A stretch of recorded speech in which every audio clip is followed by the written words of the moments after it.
This day was one of the worst in the life of the young student. Theodore was called into the office and told that from that moment on, he was no longer a magician. And it all started with the fact that today there was supposed to be another test of his skills, for which the student tried to carefully prepare. Sighing heavily and hoping for his victory, the guy adjusted his suit and walked confidently into the arena. It will be a royal magic tournament, namely. He made it to the finals, and now he must show what he is capable of. Applause was heard around and the bright sun blinded his eyes. The brunette straightened his jacket and after a slight hesitation moved on to meet his opponent. When he came closer to the center, he saw her, a girl of small stature and with a long cloak fluttering in the wind. It was with her that he would have to fight. The blonde prepared her weapon and was also thinking through her attack strategy, while Theodore threw off his jacket, which would still hinder him in the fight. He raised his hand slightly and activated his power, while the girl watched his actions closely. And finally, the curly one stopped his spell, clenching the blazing flame in his fist, and rushed forward. There was a loud crash as the two contestants collided, demonstrating their skills. From this moment, the main match began. A thick layer of dust rose around Theodore, because of which he had to sit down and be alert, looking around. Small particles got into his eyes, limiting visibility. The guy had to try hard to concentrate on the battle. When the brunette looked up, he saw several large lizards in front of him, staring straight at him. He sees such a sight for the first time in his life, and he simply watches with his mouth wide open. In a moment, these magical creatures were heading towards him. Theodore began to run back to avoid a direct hit. In the end, he simply fell to the ground and tried to recover. Practice had always been difficult for him. When he was lifted into the air, the guy began to think about how to get out of here in one piece, and nervously looked at their tentacles that were around. He came up with the idea to use his magic to break through their so-called barrier, which Theodore did. The enemy, of course, did not relax his vigilance and in an instant directed his attacking spikes towards the guy. The brunette, protecting his face from dust, called Mitra for help. To the left of him, a small space formed, from which a small fair-haired girl crawled out, stretching her arms out in front of her. There was a huge explosion, and a large chasm was now formed, into which Theodore Miller fell. Sylvia couldn't just let him go, and immediately ran to the hole that had been created. Her visibility was limited by a thick layer of dust. The witch had to withdraw her power so that she could at least see something. Our hero also had a hard time for the same reason, but he initially prepared for a sudden attack on her. Having received a slight kick in his hands, Theodore released a fairly powerful beam of magic and tried to hold it as hard as he could.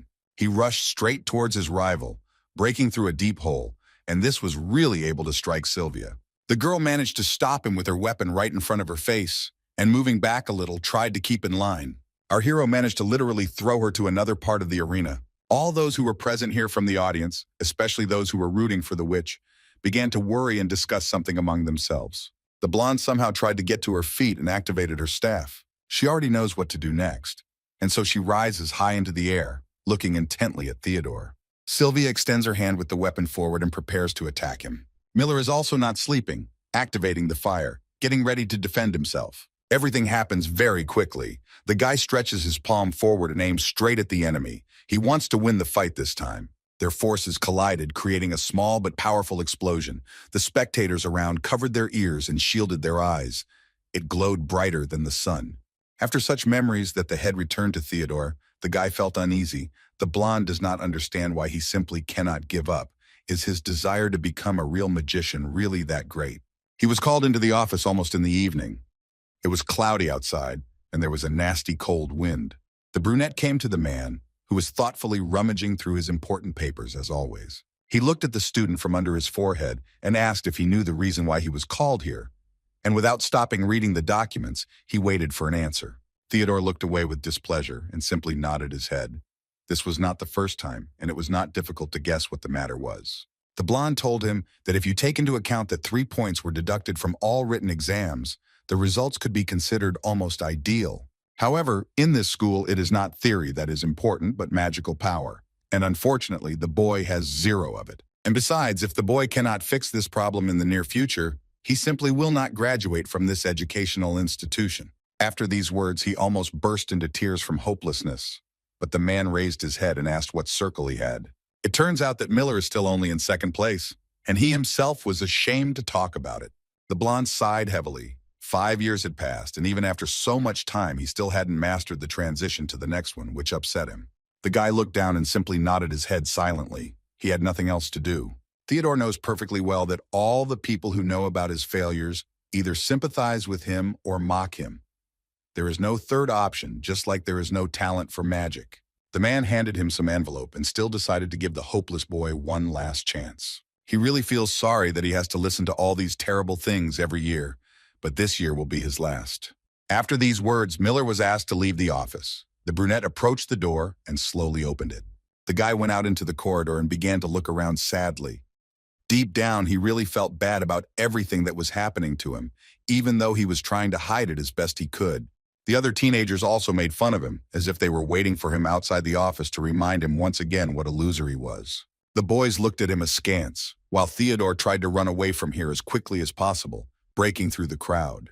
However, if you think about it, he has gone too far to just plug his ears. He wants to prove to everyone that he is not at all what they think he is.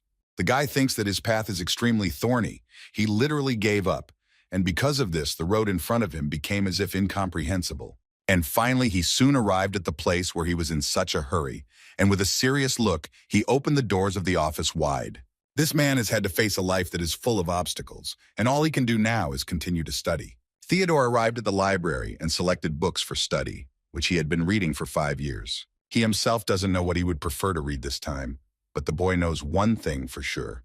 Being in this place helps relieve stress, and all because this place is the safest for him. Besides this, the student has an incredible love for reading and has reviewed them many times. Looking at his favorite office in this creepy place, the brunette notices something amiss and looks with suspicion at what caught his eye. It didn't seem to him that he noticed a book that he had never seen in the library before. Theodore approached her with a slight misunderstanding and touched her with his finger. Maybe the guy had read her earlier but forgot. He really doesn't remember. And then, under his hand, she began to blur, which made him shudder a little and even get scared. You don't see that every day.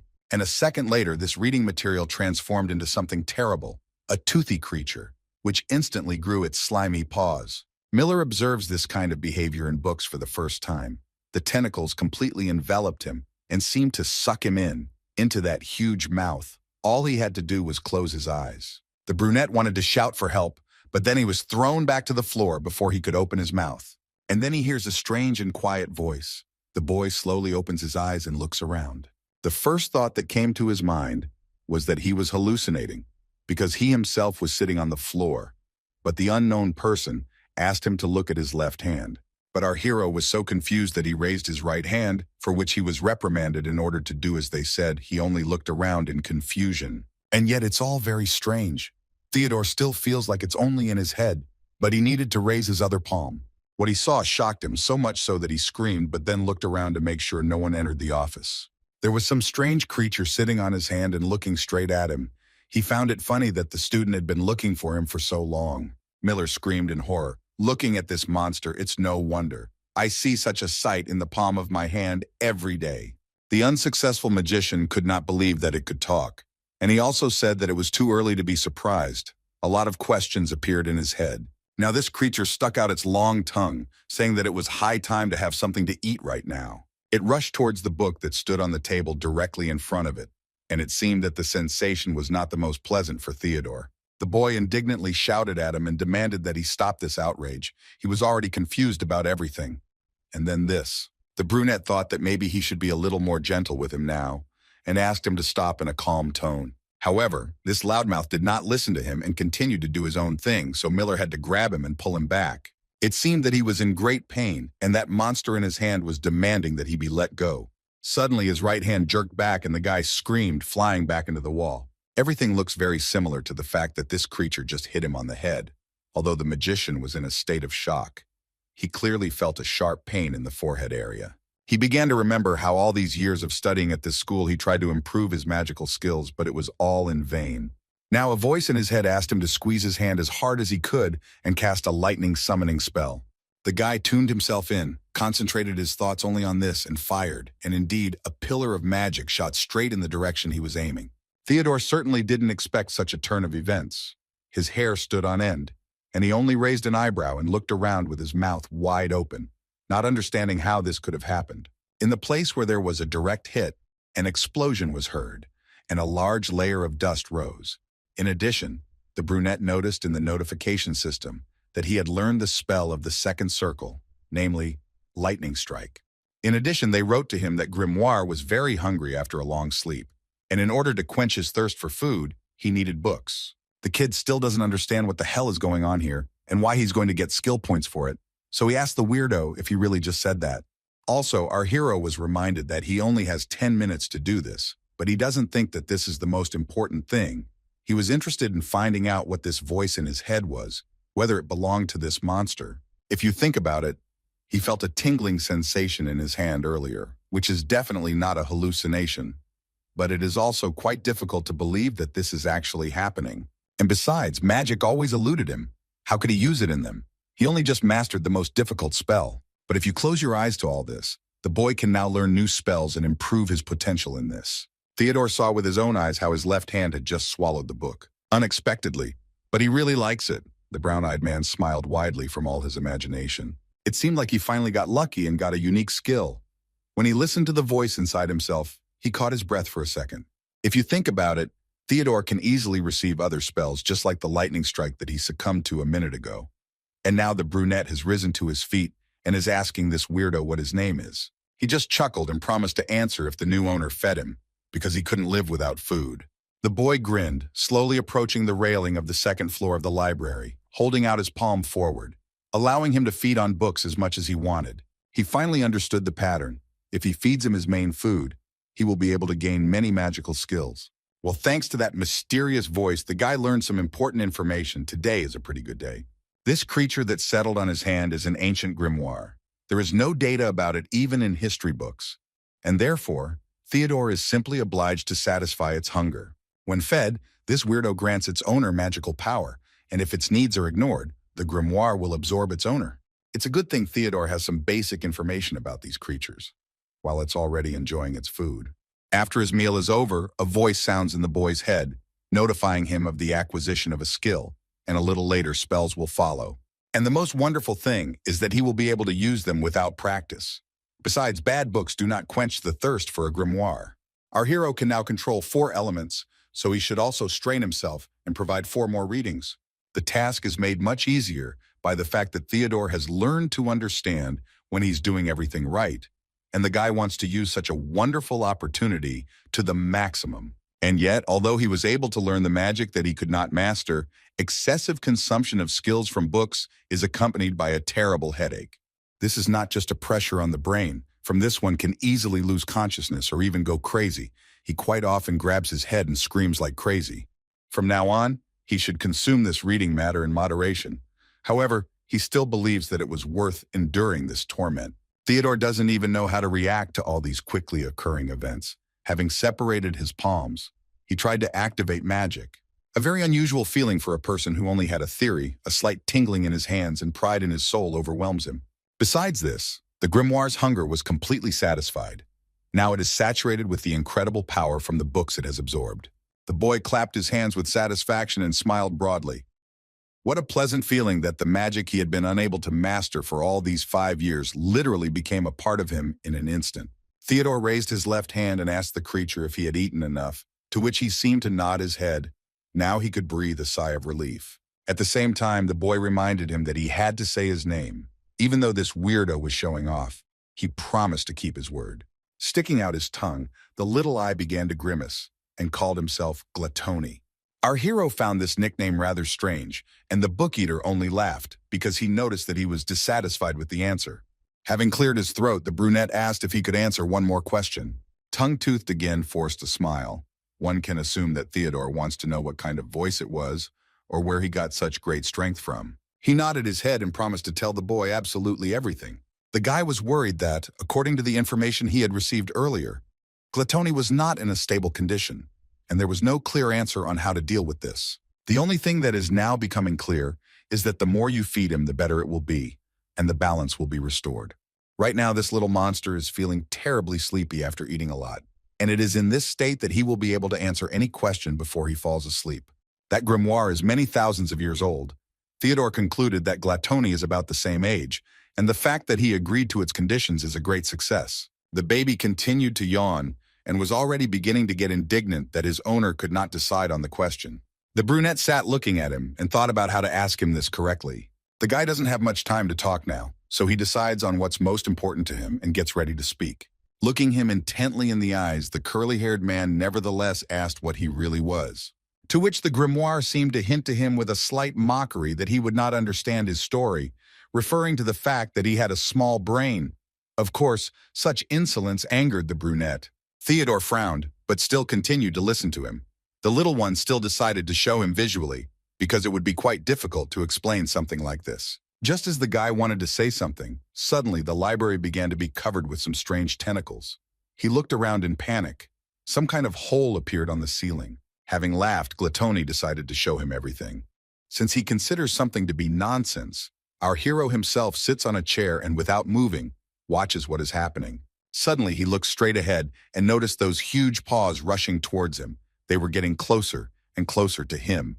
Theodore was very scared and couldn't even move from the spot. He was seeing such miracles for the first time in his life.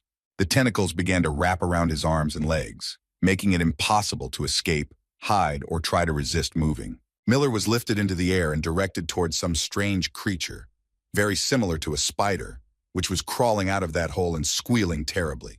It looked quite scary.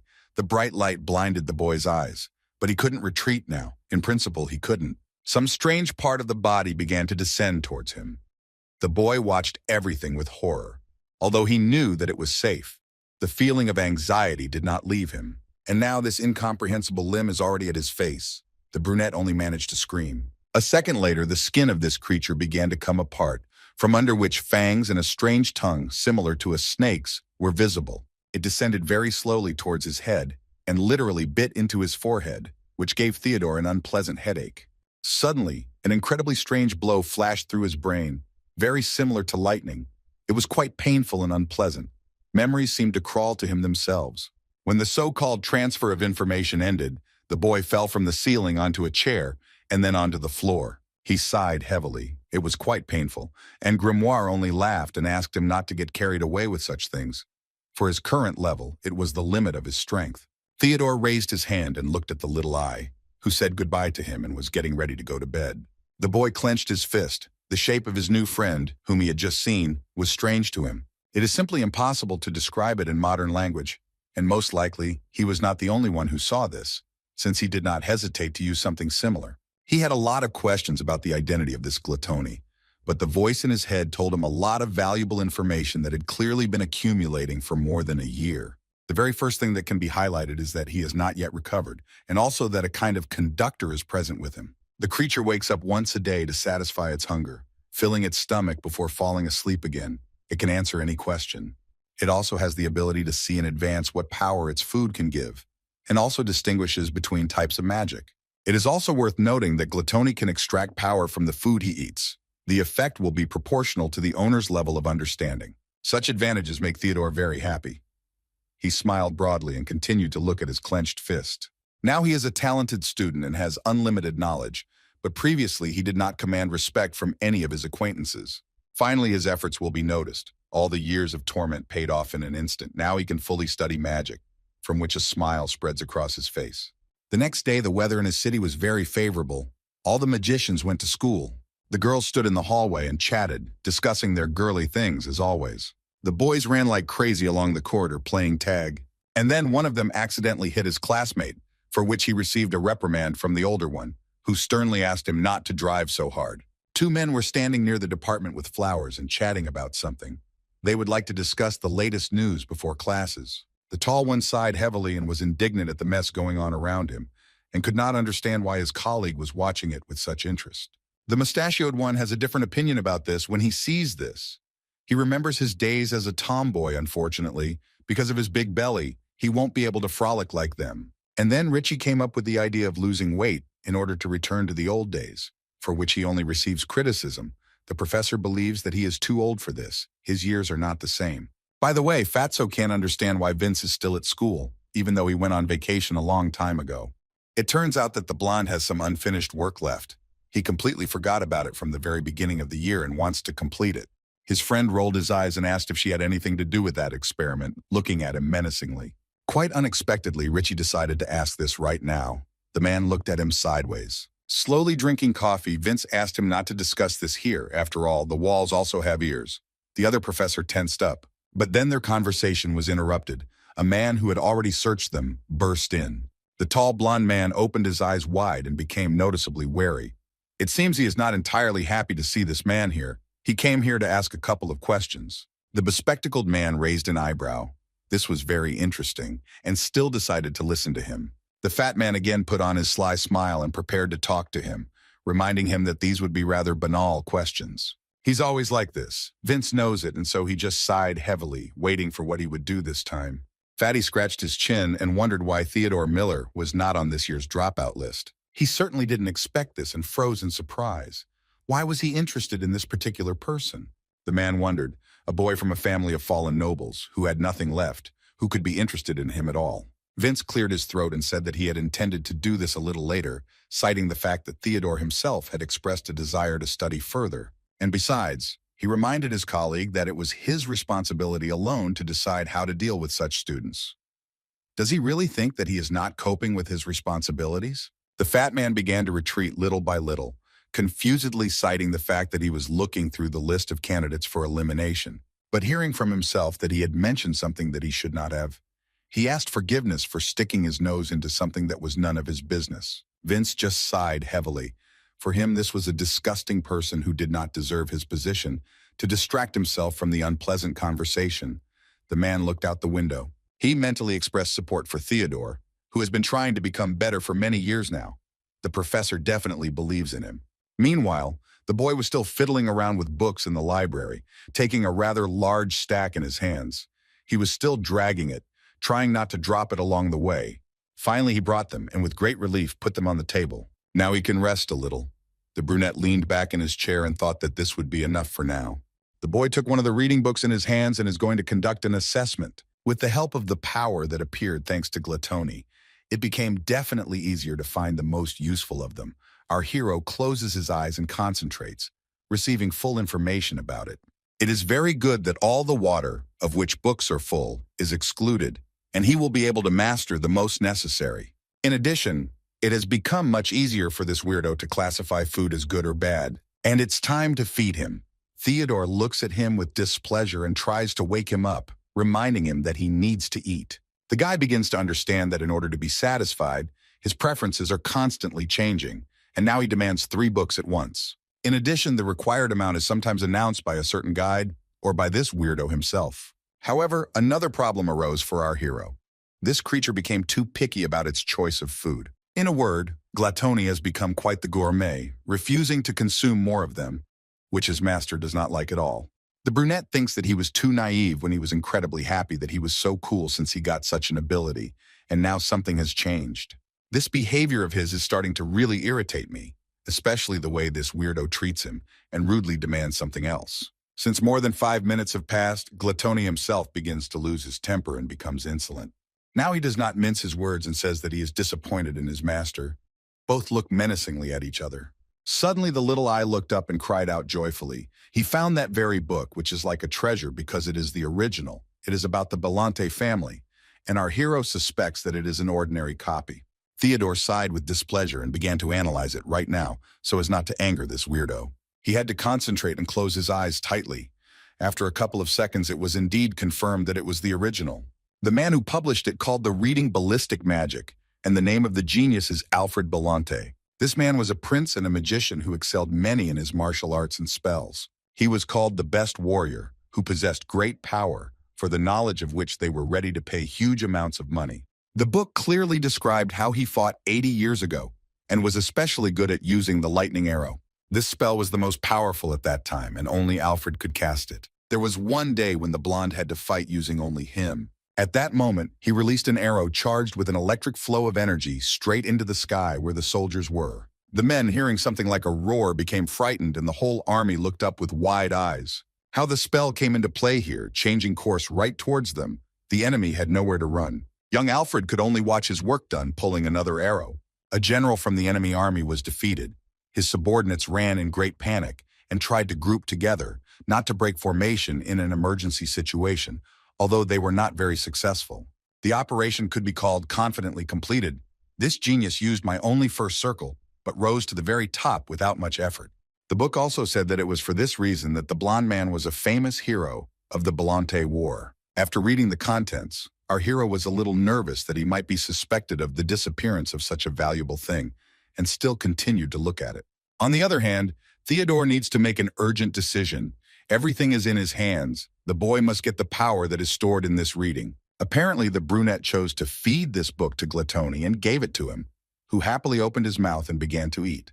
Literally a couple of seconds later, he didn't have a single piece of her left. The little eye was chewing the last piece. He smiled and told his master that this was the book that was truly worthy of him. It was time to start synchronizing. Our hero did not fully understand what all this meant, and suddenly he felt a strange weakness and drowsiness. A notification has appeared in the system that the owner of Gluttony fully complies with the requirements and has successfully completed this process. The world that is synchronized with Theodore is reproduced from the memory of Prince Bellantes. Now the boy returns to the times when he was alive, namely 45 years ago. The feeling that he is flying does not leave him. The brunette was overcome by a slight panic, a very strange feeling inside, as if the guy was falling into the jaws of some creature. It soon closed its mouth. The small ritual, so to speak, was over. Theodore moved to an unusual place for him. It was sunrise now, but the sun was already shining strongly. Ancient castles were visible on the horizon. The system again issued a notification that the user successfully entered the body of Alfred Bellantes. The sound of hooves on the ground could also be heard all around, and there were quite a lot of them, which made the man open his eyes. These events were ancient. Our hero examined the location. Now he is the vanguard of the duchy, and also has his own horse. A warrior girl galloped up to him on her beast, addressed him as expected, and asked him to give her instructions. Theodore looked at her sideways and was slightly confused. He could not understand where he was. Was this really a battlefield? The guy fell into a slight panic, but realized that he was an ordinary observer, and thanks to his new skill, he could reproduce the author's memories. The people around Alfred were quarrelsome, confused, and tried to group together. One of his crew members came closer and asked His Majesty for permission to take full command. The man believes that he shouldn't waste his time on such trash. Vincent really wants to protect him at any cost. The blonde pretended to think about it, but in any case his answer was negative, which greatly upset the warrior. But Alfred can take on the responsibilities of a leader himself, which is what he originally planned. It was time to get ready.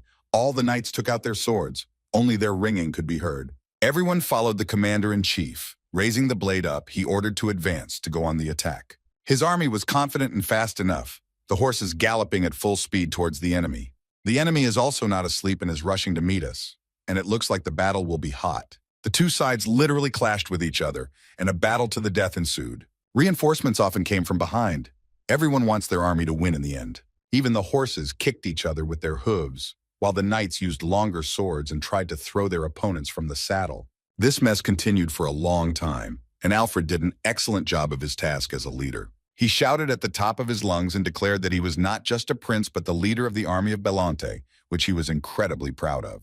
Besides this, he is also a warrior who also perfectly raises the fighting spirit of the army and provokes the enemy. And since they have encroached on his head, they should fight bravely and not like cowards. But for some reason, they began to move away from the blonde. It seems that they were expecting someone to come, and it is a man in a red cloak, and the horse has the same color armor. Before him appeared Richard, who is the eldest son of Duke Jason. He is the only one who has honored him, and from under his forehead looked at his enemy. It seems that the mustachioed man was in a hostile mood since he drew his long sword. Putting the blade to him, he mocked the fact that Alfred's army was full of cowards, since their commander had come forward. Just as he wanted to continue his presentation, the blonde shot a beam of magic at him. The aggressor screamed loudly and fell to the ground along with his horse. It seemed to be quite painful.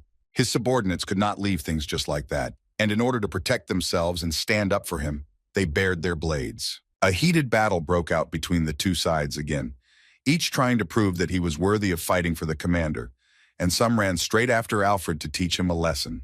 In order to get away from them, he had to use brute force. Several arrows pierced their faces, and they were unable to catch him while the prince ran away. Our hero in the body of this daredevil watched everything that was happening and could not believe it. This was a completely different level of magic arrow. Clearly there was long study and diligent practice here. This attack method was created by applying tens of hundreds of transformations of existing concepts. It really looks incredible, and it also has penetrating power. After some time, Alfred was already sitting on his throne and his guards were nearby, and then a man's scream began to be heard. The blonde glanced at him. They would soon approach him. It was clear that the servants were trying to hold the fat man in place, who was demanding with all his might that he be released. The Marquis looked at everyone around him with displeasure and could not believe that they had treated him so disrespectfully. He was too talkative. Two men sat him down on the ground. Don't pay attention to his whims. The blonde on the throne heard all his rude remarks and looked at him angrily. This Astro Belford was clearly crazy. The prince could not believe that he could treat him like that. He walked up to him and glared at him, but the mustachioed man raised his head and simply looked. It seemed like he didn't care. Alfred put his finger under his forehead, having first folded his hand into a small pistol, as if he was going to shoot, which really scared the bald man. A small ray began to appear on the tip of his index finger. When he saw it, the man tried to justify himself somehow, to push the blame for the wine onto others, so that the war would not be started at his whim. One moment, and lightning strikes him right in the head. The fat man falls to the ground, and the prince just sighed heavily. He could not believe that this man, trying to save his own skin, never thought about his comrades in the army. For him, it was disgusting. And finally, he asked his servants to throw the body to the dogs. This creature does not deserve a human burial. Time was running out, and Alfred seemed to notice the presence of a stranger and advised them to return immediately, giving advice to fight to the end. And after his farewell speech, a notification appeared in the system that synchronization with memories was completed. Our hero is now, to put it mildly, in shock. It was simply incredible for him to see all these spells with his own eyes. But the only thing that upsets him is that this function does not work in the most pleasant way. Now he can lie down and rest. Theodore thinks it was worth it and sighs with relief. The guy is very glad that he mastered Prince Alfred's magic arrow. This time, practice and theory were learned much better. All the notes that the man followed were simply amazing, and especially the fact that Miller was able to see all the spells with his own eyes. The boy started playing with lightning and only now realized that he couldn't control it. It seems that the brunette really did go a bit overboard, because when he fired, he fell off his chair again with a loud cry of fright, a force so powerful that it was able to punch a hole through the wall. And not only there, but also the ceiling was hit, and now there is a big hole. Theodore looked at this and only sighed heavily. The most important thing is that now none of the debris falls on other people's heads. But he does not understand why he was unable to cope with the spell. The student wants to find out what the matter is. The guy begins to suspect that he has power over any magic, but he has no control over it. Now he has a new goal, to increase his magical power. It's obvious that theory alone won't do the trick here, and therefore you need to ask Glatoni. He had already guessed that his young master wanted to talk about this, and was waiting with curiosity. The boy asked how he could increase his magical power now. It was bothering him. This creature grimaced in such a way that it seemed that he knew nothing, to which Theodore did not know how to react. And yet he decided to ask again. It is very good that the grimoire did not mean that. It would have liked its owner to speak more specifically. The boy didn't quite understand what they wanted from him, to which Glatoni rolled his eyes.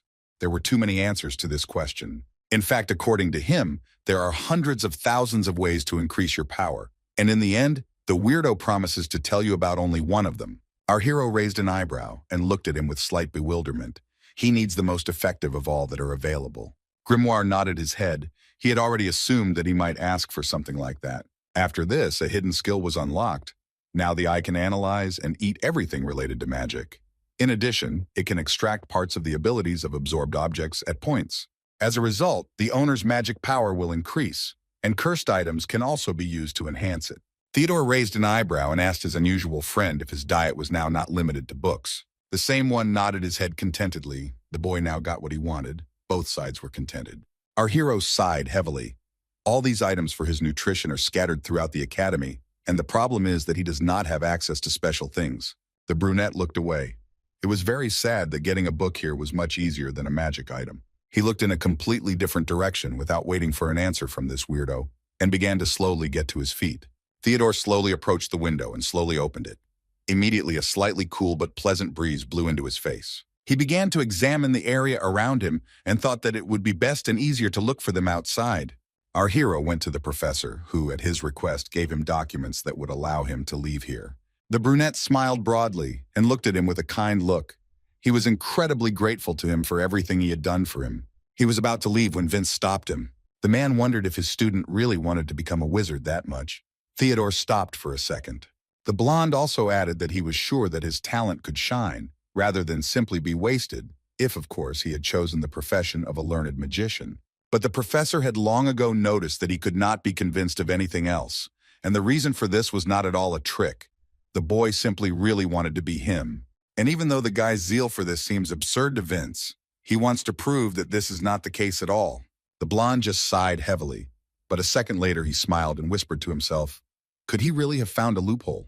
Before entering the academy, Theodore ran into the guards and he had to show his documents. His identity was confirmed and everything was in order. One of the men reminded our hero that he could go outside the academy, but had to return by 7 in the evening. Finally, he left the gates. In these 3 years, essentially nothing has changed. It is located in the city of Bergen. It is a small trading place where all energy sources are supplied with magical power. It has many things at a bargain price. The brunette doesn't often walk here, and even before reaching the center of the road, he immediately spotted 4 stores selling the artifacts he needed. However, all this is very good, but his destination for today is not at all the same. Our hero turned onto a completely different street and finally broke away from the huge crowd of people. He had to go far, almost to the outskirts of the city. That's where the guy would need to stop. It turns out that 3 years ago, this road was shown to him by a friend with whom he used to walk often in these places. He used to have many friends, not like now, which made Theodore even a little sad. And so, he needed to turn right. This path had not changed at all since then, which slightly surprised the boy. There were steps ahead and it seemed like a small bridge, only our young magician has changed here. As soon as he entered the city, many memories of the good old days began to surface in his head. The old landscapes brought on a slight sadness. Theodore almost shed a tear. He wondered how his guys were doing, although on the other hand, the guy shouldn't care about them, because they literally betrayed him. Meanwhile, he had already arrived at the appointed place. The dark-haired man looked up and read the sign. It looked like that was exactly where he needed to go. With a heavy sigh, Theodore began to climb the stairs, but he himself continued to think about what had happened before. And now he remembered everything that had happened during those 3 years. Holding that huge bag on his back, the boy carefully entered the door, having first pulled the handle. In a quiet and accommodating tone, he asked if it was open when he saw the man sitting in front of him. It was a young girl in a large, elegant hat who did not quite understand what was going on and asked again. The blonde invited him in, but asked him not to place an order for her. Here you can essentially look around and take what you need, because here in principle, it is completely self-service. Our hero didn't like this at all. He frowned and looked at her menacingly. Although if you think about it, nothing else could be expected from such a shop. Apparently these are really the rules here, or maybe this lady is too lazy to explain anything. In other words, Theodore understands that it will be better for her if he simply chooses silently without disturbing her. There are various goods here, from those to consumer goods. The boy looked at Gluttony and decided that it was high time to get started, not to waste time. And with this weirdo, things would go like clockwork. He put his left palm to the first object and allowed it to be analyzed. The guy decided to start with the iron sword of the sinner. There was basically nothing unusual about it, a simple one-handed blade.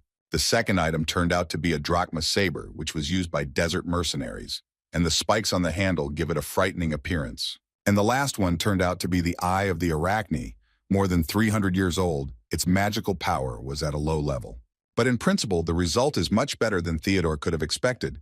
He becomes aware of more detailed details about how and where they were already used or obtained. The boy filled his bag full, and now he is heading to that very impolite lady. Coming closer to her, Theodore put the bag of things on the ground right in front of her. The blonde just looked at him with wide eyes. The blonde smiled slightly. Her guest had quite a good appetite, and for such a quantity of items, she asked for 2 gold pieces.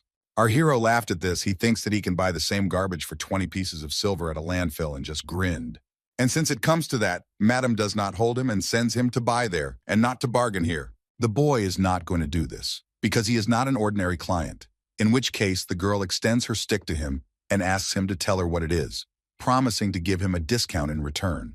Quite an unexpected and abrupt task for Theodore. He stared at her a little confused. Still, he really wanted to do it, and so the brunette picked up the unusual object. Having cleared his throat, the young magician proudly told her that for him, it was a piece of cake. Curly confidently stated that it was a magic pipe, something like cigarettes, but mana flows through it.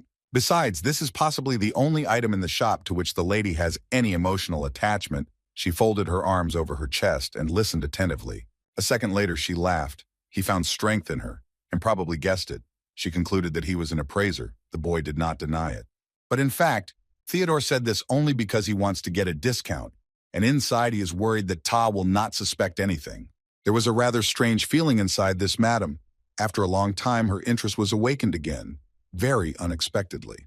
There was an awkward pause, the doors were closed, the other tools and objects were in their places, and the lady was lighting this unusual cigarette a little. And then she raised her bright and expressive eyes, and again asked for what purpose the appraiser had come to her cozy and modest place. Theodore raised his head and said directly that he wanted to make a small deal. She just sighed heavily and asked for a little more specificity. Our hero wants to evaluate objects for her, and in return expects to be able to receive all sorts of consumer goods for his own purposes. This really sounded quite unusual for the young lady. She was a little confused, and her eyes ran away from not knowing what to answer. The blonde hid her face behind her hat. She felt like she was being pulled the wool over her eyes right now. Theodore did not retreat. He was completely confident that such conditions were very beneficial for both. The woman interrupted him. That's not the problem at all, if you think about it. How selfish it was on her part. For the first time in her life, she received such an unusual offer. The saleswoman cannot understand what the benefit is for the visitor. It is important for him to offer something that both will like, and besides, the young guy is not going to encroach on her sweet words. The young lady still continues to doubt, even began to suspect that they want to rob her because it is too generous on his part. And if his words are honest, then she asks him to convince her with a sensible answer, to name the true reason. A very difficult choice for our hero. If you do as she asks, then Glatoni's identity will be revealed.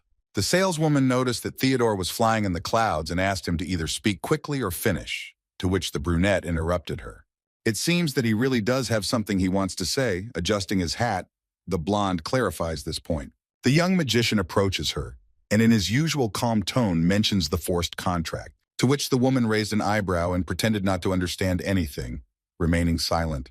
The guy needed to clarify this point, whether she had a contract, to which he again heard nothing in response. After a few seconds, the woman raised an eyebrow and asked if he was being serious about mentioning this. It was clear from the lady that she was unhappy with all this, and rolling her eyes, she began to rise from her seat, simultaneously expressing indignation. She walked quickly past him, brushing his shoulder.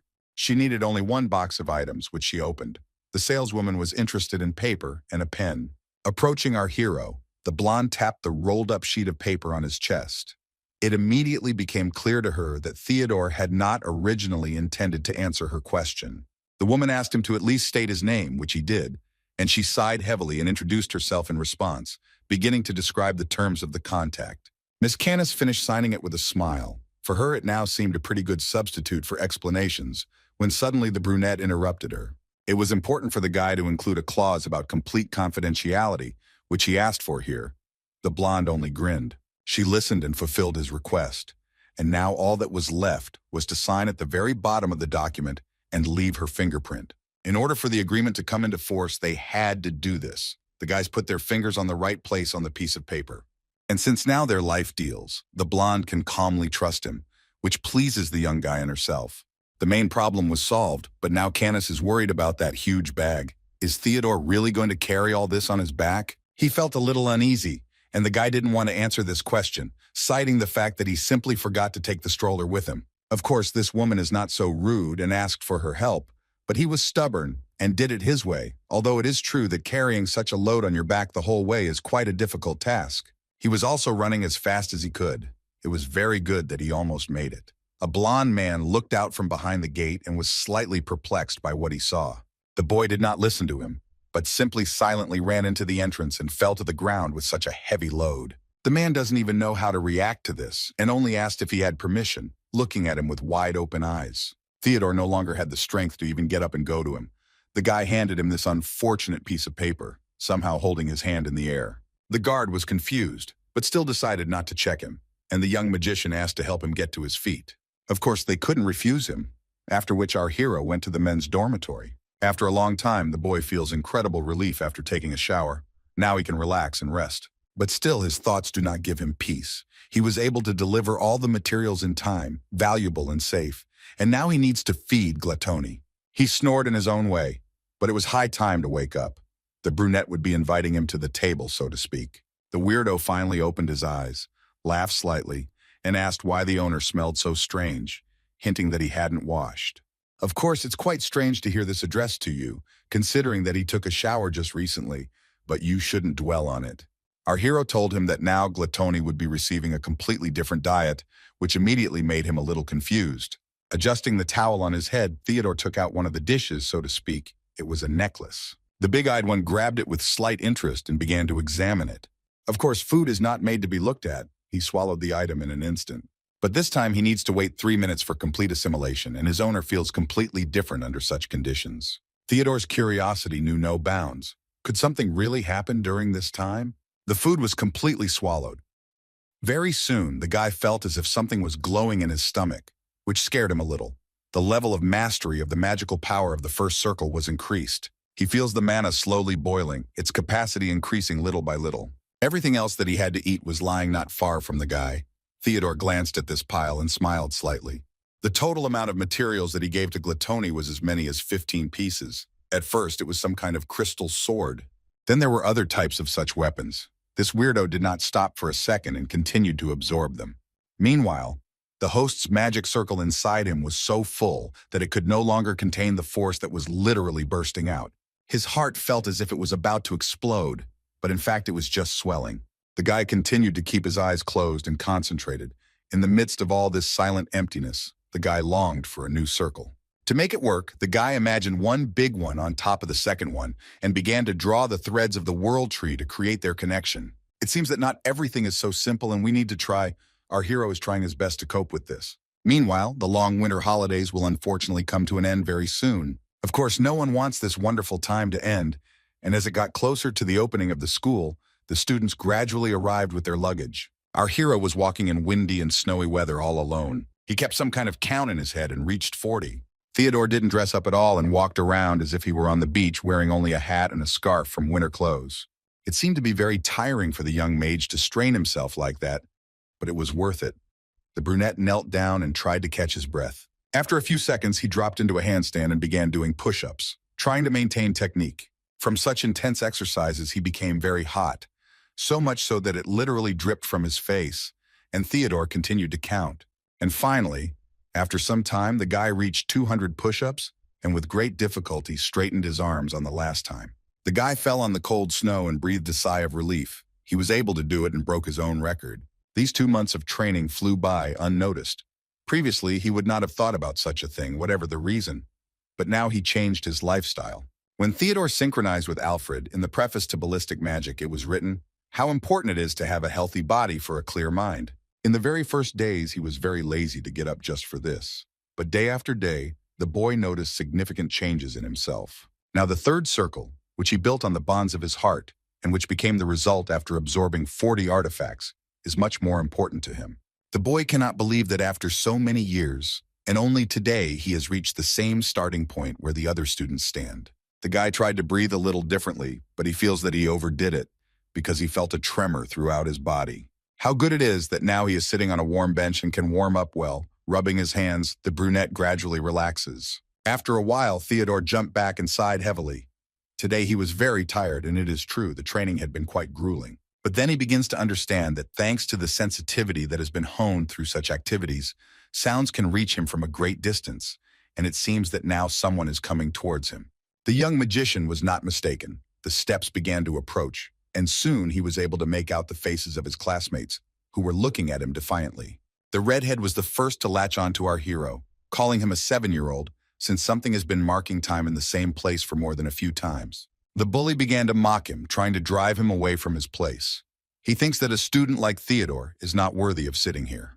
Our hero simply remained silent and did not answer him. Slowly opening his eyes, the guy looked at him. And that inadequate acquaintance just won't calm down, making all sorts of attempts to kick him out, citing the fact that he will stay here until old age and the school's reputation will suffer. He continued to mock, demanding again that he leave this place.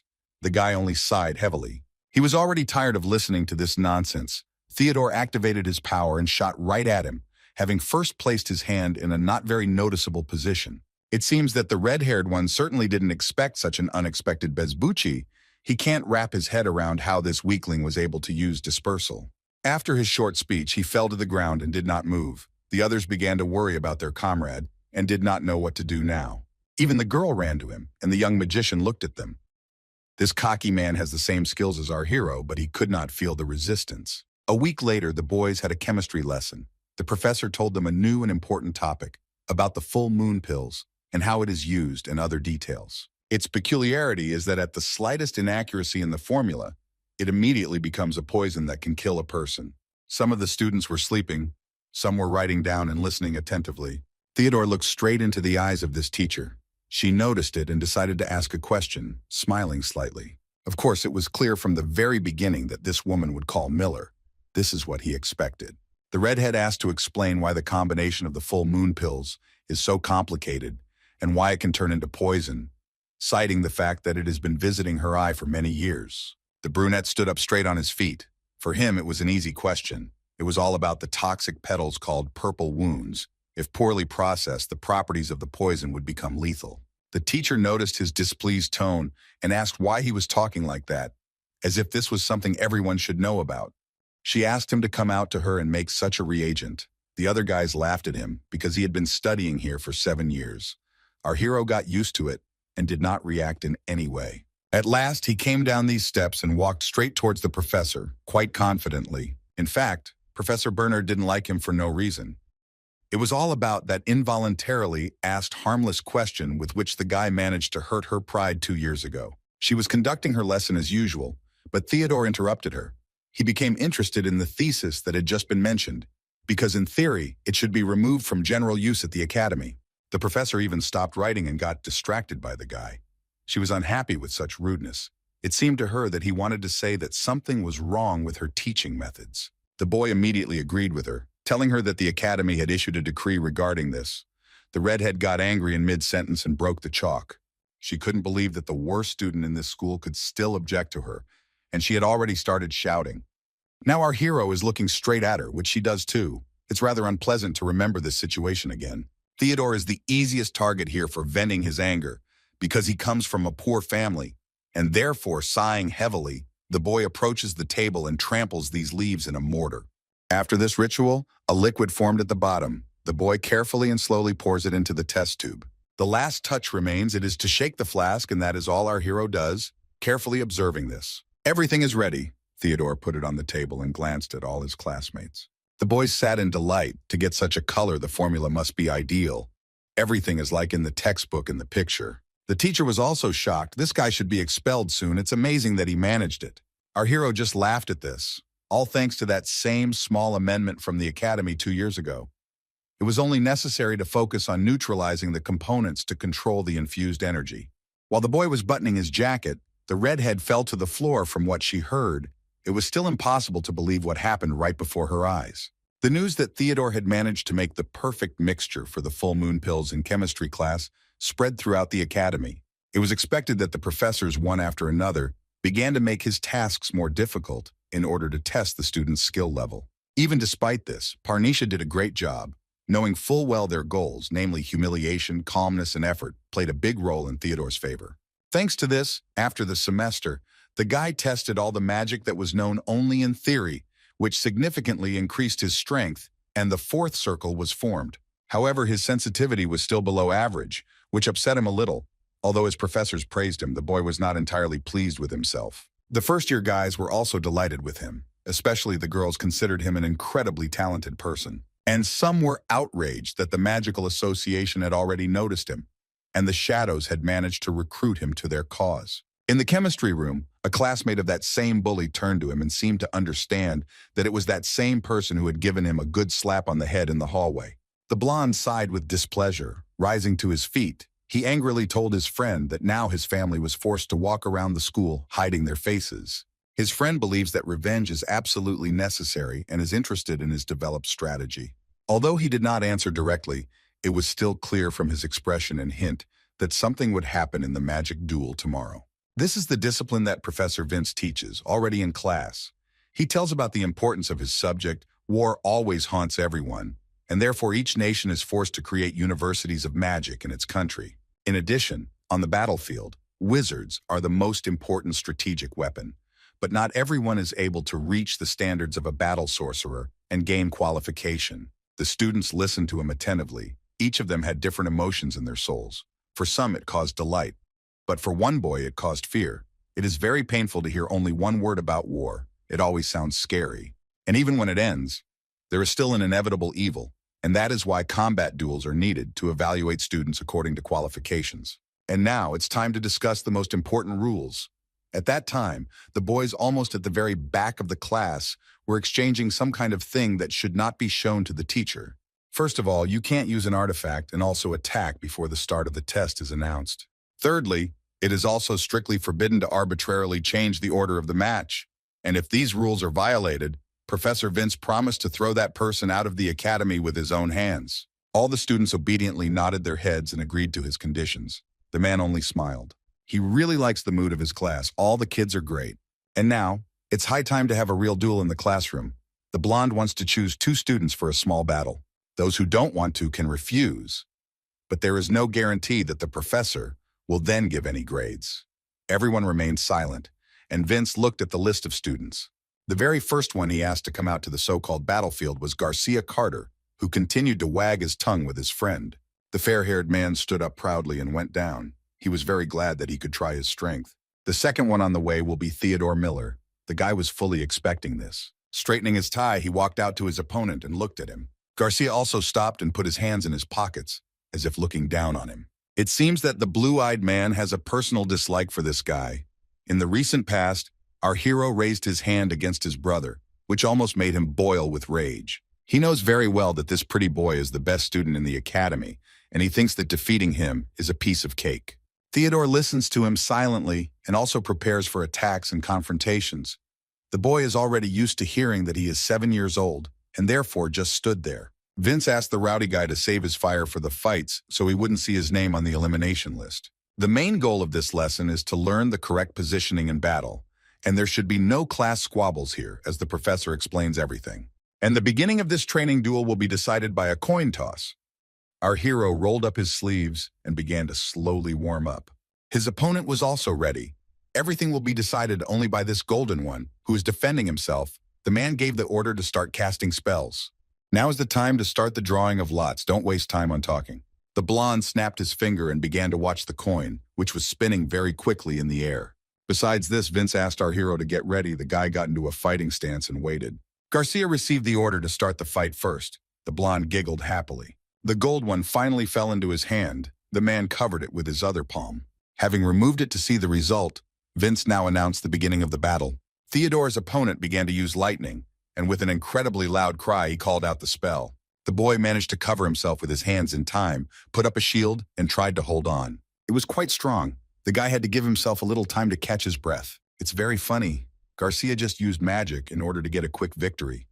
It's too bad that his shield is also as strong as anyone else's. However, our hero still feels much better and relieved, because before the guy couldn't even think about using even one simple spell. But now all his thoughts are only about victory. Our hero has every chance, especially knowing that the enemy underestimates him, but only pretends to be tough. Theodore laughed at him and asked him not to rejoice too soon, because he had not yet won the duel. And hearing such insolence, the blonde was greatly surprised and only raised an eyebrow. It was the turn of the young 7-year-old to show what he was capable of. The brunette put his hands forward and began to cast his spell. This time, this ignoramus will pay for everything. Now he really should prepare to stop his attack. The boy launched his signature fire shot and tried his best to land an incredible amount of hits on him. The students watched this fight closely. Now Garcia is definitely confused. If you compare it to his technique, this one is much more serious, but still he can't stop laughing, watching how this guy tries to break through his shield. A very clever move. Todor was able to group all the shots in one spot to literally burn through his defense. The enemy's hand is already starting to shake, and it seems to be going quite successfully. Our hero was able to find a weak spot. Now the barrier is cracking at the seams. The chances of surviving are pretty slim. Garcia holds on as best he can. Still, he didn't succeed. The student had to jump back to avoid a direct hit. He also needed to cover his face with his hand. Something was clearly wrong here. The shield he had erected with his magical power was completely destroyed. Such news causes a slight panic in the guy. He tried to think logically, but could not understand where this loser got such great power from. Changing the trajectory of the charges with such ease is not something that every person is capable of. Garcia can't wrap his head around how this guy could pull something like that off. It is quite unpleasant to realize that he did not take into account this possible development of events and hoped for an easy victory. From this moment on, the blonde is no longer going to play along with him. Clenching his hand tightly into a fist, he decides to quickly remove it, using all the strength he has. Blue-eyed is literally burning with rage. He doesn't want to look so humiliated in front of the other guys. Gritting his teeth, he casts his heatwave spell, swinging his arm hard. In addition, he added a fireball, and from his attacks, it was clear that he had gone mad and was seriously angry. An incredibly hot and huge wave flew straight at our hero, who had to jump back and put up a shield. Despite his hysterics, Theodore thought coldly and correctly, right now it would be very appropriate to apply the protection of the triangular pyramidal shape. If this attack is split into parts due to the appearance of the barrier, it will nullify its effect, as far as our hero knows. The boy swung his hand hard and finally did it. The opponent was also pressing on him, which made the task more difficult. Finally, after a small explosion, the smoke began to clear. Everyone was wondering how it all ended, and they saw a large blue shield. The students began to look closely, and someone began to come out from there, and it seemed to be a very familiar little man. It was Theodore, who was coughing slightly from the smoke getting into his bronchi and was walking slowly.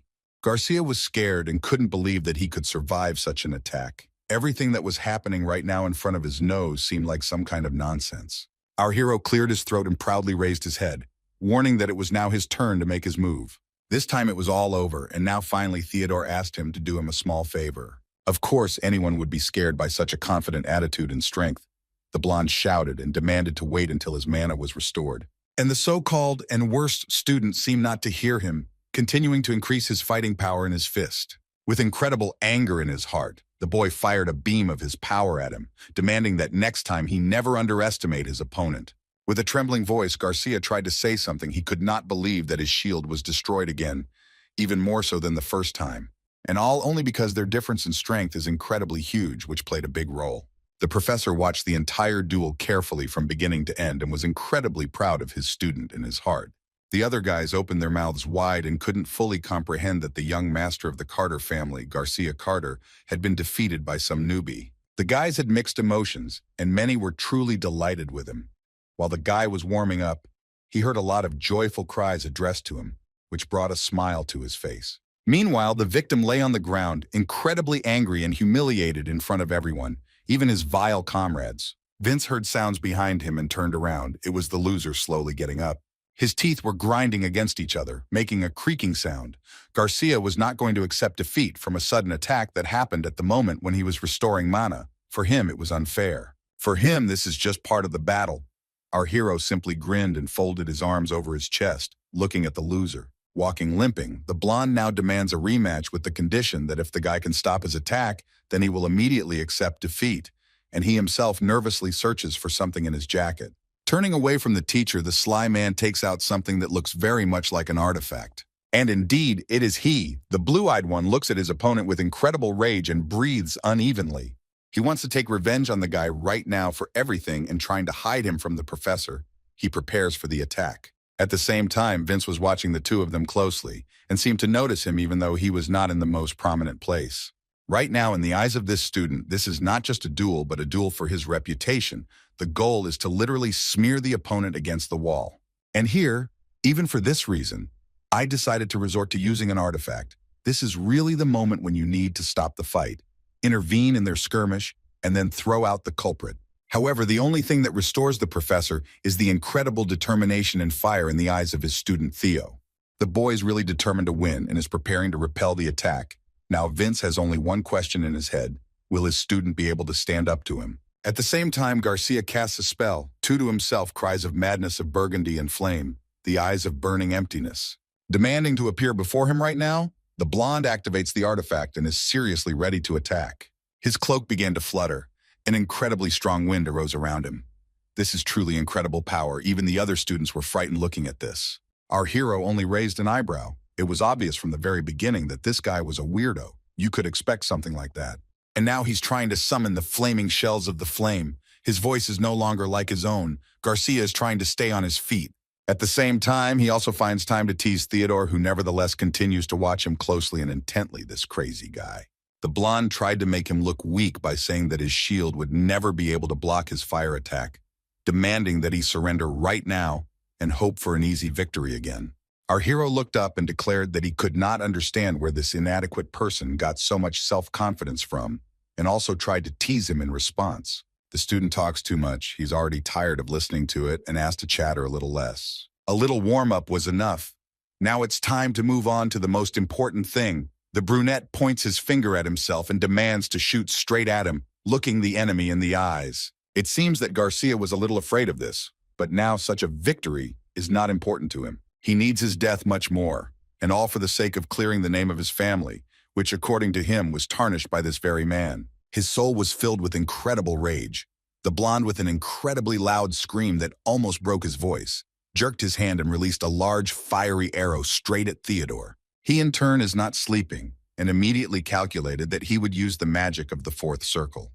This time his opponent was right that his shield would not be enough in this situation. However, this fool ignores the very nature of magical powers and is to blame himself, since he expected that he would use only this one.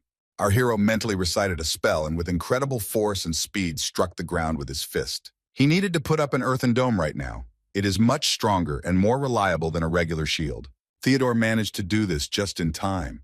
The hot arrow had already arrived at its destination and collided with this block of stones. There was a small explosion, and the room became incredibly hot from the enormous temperature of the fire. All the students covered their eyes from such a bright flash, and when they had to open them, they saw something that was hidden behind the smoke and raised dust. This month, there was also a professor standing nearby, who was in control of the whole situation. It seems he didn't move a single step. The girls from their class looked with horror at everything that was happening.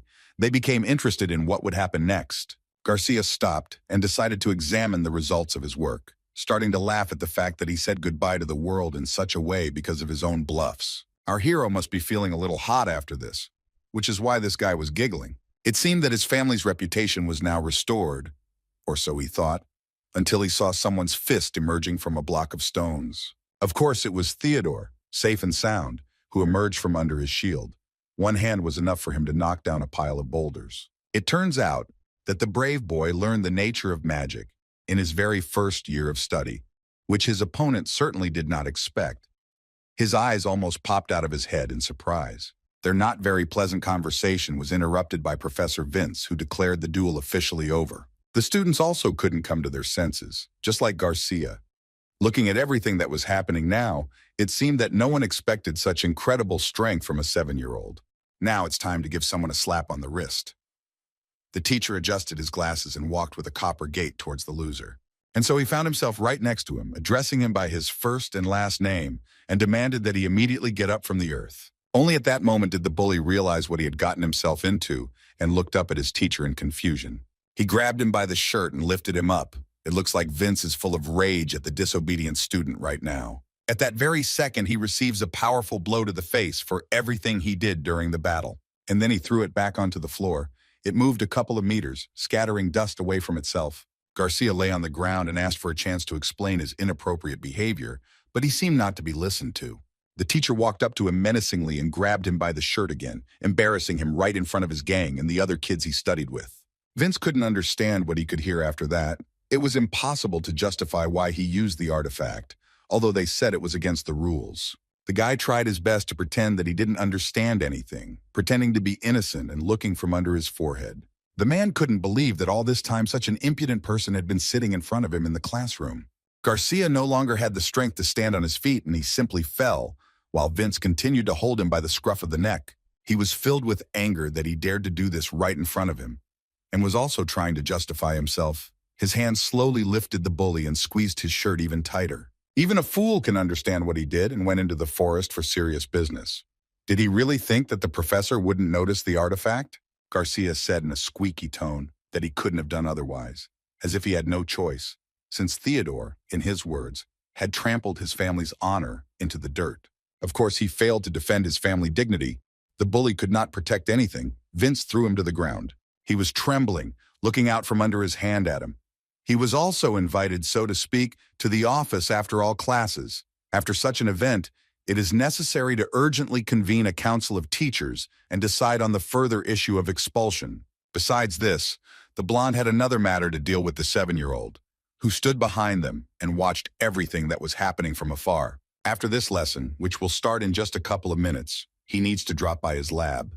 The boy did not immediately understand what he wanted from him, but still nodded his head, promising to arrive on time. And so soon, the boy found himself near the scientific research campus at the Bergen Academy and looked around. He was going up to the second floor just then. The moment had finally arrived. Today's meeting with the professor would be decisive. Our hero walked down the corridor and was even a little worried, hesitating, and there were many doubts in his head whether he should do this at all. Theodore knows very well that the reason he called him here is the abnormal jump in his abilities. It is not surprising that he had some questions for him. And not only Vince, but also other guys definitely got interested. After such an unexpected turn of events, the guy is sure of it. He began to run through in his head all the options that he could ask him, but even to potential questions, he could not come up with a suitable answer. Gluttony will most likely be mistaken for an unusual creature and labeled as black magic, and if he is discovered, there will be no turning back. One way or another, a conversation with the professor is inevitable, and therefore the brunette, although a little confused, confidently approaches the door, knocks lightly with his finger, and asks permission to enter. Vince, as always, was at his workplace and invited him to come to him. The boy put his hand on the handle and lowered it down. The man greeted his student a little closer, just in time for him to come to him, because the blonde had just returned from the council. He spoke to Theodore in a friendly and calm tone, asking him to make himself at home and sit down comfortably. It was hard not to notice that Miller did not receive any injuries after that fight, an incredible relief. Otherwise, the professor was worried that he could be harmed. To put it briefly, the issue of that blockhead's expulsion was completely settled. His old friend Viscount Carter came in person to apologize to the teacher and also to Theodore. After a short warm-up, the man decided that it was high time to get down to the main topic of their conversation and put his hand under his vest. Our hero simply watched him silently and saw how he took out something very familiar. This thing turned out to be an artifact that was used in the battle against him, also called the Roaring Flame. The teacher sighed heavily, remembering this situation. Anyone would feel a little uneasy, just like he did now. This item contains the soul of Hork, or the Fire Wolf, and activates its power to absorb the user's mana and convert it into flame. From this moment on, this dangerous and at the same time beautiful artifact belongs to Theodore, as the professor said. At first, he didn't believe it. It sounded like some kind of joke. The boy just looked around in confusion. The man chuckled a little, but in a stern tone promised that if their apology was rejected, he would immediately take responsibility and throw Garcia out of the educational institution. And since that's the way things are, Theodore has no objections, and Vince is very glad that he made the right choice. An awkward silence fell between them, and the professor did not know how to properly start the dialogue. This time, the matter concerned him personally. What he heard sent goosebumps down the guy's spine, and for some reason he felt a little scared inside. The teacher, looking down, reminded him that all these 6 years he had been with him, and he had been tormented by regrets because of his undiscovered talents. It was impossible not to notice how the guy changed after the winter holidays, or rather, he became a completely different person. The teacher hinted that he wanted to help with this, if of course there was a need for it, which put the boy in a difficult position in front of him. He was now seriously considering whether he should trust him or whether he would have to keep quiet. But in any case, the matter of the books in the library that were disappearing would come to light someday. The guy became afraid that if they found out about this little eye that was devouring them, then he would never be able to show his face again in his life, especially at the academy. And so he takes out his left hand. The brunette asked to look at her. His eyes were shaking with fear. Suddenly, some strange dark smoke began to appear from it, and it was also quite thick. The professor frowned and looked at him seriously, wondering what was coming from there. But Theo asked him not to be scared and just to look. The bespectacled man raised an eyebrow and continued to look, while the boy called out to someone. Gluttony will appear right now. It's time for lunch for him. Today there is excellent feeding. Hearing his name, Vince looked at him with horror, then at the guy, and did not fully understand what was going on here. It is safe to say that this simpleton managed to surprise him, and not only that, but also to scare him. He remembered how earlier this young student came to his office constantly, one could say, was a regular visitor. In the past, no matter how hard he tried, everything ultimately came down to his abilities, which were always the problem. But that day the blonde called him for a completely different reason, which he did try to calm our hero down a little. This time he praised him for his talent without studying the nature of magic itself. He certainly could not compare with anyone, and also offered to stay in this academy further as long as he would support him. After hearing this, something clicked in his head, and he realized that this professor, Mr. Vince, was the person he could truly trust. The boy told this little eater exactly what he needed to eat today. Tongue-toothed approached the artifact and completely grasped it. The teacher's eyes almost popped out of his head from what he saw. This time, a high-grade item was absorbed, and our hero also gained 7 points of Roaring Flame. In addition, the pendant, which is created by a special technique of the Carter family when used, uses the owner's mana, transforming it into flame. This picture looks quite unusual, as if smoke is coming out of his body. Vince was watching him and said nothing. Gluttony completely absorbed the artifact and muttered something under his breath. The professor did not take his eyes off him and could not believe that he had just seen all this with his own eyes, and of course demanded that he explain himself to him. The boy told him everything and sat with a depressed face, because it seems to him that the teacher does not quite believe in all this, that in his left hand is a grimoire that eats books, artifacts, and other objects that contain magic. The bespectacled man continued to repeat everything that was told to him here. It all sounds very unusual to him that the power of such things then passes to the owner. However, unfortunately as a professor, he in any case cannot miss the fact that his student was feeding books from the library. Of course, the boy pretended to be very sorry and hung his head, but since it was a matter of life and death for him, this is forgivable. Theodore was confused and asked permission to ask him one simple question, looking him intently in the eyes. With his hands folded in front of him, Vince seems to already know what the conversation will be about, and more specifically, why he is so uninterested in the grimoire. The answer to it is very simple, but it is impossible to understand it until his student specializes in archaeology. In fact, this weirdo in his palm is useless for magicians like him. Our hero looked at him with slight misunderstanding. He was slightly confused and did not understand what he meant. A man knows very well that being a parasite, he himself chooses his own host, and if there is an attempt to kill him, then he will become the victim of revenge. In any case, be that as it may, Professor Vince is grateful to him for opening up to him and promised to repay his trust. As a sign of this, the blonde decided to do something to strengthen their trusting relationship, and more specifically, to organize a vow of silence. He promised to keep secret what Theodore Miller had shared with him, that it should not be heard by others. Our hero opened his eyes wide at what he heard and was confused again. He couldn't believe that he had done such a thing. His heart was burning with a bright, bright blue light. He had almost finished the ritual. He was so serious that he really caused delight in the boy, something he certainly could not have expected. Finally, it was all over. The bespectacled man sighed with relief, and at the same time heaved a sigh, covering his face with his hands. With these words he spoke a short while ago, Vince carved a mark on himself, which meant that he had made a vow, all for the sake of keeping Theodore's secret. The boy didn't know what to say in such situations and just stared, his chin already starting to tremble.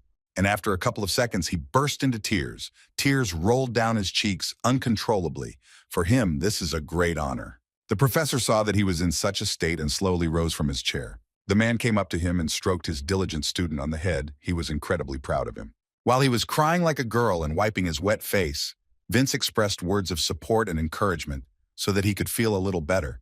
In a quiet tone, Theodore thanked him for everything he had done for him and accepted him as he was. A week later, a female teacher was giving him a lecture and explaining very important material to the students, writing everything on the board. Everyone was interested except our hero, who was not here for the first time. Nothing special happened. All the routine was the same. The only thing that has changed in all this time is that he now has to report on all the books that he feeds to his insatiable pet. All thanks to Professor Vince. He no longer has to worry about the consequences now, however. When it came to the artifacts that our hero gets on the black market, a little anger appeared on his face. But now everything is a little different. Theodore received quite a lot of information from that woman. Now he does not need to get involved in these matters, because his teacher can get everything he needs. In any case, classes are already over, and it's time for our hero to go to his campus again. Gluttony is not yet fully recovered, so he should stay close to the professor because he is still studying. Today he arrived a bit early. The blonde jumped up from his chair and was very surprised by such an appearance. The room was so clean and tidy that Theodore thought he was about to leave, looking at him awkwardly. But first the man asked him to sit down next to him.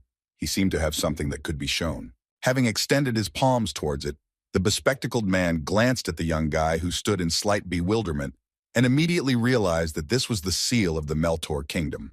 This is actually an invitation to a magic competition. Vince asked him with a slight hint if he understood what it was. It seems that an idea has already appeared in the brunette's head, and as it turns out, it says that his teacher can participate in them, taking one assistant with him. Now our hero faces a choice, whether to go with him. The blonde just smiled politely, asking if he wanted to visit the capital of magic with him. This offer was quite tempting and unusual. The brown-eyed man looked at the sheet of paper and then at Vince himself. Of course, the boy will be very happy to respond to such an offer, which also made his mentor happy. Now everything is going smoothly and according to plan. It turns out that due to possible espionage on the part of uninvited people, carelessness can be allowed, and those people are so scrupulous. But our hero had a question in his head. Why did his teacher take him to the kingdom's magic tournament? Which is what Vince himself began to talk about. Of course, Theodore doesn't know the answer and just silently waits to see what happens next. He is now talking about things that should be forgotten, but in any case, he has something to explain. He put some book in front of the guy. The brunette immediately understood that it was the charter of the Bergen Academy and was slightly surprised. The man began to read carefully the 38th paragraph of Section 12. It states that if a student takes third or higher place in the competition, he gets the right to graduate from the academy at any time he wants. Vince is 100% sure that the boy is terribly bored here. Besides, the academy itself simply has nothing new to give him. He needs to move on and develop somewhere else. Of course, this statement was a bit harsh, and the boy was confused, not knowing what to answer. But according to the professor, he understood everything clearly the moment Theodore simply walked in with that expression on his face. And besides, the young guy wants more anyway, having reached only the third circle. Here he will not go further, and sensitivity to magic was defeated thanks to his strength of will.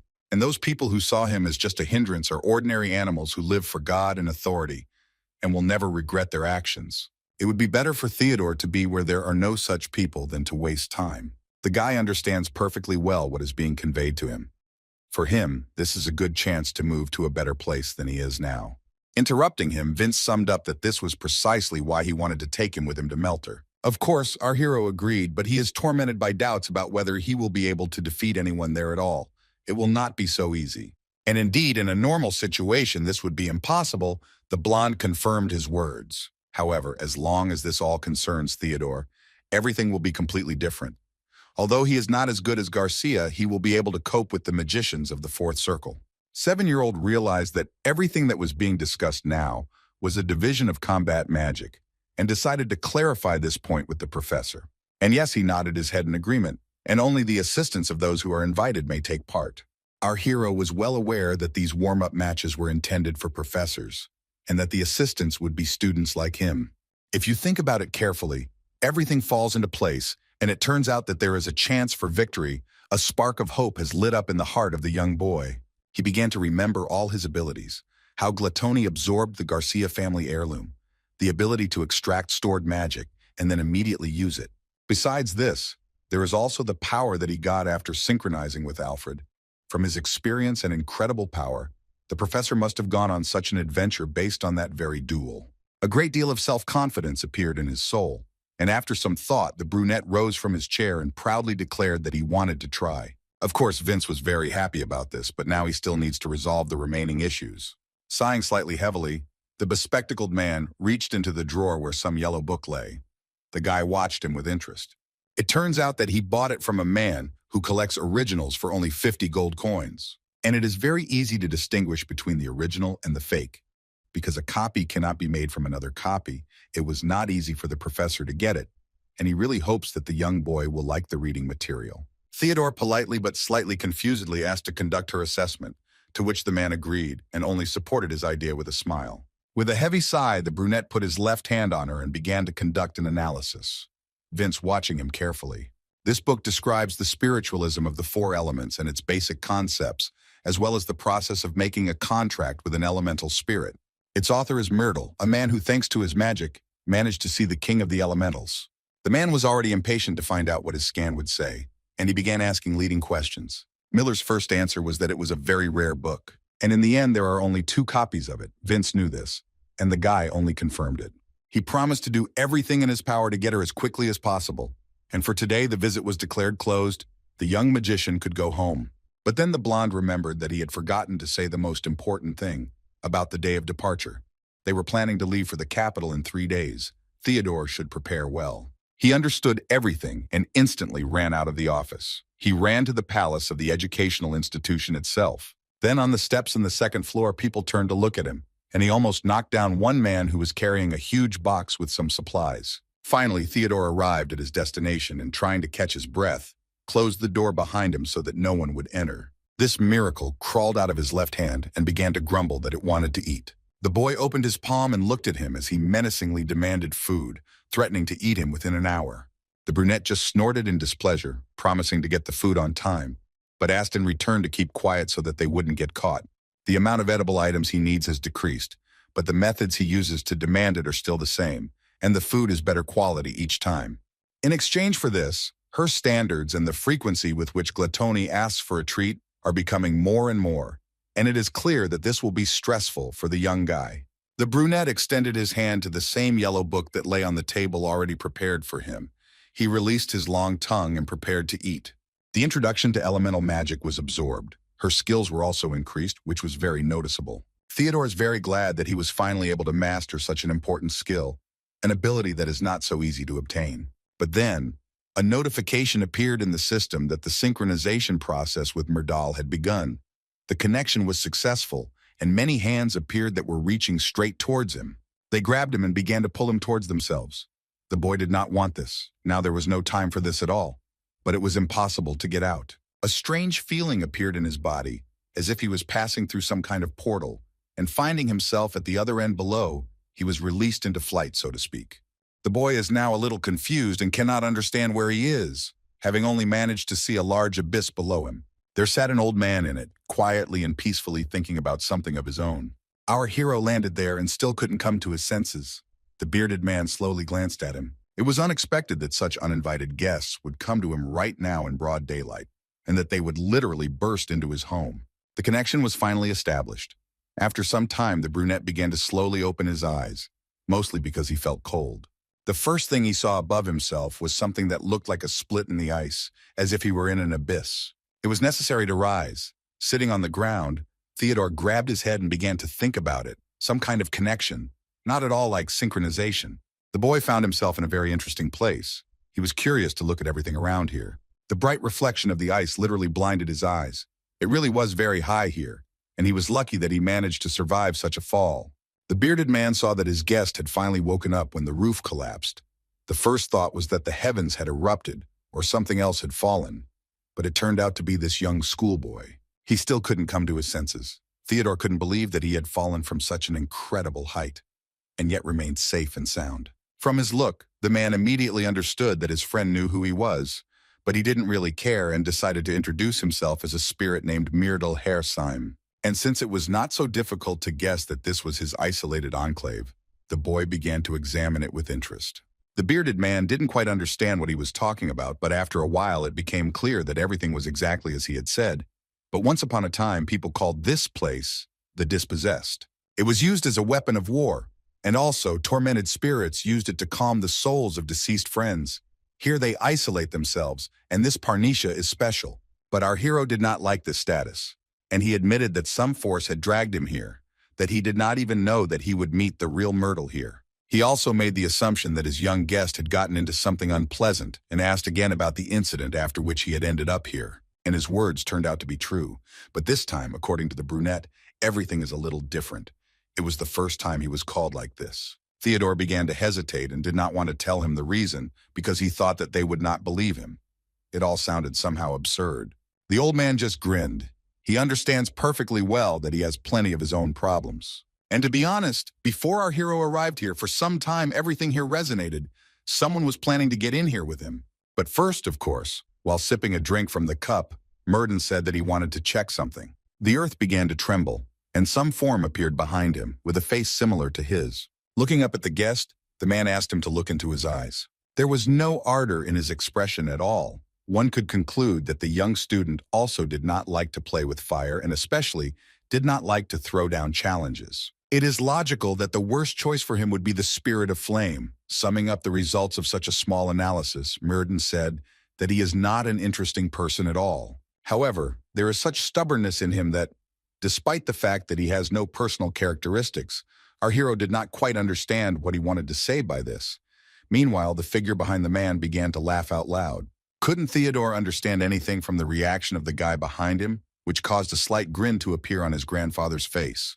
About patience, the boy knows best of all. It must withstand the blazing lava to acquire its form, and then the wind and water must temper it. And that is why, in Myrdal's opinion, Miller is most similar to the earth.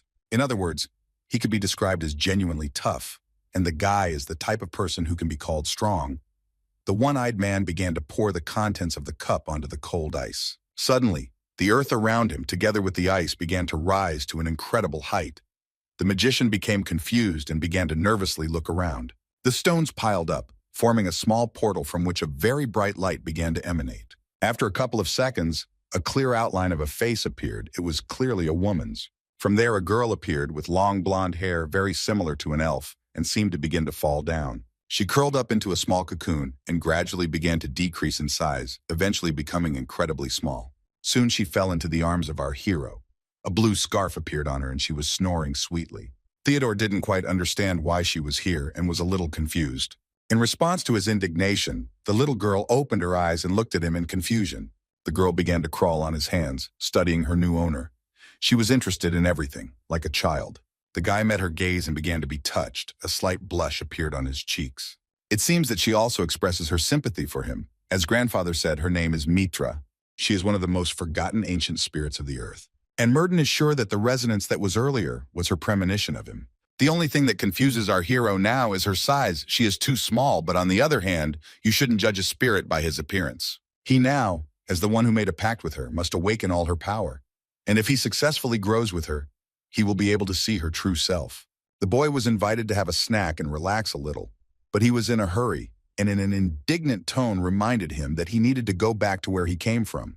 But nothing will happen if he eats a cup of soup before leaving this wonderful place.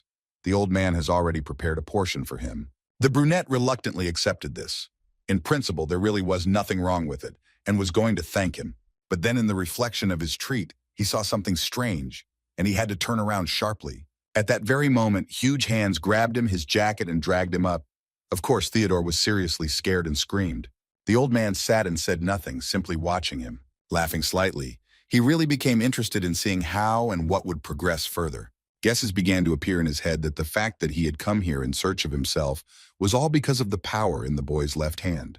The feeling appeared in his body again, as if he had fallen somewhere, and nervously whining, he rubbed his eyes. This time the brunette found himself on some bed and grumbled.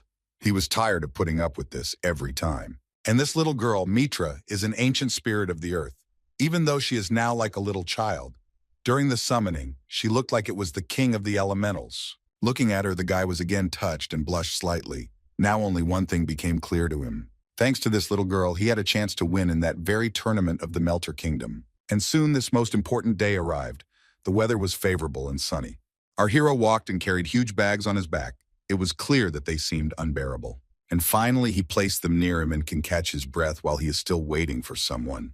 And on his back, he has another burden. The boy strains very hard to hold this entire load on himself. In that huge suitcase that he carried on his back, there were books for Gluttony. They took up a lot of space and were in the way. The teacher came up to him from behind and silently looked at this picture. The brunette sighed heavily and asked to call a cart because it was too heavy for him. Vince doesn't understand why he took on so much and wonders what it's all for. The student just laughed. All these bags are filled with books for Gluttony so that he will stay fed for 10 days. He grinned at the professor in response. He knew perfectly well that this would happen, and therefore he was well prepared.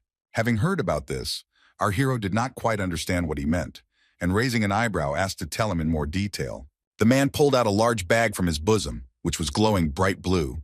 The guy still didn't understand what it was. It seemed that this artifact was named as a bottomless pocket. It is very necessary on any long trip, and therefore it was worth taking with you. The student's eyes almost popped out of his head. Theodore had heard about this, but had never seen it in real life, which really amazed him. His reaction was obvious to the naked eye, which made Vince laugh a lot, because there was no point in thinking about how he looked. Much more important is the convenience.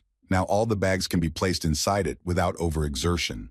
When everything was already in this strange backpack, the man tied it up so that it would not come undone.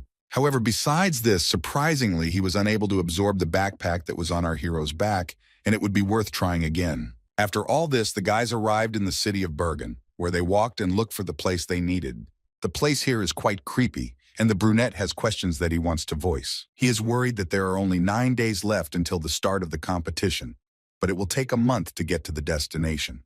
The professor asked his student not to worry about it, because they were not the only people who wanted to get there on time. Both masters and magicians, but there are those for whom this period of time is most important. Theo looked at him with interest. He assumed that they were talking about merchants and decided to clarify this point with his teacher. According to the teacher, there are also riskier routes. As long as there is an advantage in the form of time, you can worry about safety for money. This road is very dangerous, as it's controlled by monsters and bandits, and the travel time will be reduced by 3 times. In a word, this issue can be resolved with money, but you will have to shell out a decent amount. Time passed unnoticed while chatting, and now they arrived at the place. They needed to join one of the groups of traders who were talking about something. The girls noticed Vince and with slight indignation asked why they had arrived here so late. Anna Farrell was the first to approach him. She is the leader of the second largest guild. Theodore sweated a little and got worried. Could it really be the professor's ex? But he asked not to raise this topic. Before they could finish speaking, the long-haired girl rushed into the blonde's arms, which frightened the young guest. The girl missed him very much and could not be more glad that he came. Our hero watched them and didn't know how to react. His teacher looked embarrassed and blushed deeply. But then she noticed that there was some unfamiliar guy next to him and asked who he was. The man apologized for not introducing his young student and introduced the boys to each other. Besides this, Vince noticed that Gordon was not around, which meant that Miss Anna was in his place today. The blonde only nodded her head in response. A couple of days ago, he said that he hated the faces of his wife and daughter, and after that, she ran away from home with a fishing rod in hand, promising in a note to return in 2 months. What happened was truly terrible. But father had done many things before he left them, as Anna said, so his absence would not affect the guild in any way. There shouldn't be any problems. The blonde laughed slightly and with a grin said that she had already prepared a carriage the size of a fifth circle mage, with all the amenities and equipment in it. She wanted to flirt a little, but she began to hear footsteps behind her, which were getting faster and faster. It was some little chubby guy. He ran up and grabbed her by the collar, demanding that he urgently check her reservation, whether she wanted it or not. Naturally, she didn't like such rude behavior. The blonde freaked out and demanded to let her go, threatening to fire her. The bespectacled man also reported that the cart was in the 3rd section from the entrance. It was necessary to put all the luggage and rest. The departure would be soon. Vince sent his student for this. And so, everything was ready. Our hero quietly opened the door and was about to enter. Theodore expected to see the worst, but his expectations were not met. The inside of the carriage was even larger than it looked from the outside. And in fact, this is a simple principle of using spatial magic. In addition, they put some spells on the horses so that they cannot get tired so easily. The professor decided to sit down and rest a little. Sighing heavily, he asked how the guy was doing. He was doing well, and now, before leaving, Vince asked to see the elemental with whom he had made a pact. Our hero also began to notice that the professor had been looking much more emotional in recent days, and had also begun to show his eyes more often, and because of this he looked more human. In the end, it was all thanks to the teacher. It was because of him that he was able to do this. He got ready, took out his pen and his notebook, and finally asked to be summoned. The brunette cleared his throat, put his left palm forward, and asked Mitra to come out and show himself. Something appeared that looked like a mountain of small stones, from which a little girl emerged. The professor watched what was happening, and could not believe his eyes. Adjusting his glasses, he began to carefully examine this creature. As it turned out, it was not difficult for him to guess that this was an ancient elemental, while the little girl looked with interest at the new person for her. Of course, the man wanted to talk to her, but now it is impossible, since she is too small, like a child who does not understand how to speak, according to Theo. Still, she remains ancient. Now the blonde asks for information about ordinary and ancient elementals, which seems to have stuck with him. Suddenly, Mitra made some strange sound. The man looked at her with light understanding. She also looked at them. Since our hero does not know what the difference is between them, the teacher explained that it is all about the presence or absence of self-awareness. Sounds quite interesting. Theodore looked at him with interest and asked to give him a specific example. In fact, there are many of them. For example, when elementals communicate like robots, even being of a high level. They are like machines, and the boy begins to suspect that he still has a chance to talk to her normally. However, this needs to be clarified with the professor. A man knows very well that such simple creatures are called into our world deprived of free will and with only a small amount of control over themselves. The shorty seemed to go berserk when she was grabbed by the scruff of the neck and hissed menacingly and threw stones. This girl is a little different from those with whom he has a pact. In truth, Mitra retains all her free will, and it was clear from her behavior that she really does behave the way she wants. Either way, the chance of it evolving is pretty high. Based on the records we have, other such weirdos evolve along with their owners. The fair-haired bitch was fooling around as best she could, but now today, a short lecture is enough for our hero. The professor decided to lie down on his bed and rest. They would soon be leaving, and therefore he also advised his student to sleep a little before that. Because it was already getting dark, he wished him good night. A couple of hours later, it was already deep night. Only bats were flying around. There was no one. Complete silence and a light breeze brought this whole atmosphere. Their carts raced even at night. The horses did not sleep, except for these two magicians. As it turns out, one of the flying creatures was holding something in its paw, and after a couple of seconds, it suddenly released it right above the so-called carriages. This strange flask with a strange substance inside fell straight down into the very center of the minecarts. Some strange warriors watched this, prepared their weapons, and were getting ready to attack. The most important of them, the commander, extended his hand upwards and, finding the right moment, squeezed it. There was a loud explosion. Horses fell, some trailers fell apart, a large layer of smoke and fire rose. The people who were there began to sound the alarm. It was spreading very quickly at an incredible speed. It looked like an enemy attack. They were screaming and panicking. A hole appeared in the ground, right where the shell fell. A man crawled out from there, obviously wounded, and coughed violently.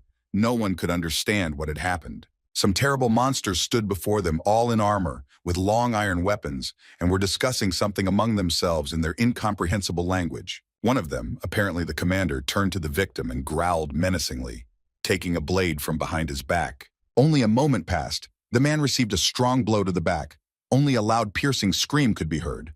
Theodore heard this too. His heart almost stopped from such horror, not the most pleasant feeling, getting up from such noise. He jumped up from his bed and began to look around. The professor was nowhere to be found, which frightened him. He had to get out of the carriage and examine the area around him on his own in order to understand the source of this terrifying scream. The first thing that caught his eye was a huge fire that was growing and growing. And right next to them, the brunette looked at it all with a slight misunderstanding. It wasn't hard for him to guess that this was an enemy attack. It looked terrible. He began to suspect that the professor had disappeared precisely because of this battle. And after a couple of seconds, Theodore began to feel a barely perceptible evil energy. But where it was coming from was unclear. He should call Mitra. The boy asked the girl to climb underground and find out what was going on around her, and she obediently jumped down. The guy still has a limit on the visualization of the area. He has every chance of finding the enemy by the waves emanating from the ore veins. He finally managed to understand who they were. They were goblins, and judging by their equipment, they were also hobgoblins. They were fighting right now against the defenseless people who were in the group. And so their huge leader turns to our hero and smiles maliciously. Only at this moment did it become clear that he and the meter were surrounded from all sides. It was quite scary to realize this. Thus, it is necessary to fight. 3 huge giants stand in a circle from our hero. He only looks around the sides. He began to retreat back to his cart. Brunette, you yourself cannot understand. How is it possible that they learned to use magical skills to easily move underground? One of them took his large crossbow and began to draw an arrow, aiming straight at Theodore's head. And then a shot sounds. Our hero grabbed the baby and jumped to the side. Fortunately, he wasn't hit. When he fell, a second goblin was already waiting for him on the other side. It would have been worth doing a backflip from him, which is what he did. On the opposite side, his next opponent was already waiting for him, who, furious, swung his sword. The guy had no choice but to ask Mithra to create real chaos here. Everything is done to confuse these creatures. There was something like an explosion. There are quite a lot of these thugs here. Who would have thought that our hero would be hiding here with this little girl? It's very bad that he spent too much of the girl's energy. Theodore won't be able to stand it anymore. He feels it. One of them growled menacingly, and unexpectedly for the guy, began to speak in his native language. It seems that they have personal, so to speak, grievances against him.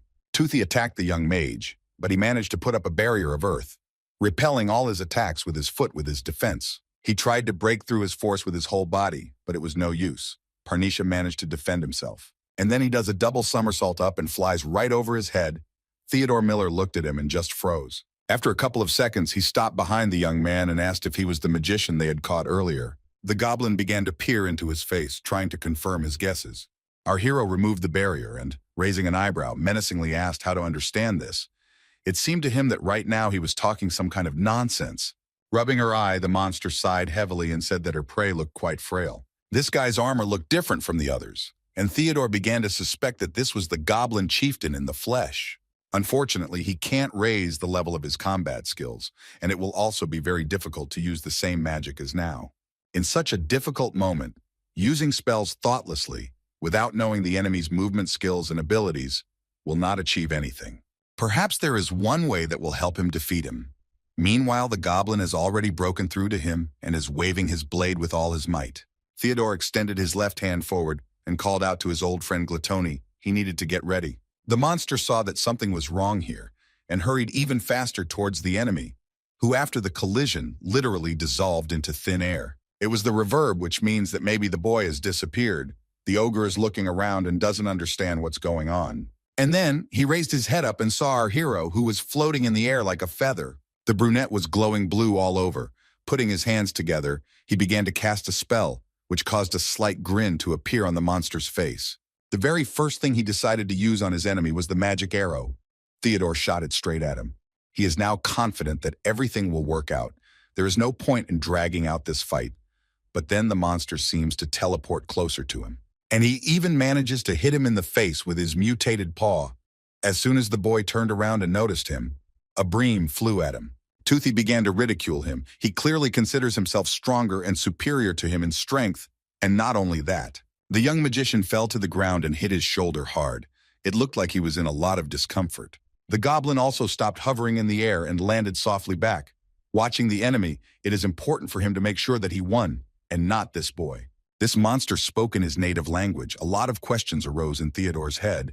Why could he use magic and even speak Korean?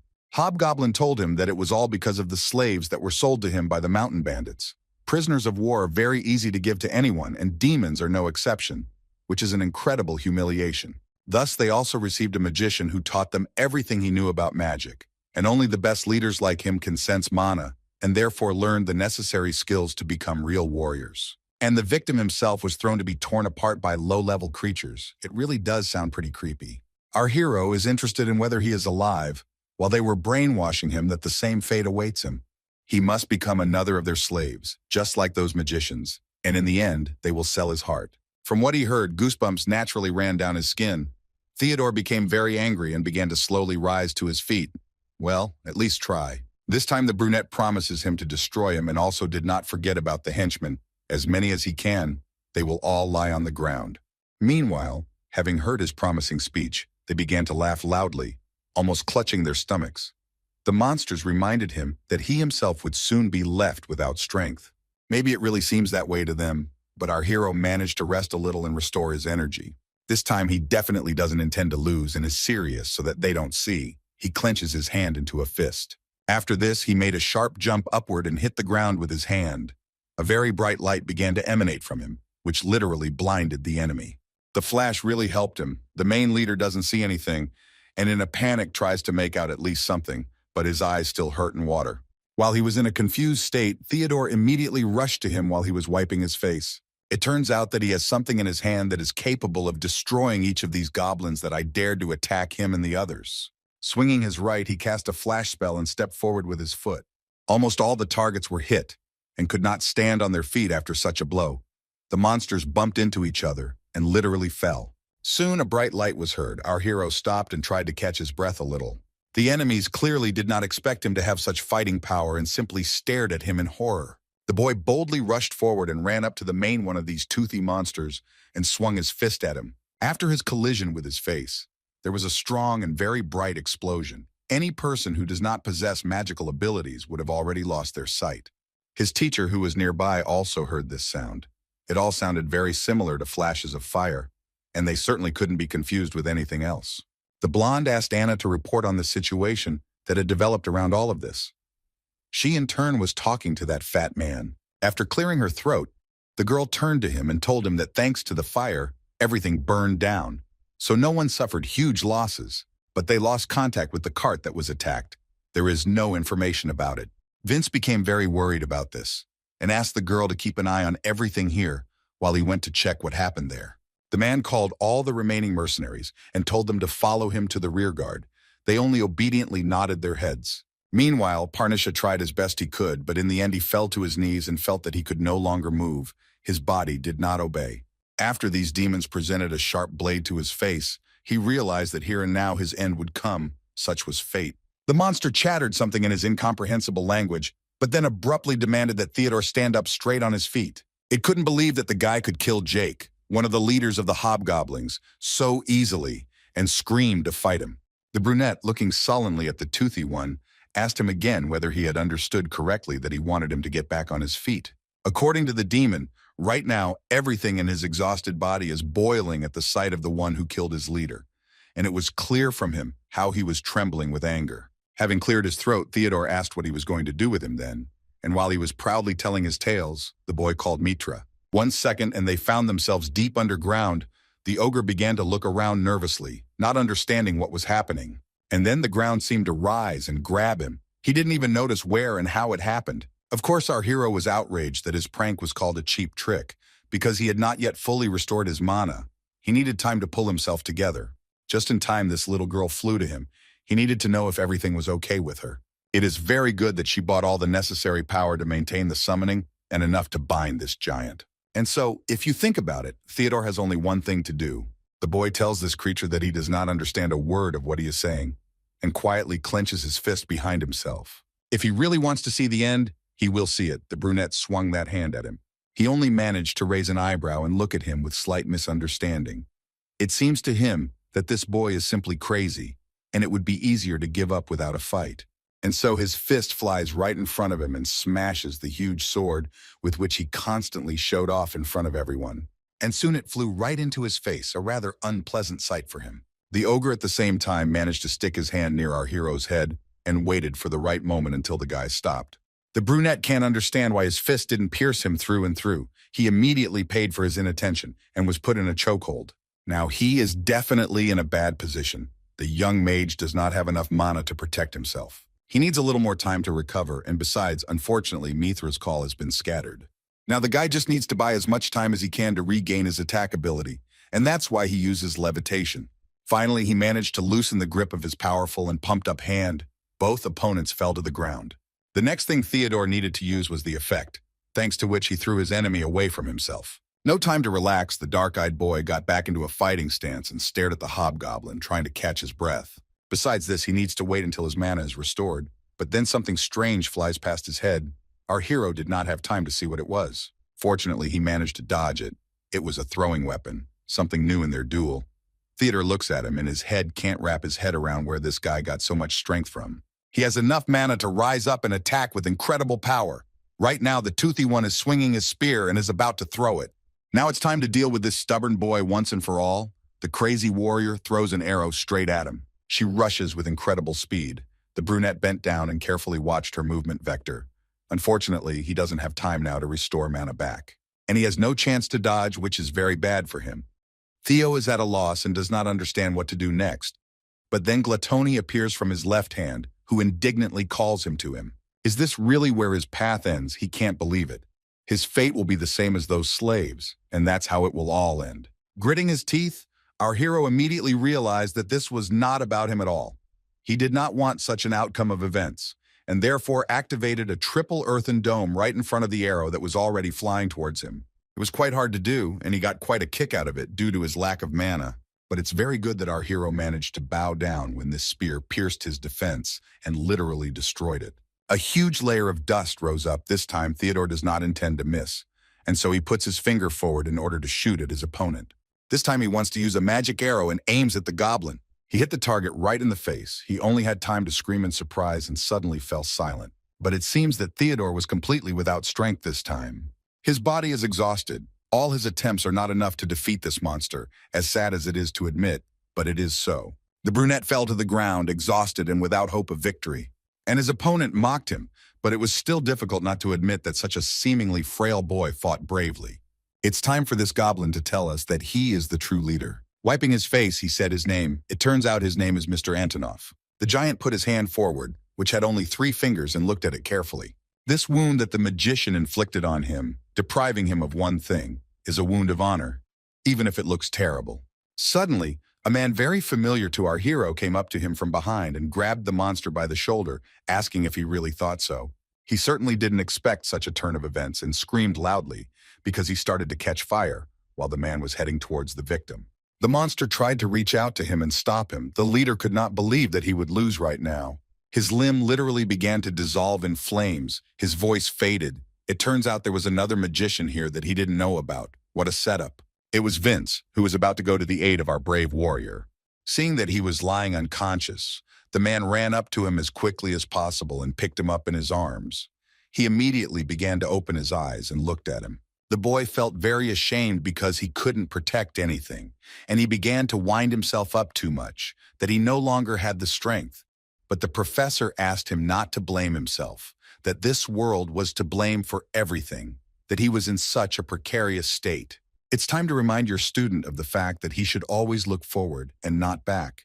Look at the people who are still alive thanks to him, his courage and bravery to fight. It is necessary to move forward, and now that his spirit has become much stronger, the magicians are ready to move mountains together. While they were safely getting into the carriage, other monsters had already arrived and were about to attack, apparently relatives of those goblins. The brave knights fought with them and demanded to protect the guests from these terrible creatures. A whole crowd of them came, but the warriors coped well and did not lose heart. The professor watched all this from the window, not missing a single fight. His mercenaries fight much harder than usual. There were many trolls, but no one was left behind for the sake of earning money.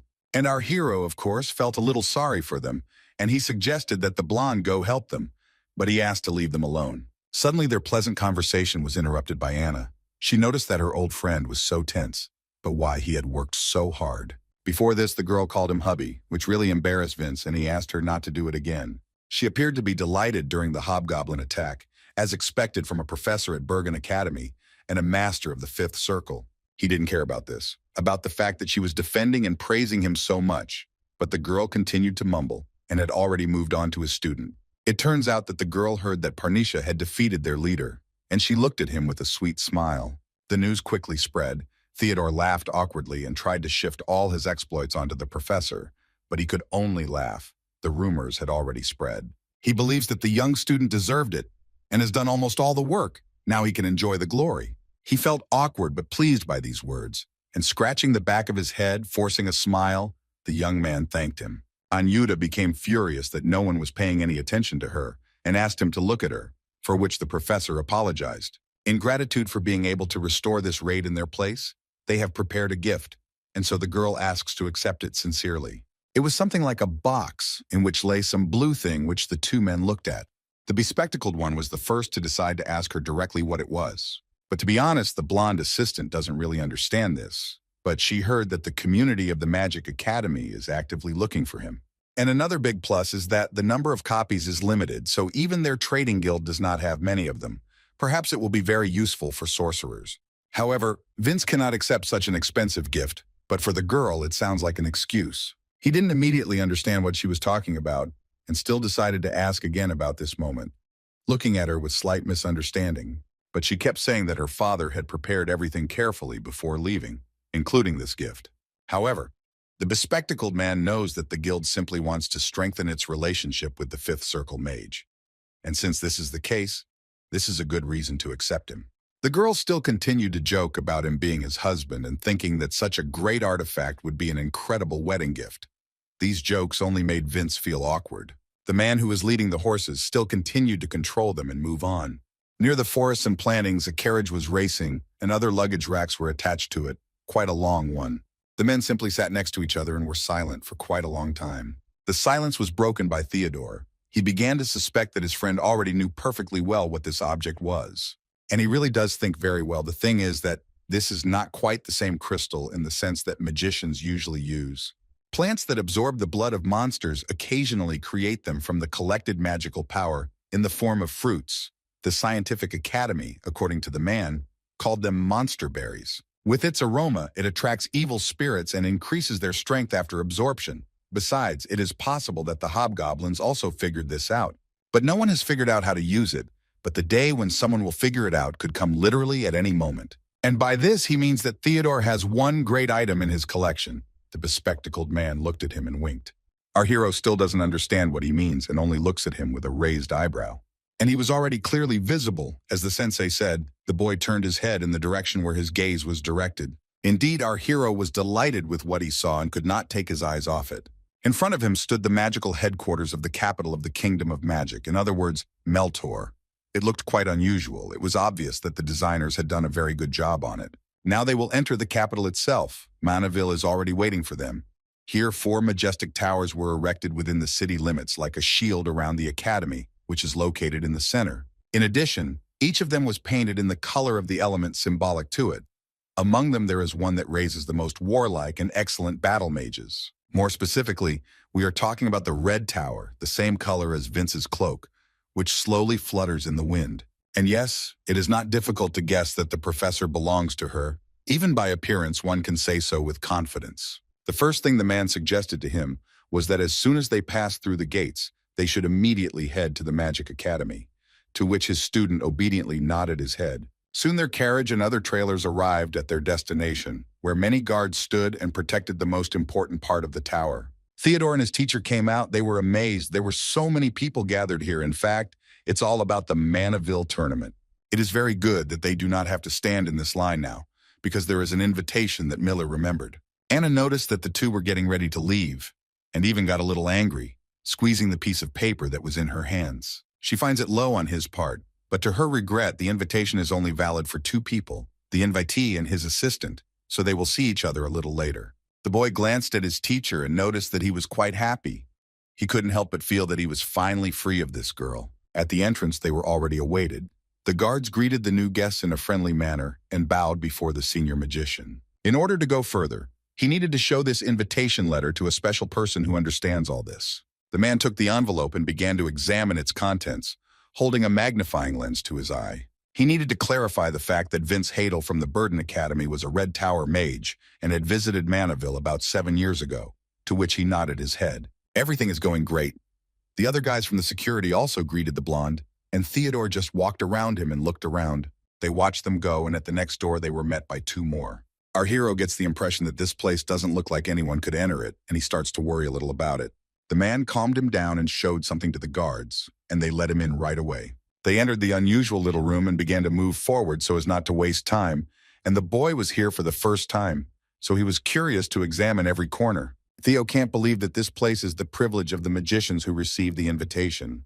Now the guys approached the next table where another manager from their so-called squad was waiting for them. This was the end of the application form for participation in the tournament, but the man needed to clarify one point: whether his student was a fourth circle mage. Seeing the teacher's displeased look, Fatso asked for forgiveness. Because this is just a simple formality, you need to write this information in the form. And only now the inspector learned that Theodore only had the third circle, as his friend Vince showed him. He did not believe it a little, and even began to hesitate looking at his hand. He was reading an important document, and at the same time asked him to talk to his student again, because all the participants in the academic tournament are magicians of the fourth circle. The fat man is afraid that he might be wounded or even worse, killed, but the stranger interrupts him. Usagi believes that if he is blessed by the magician of the Red Tower, then it is just a number. Theodore thought that the professor was familiar with this man, but he was seeing him for the first time in his life, and it did not at all seem like he had any manners. The man clapped his hands loudly and was a little confused because he forgot to introduce himself. Clearing his throat and bowing downwards, he identified himself as a private of the Blue Tower. Opening one eye, he asked with a smile to be addressed as Lauren. It turns out that the rules of the tournament were slightly changed. The man in the blue cape was constantly chatting the whole way, but at this moment he decided to give advice. Private of the Blue Tower told the newcomers that all participants of the tournament received something like tokens, which is proof of their participation.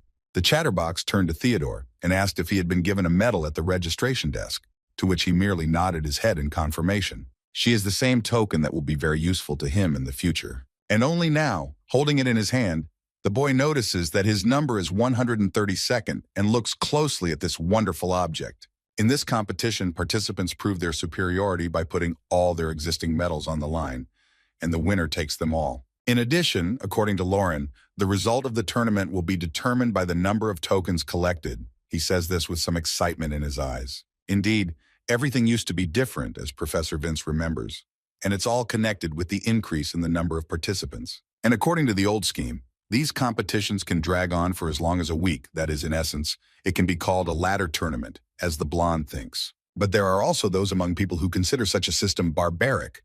But isn't victory exactly that, regardless of the methods used, as Lauren believes? But now the bespectacled man has a question. What if someone will select only weak opponents for themselves or refuse a duel? This is also a very important point, to which he only chuckled in response. For him, this clarification sounded a little funny. Although it was indeed a good question, the bearded man turned to him and appreciated his wisdom as a Red Tower mage. Suddenly he called Mia, who was standing behind him and looking at the floor, moving stones with her feet. This girl is the best student and also the second daughter of Viscount Gluco. The girl with a bob from under her forehead looked at the new guests and tried to greet them in a friendly manner. The man put his arm around her shoulders and continued to tell her that last year, the process dragged on for a whole week because of the participants' attempts to save their medals. That's why the new rule was introduced. Professor Vince looked at him with displeasure and asked him to stop dragging his feet. It was time to get down to business. His friend laughed loudly, but he still had to tell him that the innovation was that participants who had only one token could not refuse a duel. And as an example, he cited the student Theodore. However, according to him, not everything is as bad as the magicians of the Red Tower like to say. The one who is so careless is to blame. Of course, they can give our hero time to prepare. The date and time of the duel are chosen by the host party, as Lauren said. Now everything falls into place. The fair-haired man asks his student what they should do then. He only sighed heavily in response. He thought that such a small meeting was over for today. But no. It turns out the bespectacled man reserved a table for them in a posh restaurant that is directly controlled by the imperial court. The brunette only raised an eyebrow and looked at him. The fact that this imperial institution had awakened great interest in his heart, and why not visit there at least once? Theodore, with a sparkle in his eyes, asked to finish everything quickly. The boy came closer to Lauren and said that the date and time of the match was right now. He only grinned in response and agreed to his conditions. Not everyone immediately decides to take such a big step. And so, after a couple of minutes, they found themselves in a universal arena that has served for years as a student tournament. And in simple terms, it is called a pentarium. Dividing into separate sectors, it turns into 5 independent ones. The main hall located in its center will open only on the last day according to the rules. One of the traders was the leader and asked the participants to attach crystals to their clothes. Our hero didn't quite understand why this was necessary. They explained to him that it was defensive. It blocks up to 3 attacks of the 4th circle magic. The brunette approached Theodore and began to attach one of them to his chest, and with each resulting damage, as she says, one of them will be destroyed. However, 2 can be damaged at once in one attack. The boy took one in his hands. It seemed to him that it was an expensive artifact, however. The girl laughed and said that it was disposable, so it was on the contrary cheap, only a couple of zlotys. Laurent's apprentice laughed and said that his actions were very similar to those of some baron's son, and not to an unusual nobleman who should not be bothered by such trifles. Our hero noticed how she was sticking gum behind her ear and scolded her for it. The blonde tried to get out of it by saying that this was her decent manners in the family. The presenter ran up to them and stood between them, asking them to break in and save their strength for the duel, as she saw that the situation between them was starting to get heated. Meanwhile, the mustachioed man and Theodore's teacher had already sat down almost next to each other in the arena. The judge ordered Theodore Miller, who was already rolling up his sleeves and getting ready, to be in the left corner of the stage. And on the right should be Mia Gluco. The girl was also ready and in anticipation. The boys went to their designated places. The brunette in the hat threw something up to the top and screamed joyfully. The duel was officially declared open. The guys took a fighting stance and prepared to attack. The very first to decide to move forward was the girl, releasing her ice spears forward. She wouldn't really like to drag everything out. She has her own things to do that need to be resolved. And so she needs to finish everything quickly, purely out of politeness, as she says. The arrows flew towards the guy, but at a fairly slow speed, and after a couple of seconds they were near him. The blonde promised to quickly send him home and asked him not to dodge. Our hero didn't care what anyone said. He had plenty of time to cast a spell. The guy raised his right hand up. In response to this, he wants to use a blast wave and stretches his hand forward, slowly moving his fingers in order to enhance the effect. Something like a shield forms in front of him, which effectively breaks all of her ice arrows. After defense, you need to use an attack spell, which our hero does. This time he will use ignition. Theodore fired a fireball straight at the girl. She only managed to scream in surprise and most likely won't be able to dodge. Meanwhile, the boy gives her some lubricant so that she slips and falls. And indeed, after reciting this spell, the earth around became slimy like butter and lost its balance. The girl didn't even have time to somehow react to everything that was happening. Meanwhile, the brunette was not going to lag behind and continued to attack. This time he needed to use the wind and cut. He aimed straight at her, that small artifact that was given at the very beginning. Her teacher couldn't believe that she was so clumsy and couldn't handle some boy. In the end, the girl just fell to the ground and couldn't get up. After all this, she still looked out from under her bangs at our hero, who came closer to her. Was she really that weak? The brunette asked. Should he tone it down next time? The lady slowly rose and, blushing slightly, looked at him and silently nodded her head. The judge is now happily ready to announce the results of the very first round of the fight in this arena. The winner was, of course, Theodore Miller, the magnificent young man. The girl continued to grumble and mutter under her breath. In this, the boy alone did not see a drop of the courtesy of a nobleman. He addressed her as, "You." It seems she wants to taste more. She finally recognized this technique. It was a lightning strike. It looks like the blonde now knows what to do. Mia began to rotate her hand counterclockwise and formed an arched shield, looking sideways at her opponent. Meanwhile, our hero called his little assistant Mitra, who immediately arrived. Now the girl won't run away anywhere. Theodore knows how to control the earth and grabs her by the legs, causing her to scream. The boy uses chain lightning as an attack while the enemy is in a state of shock. Flashing spots began to appear in her eyes, which literally drove her crazy. Now she can't go anywhere. And only now, she looked with horror at her artifact, in which another piece of glass had broken off. It was very noticeable to Theodore that despite her enormous self-confidence, she used magic too pretentiously. That was her problem. But for Professor Vince, this all looks very strange. Even if she is not from a good family with sufficient wealth, she is not a wizard who lacks talent. The only thing this child needs to succeed is discipline, but because of her environment, all she hears is praise and sweet talk. However, his disciple's experience, which he has accumulated during his journey, is unique. He has experienced the battle of life and death, and therefore knows the true meaning of battle. The participant of the test could not believe that at the time when the guy destroyed her 2 crystals, she was not able to get close to him even once. It's very strange, but her father didn't teach her what to do in such a situation. And even when she is attacked, the girl doesn't feel anything. It's as if she doesn't care. Our hero immediately began to apologize. It seemed to him that he had touched her head and she was talking nonsense. But then she immediately saw through her. She behaved this way herself, I am sure. Now she is trying to seem defenseless, but you can't fall for that, and he just laughs at her. The blonde only blushed in response. I try to make excuses that everything is not as he really thinks. Meanwhile, the teachers were watching this comedy from their seats. Vince became so embarrassed that he covered his face with his hands, and his friend just sat with his mouth wide open and did not understand what was happening. Her blush became more and more pronounced. She tried to prove that she was saying everything quite sincerely. Mia did this for the first time in her life. But according to her, this boy is just a country bumpkin who doesn't even know basic concepts in decency. This attitude towards her really pissed her off. The girl made a strong swing and used an icy wave. Our hero raised his eyebrows and reminded her that her movement was too slow to attack very well and almost unnoticed. But now she didn't care about it. She knew for sure that when her magic reached its target, then it would definitely be the real end for him.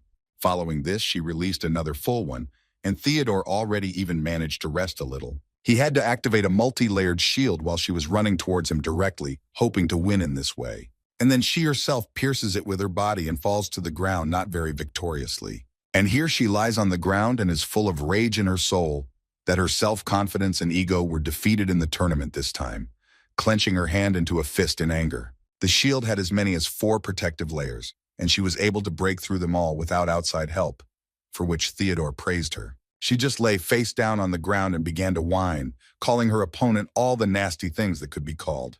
The girl is most concerned about how her face looks now. She was able to turn her head and tears were visible in her eyes. The judge carefully watched the entire fight that had just taken place and was ready to announce the fair results. As expected, Theodore won, but he felt embarrassed that he made such a small, self-confident but fragile girl cry. Her teacher, who is always positive, came up to her and trying to encourage her, I said that next time she would fight better, learning from her mistakes. The presenter congratulated our hero on his victory, to which Miller only smiled amiably.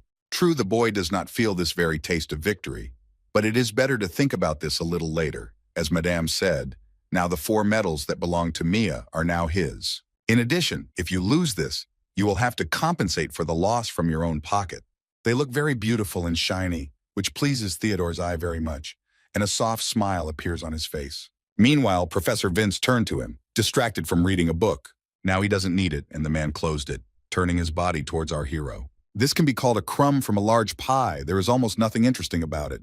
But the whole point is in the big difference in experience. In fact, the guy has Alfred's memory and his combat knowledge, and all the other students are like flowers from a greenhouse. Suddenly, Vince hears someone's familiar voice in front of him and is very surprised. This is a tall, bearded, muscular man. He had a gun behind him. He looked at it and smiled. The blonde only sighed heavily in response. He became interested in what such a busy person was doing here. And Theodore's eyes almost popped out of his head. He doesn't understand who this man is. He doesn't look like a knight swordsman at all. The merry man laughed loudly at such a sullen greeting from his old friend Vince and hit him on the back, and it looked like it hurt a lot. The bearded man, with a broad smile, asked to be introduced quickly to the student with whom he had come here.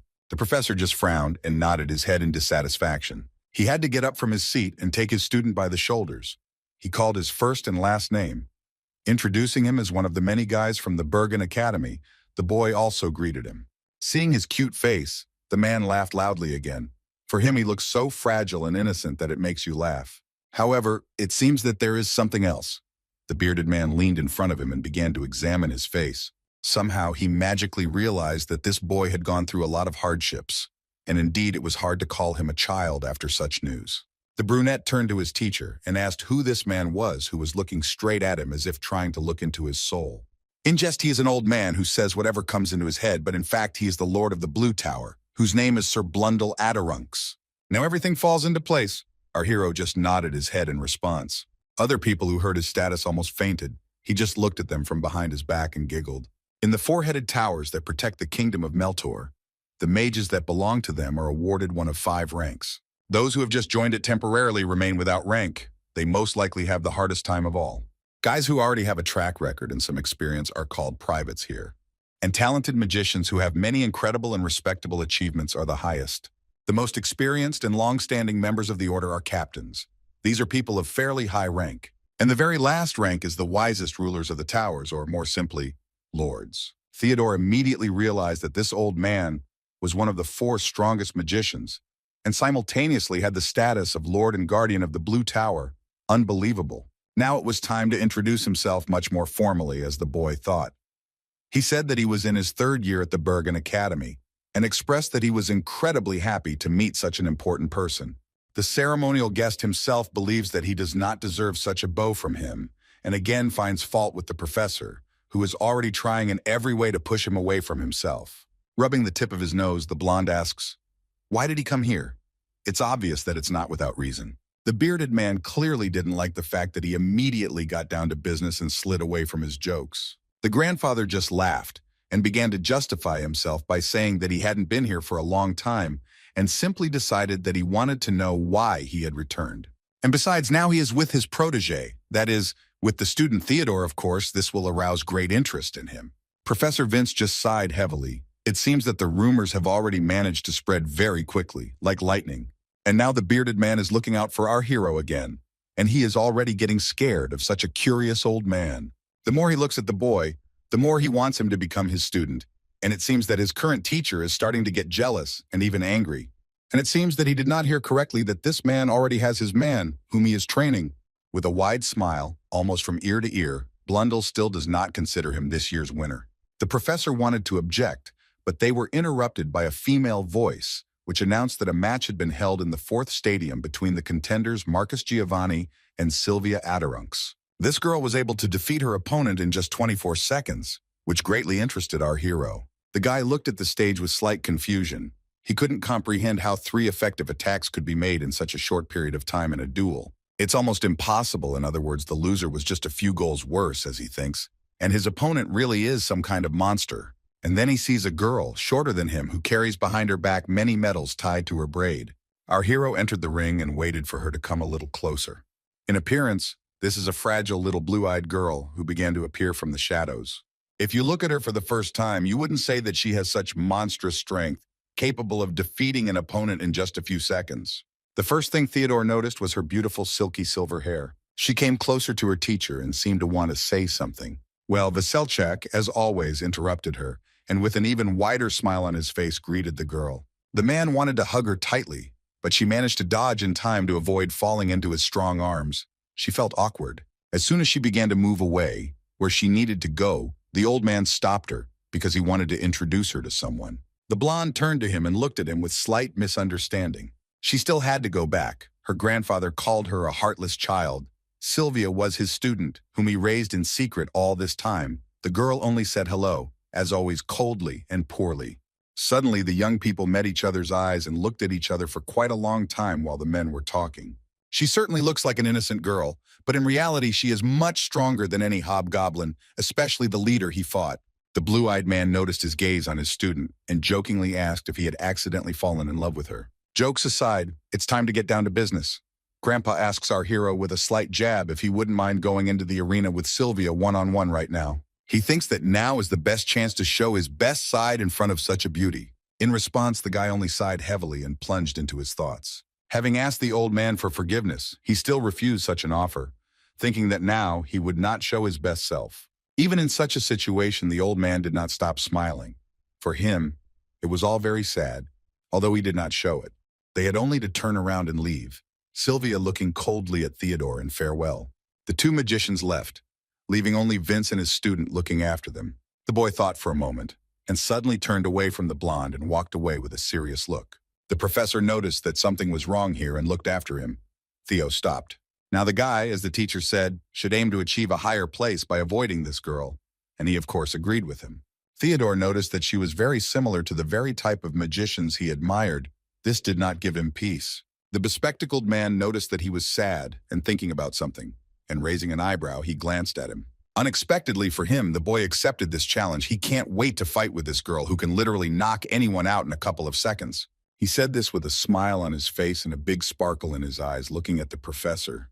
Although he believes that his common sense tells him not to agree with his decision, however, there is something else. His blood began to boil for the first time in so many years, he says. This is smiling, this old man, and she. The blonde wants to see how this girl hangs her head in shame in front of everyone. That sounds good. The guy would also like to see such a sight with his own eyes. To begin with, they now need to walk through the artifact shops and the bookstores. The teacher will, of course, help him. If he likes something, the brunette just needs to say so. He was very pleased with the thought of defeating such a strong lady. The two heroes went forward to meet their goal. Meanwhile, on the first bench sat a girl who was very sad. Despite the huge influx of tourists, she would have been fine for the whole day if at least a couple of customers had come in. They all just run away from her when they hear her prices for everything, which upsets the young lady very much. The blonde was already starting to cry. She couldn't sell a single high-class artifact. Suddenly, two men came in to see her. The saleswoman immediately smelled the money bag and became wary. It was Theodore Miller and his teacher. They came to this place quite quickly and immediately after they discussed their plan of action. It looks like the girl is in a slight shock. The Red Tower is also a supreme mage. What could be better? The bespectacled man approached the owner and asked to show her best product, clarifying the fact that its cost was not important. The blonde dragged a huge chest and placed it on the table right in front of them, proudly declaring that this was it.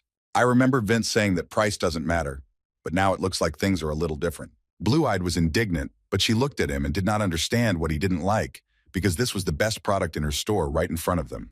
But it turns out that this is not what we are talking about at all. She has a 100% B-rank item, and that is exactly what he needs to be brought. She just smiled in response and crawled under the table to look for him, which was basically what was expected from the supreme mage of the Red Tower, since there was such a request.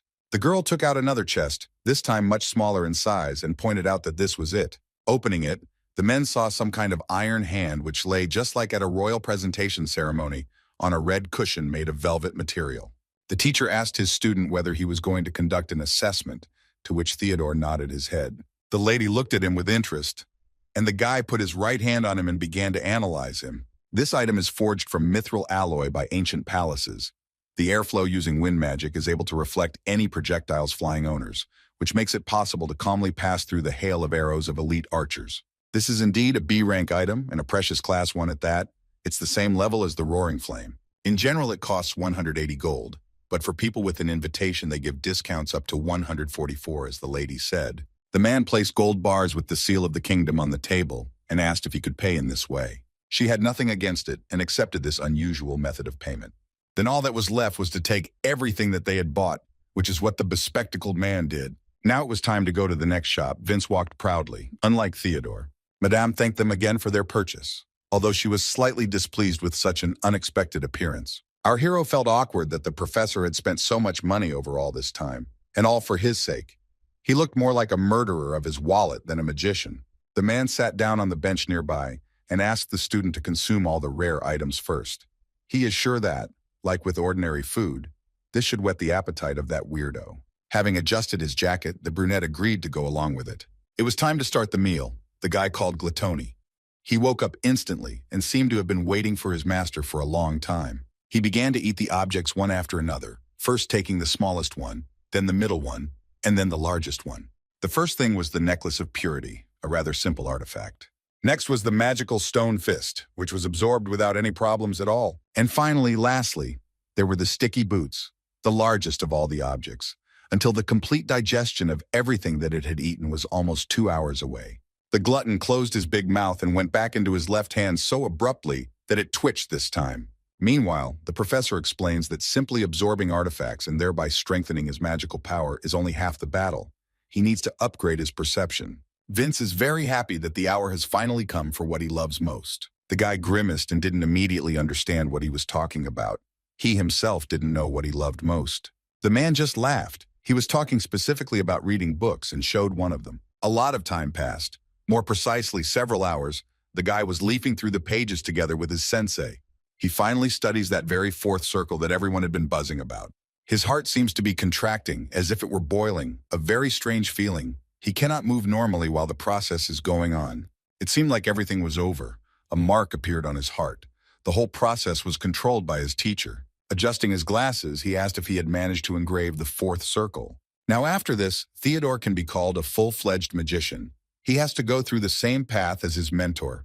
It is important not to forget the true and firmly follow the path that he chose. The boy promised that he would try. It seemed that the process of assimilation had already been completed. Clenching his hand into a fist and taking all the remaining things, Vince suggested moving on to something tastier right now. He poured out all the artifacts that I bought today, which were left over from Gluttony's last meal nearby. Now our hero cannot believe that he needs to swallow such incredible objects. And these are not cheap things, but of a precious class. Doubts and hesitation were still visible in his eyes. The professor frowned and demanded that they all be put aside. Now it is important not to think about it, because if there are available means, they must be used. And as soon as he decides something for himself, then he cannot be stopped. Vince knows his student very well. And since Theodore really wants to teach Sylvia a lesson by showing who is stronger, he needs to deal with all of this right now. Put aside all of his fears and doubts. Confidently he went to work, so to speak. Putting his left hand forward, the guy asked Gluttony to absorb everything. And now, from today on, they will have special lessons, completely different from what they had before. His trainer knows that his future opponent's specialty is water magic, and his main feature is versatility. They began to explain to Theodore that all nature around is water, and clouds and permafrost in the mountains, and even fog in the mountains. The essence of such magic is its transition from 3 aggregate states. It does not have any special weaknesses and also specialization in anything. For a brunette, this sounds somehow ambiguous. Theodore should also avoid close encounters with this girl, although this is only his opinion, but he needs to be more careful. The very cane that the Lord of the Blue Tower had is not a cane at all. It is an impressive wooden club. The boy nodded frivolously, and indeed that stick was much too big for a staff. But it's not him at all, it's a real club. Vince would never confuse it with anything else. This old man often went to some Easterner, and as a hobby studied how to fight with it. By now, he can already be called a master in the art of using close combat weapons. In a real fight, he once smashed the heads of countless knights using only it. And after such a story, Theo remembered that Sylvia also had something similar to a club. But on the other hand, he no longer finds it funny, and doubts about his victory over her appear. In a word, he should try not to get too close to her, as the teacher said.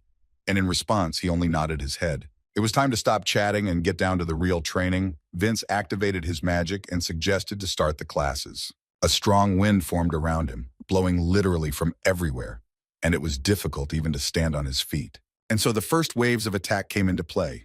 The student dodged as best he could. Now he must set up a shield when the last arrow has almost reached him. Just in time, he protected himself with the simplest but most effective spell.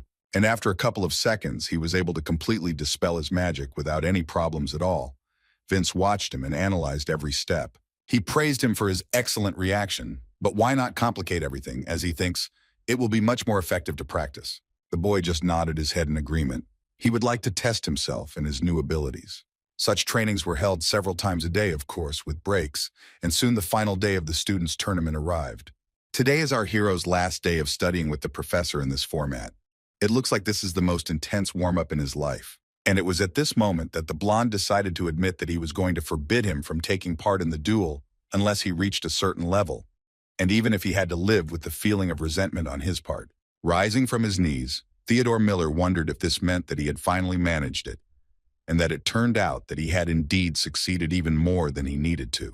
The men went to the Pentarium waiting room, where there were a lot of people and everyone was busy with their own affairs. And it seemed like everyone present was discussing this girl, the apprentice of the Lord of the Blue Tower, who already has as many as 95 medals, and the next closest second place only has 21, amazingly. Everyone was looking at her, but the girl was sitting quietly and peacefully at the very end of the long table, fiddling around with something. Her teacher was next to her. He found it funny that at the beginning of the tournament there were so many people who wanted to compete with her. But then those who wanted to challenge her in the last few days seemed to have disappeared into thin air. The old man just wants to chat. He often discusses today's youth. These days he thinks that they are completely spineless, and Sylvia chews a loaf of bread and just nods her head. Soon Theodore Miller approached them and greeted the Lord of the Tower himself, who somehow remembered his name. Yes, he nodded his head in agreement. For him, it was truly a great honor that such a great magician remembered his name. The blue-eyed girl did not listen to their conversation, but continued to gobble up the fresh bun that she loved so much. The dark-haired man looked at her and observed her calm behavior. Now, for some reason, he doesn't feel that oppressive aura that was there then. Maybe it's all because he's become a little stronger. The bearded man congratulated the boy for being able to reach that fourth circle so quickly in such a short time. This is an incredible achievement. It immediately became clear that Theodore had not come here for some kind of entertainment, but had come specifically to see this girl. Clenching his hand into a fist, he turned to participant number 13, that is, Sylvia Adirunks, and publicly challenged her to a duel in the students' tournament. The girls looked at him coolly, raising their large blue eyes. The guy just nodded his head. All this for the sake of those same 95 medals. But our hero only has 5 of them. And according to the rules of the tournament, the first place, that is she, has no right to refuse the challenge. The boy only smiled slyly. The girl began to rise to her feet. It turns out that she had no intention of rejecting his offer. She was just thinking, where else can she get 5 medals to reach an even 100? Other people I heard their conversation were delighted with the guy who hopes and is seriously aiming for first place. Everyone present was discussing Daredevil. He looks like a boy who doesn't know his place. And besides, the closing ceremony of the tournament is in just 2 hours. The central arena began to open. Now the final match of the tournament, which everyone is waiting for, will begin. It can be said that this is the final of the academic competition. People have already heard that the disciple of the Lord of the Blue Tower is participating this year. It seems that the people here are not at all familiar with Theodore, and almost everyone is sure that he will not win this fight here. And so, from one end came Sylvia. With a quiet and proud gait, she walked forward to the sounds of applause for her. Everyone knows perfectly well that the guy will lose, because his opponent is the favorite of the Lord of the Blue Tower. The boy stands in the shadows and still can't bring himself to come out of it. He can't believe how many spectators have gathered here to watch their battle. Just the thought of being watched by such a crowd of people makes him incredibly nervous. So much so that he begins to tug at his jacket, then his tie, then straightening his shirt. He had been striving for this for so long, now he couldn't hesitate so much. He was literally a couple of meters away from the entrance to the arena. He sighed heavily, but still tried to gather his courage and went forward. Those who were rooting for him also greeted him with applause. Also watching all this will be their teachers, the old Jock and Vince, all together. The blond man asked him if he would mind if he watched all this that would happen, to which the old man nodded his head with a smile. It seemed he didn't care at all about it. The man in the red cloak came closer and stood next to the Jock, looking at the arena. Suddenly, the blue-eyed man reminded him of Vince's motto about victory and looked at him askance. It's surprising that grandfather still remembers him, but it's all the fault, so to speak, of that girl of the Lord of the Red Tower, who repeated him at every opportunity. And it was also difficult not to notice how the blonde was seriously thinking about Theo, about his victory over Sylvia. Smiling, he asked not to pay attention, because these were just his guesses and nothing more. Now all that remains is to watch to find out the result of this match. Everyone is now assembled and we can begin. The final student tournament was declared open, and everyone clapped their hands contentedly.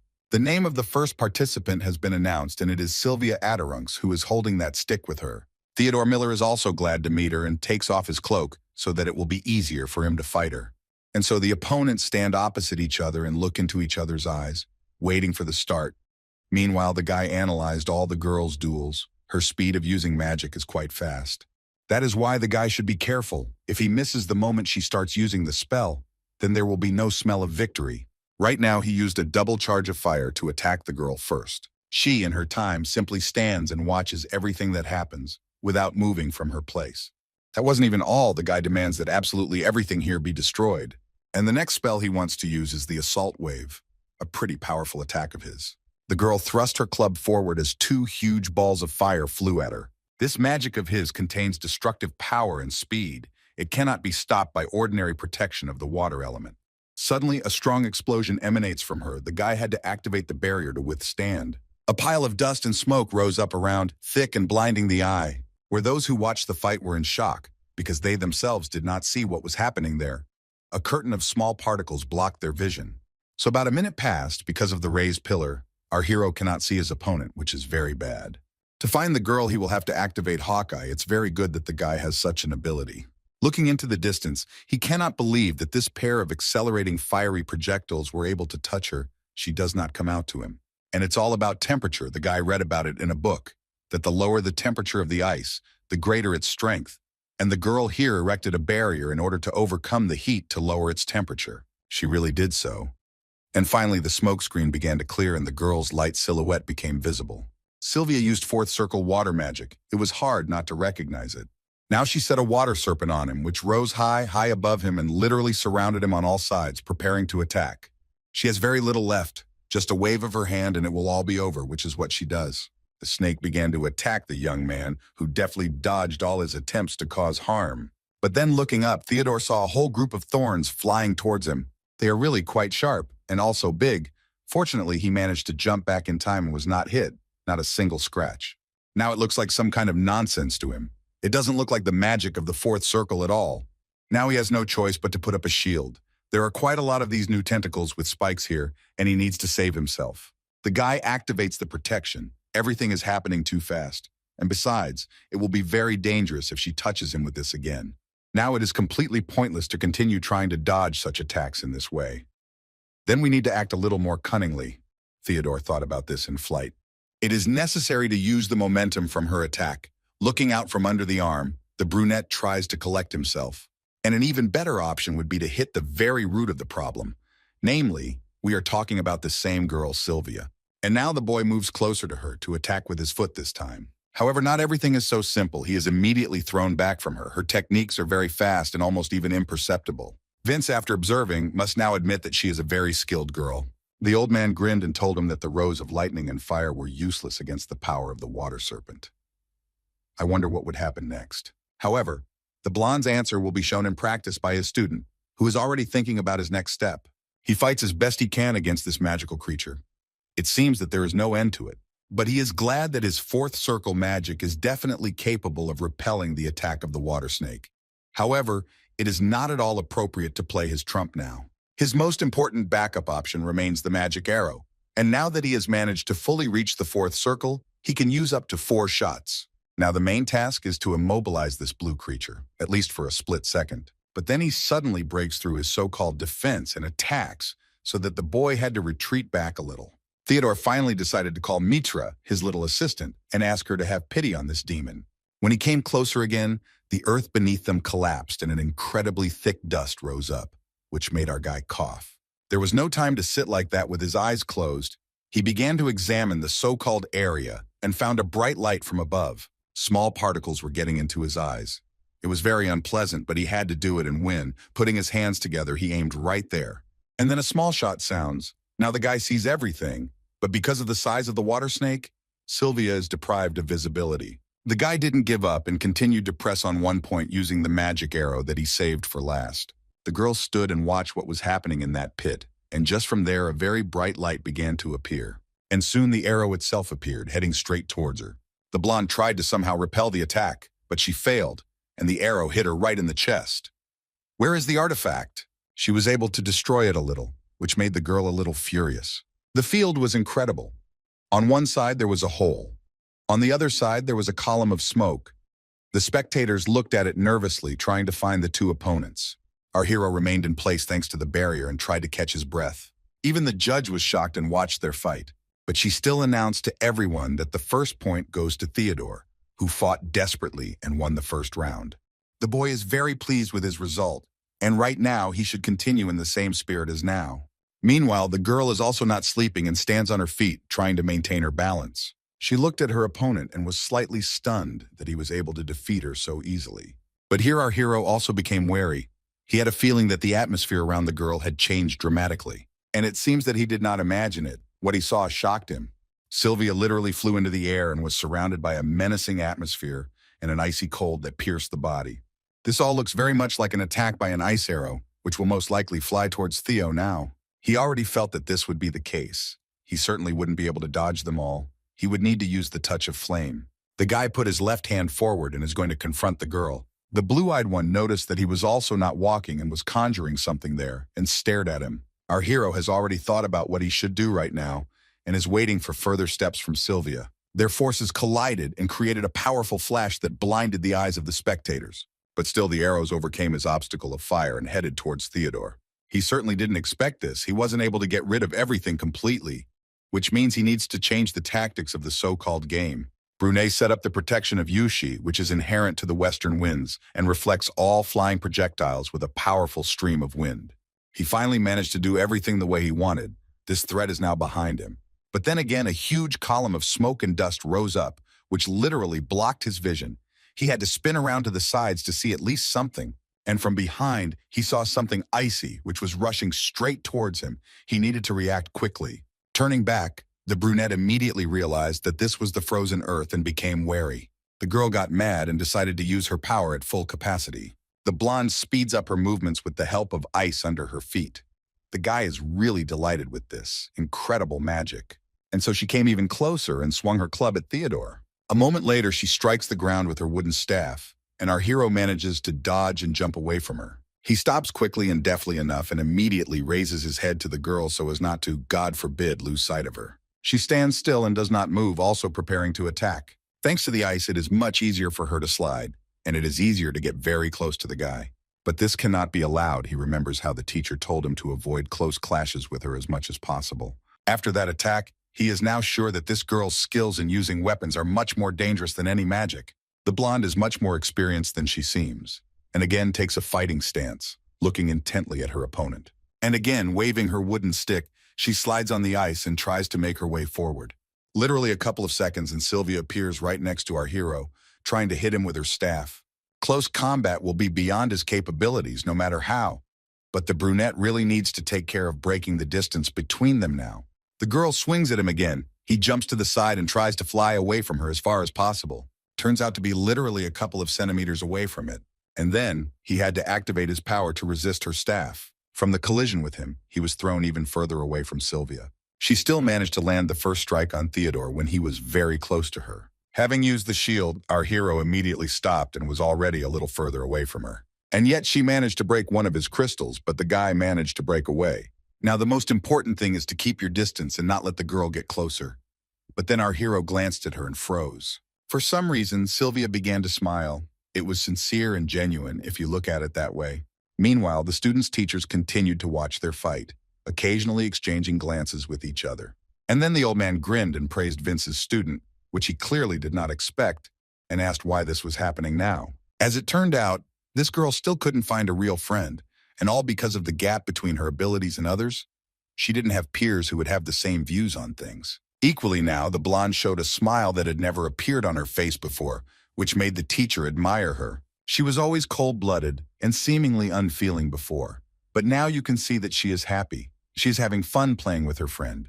The bearded man looked at them and was touched. Let the guys spend time together as much as their hearts desire. Theodore activated fire magic and was about to attack the girl. Sylvia, in turn, was preparing a playful counterattack with a broad smile. And for the umpteenth time, the wave of flame collides with the ice, creating bright flashes and hot recoils. After this, she runs as fast as she can, running around this incredible cloud of heat. Our hero hears and sees this perfectly well. He cannot allow her to come right up to him. He tries with all his might to repel the attack. The guy uses a magic arrow, but she deftly dodges it and gets even closer. The girl ran up to him as quickly as possible and swung her staff, reminding him with a smile that he was already starting to repeat himself in his attacks. She swung her weapon and attacked with a wave again. The blonde uses the illusion path, that is, this is the effect of the mirage of the Nightwalker. The owner can create a realistic illusion anywhere. And exactly at the point where she is now, a trap was laid, which the brunette had set in advance and prepared especially for her. There was a hidden earthen spear that struck the enemy in the stomach with quite a lot of speed and power. She loosened her grip and couldn't even move after such a collision. It seemed like it was very painful. A surprise attack will work, and only once on Sylvia. Our hero knows perfectly well that there's no point in using the same trick on her twice. Suddenly, something very sharp and painful hits him in the back. It was an ice arrow. The guy cleared his throat and didn't understand how she had managed to set him such a trap.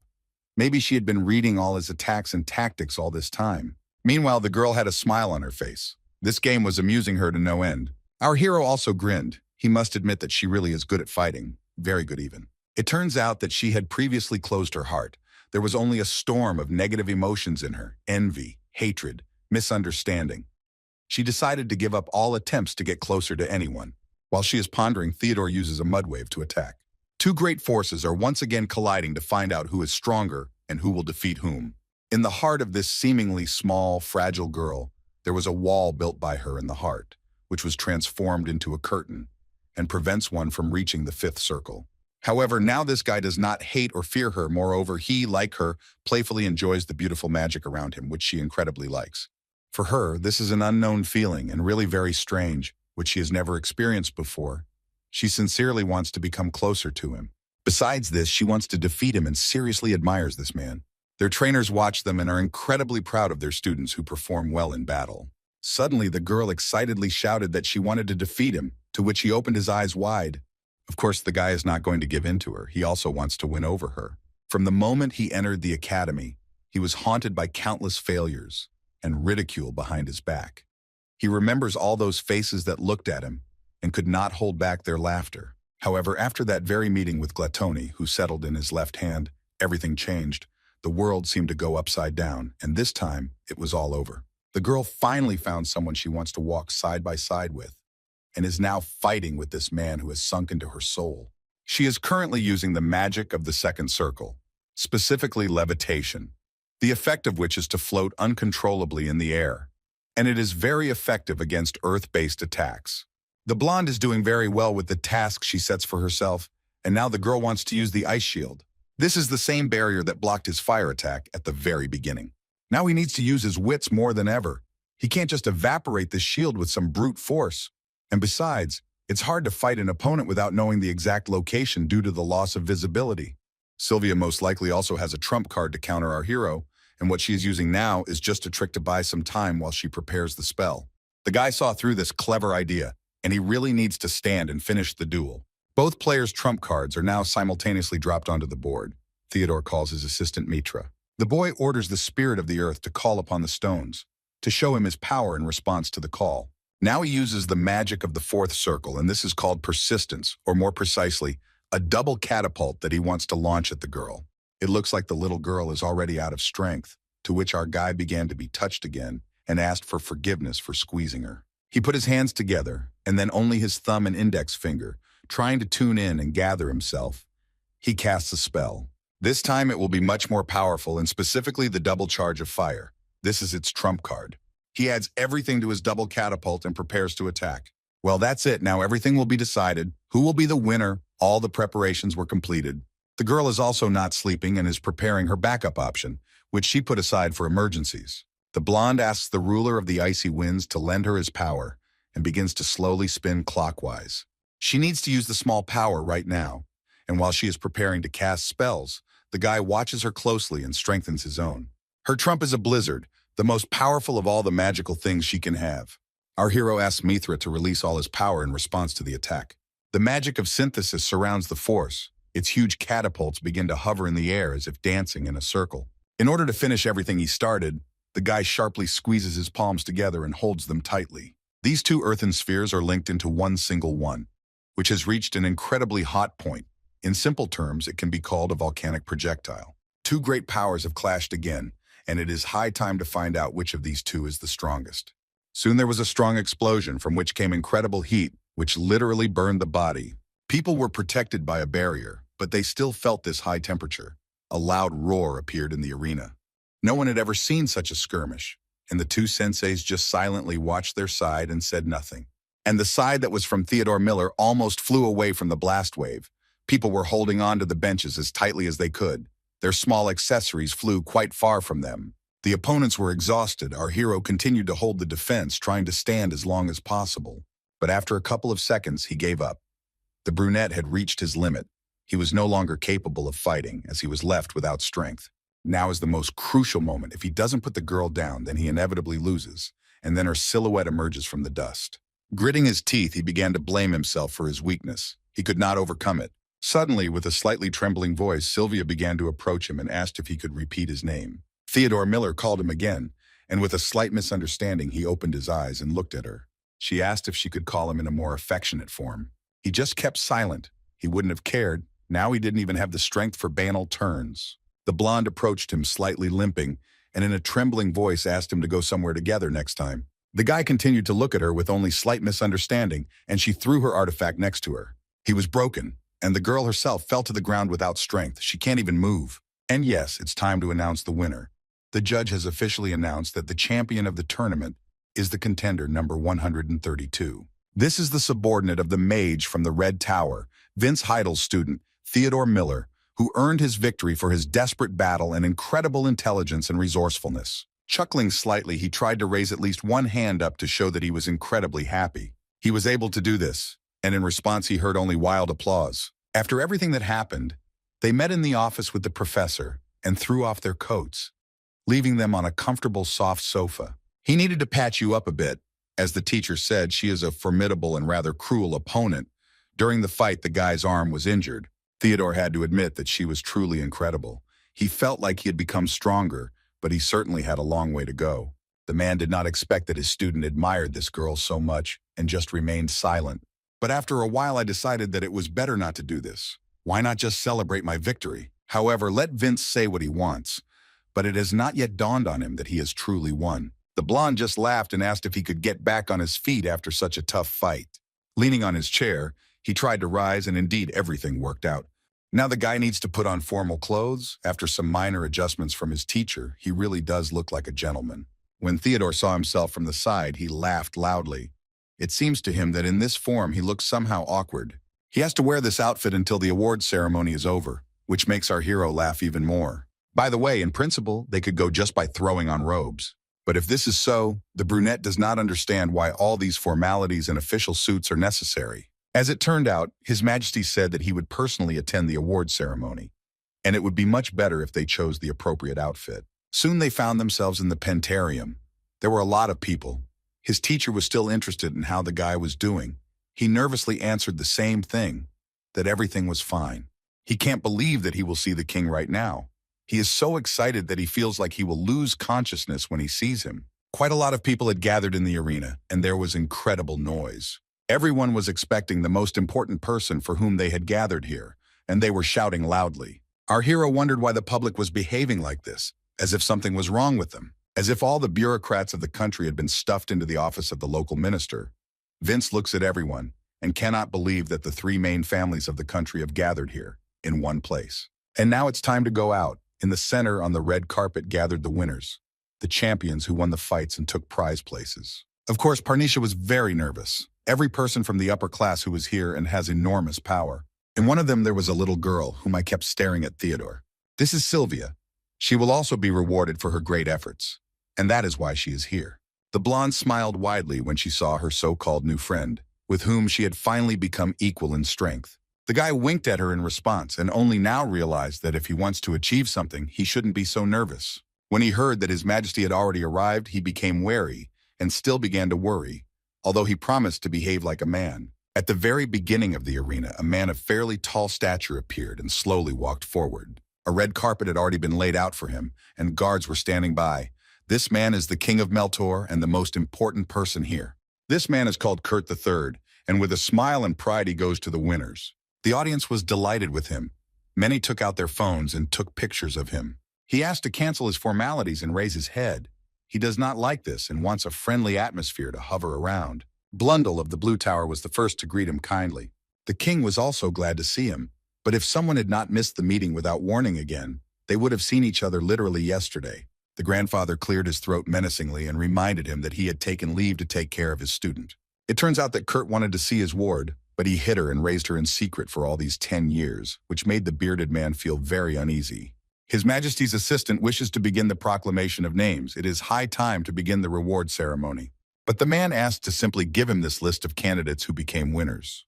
Our hero stands and cannot believe that the king will personally reward him, and it is true that he cannot tolerate vanity. The guys who were standing in line were asked to step forward a little, which they did. The very first participant had already been presented with his medals, and he bowed low and thanked him. Now there are only two children left, Sylvia and Theodore.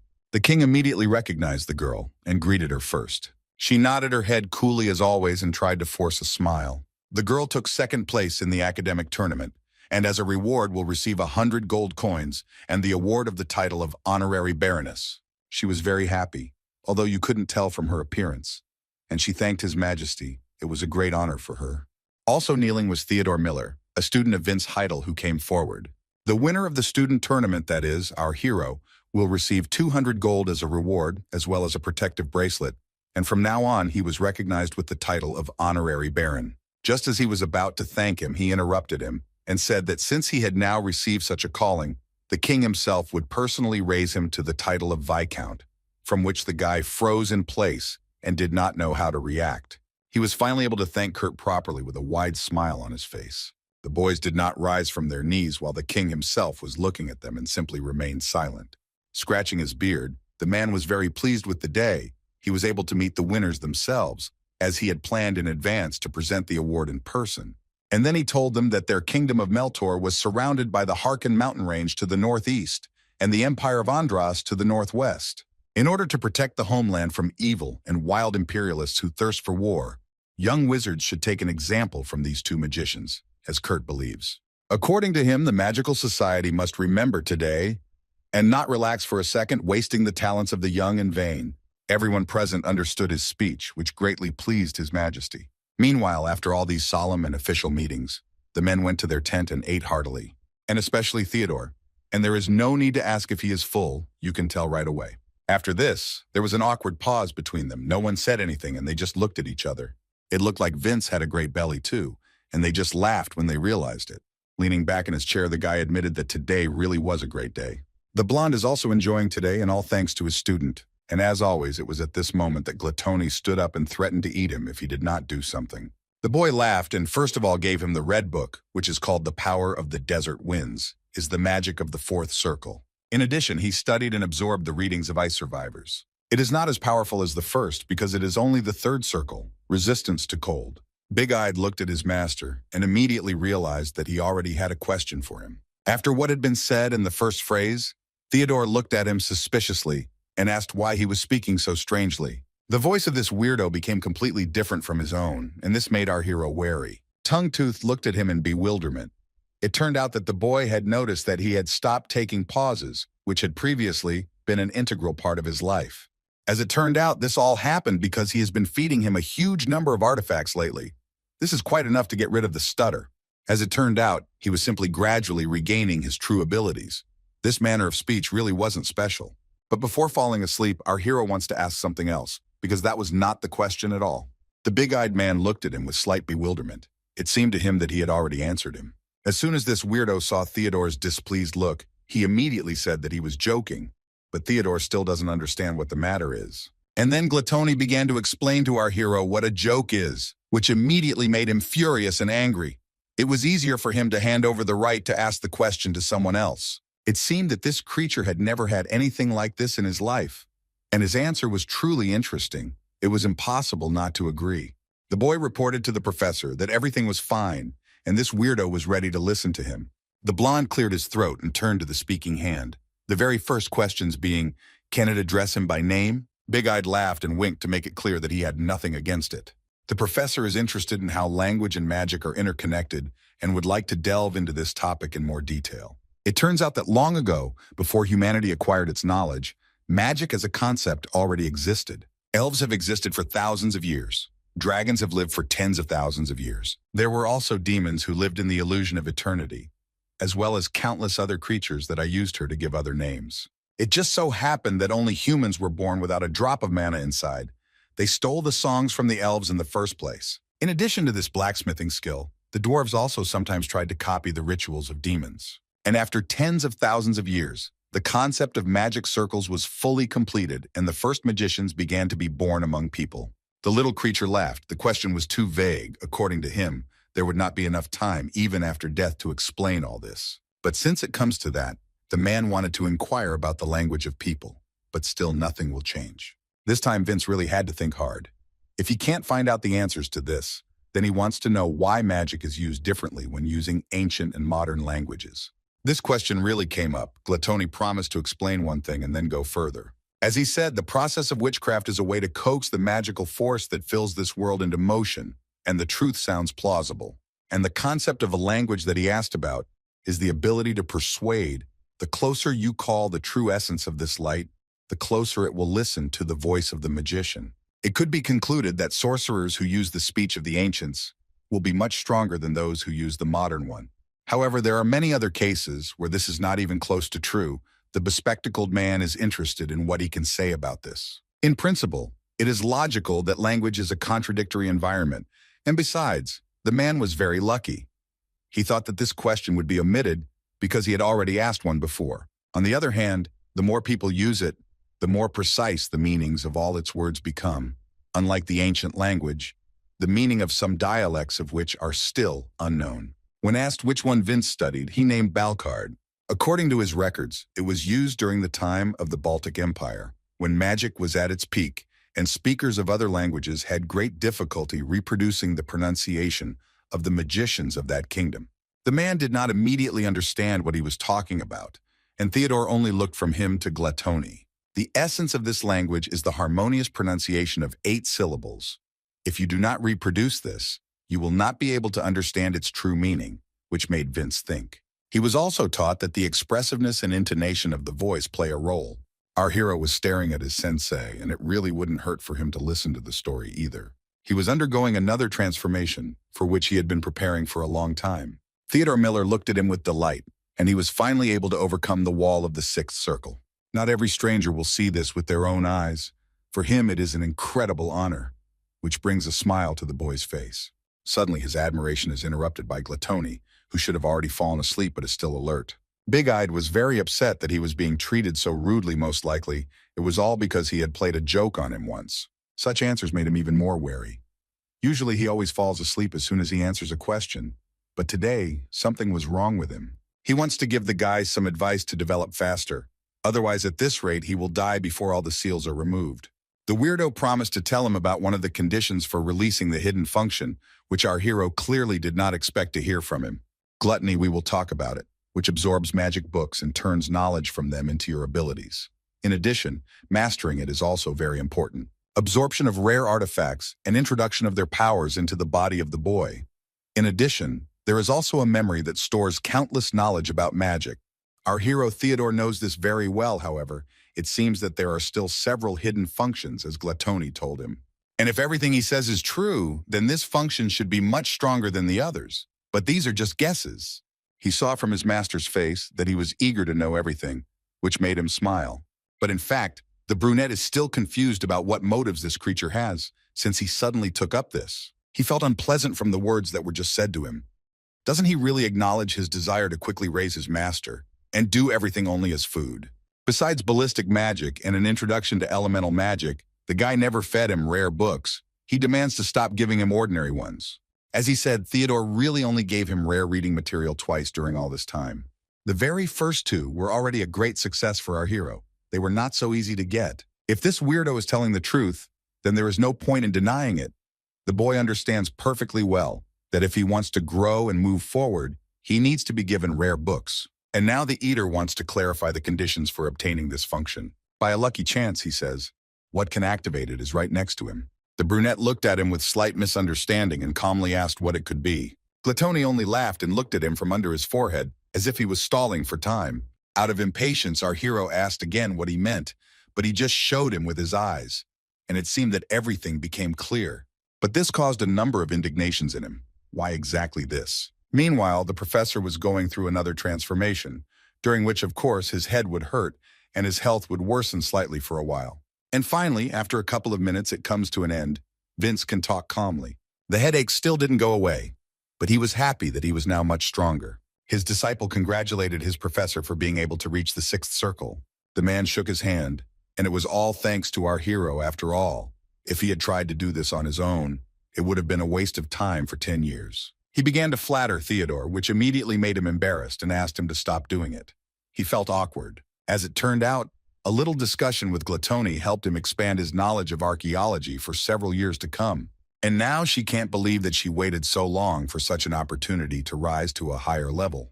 And then, our hero looked at this small assistant, and a thought flashed through his head to tell everything right now to the professor while there was still a good moment.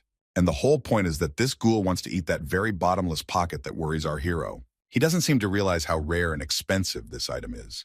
To think that he is offering as his condition something that is so select that it can't even be purchased anywhere.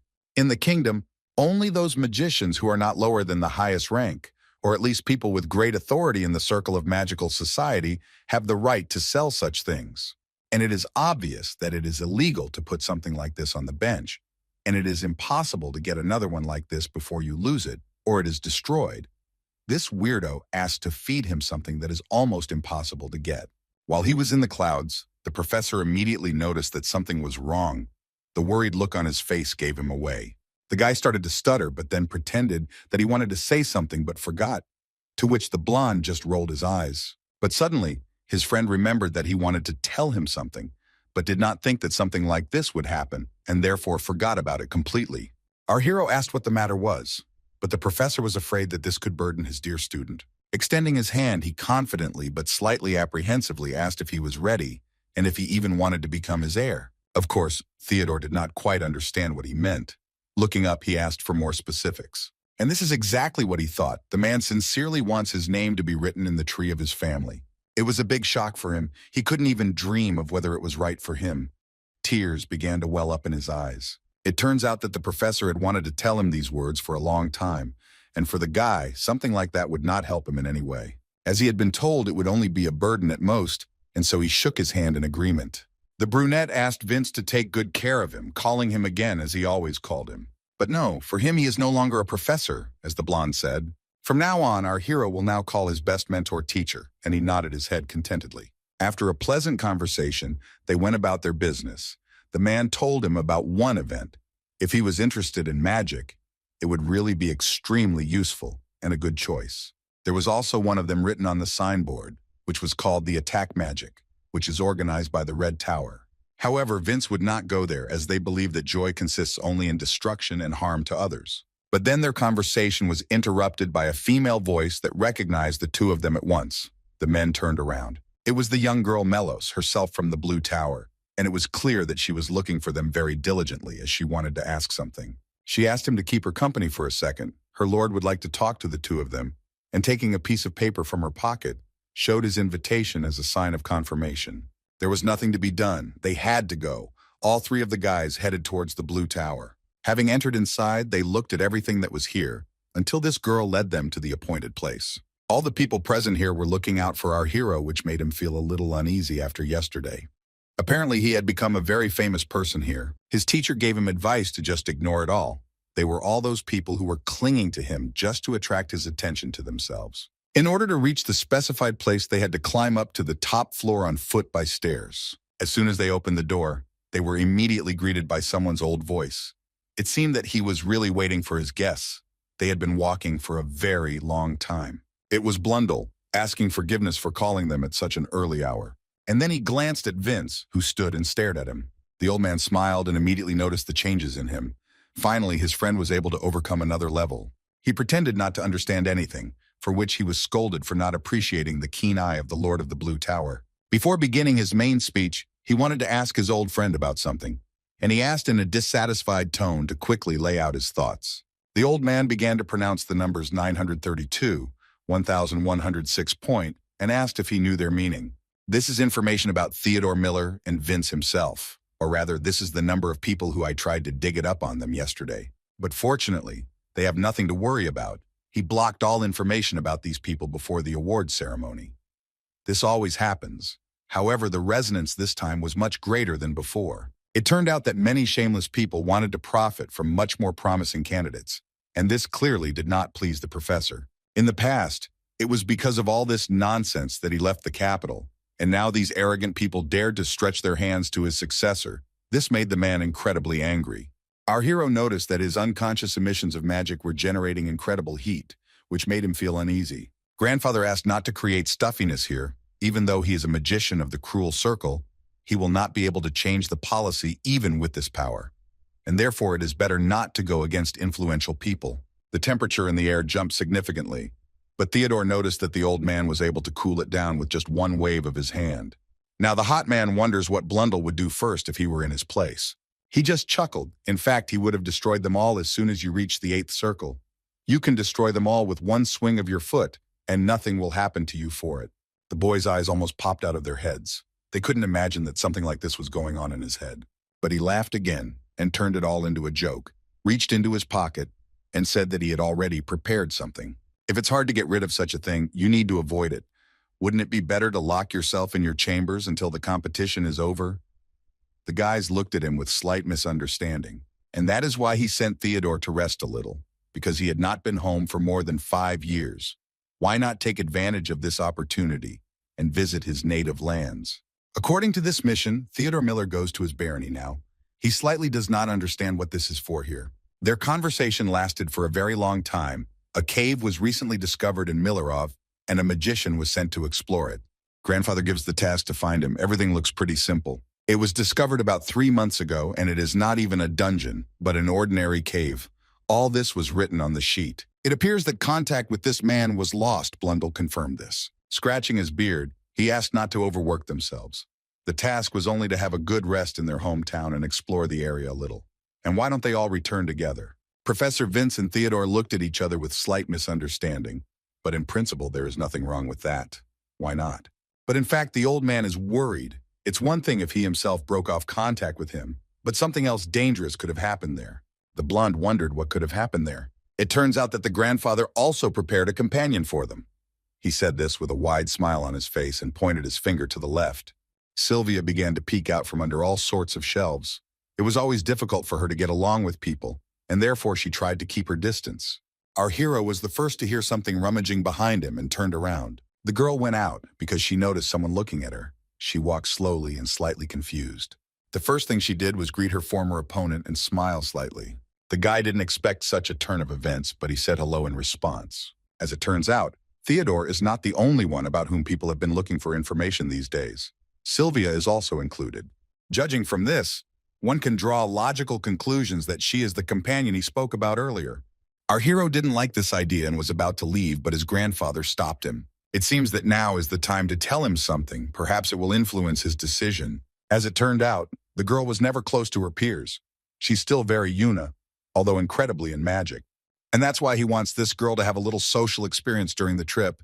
That's all he can do for her. He understands everything perfectly well, of course, but Theodore is only embarrassed by the fact that he will be traveling alone with the girl. This child still does not know how to show her feelings to a man, as the old man said, and the interest that she shows in our hero is clearly connected with the fact that she feels that he is her own.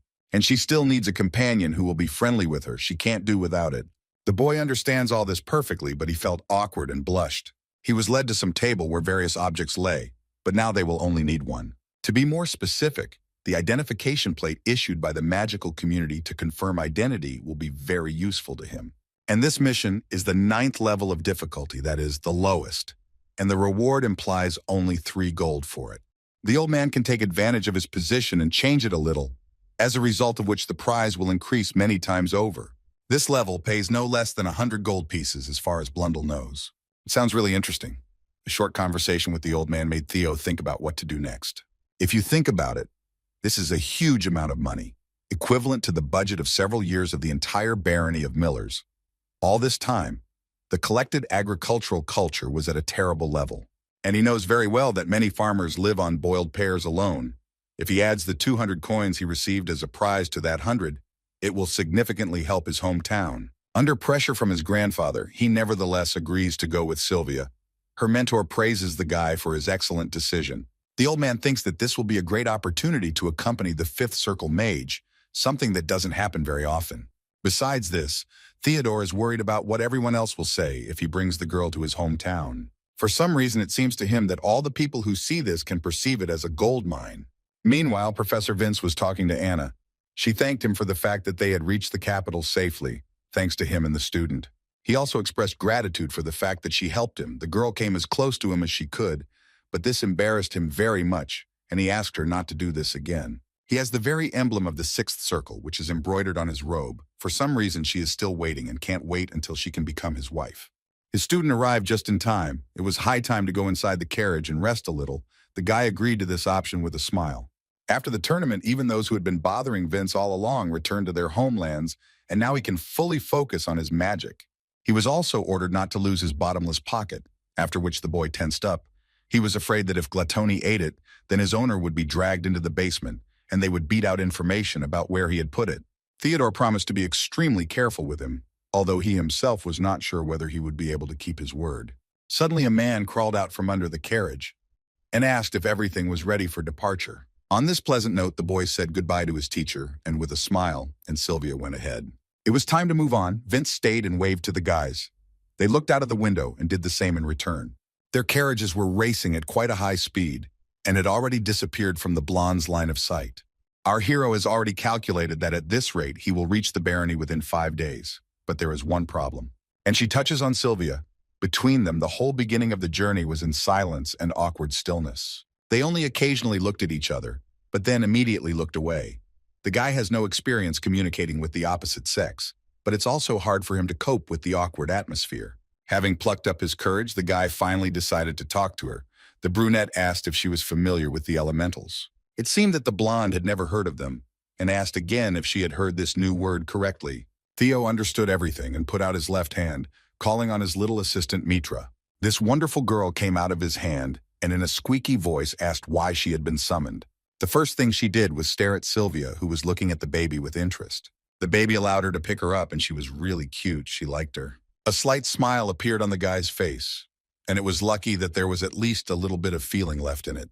He would certainly be disappointed if Mitra could not evoke at least some emotions in her. It was already getting dark outside. A beautiful sunset was visible from the carriage window, and crickets were starting to sing quietly. 4 days have already passed. The boys must reach the miller's barony by tomorrow.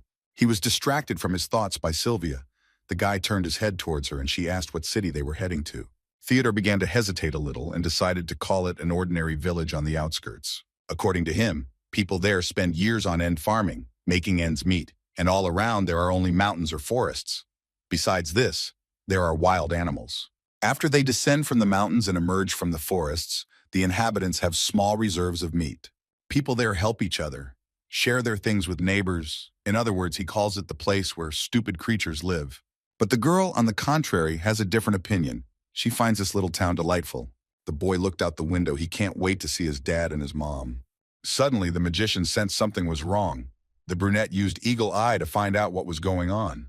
From the window, one could see many eyes, in some places even silhouettes, which were getting closer and closer. These creatures had huge paws with claws as sharp as a knife blade. And these are not just a couple of pieces, but a whole crowd or even an army of evil spirits. The boy cannot believe all this, that he sees with his own eyes how in such a quiet and modest place there are so many monsters. More and more creatures came running to the noise of the carriage, not giving them a chance to pass, and were about to attack. Theodore began to order that she would take the left flank and entrusted the right to his companion. The entire right side of the road was swarming with these creatures. They were advancing with incredible speed. Suddenly, they throw the carriage to the ground where the man who was driving it was. Our hero ran up to the first person who suffered and tried to bring him to his senses. Fortunately, he managed to do it. After this, in a displeased tone, he asked to hide in the carriage and not interfere in their business. The magicians themselves would sort everything out. There were many creatures here, goblins, kobolds, and of course orcs. Unfortunately for the guy, the silhouettes of many monsters are still hard to see, but right now he is sure that he feels the presence of a warlock. Well, there's nothing to be done now, and we need to fight. Theo activates fire magic. With one attack, he manages to kill several monsters at once and thus makes the task easier. Wonderful work. Their physical abilities, as it seems to him, are at a low level. And besides, they do not use weapons. The young magician is sure that he can overcome at least 100 of the same. He's doing great. Everything is as expected from Theodore. The monsters are burning one after another. Suddenly, he hears an incredibly loud knock, by which it was possible to determine that these were trolls coming, and somewhere here, most likely, the warlock, who is controlling this entire invasion, is hiding. It seems that there is no point in using the magic of the fourth circle now. One of them is rushing at him, and it is quite large. He needs to fight back. and now it has already approached our hero and swung its huge paw to deliver the first blow. Of course, the undead have no manners. It was quite difficult to stand on the shaking earth. Just as our hero was about to attack this creature, putting his fingers together, he was suddenly forestalled. A very bright blue arrow literally hit the troll. It was not difficult to remember that this was a water snake. The monster seemed to be drowning in magic. His body froze, became like ice, and the snake itself took the form of a boat in which the troll lay. Soon Sylvia also ran up to him. It was she who helped him. Using this lizard does not require much mana, even though it is a fourth circle magic, and it is perfect for this situation, for which the boy praised his girlfriend.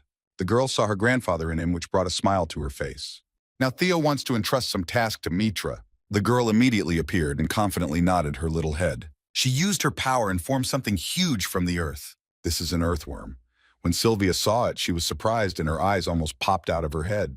He is huge, of incredible size, and a whole flock of these goblins and other creatures have gathered around him. But then the girl had a thought. Can Theodore control him at all? Instead of answering, he called Mithra, who I was still building up the creature's fighting power. His companion continued to watch this whole picture and simply admired this man. Yes, it was this guy Miller who was able to create such a huge creature. It was larger than a 5-story building, and it was still controlled by this little assistant. Thus, the boy can perfectly control magic of this scale, which he is incredibly proud of. Trolls and other evil spirits look at this giant and do not understand what is happening, and some began to run away or retreat further. And here this worm hits the ground, killing several at once. And Sylvia and Theodore watch this whole spectacle, occasionally exchanging glances. But it seems that our hero is having a bit of a hard time with this. Putting his hands forward, the guy tries to control the situation. He was able to lay down many of them in one go, which made the girl almost jump with delight. But then Theodore fell to the ground without strength, which greatly frightened the girl. She ran up to him and picked him up, worriedly asking how he was feeling. It was a bit too much, but our hero managed to cope and promised himself to hold out next time. And at that moment, the driver of the carriage runs up to them. It is important for him to find out right now whether they were able to deal with this evil spirit gathered around. Right now, everything is clear. We need to leave here as soon as possible, and our hero demands it. The bespectacled man nodded his head obediently. It was time to move on. Sitting in the carriage, the boy was tormented by thoughts about this.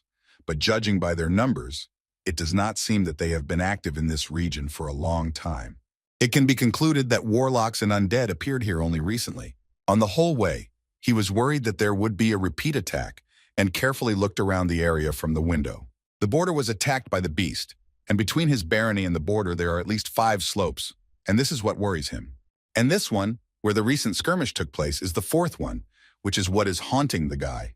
There is only one left ahead. The girl asks him every couple of minutes whether they have arrived at their destination or not. And suddenly, our hero leaned on the edge of the window and said that he would give her a signal as soon as she needed to get out of the carriage.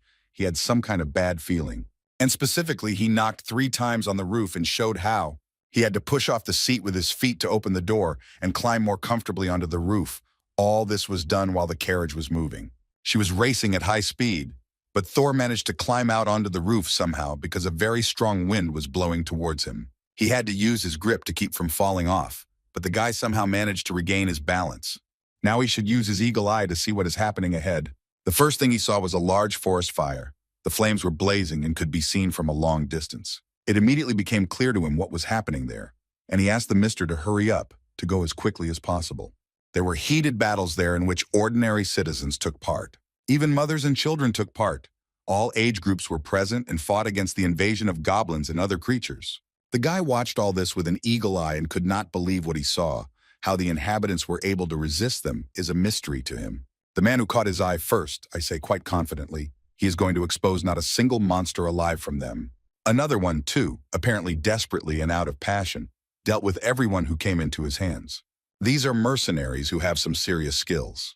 Theodore asked the coachman to go straight to the village. He turned to him and wanted to object to his doubts. But he doesn't need to worry about that now. He just needs to go forward. And his ally got out of the carriage to see what was going on. She deftly climbed onto the roof to her friend and also watched what was happening. It seems they were thinking about the same thing. The guys understood each other at a glance. They needed to get ready and act together. As they drew closer, Theodore studied the opening of the triple slot and began to slowly rub his palms. A bright light formed between them that could blind anyone. Right now, a triple fire arrow will be used on them. The guy released it into the air, and it, like fireworks, scattered to the sides and headed towards the village, or rather, towards the evil spirits. The people who fought there immediately realized that this was the work of magicians, and also found out what kind of spell it was and just watched. Sylvia was not idle either, and it was her turn to launch the ice arrow, which she was about to launch by spinning her staff. She joined in the small congratulations for the unwanted guests, and all these so-called projectiles flew straight at them. Ordinary people just watched everything that was happening and did not move from their place. The residents whispered among themselves and could not understand whether they were their enemies or friends. Meanwhile, the boy and the girl acted as one. They understood each other without unnecessary words. That's what great teamwork is all about. All their arrows arrived at their destination quite quickly and accurately. When the boys saw that not a single resident had been affected, it immediately became clear that they were allies, which gave them confidence and strength. One of the men who were there tried to instill even more motivation in their heads. Now you can't relax. You need to fight for them, and those who let down their guard will rest in the grave. Sylvia decided to use flame magic as well and conjured a ball of fire. Seeing that she was climbing up to try such a powerful spell on them, the guy decided to help her and came up, also using it. They have strengthened each other, and their common strength, they act as one and confidently help people. An incredibly bright flash flew closer and closer to the enemies, and they stopped and began to examine what was flying at them. The blinding light began to deprive them of their sight, and soon in the dormitory as well. People manually dealt with those who survived such a powerful shockwave. And so, the very last werewolf was defeated. The warrior managed to somehow react to him, for which she received a scolding from the leader. "You can't sleep here on the battlefield." But the brunette asked the lieutenant general to look in that direction, pointing his finger. An incredibly beautiful sunrise appeared on the horizon, before which all the monsters began to let go. But it was also necessary not to lose one's head and hold the line. Our hero, together with Sylvia, admired him and simply smiled at each other. But then the guy's smile fell from his face, although he was still glad that the worst was behind him. They can finally sit down and relax. There is literally almost nothing left of their strength. But then looking up, the guy saw something that seemed to catch his attention. It was a strange, luminous cloud, inside of which was something like a flying bird, which was descending lower and lower. But in their case, it would be better if it were a feathered friend. Something much more enormous is flying towards them. The guy guessed that it was a wyvern that had spotted its next prey and was ready to attack. Our hero also tries to fight back, although he has no strength left. He clenched his two palms and prepared to shoot. A girl ran up to him. She saw that he couldn't handle it and literally wouldn't have time to attack. They needed to set up a defense, a double defense. The guy tried to hold it somehow, with trembling hands, and yet his intuition tells him that the shield literally won't hold up. And then one of the residents turned to them. He expected that there would be magi in front of him, but in appearance they were just some children. This creature, which looked like a flying dragon, had already approached the peaceful people, who had pointed their scythes and swords, preparing to fight back. But only this bravest man was able to defeat this brute. One swing of the blade over his head was enough to put him on the ground. The boy and the girl put up a protective barrier together so that parts of his body would not fall on them. When the smoke cleared, Theodore saw a red-haired man in front of him, grinning and very pleased with his work. He hadn't been able to get this annoying little animal for a long time. According to him, he never came down from his sky, and the stranger also thanked the guys for their help. Miller became modest, making excuses and saying that they only did what they had to. He should have introduced himself to such an interesting person, but Sylvia hid behind his back and greeted him in a slightly quiet tone. The redhead laughed. Since they had already named themselves, then why shouldn't he now name himself? They are mercenaries hired by the lord of this village, in short, the Stray Wolves, and he is the man who runs things here, named Randolph. But then our hero was told that he needed to confirm his identity. He couldn't even think about it and was a little confused. The new friend certainly doesn't want to seem too conservative, but he believes that the guests should understand the situation they are in now. He again suggests that we take a little personality test and just move on. The boy has no choice but to agree to his terms, which are understandable. Theodore gives him a piece of paper called an investigator's certificate, which has the royal seal on it. It was necessary to check her too. Randolph noticed that the man's surname was the same as that of the local lord. The boy confirmed that this was said about his father. He said everything with pride. And the red-haired man guessed that the son of his employer was standing in front of him. He extended his hand to our hero and invited him to his homeland, calling him young master. Explained that there was a little commotion here, but it really didn't bother them. The men shook hands and agreed to talk, not in this place, but to go further into the village. It was small but quite cozy. There were many counters nearby that provided various services. There were also small eateries like restaurants where people could quietly chat and eat. But they had to go further than this and come to one place, from where it seemed the guys were already expected. One of the guys who fought against these terrible trolls and goblins immediately recognized Theodore, along with his girlfriend. They could not believe that he came here. It was Grandpa Albert, whom our hero immediately recognized. He was very happy to meet him. The old man was waiting for him, and the first thing he did was throw himself into his arms. He couldn't believe his eyes how much he had grown since he hadn't seen him here. The guy took his girlfriend by the hand and they walked on. All the other people around were also glad to see the young gentleman back and greeted him joyfully. Suddenly, one lady noticed that there was another young lady walking next to him. The girl turned around and became slightly embarrassed. She felt very awkward and decided to snuggle closer to her young friend and looked away. The guy started to think that maybe this was the guy's girlfriend, and he hadn't talked about it before. They began to offer him to go to the bench and look at the beautiful silk from which a magnificent veil could be made, to which he was only confused and politely refused. Suddenly, he hears behind him a familiar voice that Theo was looking for. The guy began to look around and look for this person, and among the crowd he saw a man, tall. This is his father. As soon as the brunette saw him, the smile did not leave his face. He is very happy. The boy ran up to him and hugged him tightly. Finally, he saw his closest person. He congratulated him on his arrival back to his homeland. Daddy is very happy to see him alive and well. Besides, he thought that now was the time to apologize, since they were accepting him in such a terrible situation. Theodore lowered his eyes and asked not to speak like that, because the most important thing to him was that everyone was alive and well. And now they had better go back to their homes, where they can chat quietly like a family. Arriving there, Father lit the fireplace. It was time to relax and unwind a little. He prepared for his arrival this very soup that the boy loves and loved so much in childhood. Looking at his whole family, he really wants to tell a lot of things, but not now. The first thing we need to do is deal with this crisis. The undead started appearing about a month ago, and as Dad said, a lumberjack was the first to notice them. Now Theodore is interested in what happened to the mercenaries. They don't have enough funds to hire people from this squad of such a level. Dad sighed heavily. He really would be in their debt. They asked them to deal with the bandits in the area. But on the day they stopped at their village, these monsters began to attack. It turns out that they defended the weak for a week. The guy's guesses turned out to be correct. And if they put them, the old man will still thank them. They find it hard to believe, but mercenaries will do anything for money, and there are no such people who help only for the goodness of their soul. They act as if there is some hidden treasure in the village. If you look at this whole situation objectively, the guys should be grateful to these people. But the fact is that red-haired guy is too good to be just a boss. Theodore eats soup and thinks about it. All the actions in the group of the stray wolf are enough to have enough suspicions. When he left the kitchen, he walked along the corridor and saw his girlfriend talking to the maid who was there. The guys said goodbye and each went about their business. Our hero arrived at his place where he was originally going to go. Now he needs to be alone, away from prying eyes. He raised his hand and addressed his gluttony, suggesting that he wake up now. Sleepy eyes began to yawn, but still opened his eyes. And then, the first thing he said was that this was his observation. He managed to find out that his master was much more sensitive than he could have expected. That was enough. And now we need to move on to the main topic.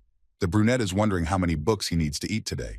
Today the rations are quite modest. He asked for only 2 or 3. The guy liked the first option better. Now it would be more reasonable for him to get answers using a question. The very first bait was a magic wall. Gluttony ate it with pleasure. The skills of the 4th circle of stone wall were also improved. The explosion of art had already been eaten. Theodore, as always, watched him chew the book and waited.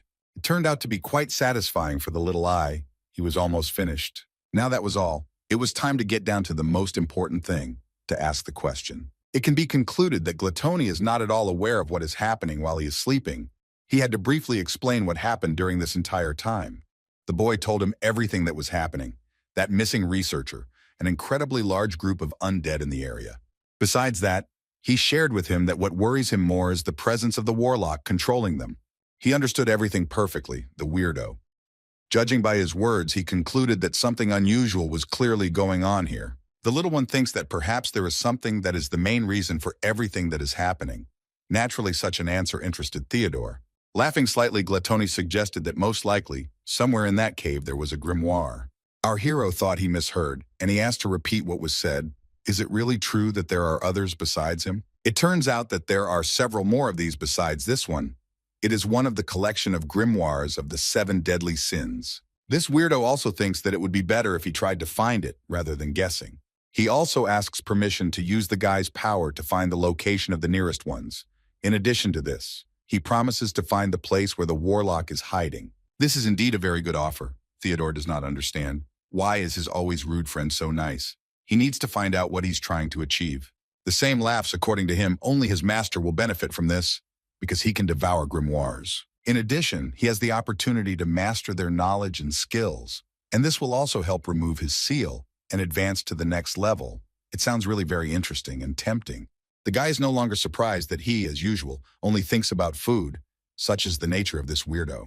Everything looks safe and quite interesting, Theo immediately agreed, which pleased Gluttony. There was no time to waste, and this creature began to look for them immediately. He saw mountains, forests, seas, and his consciousness reached there. It seems that he did find something in the large and slightly snow-covered mountains. The first thing this little eye saw was the silhouette of some guy. He needed to look closer. He focused on it and saw a face that looked like the outline of a skeleton. Gluttony laughed quietly. It seemed he had found what he was looking for.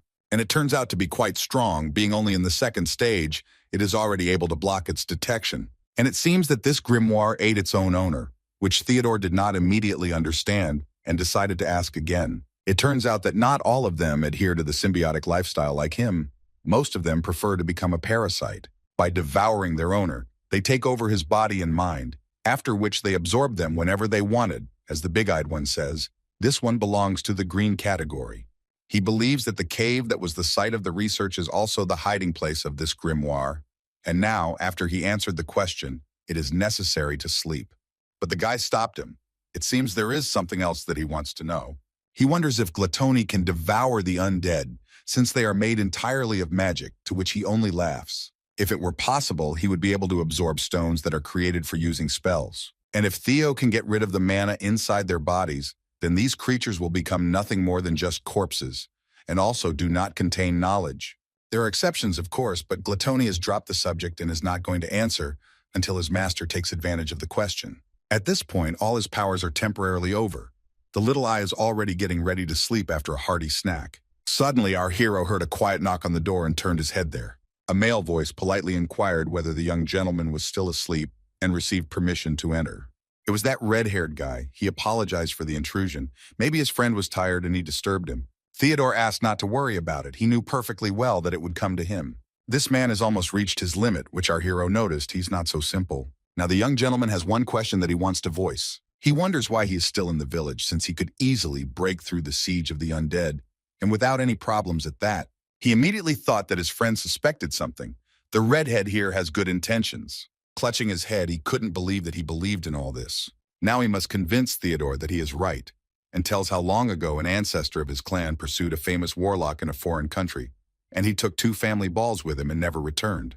Since then, his family has been looking for them, and they were finally able to make an artifact that can track them. The man reached into his pocket and showed it to him. The boy began to examine it carefully. As it turned out, their location is in these very mountains, and more than 100 years have passed since then, and therefore he did not count on anything, but the artifact began to react abnormally to something. And here he couldn't even imagine that the place to which he would lead everyone would turn out to be mountains strewn with the undead.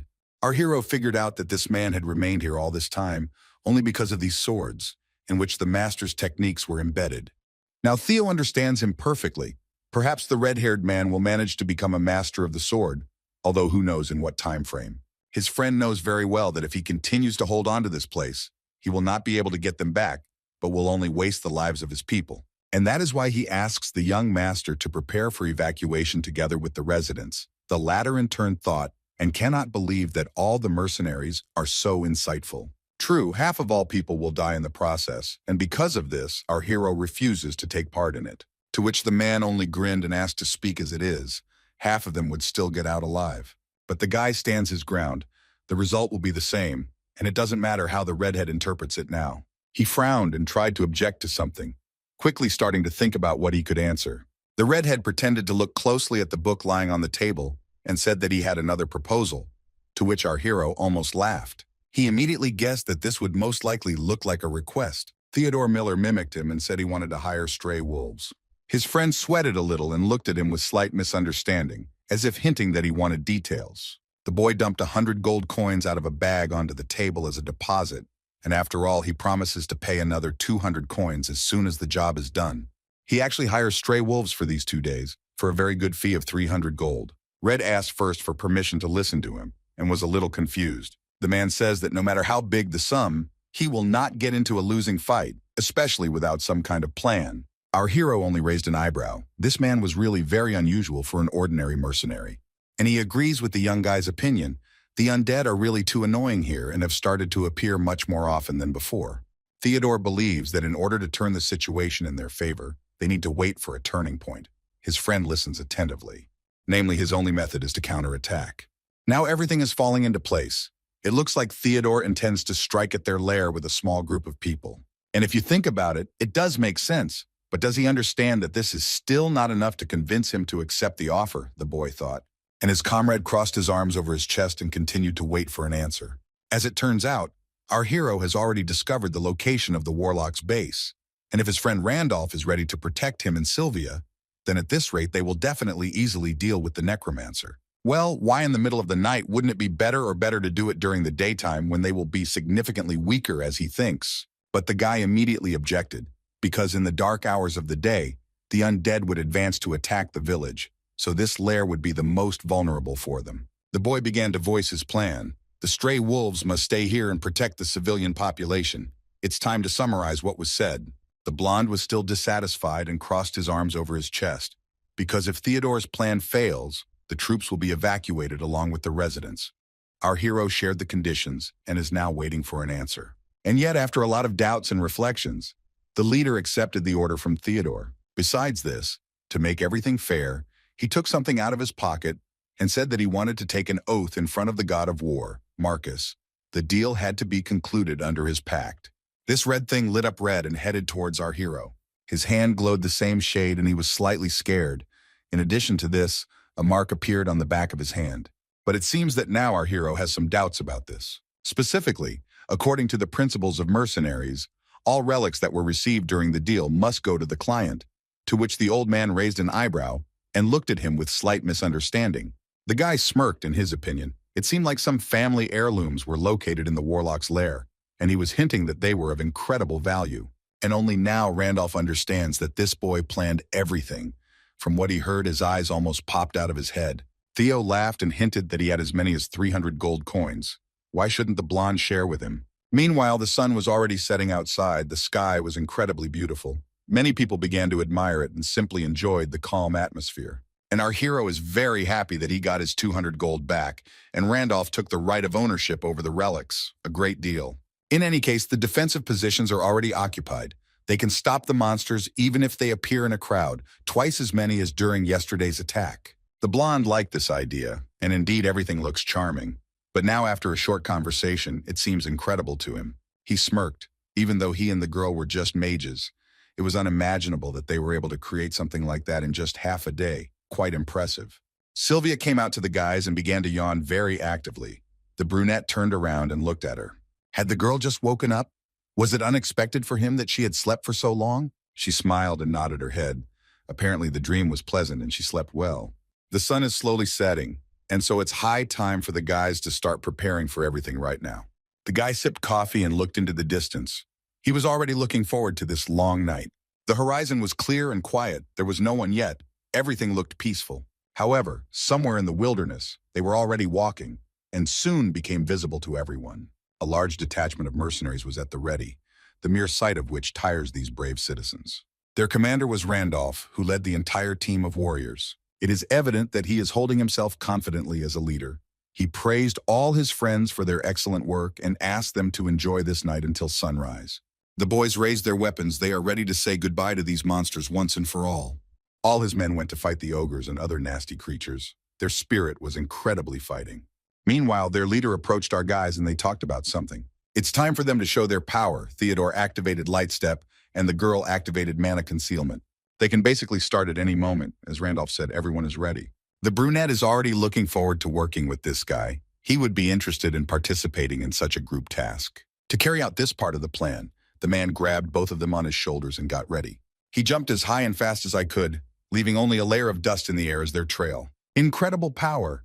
They made their way through this huge crowd of monsters.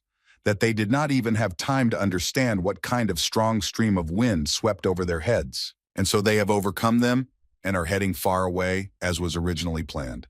Meanwhile, Theodore and his partner are dizzy. Is this incredible speed really connected to this guy's aura?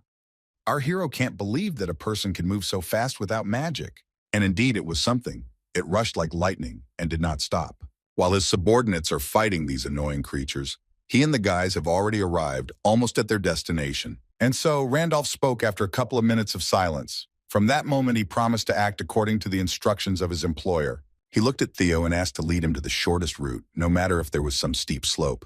And such a slope is located 40 degrees to the left. The boy directs him. The blonde nodded his head and jumping flew on. Soon they arrived where they were supposed to be, and the man finally stopped. For some reason, his employer remained silent, and now he demands further instructions from him. The young magician's head was already starting to spin. He needed to be urgently put back on the ground. Before they go out into the cave, it is necessary to find out where their target is. Theo put his hands together and activated mana detection to make things go faster.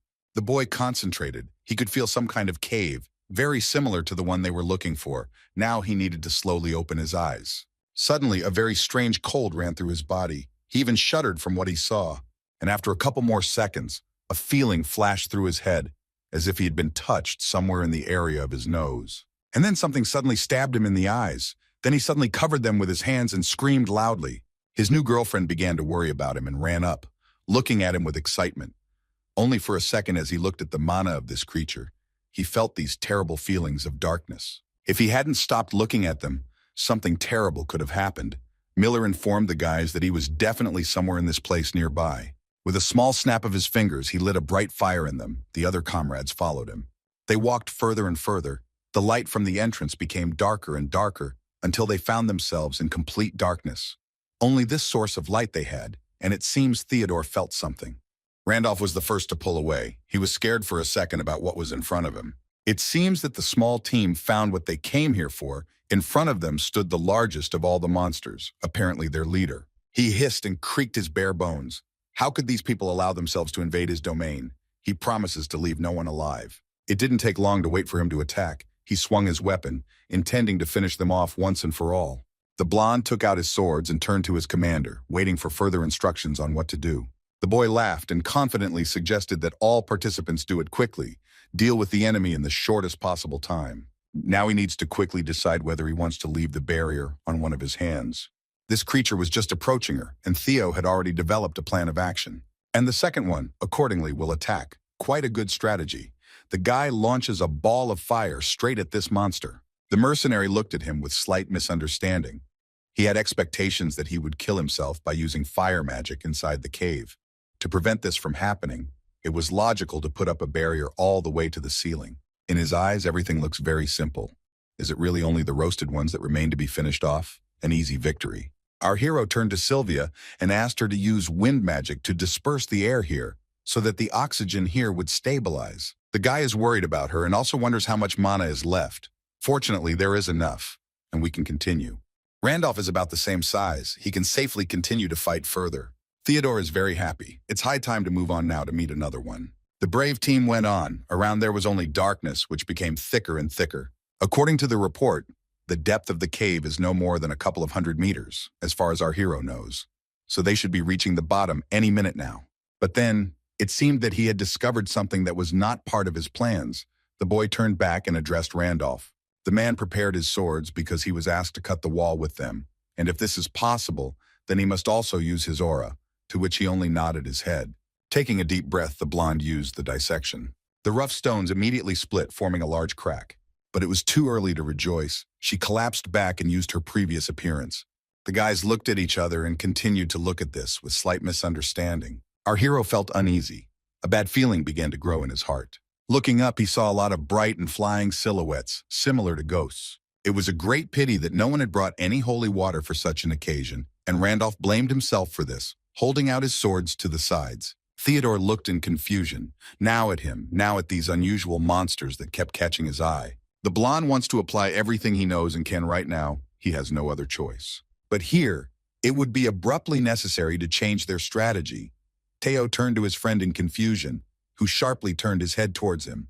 The guy asked him to stand behind him quickly. It seems he thought of something. Since he's a servant, so to speak, he cannot contradict his request, and therefore runs back as quickly as possible. The boy takes out his left hand. Nowhere in the whole world is there such a predator that would be afraid of its prey.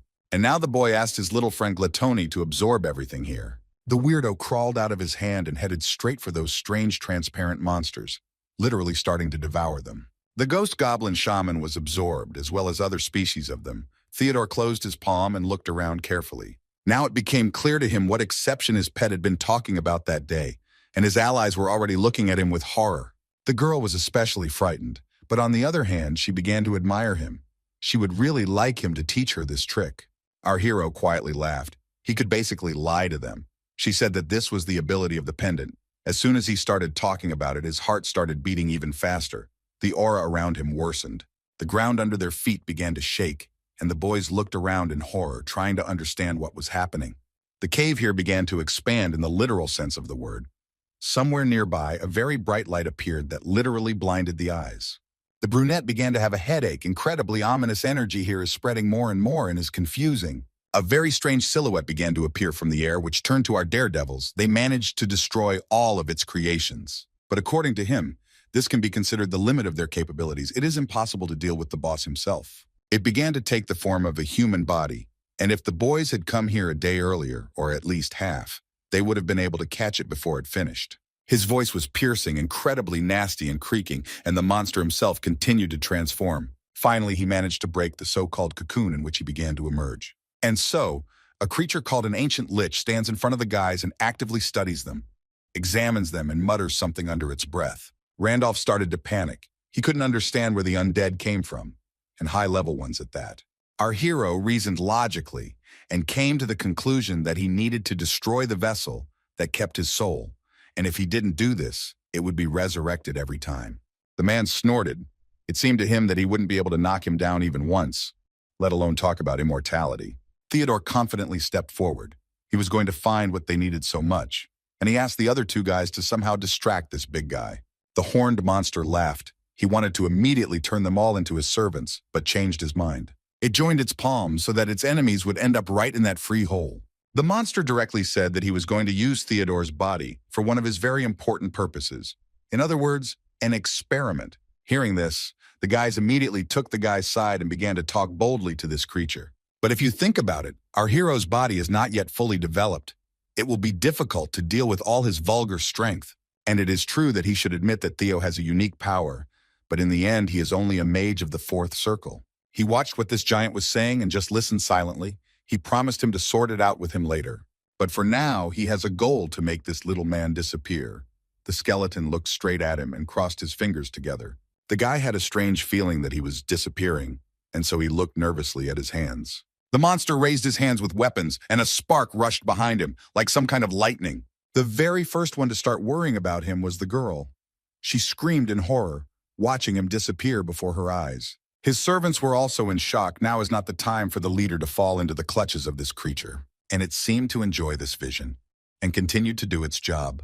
The boys continued to look at their friend, trying to find him in the huge stack of smoke, but unfortunately they couldn't see anything.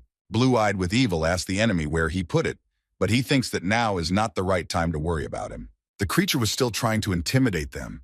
Once the guys entered this place, there was no way back. It looked at everyone present here, trying to call back its servants who were stuck in the depths of the abyss. Raising his hands up, the ancient lich continued to cast his spell and confidently looked at one point. From the so-called land, a large mound began to appear, which grew and grew. Soon he acquired a human appearance. He even had a weapon. It looks like his boss is making fun of Randolph, which made him unhappy and make a face. And if you think about it, the sword skills that I have. These two guys are quite similar to each other, perhaps even the same. The blonde is incredibly combative. He already wants to chop him into small pieces out of anger. It seems that this creature has revealed that the guys are close to each other, but they still cannot defeat the swordmaster. Randolph doesn't give a damn about his antics and promises to deal with him as soon as possible. The second swordsman is also prepared. He considers his opponent arrogant and wants to see what he's capable of. He also thinks that people most likely rely on their instincts, which make them go into a losing fight in advance. However, right now, this is not something he should worry about. Right now, emotions are coming from him, from the depths of his body. really strange feelings of inferiority. It must be all because of this girl who is standing in front of him. The monster guessed that Sylvia is a student of the Blue Tower City of this era. He harbors unpleasant feelings towards her, which can clearly be felt in him. The blue-eyed girl looked at him and only raised an eyebrow. She didn't understand what he was getting at. This creature laughed. Wasn't she here to find his body? He also knows perfectly well that the magician she lost contact with is called Giovanni from the Blue Tower. It seems he really guessed. Her reaction was sharp. The blonde grabbed her club and squeezed it in her hand, looking at her opponent from under her forehead. It continued to laugh, as if he couldn't wait to lash out at the one who had forgotten about him. Although Baby doesn't understand what he wants to convey to her, she promises to defeat him and bring her new friend back. The monster just smiled. She is clearly much braver than his owner, and therefore he accepts her challenge. Meanwhile, the swordsmen fought with all their might. No one wanted to lose. Randolph tried his best to knock this monster's self-esteem to the very bottom. For the umpteenth time, they clash with swords and look into each other's eyes with anger. The man deftly parries all his attacks and also dodges those that were delivered with incredible speed. He himself continues to strike at the same time. His opponent is indeed almost equal to him in strength. Suddenly, it disappears from his sight. For a couple of seconds, he has time to catch his breath. The blonde, breathing heavily, turned his head back and looked sideways at what was going on there. The figure of the man still held the sword, pointing straight at him. He will need to run a couple of meters to get to his opponent, which he does immediately. Randolph manages to dodge such an incredibly fast and double attack. He does a backflip and flies over him. And finally, the man lands on the ground, almost losing his balance. And now they look at each other again, and each expects an attack from his enemy. This is not the first time this creature attacks him. Fortunately, the blonde one manages to block the blow. This old man, even after turning into an undead, has no weak points. Now you can't weaken your defense, otherwise you can say goodbye to life. No matter what the method, he simply has to aim straight for the core and finish it all. But then, Randolph looks at his weapon and notices some kind of coat of arms. He immediately remembered Clovis. This is the name of one of the main families in the Andres Empire that valued strength above all else. But one day, they fell after an incident. While he was thinking about this, the enemy had already managed to get closer to him and cross swords. Fortunately, he managed to dodge. In appearance, this creature was truly incredibly strong, and its skills were in no way inferior to Randolph. And only now, at this very moment, the blonde realized that this undead, as expected, was his ancestor. All these years, his family had been looking for him. However, unlike humans who have a limit to their physical strength, he's able to fight as long as he's supplied with mana, just like other monsters. And besides, before he became a master of the ball, it would be very dangerous to drag out this fight. It is necessary to finish everything as soon as possible. It is clear that he really knows what he is doing. Randolph somehow manages to dodge his fast attacks, right in his most vulnerable places. The men don't have a second to take a break. Now the long-haired one is trying to answer him. With a strong swing of the sword, the blonde hits him right in the stomach. He finally managed to hit him and also managed to cut off his head. He was almost sure that he would be powerless for some time, but it was not to be. The human semblance was still able to place its blade under his neck. Of course, anyone would be shocked by this. How he was still able to move, it was like a mystery for Randolph. Judging from this unsuccessful attack, it can be concluded that the head of the undead is not a vital point. From all this running around, the man is already going crazy in the literal sense of the word. You need to hurry and find his core as soon as possible before it's too late. Their fight continued for several more minutes. No matter how much he watched him, the enemy was simply magnificent, no matter how much he did not want to admit it. His hands move with such incredible speed that even now it seems impossible to defeat him. It seems that he also uses this red haze to disappear and appear as he wants and when. The man really finds it hard to believe that a piece of rot can use this technique, and mockingly calls him a true master of the sword. The blonde is very angry with him, and it is true. It is because of this piece of flesh that all the descendants of Clovis became scum in this country. Randolph doesn't know for sure if he was alive. He's looking straight at him. In the end, the royal decree only served as a pretext for the Andres Empire to destroy his family. This creature is just an old man, and from his speech he squeezed the blade even tighter. The man promises to give him another chance and give him eternal and deep sleep. This clod of mana only listened to him, but did not respond, however. It seemed that Randolph's speech made him stop. It seemed that he got really mad, and muttering something under his breath, he jumped high into the air. The blonde noticed his movement and also decided to block in advance. The men were again locked in close combat, and Randolph tried to hold out as long as possible. Suddenly, this creature decided to change tactics and removed its blades from him. With a strong swing, he tried to cut his face, but the mercenary managed to block the blow in time and just in case move his head as far away as possible. So far, he can only defend himself in order to survive in this fight, but not attack. This time, his opponent used a clever attack using magical power. Randolph parried it and stopped to catch his breath a little, still continuing to watch him. For some reason, his spirit and mood have weakened greatly. His hands are shaking violently from such incredible strength of the opponent. Is it really here that he is destined to say goodbye to this world? He does not know. But no, he intends to take his swords and return home. The man remembers that very day. His friend then asked if he had decided who would be the one destined to go, and His Majesty said that he would allow only one. He went into the room where his sister was sleeping and sat down next to her, peering at the back of her head. He really liked her smooth and soft hair, which she always took good care of. The girl woke up from his touch and began to grumble because she asked not to disturb her when she was resting. But then she gets out of bed and doesn't see him. There's someone else here. The man bowed before her and asked for forgiveness for the intrusion. From today, he promises to serve her. His name is Maori, and he is the butler of this family. The servant promises to guide the young lady so that she can achieve the level of mastery of an imperial knight. After everything Randolph has been through, he simply has to come back, and he makes this promise to himself, now that they both have had a short break. Now it's time to continue and put an end to this. The blonde ran towards him as fast as he could. This semblance of a man was still standing in place, and the man managed to strike it. Their swords clashed, so much so that a blast wave was created. Both were thrown back to the sides. They had little time to recover. Now two of the boys were ready to attack. Randolph crossed his swords, while his opponent ran towards him. His red blades continued to emit pinkish smoke. This time he jumped up and swung as hard as he could. Now he managed to strike the man under his feet, and he didn't have time to react. He was literally thrown up and quite high. But in order not to miss the next blows, he needed to quickly gather himself. Luckily, the blonde managed to put up a block before this monster flew towards him and attacked again. This time it was something new. It was difficult to contain him. The mercenary tried his best not to let the enemy win. This time he had to cheat and raise his swords up so that he could jump even higher.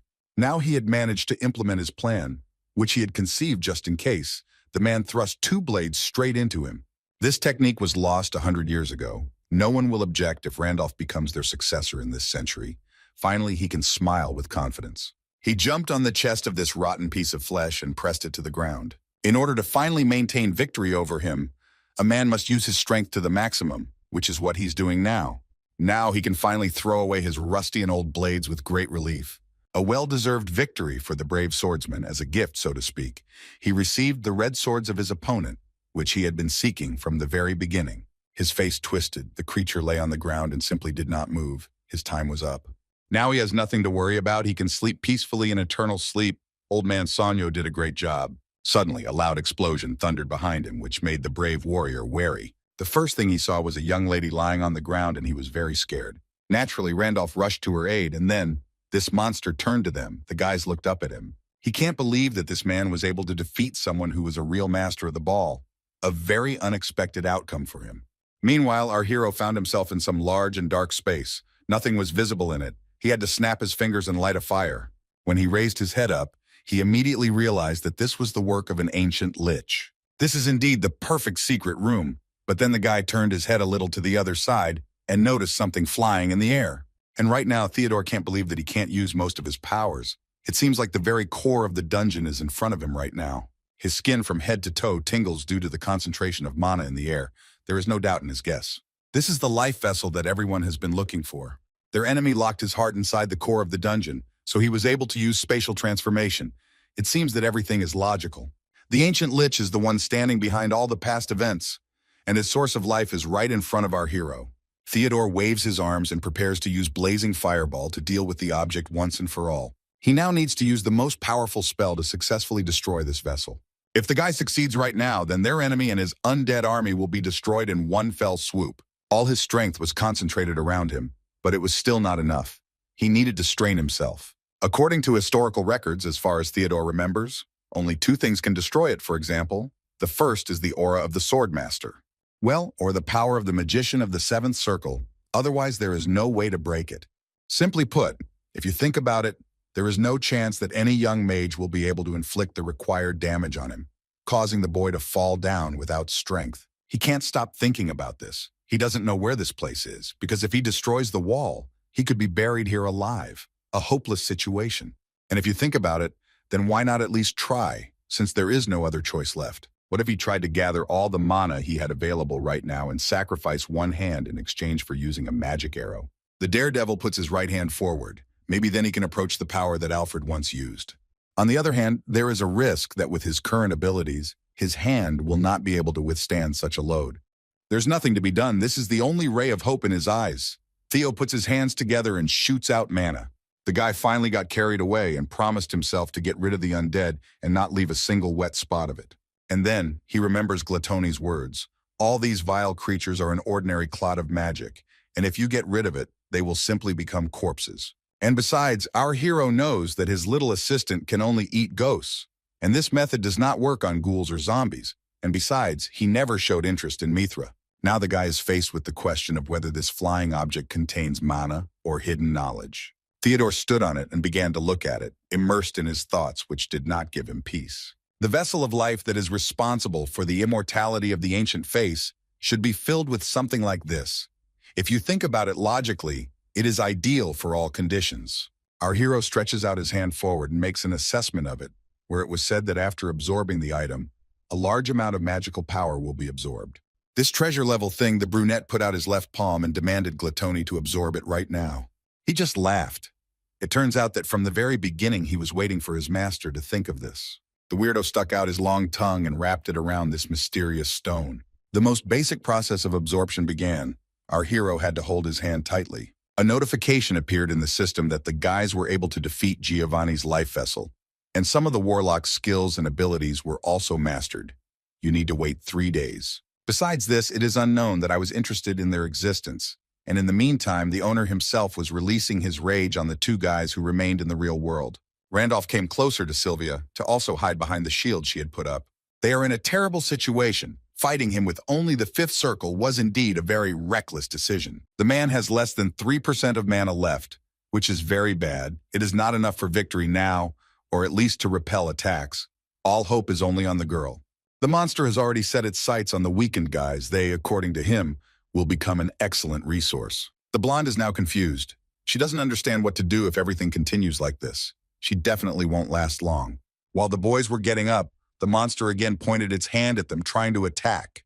Fortunately, they managed to dodge it in time and no one was hurt. Randolph even tried to attack him back, but his blow was blocked. The ancient lich was able to repel his attempted attack and even strike back. To the blonde, the main thing is that the girl doesn't get hurt. He promised her to make a gap now so that she could use her strength. The blue-eyed girl looked at him and just nodded her head. Now they need to give it their all, or at least try. She folded her hands together and began to ask the ruler of cold to help, and directed her body at her opponent. It all seemed funny to him. Could this really be her last card? Raising her staff up, Sylvia summons a small power blizzard and swings it sharply, attacking. Through all the noise, she heard praise from her friend, and indeed such an attack impressed their enemy, as expected from a disciple of the Blue Tower. This blob of rot only said that when her mother was exhausted and the ice dissipated, their end would come, trying to instill fear. But then it seemed that something had gone wrong. Randolph became wary and began to look around in panic. The girl is very confused. She ran out of mana and can no longer resist the enemy. The guys looked at his back and simply watched in horror what he was doing. The ancient lich just stood there, clutching in his hand all the power of the blizzard that Sylvia was unleashing on him, and smiled widely. It was time to finally end all of this. Now from this moment on, the boys will be his servants as he wants. Laughing menacingly, he releases all his power on them and looks intently. It is not difficult to guess that their enemy was up to something.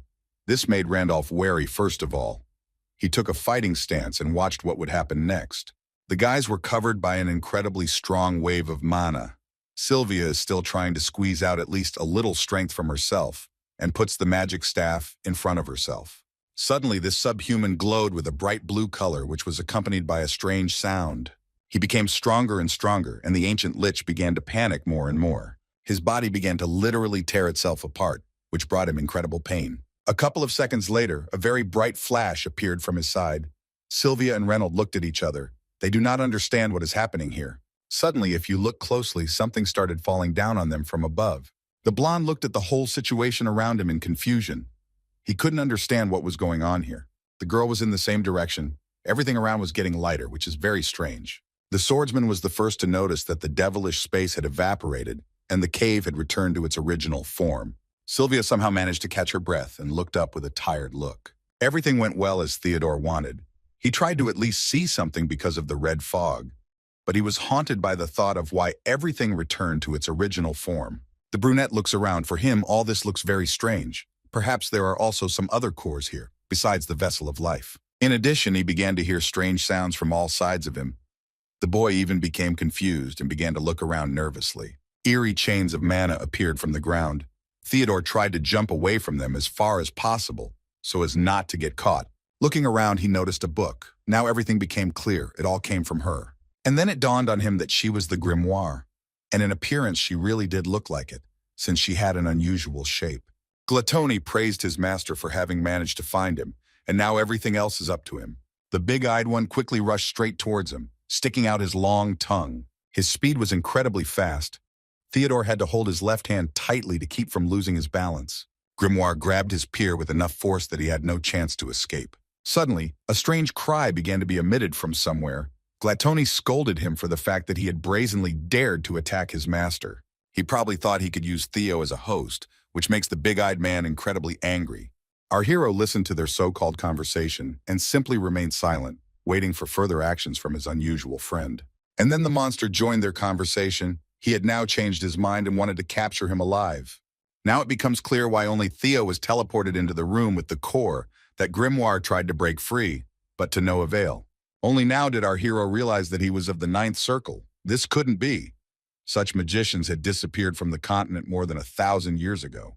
Such interesting news interested him very much, and he began to have some hope. If he can reach it, then he will dominate the entire continent. Since Gluttony has grabbed him, he is probably going to eat him, which is what our hero is worried about. He looked at him and saw a perspective in this. Why not risk his life to achieve the goal? Theodore had a question whether his friend had a way to defeat this grimoire. The answer is not clear. On the one hand, yes, and on the other, no. The guy should also hurry up. The baby can hold him back for no more than 5 minutes, after which he will be able to transform the space again. The boy remembered the bottomless pocket, the object that the teacher had entrusted to him. However, if he couldn't eat the grimoire, then in time a second and third Giovanni would appear here. He was somewhat reassured by the words that all the objects that were in it would not disappear after being eaten. But still, he should have called him. He was given a very ambiguous answer. Come what may, the brunette gave him this very valuable item and asked him to hurry before he changed his mind. Gluttony immediately began to absorb it, and soon its hidden function was unlocked. And to be more specific, the inventory option was activated. Theodore can assume that this is it. The boy was a little surprised, but at the same time happy that he finally understood everything. If it has the same functions as the bottomless pocket, then he does not see the point of absorbing it and is a little confused. However, the guy won't be able to hold the grimoire in him. Well, at least for a while he can, and then he will run away, as the big-eyed one says. The inventory is a spatial entity existing within it, which is different from all other spaces. Without the ability to travel between subspaces, no one will be able to escape in any way. And indeed, our hero realized that everything would be different if it were so. This is what can block even the jump of these creatures. The guy sighed heavily and remembered how he always considered himself a loser. And then, his thoughts were interrupted by a strange small explosion. This place begins to collapse much faster than he could have imagined. He felt as if something was squeezing him, and in fact it was. Soon his other guys had something like a portal from where our hero began to appear. It seems they were very happy. When he fell to the ground, the first thing Sylvia did was run up to him and hug him, asking if everything was okay with him now, if he was hurt. The slightly coughing guy said that the cave would soon collapse, and therefore why not postpone the celebration of their reunion until later? They had to run now as fast as they could. Theodore grabbed the girl in his arms and ran. Now everything here would collapse. Besides this, it was impossible not to notice that his friend Randolph had already acquired those very red dreams that he had dreamed of so much. He in truth had a hard time with whoever kept them, and it was only a matter of time before he reached the level of a swordmaster with them. The blonde really wants the employer to look at them, but now time is running out and he can't play with it. The cave is collapsing. You need to get out of here as quickly as possible. The friends are running as fast as they can. There is still a little left to the exit. And soon it was completely buried. They managed to get out. They were met by a very beautiful dawn. They decided to go and relax a little in a bar where there were a lot of people today. People laughed, chatted among themselves, and had fun, spending time the way they wanted on this wonderful day. Some drank a can of something strong, while others simply stood on the sidelines. Our hero lay down on the railing and thought, if you look at it that way, then one way or another they defeated the ancient lich. And yet he does not consider this a victory, he was just lucky. In a similar situation that may happen in the future, he cannot count on it, he really is not strong enough. But then he was interrupted by a voice from behind. One of the guys noticed that he was sad. It was his mercenary, and it was really strange. Even after their contract was already over, he still continued to call him young master, and there was a reason for that. Theodore sighed heavily. His friend is truly heartless. Did he help me return to him those very relics that someone so dreamed of? Since ancient times, a man loses his head at the mention of these things, and Randolph really wants to brag to him right now. He puts one blade in front of him. The guy began to examine them carefully, and for some reason, it seemed to him that they were different from those he saw in the dungeon. As it turned out, everything, except for the blades themselves, had been replaced with new ones. Now the blonde will keep a close eye on them, and besides, he thinks that why shouldn't Theodore become a merchant?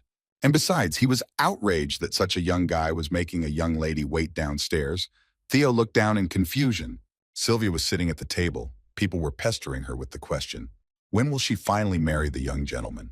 Our hero couldn't believe that they were still talking about this, because he had already seriously reported that everything was wrong here, and they had messed everything up. He ran to the door as fast as he could. He was upset that people were spreading such strange rumors. Grandfather Albert continued to spin all this, and the boy demanded that he stop making up this nonsense. And the blonde just giggled sweetly, and his mercenary finally saw his true face. The bald old man continued to confuse the young people. Theodore literally began to feel dizzy from this mess. Meanwhile, in one of the towers, an old man was walking up the steps to an important place. Approaching the door, he adjusted his mustache and beard and thought. He had a couple of questions for the man there, so he knocked quietly. In response, he heard only silence, and so he did it again. A quiet female voice allowed him to enter, and he could not even imagine that he would receive a request for a meeting from the Lord of the Red Tower, the second most difficult person in the Empire. The lady laughed, as far as she remembered. No matter how much and how she invited him to her place, he always declined her invitations. But now it doesn't matter. Grandfather is interested in why she disturbed him this time. Miss Veronica was already sitting in front of him in the office. They hadn't seen each other for a long time. Perhaps we should move straight to the body. The girl reminded him that someone had taken over the ancient lich. The man has information that his friend already has a preliminary appointment, but the lady interrupts him and asks him to leave this matter to her. He would also very much like to help, but unfortunately, he doubts that everything will be in his power this time. The girl got very angry, since this was confidential information, and they did not want to reveal it to her. The old man continued to joke about her, whether it was an order just now, or just a flash of anger. Most likely it was the first option. The red-haired girl turned her face towards him, to which he laughed again. And besides, His Majesty has aroused her interest, and she really wants to meet him as soon as possible. Meanwhile, two men were looking for the treasure. The search stone reacted to something below them, and they went down. Suddenly, one of them began to have great doubts about this. There are curses everywhere. His fair-haired comrade froze in place and did not even react to what was said to him. There was a strange light on the ceiling. It looked like it was collapsing. They had to start running even faster to avoid getting caught under the rubble. A lot of dust was already rising around them, and the man began to worry about his friend Johnny, whether everything was okay with him. The boys also closed their eyes, and when they slowly opened them, they began to see some strange black silhouette. He kept growing and growing. His body looked like some kind of tentacles. Besides this, it became of incredible size, quite large. The shorty looked at him with fear. This thing in front of him seemed to him very similar to the treasure. The blond man's voice trembled as he stared at the creature. They had been fooled. The fat man could not believe his words. But then his speech was interrupted. He was seized. And not only him, but also his friend. It is impossible to get out. This monster made incredibly disgusting sounds and squeezed their bodies more and more tightly. As it suddenly laughed, did these people really come here to become its food? The frightened blonde began to beg for mercy, but it seemed that he would not see her. He was squeezed even more tightly, and a loud piercing scream was heard. The men were literally crushed in the hand, if you can call it that. This undead is now incredibly hungry after waking up from a long sleep. He would like to take something stronger. He loves nutritious food, like one incredibly strong magician, about whom everyone was buzzing his ears. Meanwhile, in the Meltor shopping district, there was a slight fog and cloudy weather. Residents tried as much as possible not to leave their homes. And those who were on the street discussed Veronica. This girl is really decisive in her actions. Shugel, if everything had happened because of her status, would have gone there to check, where His Majesty checked everything personally. Kurt laughed and said that the old man had really changed a lot. If it were the old him, he would never have worked for Veronica personally. But being a Red Tower ward with codes you must become wiser, just think that this girl keeps becoming more and more reckless. For a man, she's just a real thorn. The brunette promises to sort everything out. Is there anyone more problematic than her? But he is also sure that Shugel is not here for this. And the king came to talk specifically about Theodore Miller. And the old man is troubled by a very strange feeling regarding the fact that the Lord of the Blue Tower is very interested in him. Now everything becomes clear to his friend, and he asks if he has any suspicions regarding this guy. And it's not that he doesn't like heroic stories, but anyone would doubt this child if they knew about his actions. And he was also rewarded with an excessive reward. Kurt objected. It was a strengthening of ties, as he thought it had been a long time since he had seen such a reaction from his friend. Quite often, he was usually very calm. However, even despite this, he understands Shugel's concerns, a genius and such skills, incredible. And it is also interesting that where did all those countless smart guys go that appeared while the old man was climbing his path? He had to go through so many trials that it is incomprehensible. He raised his hand with some seeds. No matter how good the horse is, it is useless if it is shackled. But if you give it meadows to run, and people, the potential will be revealed. And to go through such an incredible path is a huge power, and it doesn't matter what kind of magic this strange boy has. Even though Kurt is the king, he is first and foremost a magician who acknowledged this guy. And here he is right. The old man, although slightly confused, nodded his head in agreement. They decide to go there and bring the guy back, and he in turn tries to focus on himself. Theodore feels like he can break through, and it's all because this is some kind of unusual method. Because of the absorbed life vessel, his newly obtained fifth circle has become extremely unstable. The heart of the ancient lich that he had swallowed recently had forcibly pushed him to this, although not even 15 days had passed since the last breakthrough. Suddenly, an incredible tremor appeared in his body, which signals the almost approaching end. After a minute, he is finally finished and can fall onto the bed with ease and great relief.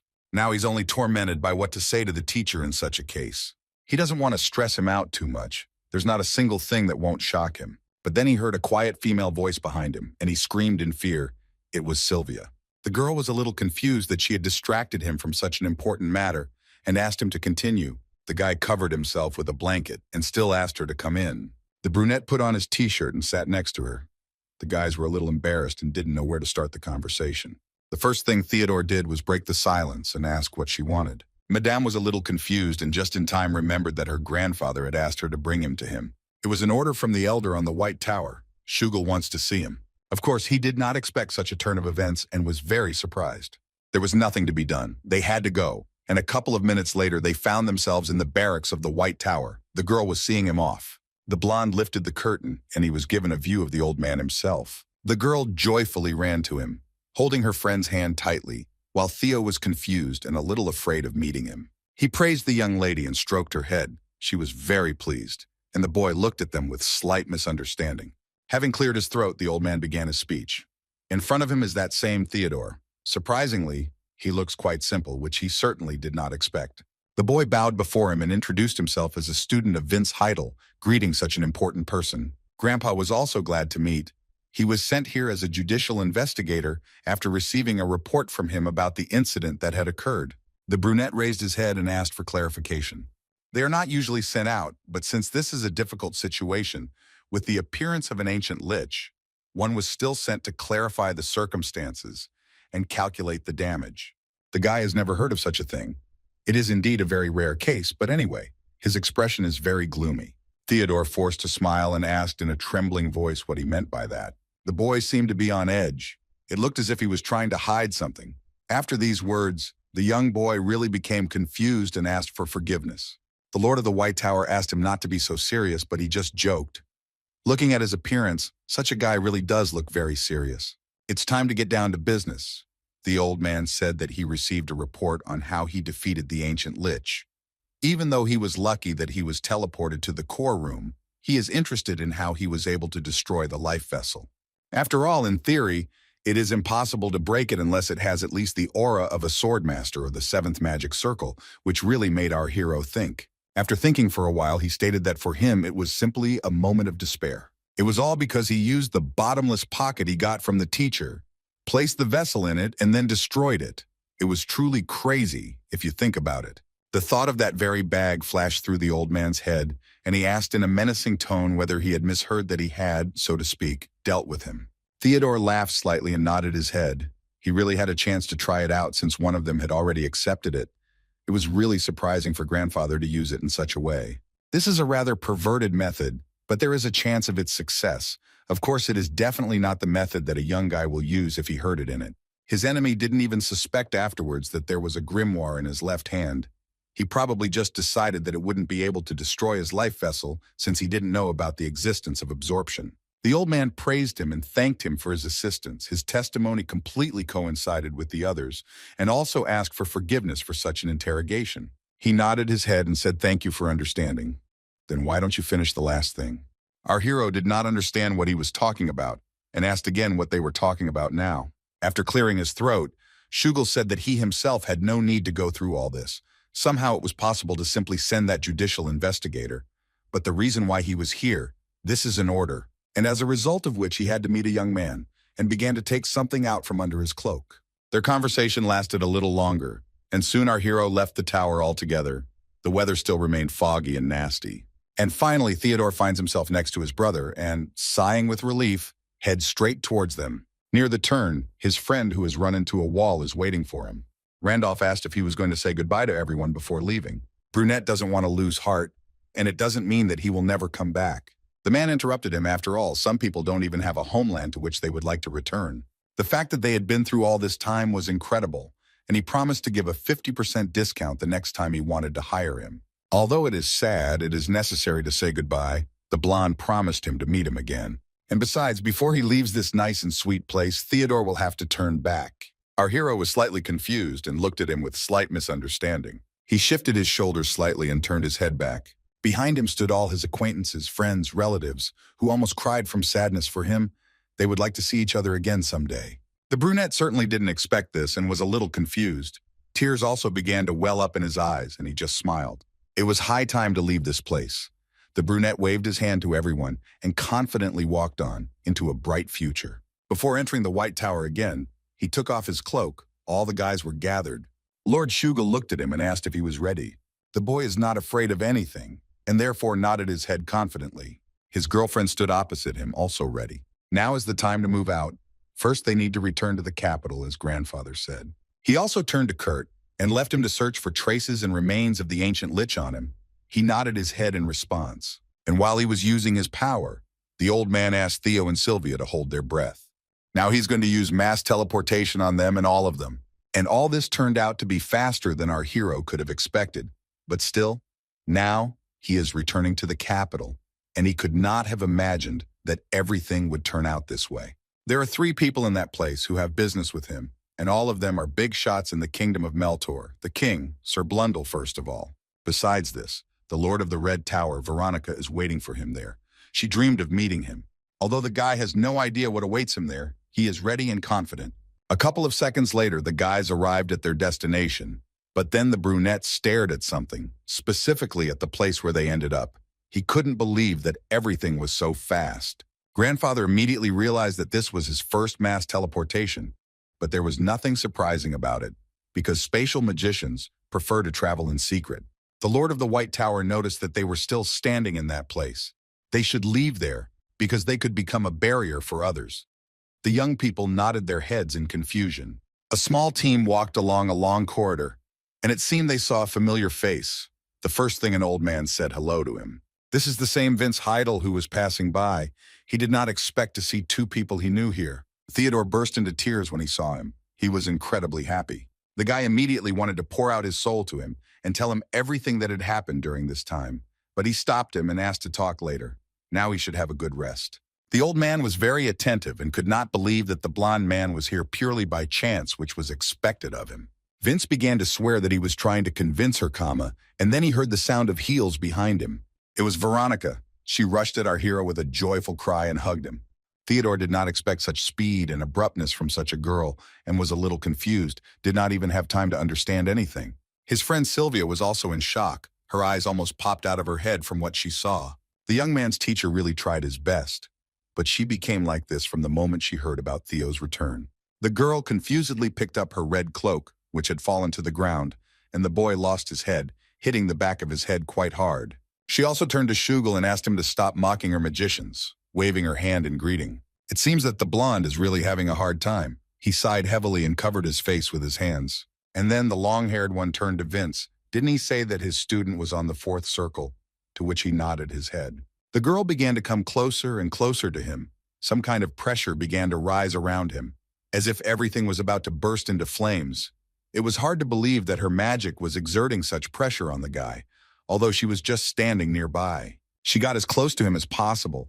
She feels his very unstable fifth circle. It is clear that he is working hard on himself. The guy blushed and looked away. He really tried to stabilize it, but apparently it wasn't working very well. The girl laughed. It's all because of his vessel. If he overfills a small glass with water, it will start to spill over the edges. This is an excellent example. Explain his condition. It was not an easy job for him. And then she turns to Shugel and confidently declares that she is taking this boy with her, which made him scream in horror. But in fact, she also has something to do with the king. And she just wants to say that she will show this boy a huge palace, that's all. She came up behind him and hugged him. Wasn't it wonderful to talk to such an incredible student? He was already continuing to be tense. Suddenly, Vince wanted to talk to her, but his gaze flashed at Sylvia. The girl stood slightly dissatisfied and looked at everything that was happening. Could it be that she was jealous? All three boys gathered outside King Melter's office. It was quite incredible that a child like our hero could cross the boundary of the classroom using fusion magic. Theodore has not quite fallen in love with this madam. She chatters about everything that comes into her head. They needed a doorman who unfortunately is not available right now, when it is the busiest time of the day. The guy wanted to call someone, but the long-haired girl seemed not to listen to him, smiling. She said that in such a situation they should act a little differently. She raised her leg up and asked her new and long-awaited guest to watch more closely what she was about to do. Veronica deftly swung her leg and hit the door. The old man, the Lord of the White Tower, clutched his heart in fear. This young lady is really crazy. She laughed proudly and was about to go further, while the guys behind her stood in a stupor from her strange character. The king was already waiting for them in the office, comfortably reclining in a chair. And Veronica explained her behavior by saying that she simply wanted to appear in such a spectacular way. And besides, she hadn't been here as a guest for a long time. She also thought that it would be indecent to come without formalities and procedures, after which Theodore stared at him. There could be no talk of them in such a situation. The boy and his girlfriend Sylvia knelt down and greeted His Majesty. The red-haired girl only now remembered that the king was not some simple man for these two, and only smirked. The important person greeted them in a completely informal manner and asked the boys to stand up and come closer to him. He saw how tense the guys were, and if he had asked her to be so serious, if he had wanted it that way, he would have called them into the main room. But the reason was completely different. The man wants to congratulate them on their victory as a mage of a mage, and also on behalf of all the people of Meltor, he thanked the guys for their hard work. Our hero bowed before him and thanked him for his kind words. However, he and the girl were not the only ones who defeated this terrible enemy. There was also help from the barony and a group of mercenaries who called themselves Wandering Wolves. The king rose from his seat, very glad to see the humble side of this young fellow, and now it was important for him to offer his congratulations and ours both, as representatives of all those people who had helped to prevent the disaster, and asked Blundell's text to be read. He nodded his head and took out a rolled-up piece of paper. The most important thing was that Sylvia and Theo's ranks were raised from basic to intermediate, and they would also receive payments and rewards. In addition, the bottomless pocket would be returned to him for free. And the brunette added that since his personal contribution to this matter could not be measured, it was decided that the king himself would grant him one wish. The man asked the boy to raise his head and directly express his desires, which made him a little confused. The first thought that came to the boy's mind was that he could request a national treasure-level artifact. But although the risk was too great, he was afraid to ask for one. And then he remembered the words of his gluttony, who demanded good quality of his food. He must find him magic books like the one he ate then the very first time, and not just rare ones. And it's true, when a guy eats pulp, it's much more effective than artifacts. And if he does it again, it's his very good chance of stabilizing the fifth circle. Raising his head up, Theodore dared to ask to get a book from the Zero Library. His wish was fulfilled. Together with the red-haired girl, they arrived at their destination soon. Meanwhile, Veronica was very indignant that some old man scolded her for behaving like a child, and even gave the order not to take any forbidden books. Our hero looked at these doors, and he is not sure that these are the same ones from the Zero Library. which is known for having the most powerful protection spells cast on them, although it looks like glass. But in fact, it is an adamantine alloy. The guy didn't quite understand what this meant. Meanwhile, his escort called him and urged him to look at something. She touched the door with her hand, and some kind of transparent wave came out from there, which confirmed her words. And when the girl hit it with her fist, a small wave was heard, like an explosion. Our hero had to cover his face. This girl does something new every time. And what if these doors collapse? This fear did not leave him. But then, when he was able to see what happened next, he noticed that there was not even a scratch left there. They did not even move. The Lord of the Red Tower laughed. It is impossible to make a hole there with bare hands. It seems she still has room to grow. But she promised herself to do it next time. In Theodore's eyes, she looked like a hero giving a speech to a villain. But according to her, it was just a password to open the doors, and only the king and the tower lords had the authority to use it. She looked at him playfully and asked with interest if he was ready to enter the Zero Library, which he so longed for. And so, after a couple of seconds, they found themselves in it. Our hero had never been here before, and he was interested in examining everything here. He was interested in some books, which he immediately sat down to read, together with his companion. And then something came to his mind, a little awkwardly, but he raised his head and asked the Lord of the Red Tower, could he ask her a question?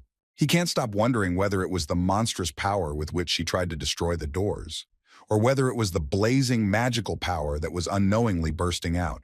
Could this girl really be a battle mage? Longhair laughed. That's not true at all. She's a half-breed of the Red Dragon, although it would be more correct to say that she's only a quarter. All the advantages that she's given are a little more strength than others, and a longer lifespan. In this case, everything falls into place in our hero's head.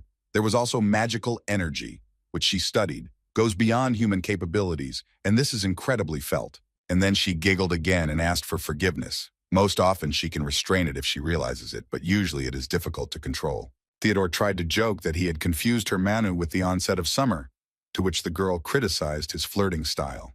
The guy hasn't found the book that he likes yet. It's hard to make a choice, because they are all of the best quality. According to his assistant, this is really pointless, because all the originals that are sold in stores are collected here, and it is really difficult to choose something specific. As the Tower Lord said, all the books here are treasures, and the main problem is that each one has conditions for studying it, and therefore it will be difficult to choose a good one. And our hero still can't find the one that suits him, but on the other hand, he doesn't want to miss such a great opportunity to visit a place that's hard to get to. His thoughts were interrupted by the long-haired one, who handed him one, quite popular among the magicians of the Red Tower. And a nice bonus, if Theodore masters it, he will be able to achieve a power similar to aura users, which made him think seriously. The guy put his hand on it and makes an assessment, which shows that this is a secret technique of the descendants of the samurai, and it is much more effective than any additional magic. Theodore believes that something like this should interest any mage, not just those who live in the Red Tower. He does not understand why he has not yet met anyone who practices this before. And it turned out to be quite simple. Veronica knows that this spell is not particularly effective. Because it requires a lot of concentration, it will be difficult to do during battle. Now he understands that she is right. She needs to at least undergo combat training in order to use it freely.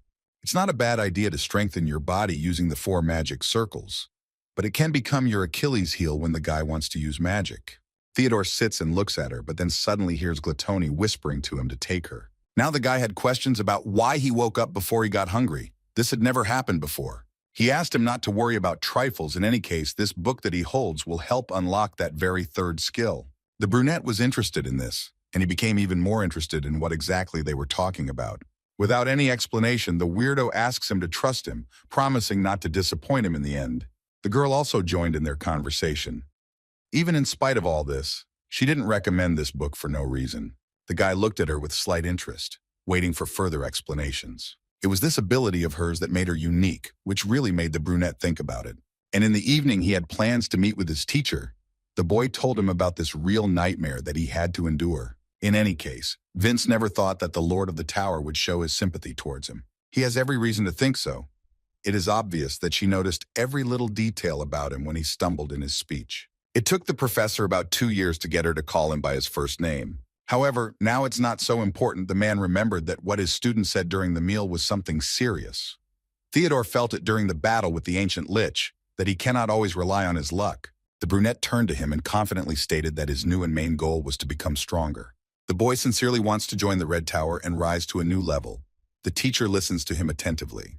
Vince already understood that his student had decided everything, so he could immediately proceed to the most important thing. Theodore, hearing this, smiled broadly. He was incredibly happy that he was supported at such a moment. The guy thanked the blonde, but then Gluttony interrupts them. Big Eye gently hinted to him that he was hungry. He had been waiting for quite some time. Our hero raised his hand and shouted at him. He interrupted their very important conversation. Vince just laughed and asked to take care of this weirdo. Theo felt awkward and decided to leave for a second, preparing the book he took from the library. Gluttony was delighted and embraced her with his long tongue. When he had already chewed it all, he also said that it was worth synchronizing, after which his owner became confused. The conditions for this were assessed as incredibly high. After analyzing the possibility of this action, the spiritual connection with the character was approved. And specifically, we are talking about Lee Yunsen, with whom everything will happen. He sat quietly on the grass and meditated, and it seemed that he could already sense someone's presence. Not far away, large snow-covered mountains could be seen on the landscape. The bearded man grabbed the piece of paper he was holding in his hand. An incredibly great breeze, isn't it? Our hero had the feeling that he had again entered into someone's body, as had happened then with Alfred, but now this man wrote a song of battle.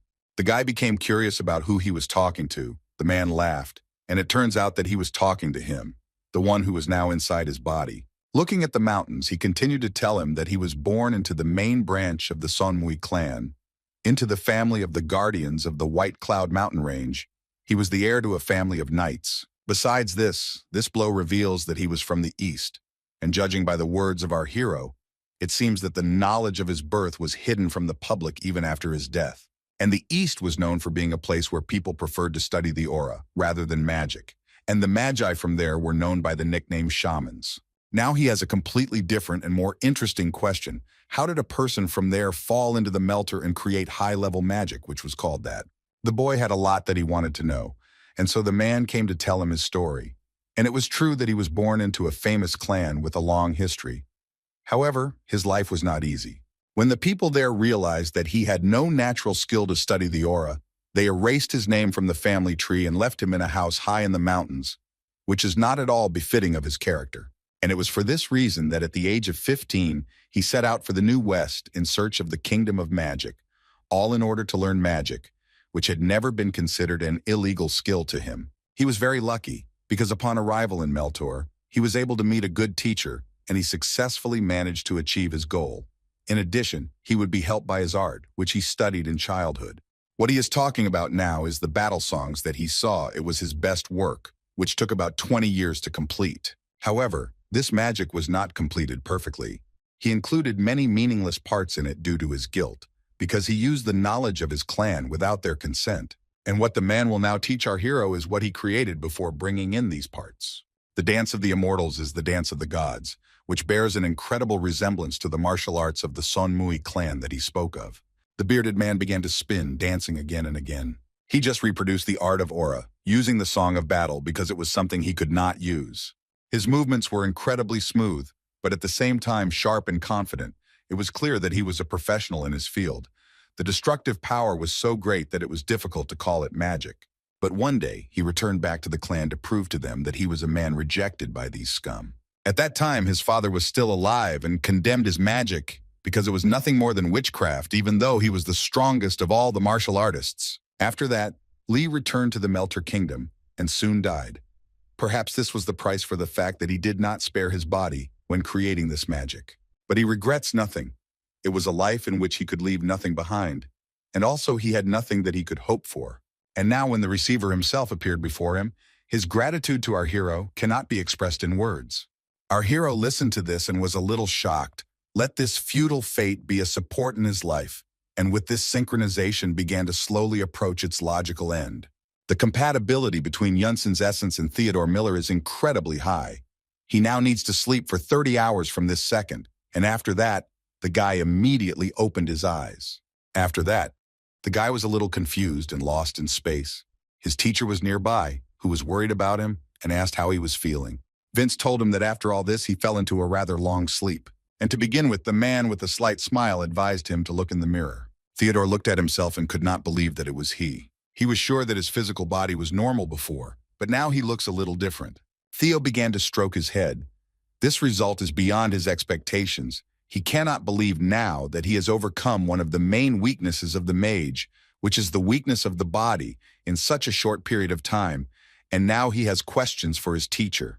Not only his appearance, but also his muscles, stamina, and sensitivity became better, and he changed so much that he looked like a typical knight. He wants to know what he should do now if he wants to meet Miss Veronica to complete his unfinished fifth circle. And it turns out that she now has a guest who reports that a pair of ogres have appeared on the territory of Viscount Belmont. Of course, they were able to drive them out of the territory, but they suffered heavy losses and also required immediate combat support. The red-haired one gave him instructions to send the High Mage David there, and also to make a request to the Knights of the Second Order so that the couple would go with him. The man nodded his head and promised to do as she ordered. And then the girl leaned back in her chair and began to complain that in her days there was nothing left except boring work. And she was also pissed off that the guy was pushing his territorial problems onto the magic tower. She was going to send him a couple of royal investigators to empty his pockets. Besides, she had just found an interesting guy and was strongly calling him. But he had not come to her in the last 10 years, even though she had said that he could come to her whenever his soul desired. The man listened to her and was a little indignant. Someone had asked for an audience with her after all. Veronica had no important or business meetings planned for today, and she was very surprised to hear this. It was a family mage who had just entered the Red Tower. His name was Theodore Miller, and upon hearing his name, the girl jumped out of her chair. She was waiting for him and demanded that he be brought to her right now. Although she changed her mind, it would be faster if she came for him herself, and she gave him the order to call the elder and tell him to replace her for a while. The servant could not believe that she had taken the trouble to do this, and simply looked after her in surprise. Veronica walked down the hallway with a big smile on her face. What a wonderful moment. She thought she was going to go crazy over this paperwork. She wants to give him some love when she sees it. And so Theodore stands right in front of her, seeing her. The guy turned around and asked for forgiveness. He planned to come earlier, but some difficulties arose. Seeing his new appearance, she even blushed. How can a person change so much in less than 2 weeks? The cultured guy thanked her for taking the time to meet him, but I felt awkward because it was she who asked to meet with her. It wasn't hard to guess that he was here because of her last words, but she decided to clarify. The boy nodded his head and looked into her eyes with a smile. From then on, she would be glad to see him at any time, and asked him not to lag behind the same as old man Blundell, which embarrassed the brunette a little. And now it's time to move on. Veronica headed in the opposite direction, and our hero did not fully understand where they were going. The lady laughed and said that to a place that he knew very well. The guys walked together and were silent along the way. A couple of minutes later, they found themselves in the demonstration room for the tower's magicians. They began to chat pleasantly. The girl also heard that his teacher had conducted a special training session for him before the start of the tournament in this very place. Taking off her cloak, she also continued to chat. The best solution in connection with his inexperience of this is to create a situation in which his circle will improve. One method must be tried. The main problem of our hero is that this symptom is a consequence of the clash of inconsistency between mind and body. And in order for everything to fall into place, the guy has to reunite them. And specifically, we are talking about overcoming your limit, and this is where the Lord of the Red Tower can help. Our hero felt that she had simply released all the magical pressure that was holding him back, but it was incredibly heavy. The guys are going to spar now. The long-haired one promised not to use magic higher than the 5th circle, and also not to attack from behind. This girl is a quarter dragon, and also an 8th-class mage. She is definitely one of those who have fancy titles. The guy tries not to give in to fear just because of them. The long-haired man understood everything. He would like to see her surprised expression on her calm face. And from now on, after absorbing the rare books, one of the seals that restrained Glatoni's power was removed. As a result, he can cast spells. In any case, the guy now needs to concentrate on a small battle with the Lord of the Red Tower, in his hand is a flaming projectile. The first thing he wants to do is to unleash a hurricane on her, and he carefully watches her response. The girl saw through him right away. The guy increased his speed by using wind magic. For magicians, changing spells has always been dangerous. It always carries a huge chance of failure. But just one mistake can be fatal, because there is an enemy nearby who is waiting for this very moment. However, if he has another one, then he can use magic without any risks. There was a small explosion and a fairly thick layer of dust rose up around. The girl waved her hands to dispel it from her eyes and praised the boy for his good work, but it still wouldn't be enough. And here he uses battle songs, or rather the Sonata of Speed. The long-haired one opened her eyes wide. They got to her in a fairly short period of time and quite quickly. Veronica blocked his attack with her hands, and really, this guy impressed her a lot. She likes it incredibly. Our hero believes that he hasn't shown enough of what he's capable of, and he doesn't have time to smile like that. He uses his attack on her again and tries harder each time. The sparring is actually going pretty well, but it's really absurd for him to see that this girl doesn't use a single spell, and her body is still on the same level as the aura user. The girl praises him for his excellent moves in the fight, and indeed incredible changes are noticeable over these 10 days. Her interest in Theo is growing higher and higher with each passing minute. He thanked her for such a compliment, and yet they must continue to fight. Now Theodore understands that it is important to break the distance between them. The guy is using magic, which she noticed. She thinks that this is not the best idea right now. She slipped next to him and praised him again. Just think that in just a couple of days, such a complex skill could be mastered so well. It seems to her that at this rate, he will lay down even 6th-class mages, but it is still not enough. Theodore has cards up his sleeve, but only after using everything, he will feel his limit. Now it's time to use more brutal methods of attack. Veronica demanded to attack her as if his life was at stake, and he would regret it if he did not listen to her and would hide his trump cards. The brunette laughed. If it comes to that, then he should surprise her one more time. The only thing that will work on the lady is the magic arrow. To use it with the original power, it needs a hole to shoot, which means it needs to train its fingers, which it is doing now. After strengthening its body through all the synchronizations, it can all work. It just needs to be tested. The girl put 2 palms together and was also going to attack, and had already figured out that his next attack was planned from a medium distance. She liked it incredibly. Veronica used her power on him, and something like a fountain of sparks rose up around him. The boy kept waiting for the moment when he could use his fire arrow, and it finally came. This time it was so incredibly powerful that our hero couldn't believe it. It was useless to compete with Veronica in using firepower. Quickly realizing the situation, Theodore uses a wave of mud that surrounded her. The girl used an electric shield to dodge the attack, and this was exactly the moment the boy was waiting for. Theo called his little assistant Mitra to start acting right away. The baby appeared from behind, at a time when Veronica could not expect it. Hearing a strange noise behind her, the Lord turned around. She knows perfectly well that this is a spirit, and upon seeing it, she began to be moved. Mitra looked at her and almost forgot why she was called here. The little girl put up a weak block, but was able to hold Nika in place. The guy's 5th round isn't over yet, but he seems serious about putting it to use. He was able to get 5 memory slots. Opening the same number of spells, he managed to complete 1 combination. The spell, based on a different theory of fusion magic that currently exists, is his own. Theo is going to use it, and to the opponent's surprise, he is not going to break the distance between them. She is sure that she knows that he has no chance to win in close combat. In addition, Veronica noticed that he also does not use Alfred's magic arrow, and therefore she cannot understand why he needs all these useless movements. And the only thing that remains for me to do now is to finally break it, which is what she's going to do, stretching out her hand forward. She uses her power, and a small explosion is heard in front of her. Pieces of earth fly straight at her. The girl covered her face with her hands. Suddenly, silhouettes of our hero, or more precisely his copies, began to appear from all sides. Theodore uses illusion magic in conjunction with the battle song. There are too many of them to think about what is happening. It is not so easy to determine which of them is real. The girl tried to fight off everyone in a row, trying to figure out the boy, but the real one was already flying at her from above. He needed to use Inferno. The red-haired girl looked in his direction, and I immediately understood everything. Since it turned out this way, she needed to become more serious. Even though Inferno is a 7-circle magic, the boy lowered it to his level due to its low power, but it will be ineffective against Veronica. However, the guy has a plan to use Alfred's magic arrow before that, which he is going to do right now. After the shot, many arrows appeared around, which began to line up in one single direction. Our hero stands still and mentally begs for it to work and strike her the way he wants. They lined up in a row and rushed towards her. The girl had already managed to notice them. To avoid a direct hit, Veronica covered herself with her hand, putting up a shield. While holding back his attack, she managed to praise him for his excellent work. Theodore noticed that he couldn't hurt her and was very surprised. He was sure that he concentrated all his power in one shot, but she blocked that too.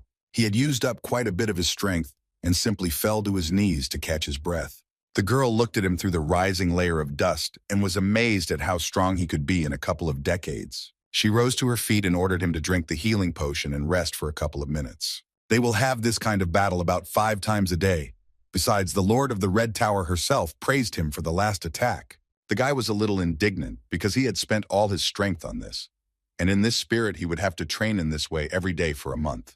The brunette can't believe that he has to torture himself with training like this, but honestly, he's ready to run away right now. However, no, he demanded to start right now. He can't retreat. The guy hasn't gone too far. Their fights were incredible. Everyone is pretty strong and tries to give it their all. Theodore watches his opponent closely and now wants to reuse the battle's sidelocks, the rhapsody of power. This time it's a new attack for him, a cutthroat, and he tries to give it his all. The boy wants to see if she can block this blow, but Veronica pulled ahead and laughed that he still couldn't spot the illusion from a distance. Theodore looked up. He was shocked that she managed to replace herself with a fake one. He didn't even notice it.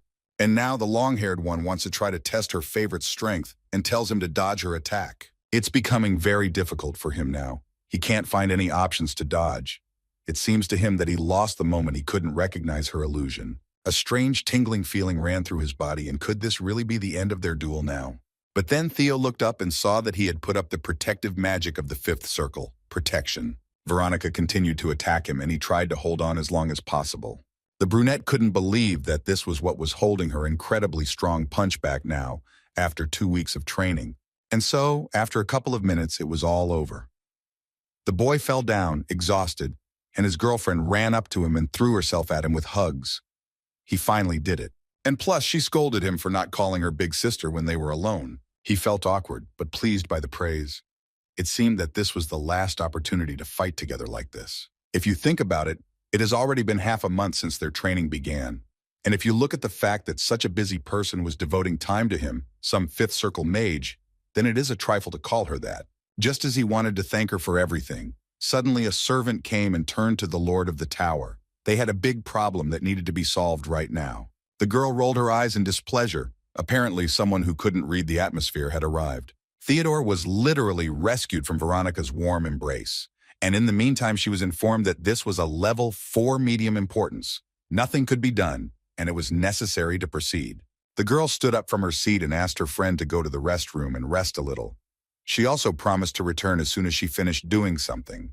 The same military sanctuary of the Red Tower, its responsibility was mainly in military operations. Missions that required dealing with powerful monsters, destroying criminal gangs, for example, and all for the sake of erasing all those who are trying to seize power by force. The girl sat down at her unloved desk again and asked to look at the report on how dangerous this mission was. This event happened 4 days ago. The informant discovered a couple of slaves while intercepting communications. This all happened between black market users in Bergen County. The organization responsible for this is called the Vicious Circle, whose main activities are concentrated in the Kingdom of Austin. Hearing about slaves, the girl was very surprised. More than 100 years have passed since the slave trade was banned in the territory of Melter. Blondes again head, they returned several times in order to verify the information. The court will be incredibly furious when it finds out about this, and it was true deal with a slave. In addition, several iron cages that were the size of a person were smuggled into the country. These were elves. Veronica makes the logical conclusion that they need to send at least 2 high-level mages on this mission, and immediately ordered to select people to destroy the closed circle group. And regarding this, the man also has business with her. The only available and highest mage in this tower is Vince Heidel. The girl was outraged that only he, most of them had just joined the ranks of ordinary magicians, and the rest were distributed among the tasks. She finally got angry. Jumping up from her chair, she hit the table, which means that they can't direct them. And now she doesn't know exactly what to do if there's no one to involve. Vince alone would clearly not be enough, so throwing herself on the back of the chair, she began to think through the options. Maybe someone would be free. With a sigh of relief, she nevertheless decided in that case to send a more useful private. She remembered her favorite and said to send Theodore Miller along with him. These 2 would be quite enough. Soon they were summoned to the Lord of the Red Tower. Vince immediately understood that she wanted them to find out the reason why they were trading in this glorious town.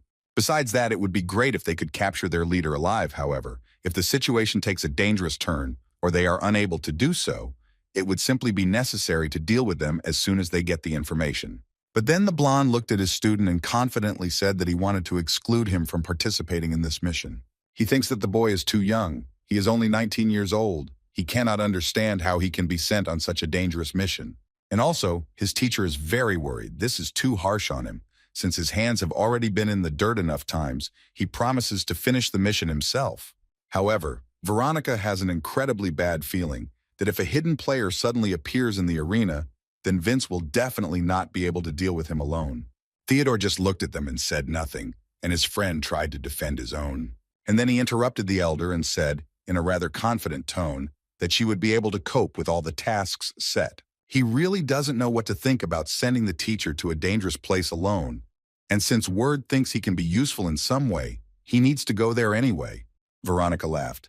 Since this is a boy's word, there's nothing to be done. You need to listen to him. She asks him to admit this is his fault. Since he has a not-so-obedient student, the boy Oi will definitely be of good service to him. And yet the girl forgot about one more thing. Stretching out her hand, she gave him something as a farewell. Theodore still hasn't been reimbursed for that bottomless pocket, so she lent him hers, which makes him shake a little.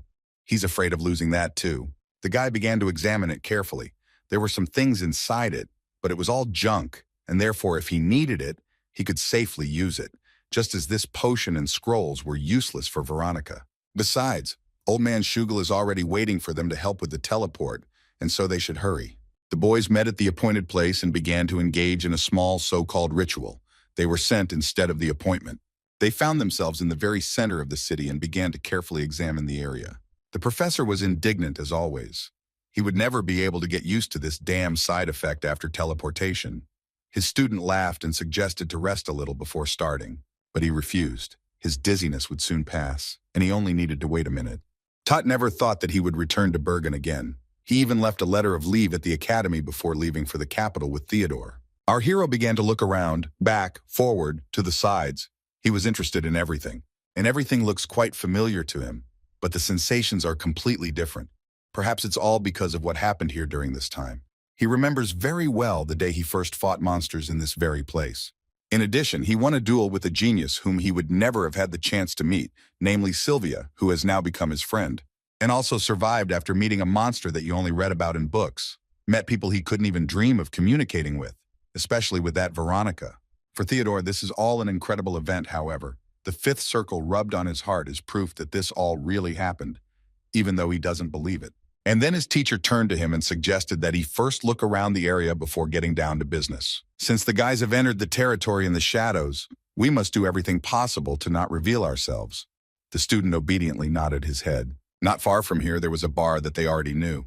And as always, there were a lot of people there. The men went in there and started whispering among themselves, trying not to attract outside and unnecessary attention. It seems that Vince sees a lot of people from Austin here. Or rather, 2 aura users, also a very good swordsman. It is clear that he was trained very well. The professor looks at the whole situation around him from under his forehead. His eye fell on one person. It looks like a shamshir, that is. These are the blades that are used by the swordsmen of Austin. They have a unique shape. And then, at this moment, his short story to his student broke through with the feeling that someone was watching them. The professor began to slowly rise. He can assume that they have a tail, but none of them feel any danger at the moment. There is no thirst for murder in the air, and one can conclude that it was not a murderer who was sent after them, and there is a high chance that it was someone from the intelligentsia. And since that's the case, they need to lure and catch them right now. The guys have already climbed onto the roof and are watching this suspicious person. One of them gave a sign to the other to give permission to act. They understood each other without words and will now get down to business. The professor jumped from the roof first, and his scream was heard by this man in the cape. He stared at it and didn't know what to do, and couldn't believe that they were able to notice her so easily. A man from the intelligentsia tried to run away, but the guys were faster. The professor gave the command to his student to use his strength. They needed this character alive, and so he used fetters to tie up the scoundrel. The girl screamed and asked to stop, but no one listened to her. The bespectacled man headed towards her, and she flew off to the side. He managed to hit her, causing her to curl up and scream slightly in pain and fear. Her legs could not support her. The girl fell to the ground, and also the mask that she had put on her face was broken. Theodore was the first to see her face, and it seemed very familiar to him. And indeed, they had crossed paths before. It was Miss Canis, the blonde holding her stomach and slowly rising, thanking for being immediately identified. The professor looked at her and could not believe that this was the same black market trader with whom his student had previously collaborated in the past. But the boy had been taught before not to trust people living in the lower world, and that was precisely why he stopped contacting her. It seemed that she was in a lot of pain, and one could assume that since such a situation had happened, she was a member of a closed circle group. The bespectacled man came closer to her. He would like to hear the reason why she had been following them from the very beginning. The green-eyed one laughed, and before she tells everything, she demands that all this magic be dispelled. It seemed that the girl had not yet realized the situation she was in.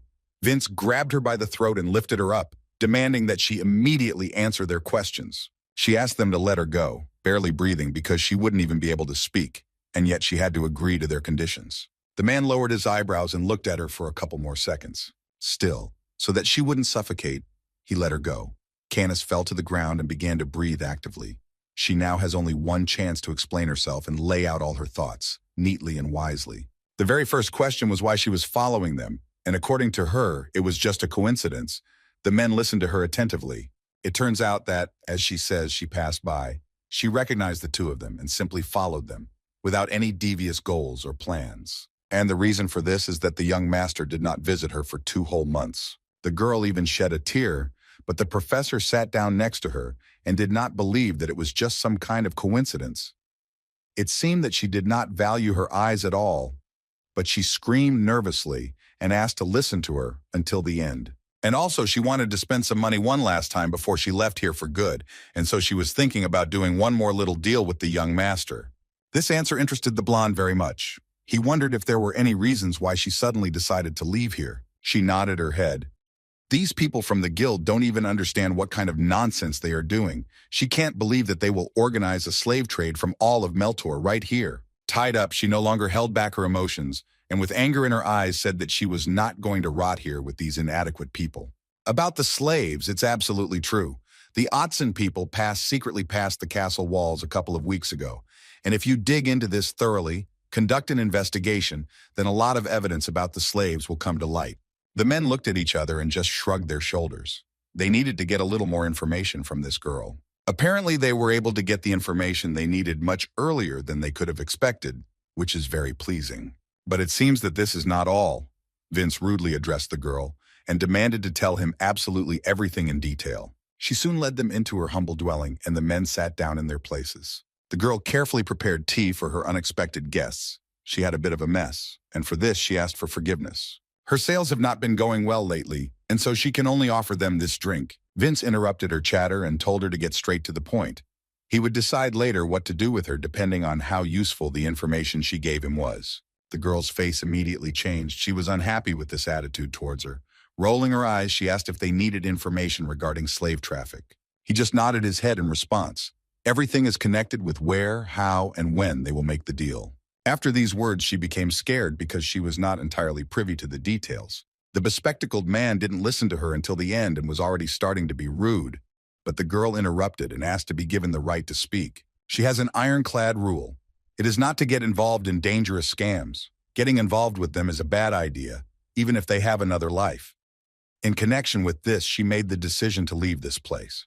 The green-eyed girl winked at them and suggested that they make some kind of deal in this regard. It consists in the fact that she will awaken for them the information that they so need, and in return she will ask for one favor, even though she is not in a position to do it. But she is risking her own skin by getting into all this, and since they don't trust her so much, she also has an offer to conclude a forced contract, if of course that's what they want. Vince laughed. She was doing a good job of digging her escape routes and compared her to a rat. The girl was not at all offended, and she took his words as a compliment. But if she had not dug herself a hole to escape, then her whole life would have been on the brink of death. The professor asked her not to misunderstand him, but she must understand that all this is not enough. She sighed heavily and immediately understood that they needed an advance, and she was ready to give it, since it was necessary. Our hero jumped up from his chair and was slightly perplexed.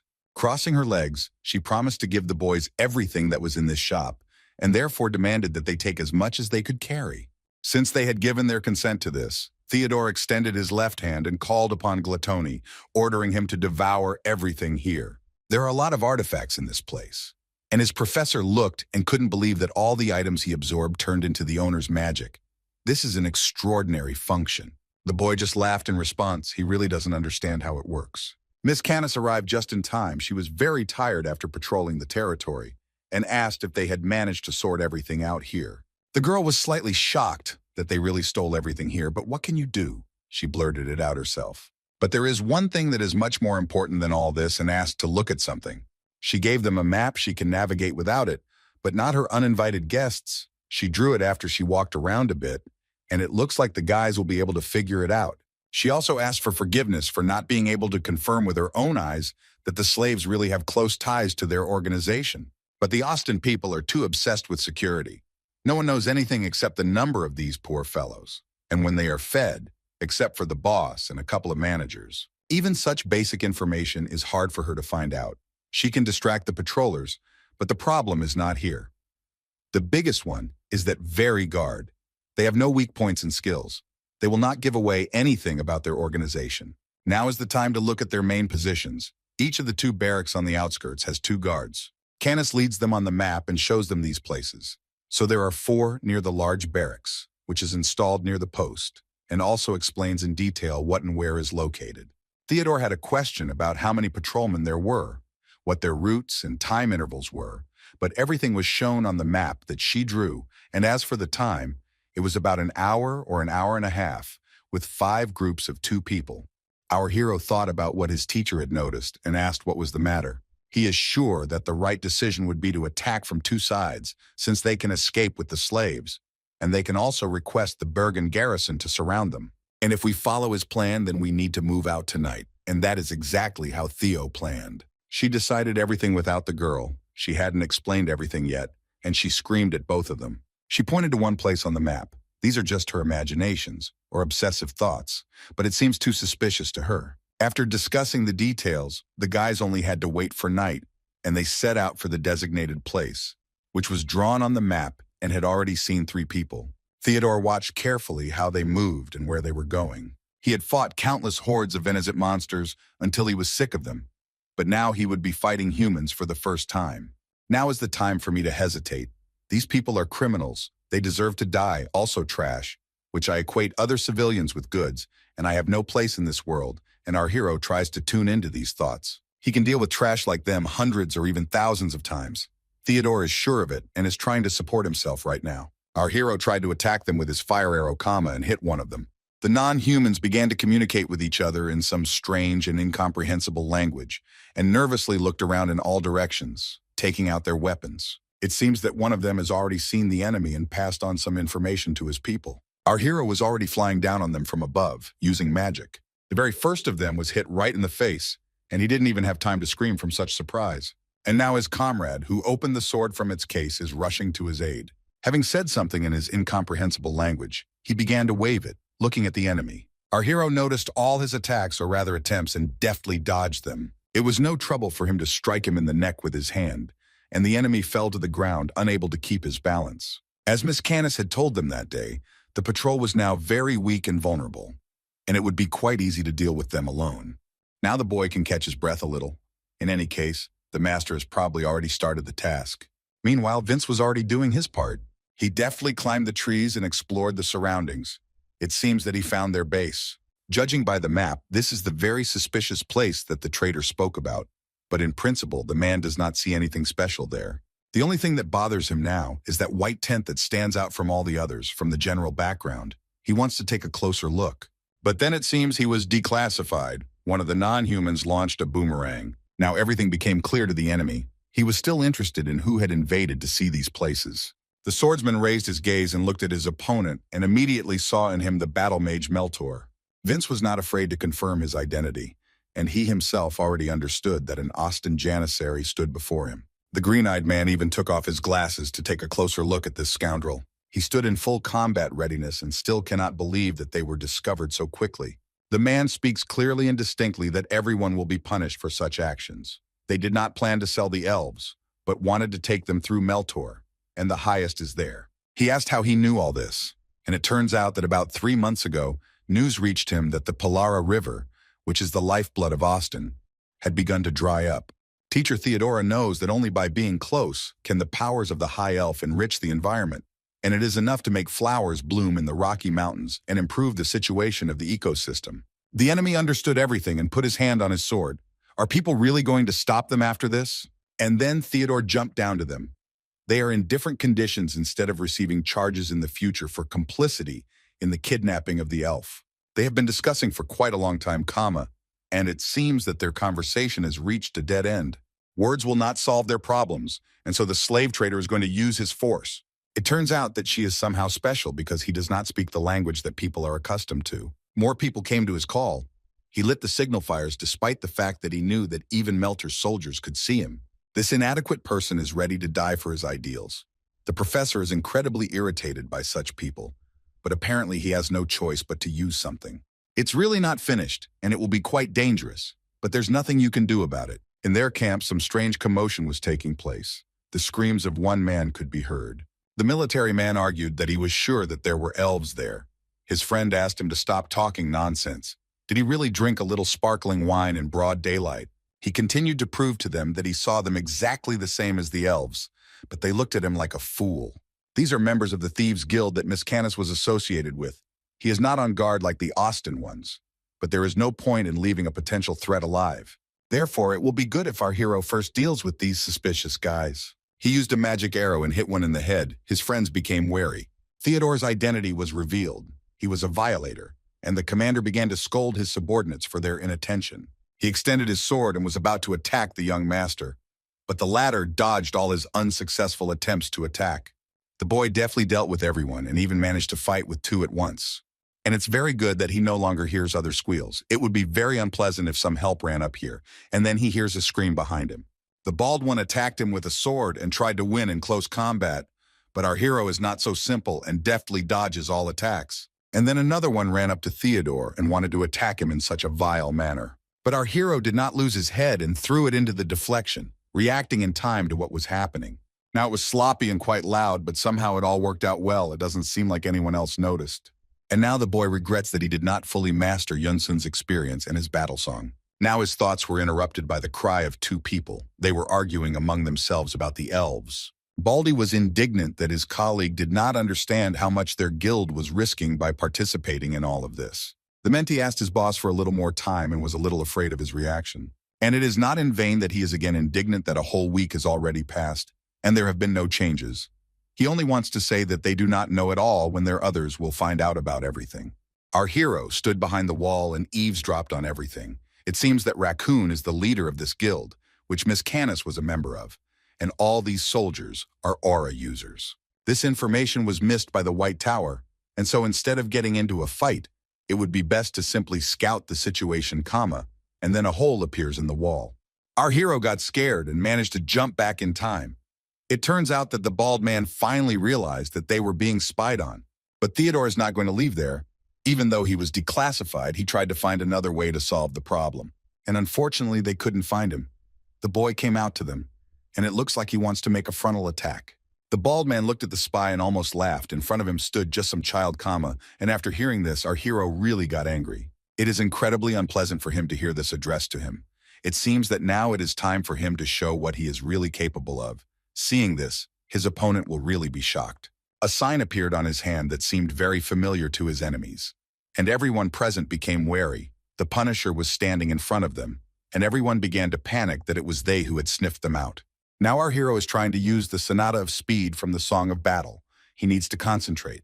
It took him literally a few seconds to defeat them all. Their boss stood with his mouth wide open. Indeed, no one could have expected such incredible strength from such a fragile and small-looking boy. Our hero is surrounded on all sides. He cannot allow himself to be caught in this way, and therefore he needs to escape as quickly as possible. In order to get away from them, Theo concentrated and was going to use the magic of the fourth circle, and more specifically chain lightning. All opponents successfully fell to the ground, exhausted and shaking from the periodic discharges throughout their bodies. Theodore put his foot on their commander and took aim. He became frightened and began to scream, begging to leave him alive and spare him. To our hero's surprise, it was a boring fight because killing people is not something he can get used to. They are not monsters. The guy looks at him and thinks about what to do, when suddenly, some huge shadow began to appear in front of him. Our hero's eyes almost popped out of his head from what he saw. Where could this have come from? Could a monster really have appeared in such a place and in such an inappropriate situation? Suddenly he attacked him, and it was quite unpleasant. Theodore gritted his teeth and bent over. An incredibly hellish pain ran through his body that could not even be explained in words. The guy fell to his knees. After the blow, he lost the ability to move, speak, and in addition, breathe. His grimoire woke up at that moment. This, what happened, is called a curse, but it will not work on him. And then, at that moment, our hero felt much better. He raised his left hand and asked Glatoni if it was his doing. He laughed and said that this boss was trying to leave him a parting gift before he passed away. Theodore stood up straight and stood to look at him. Perhaps he had an artifact that curses the killer of its owner, however. Fortunately, the curse does not work on the owner of Glatoni. The guy was shocked that his friend could also eat curses. Now he wonders if there is anything he can't eat. Their conversation did not last long, as Theo had to move on and fight with the others. Thanks to his abilities, he easily overcame these people, finding their weakness. Now, after defeating Raccoon, he accidentally discovered the slaves and immediately began to free the prisoners. The boy was most afraid of whether the elves would follow him, and then his thoughts were interrupted by two girls who thanked him and offered to take them where they asked. Theodore laughed awkwardly, turning to the elves and asked them to clarify what they wanted from him. One of them told about Dolphin from the Blue Evergreens. She's the blessing of their tribe. The girl expressed her thoughts in a rather complex form for our hero. He understood almost nothing and asked her to present the information to her in a slightly simpler form. The blonde laughed. Probably the benefactor had heard of people like her, who are simply called high elves. At first the boy nodded his head frivolously, but then he was very surprised to hear about him. He had read books about them before, but he knew their value. They said that such mutants are born with an astronomically small probability, and as soon as they reach adulthood, they move to Elfheim to be under the protection of others. Suddenly there was an explosion behind them. The guys turned around. Our hero became wary. This flame seemed very familiar to him. Theodore immediately rushed to that place. The girls ran after him and asked what this pillar of fire was, which was very similar to the magic of his teacher. The guy knows that only a magician who reached the sixth circle could produce such power. Upon arriving at the place, he was stunned. Everything was ablaze, and a familiar silhouette began to appear from there. When Theodore heard his teacher's voice, he turned back sharply. He was worried about him, but the blonde just laughed. His student still had to see his not best side. The boy ran up to him in confusion. His friend was wounded. He had been hit pretty hard, but the blonde asked him not to worry, because it was nothing serious. Theodore could not believe that the sixth circle mage could be injured. He was also sure that the purpose of this terrifying attack on the part of the teacher was to instantly burn the opponent. But then their speech was interrupted by an elf who came up and turned to her savior in confusion. The elder is already calling them all names. He needs to go after her urgently. The brunette still can't believe that he will see with his own eyes the highest, which he had only read about in books. His teacher noticed that the student had already heard very well about them. Usually they spend their entire lives in Elfheim. First they need to patch each other up and then go after them. This is their original goal now. And so soon they came to that place. It looked like the one the elves were talking about. Vince noticed this, and his younger friend was confused because he did not feel any presence. Suddenly they heard a quiet female voice greeting their saviors. Before them now stands a child of the Blue Evergreen tribe, as well as the sixth dancer of their race. The lady's name is Eleanor. She personally expressed her gratitude to them for saving her life. The atmosphere that emanated from this girl was quite mystical, which made our hero wary. Perhaps she is a high elf. It was also a great honor for our heroes to meet them. They introduced themselves. Theodore's eyes were downcast, and he seemed to notice something. He is sure that they are surrounded by only solid soil, but nevertheless, plants are still growing around this girl. This is her ability. And then he heard a quiet squeak behind him. He should go back. Mitra was standing in front of him. Theodore shouted at her because she went straight to the elf, but she seemed quite happy, and praised our hero for taking care of an honorable creature. The girls acted as if they had known each other for a long time, but apparently she would have to put this story aside for now. She heard some strange clatter of hooves. It seems that the guys have guests. Theodore became wary. He began to worry that they might have missed someone. His teacher stood up for him and asked him not to worry about it. A strange man approached them and started shouting, "How dare they do something like that in Bergen?" He also ordered that field doctors be brought here immediately to examine the wounded, and Professor Vince was also found. Theodore was finally able to breathe a sigh of relief. These are just guards. There is no need to be afraid of these people. Now everything around is calm. Finally, they can rest. Everyone is very happy that they managed to complete their mission this night. Seeing the report sent by the Lord of the Tower about it, the county immediately sent them an invitation to the estate and is going to receive them with all honors. Besides this, they had other privileges, access to which was usually only available to the Earl's family. Besides this, a large banquet awaits them. Lady Eleanor and the other 9 have also received an invitation. The blonde knows that they were received at another villa. Apparently, they were served literally every kind of fruit they could find, which was expected of him. The boy raised an eyebrow and couldn't understand whether this man was really that good. Well, At least the professor believes it. The Count knows how to please others without resorting to dark methods. And besides, when Vince first came to the academy, he treated him with incredible kindness, which even made him feel sick. But now that everything was ready, his teacher gave him advice to simply enjoy this evening and not think about anything. Soon a very important man came up the steps towards them and coughed to attract attention. He reported that their guests of honor, Vince Heidel and Theodore Miller, had arrived at the scene, and the men began to descend the steps. Other people were also there and greeted the Lord of the Tower with great respect. Soon a fat man came to them and greeted his old friend. In front of them was the owner of the Bergen County territories himself. The mustachioed man asked them in a friendly manner whether they had slept well the night before. The guys sat down on comfortable sofas and started talking. Fatso couldn't believe that after so much time, such an incident brought them together. It's only been a couple of months since Vince left his post as professor. Who would have thought that his return to this wonderful town would be connected with the kidnapping of elves? The Count laughed. He couldn't believe that they decided to take such actions while being on his territory, very boldly. Theodore watched attentively. He chatted with him as if the Count knew everything. However, he knows very well that the professor actually did not tell him everything. For example, about the fact that in the neighboring building, in addition to all the elves, there is also a higher one. This is first of all. In addition to the closed circle, the secret group from the Kingdom of Austin was involved in their traffic, and all because it could lead to a huge political scandal. It's okay if he finds out about it after the information spreads in the capital, but it's too early now. You can't tell this to the teacher or to him himself. The men quickly started chatting again. The blonde knows perfectly well that someone from the Magic Association will arrive here in a few days, and in the meantime, the Count will have to endure new guests. And then, the bald man suddenly remembered that Miller was a student at their academy and decided to clarify this point. The boy was confused and just nodded his head. The man knew that he had been given the right to receive an education by winning the capital tournament, and you could say that he pulled some strings and gave him something to look at. The Count thought of calling the dean, but he had no time to devote to him, and so he simply asked him to give Theodore the diploma for successfully completing his class as the best student. The boy studied him carefully, and he only watched his reaction. The fat man had not put in so much effort in vain. Theodore was very happy and thanked him for such incredible care of him. After their conversation, the boy and his teacher were walking down the steps, and then he had a thought. He became interested in what this educational diploma, which he could not tear his eyes away from, meant to him. But to be honest, it is not that useful, considering that the guy has already reached heights where any education is not really necessary. For such a mage who jumped over a high wall in one go and overcame the fifth circle, the academy diploma is nothing more than just a piece of paper.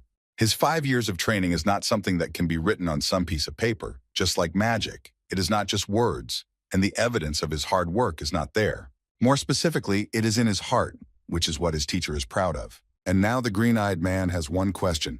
What is he going to do with this diploma? The brunette sat down on the stairs and used the magic of the first circle, and specifically setting it on fire in his own hands. All that was left of the unfortunate piece of paper was a couple of sparks that dissolved into the air. Everything is fine as it is, as he thinks according to his teacher. This is not something that is very important to him now, at this moment in life, the boy thought. And then his thoughts were interrupted by a very familiar voice. Could this really be a high elf? The blonde asked Theodore to turn back. It seems he found the source. It was a little bird who asked to come to her. She wants to tell the children about something that she couldn't tell them before. She is a sylph, that is, a lower spirit of the wind, and sat down on our hero's arm, and he looked at her with interest. Theo asked the little girl if she could take him to Miss Eleanor. The bird left his warm hands and flew towards the stairs. The guy just shrugged. He needed advice from the teacher now, and he nodded his head for him to follow her. Most likely, she was going to tell him something related to the mitre. And since she did go higher than the elf, then she might know secrets regarding the ancient spirits. And this sounds really interesting, and such information is very important to know. Theo nodded his head and promised him to return soon. The boy ran after her as fast as he could in the completely opposite direction of the hall, where he was not. It would seem so small and so nimble, moving incredibly quickly around the mansion. They finally arrived at the place. Parnisha stopped and tried to catch his breath. After he had caught his breath, he knocked on the door where they found themselves. The brunette thanked the bird for showing him the way and smiled sweetly at it, to which it squeaked joyfully. Opening the doors, our hero noticed the elf, who was waiting for him sitting on the windowsill, and joyfully greeted the young gentleman. But the first thing that caught his eye was not this girl, but the grapevine that was located next to her. The guy sees for the first time that she has grown out of such a small vase that stood nearby. The blonde noticed his intent gaze and asked if he liked her tree. As it turned out, the girl tried to plant a grape seed that was left over from dinner, and now she has a whole handful of juicy, delicious grapes in her hands, which she wants to treat her friend with. Theodore took a handful in his hand and was incredibly surprised. The ability of the high elf is simply incredible, the speed with which it makes plants grow. He carefully tore one piece off the branch, and it turned out to be incredibly tasty. That he wanted more, the boy politely asked for more. The elf was very pleased that he liked it, and she treated him to a comma. The guys began to have a pleasant conversation, and since the guy had such a chance, he became interested in what gender she was. Green-eyed, I just laughed. It wasn't surprising to her at all that people like Theodore had such a strong sixth sense and felt something like that. As it turns out, they can be born with bodies that are not tied to gender, but as soon as they find a life partner, they change it to the necessary one. For example, if it is a man, then they become girls, and vice versa. And everything turned out in such a way that the blonde still hasn't found her soulmate. The boy laughed in response. Now it became clear to him why he was haunted by such a strange feeling, and he could never even think that they had so many unique skills. As it turned out, she still had business with the young master, and he was a little confused when he heard his name. She wants Theodore to summon the creature that has a contract with him. It's about little Mitra. She probably wants to talk to her. She nodded her head. This was necessary so that she could tell Theo about the true form of this girl, and there was no need to worry. The brunette calmed down a little, and putting out his left hand, called his assistant. As always, with a quiet squeak, a baby appeared from his palm. She immediately rushed to the elf, as if they had known each other for a long time and loved each other. The guy had this impression when he watched them. Now, the big-eared one became interested in how much he knew about her essence. But in fact, his information about her is limited. He knows that she is an ancient elemental, and in addition, she cannot be classified by the ranks of the spiritual world. And then they heard a quiet snore. Mitra fell asleep right in the girl's arms. At this point, the high elf asked him to listen carefully. Such ancient elementals are not inhabitants of the spirit world, but they are the seeds of a much more mysterious other being. Having heard about this, our hero was slightly surprised and listened with interest to the girl. She wants to give him an example. The blonde carefully placed the baby on her lap and created the illusion of the ancient god of the western winds of long-gone times. According to mythology, he circles the world about 4 times a day and can summon a storm with a single breath, and Zephyr's original form was an ancient elemental. He signed a contract with Myrtle Hersheim, and this event happened about 120 years ago. After these words, our hero looked at her with fear. It seems he remembered something. His appearance was right in front of him, which looked quite strange to him. It seems that this man named Myrtle Hersheim is quite familiar to him. That's right. It was the same old man, but he didn't expect his name to be mentioned so abruptly, especially by an elf. Not all ancient elementals were gods like Zephyr, but he certainly is as far as the girl knows. Meanwhile, Mitra was sleeping sweetly. In her arms, the soft and warm aura of this elf was sleeping the baby. And just in time, they started talking about her. Elf suggested trying to restore some of this girl's strength, with his permission, of course. As far as she knows, she now possesses only a small part of the energy that is rightfully intended for her by nature, but which she cannot possess. She has the ability to restore strength equal to a mid-level elemental, which really made our hero think. Theodore leaned his hand on his knee and in a quiet, calm voice asked Mitra herself if she wanted this. She pretended to think about it and then happily jumped up from her lap, which meant a positive answer. Since the little one wants it, then why not? Theodore asked Miss Eleanor to get down to business. Such politeness made her embarrassed, because she only wants to pay back the one to whom she is in debt, namely the person who saved her life. And now it's time to get started. The elf now needs to focus on completing this small task that requires concentration.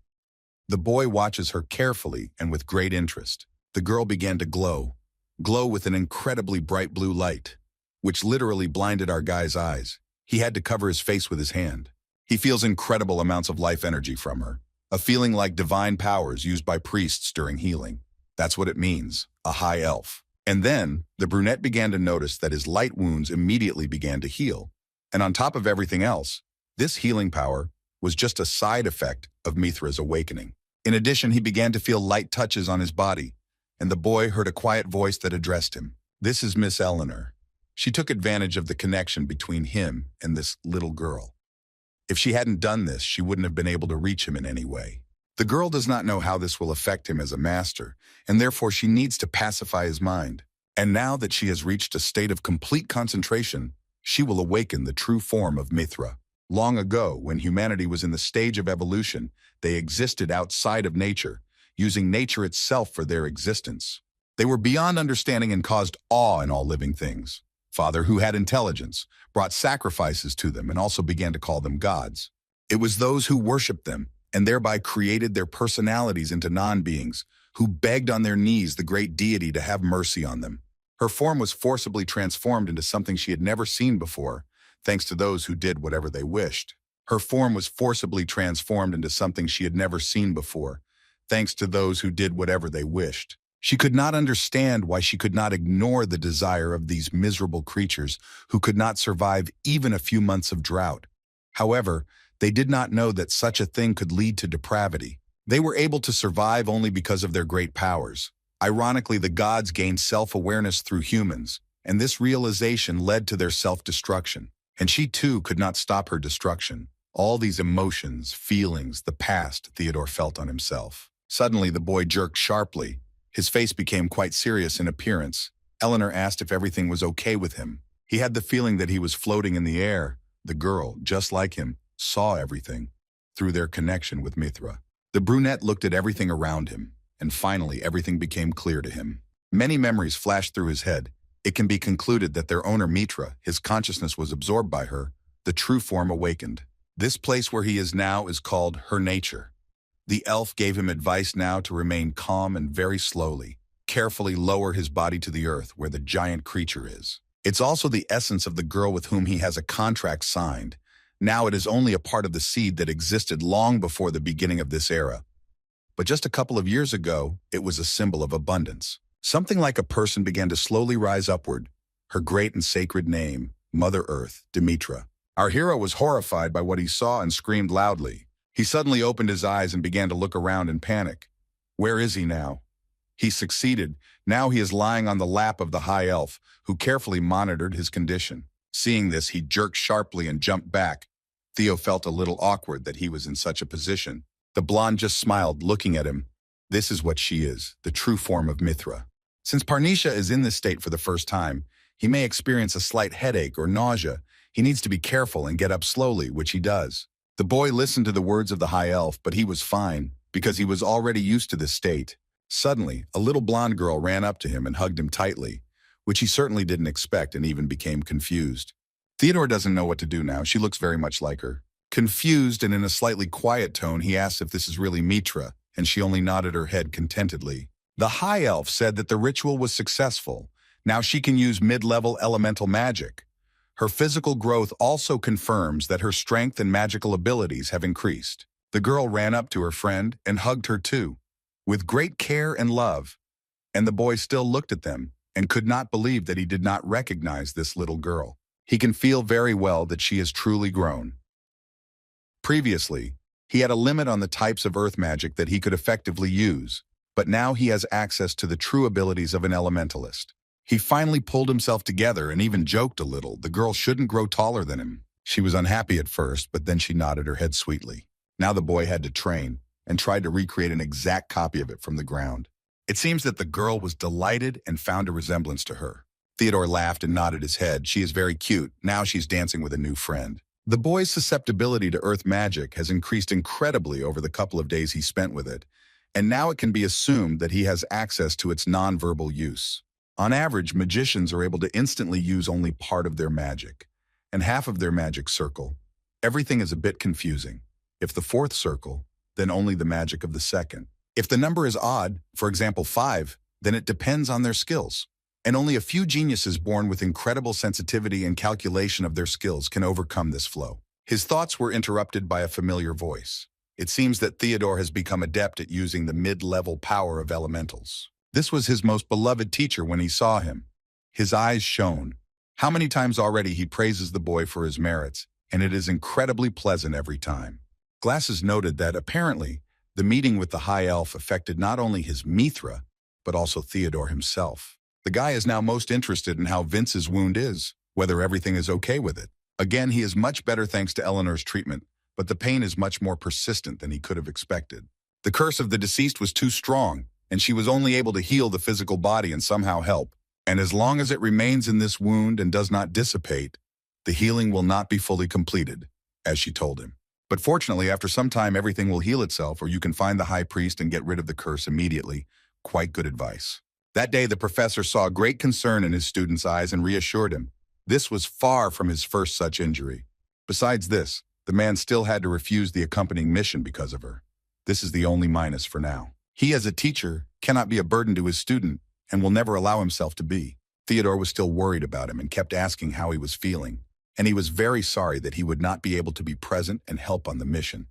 However, the kingdom would send people to replace him anyway.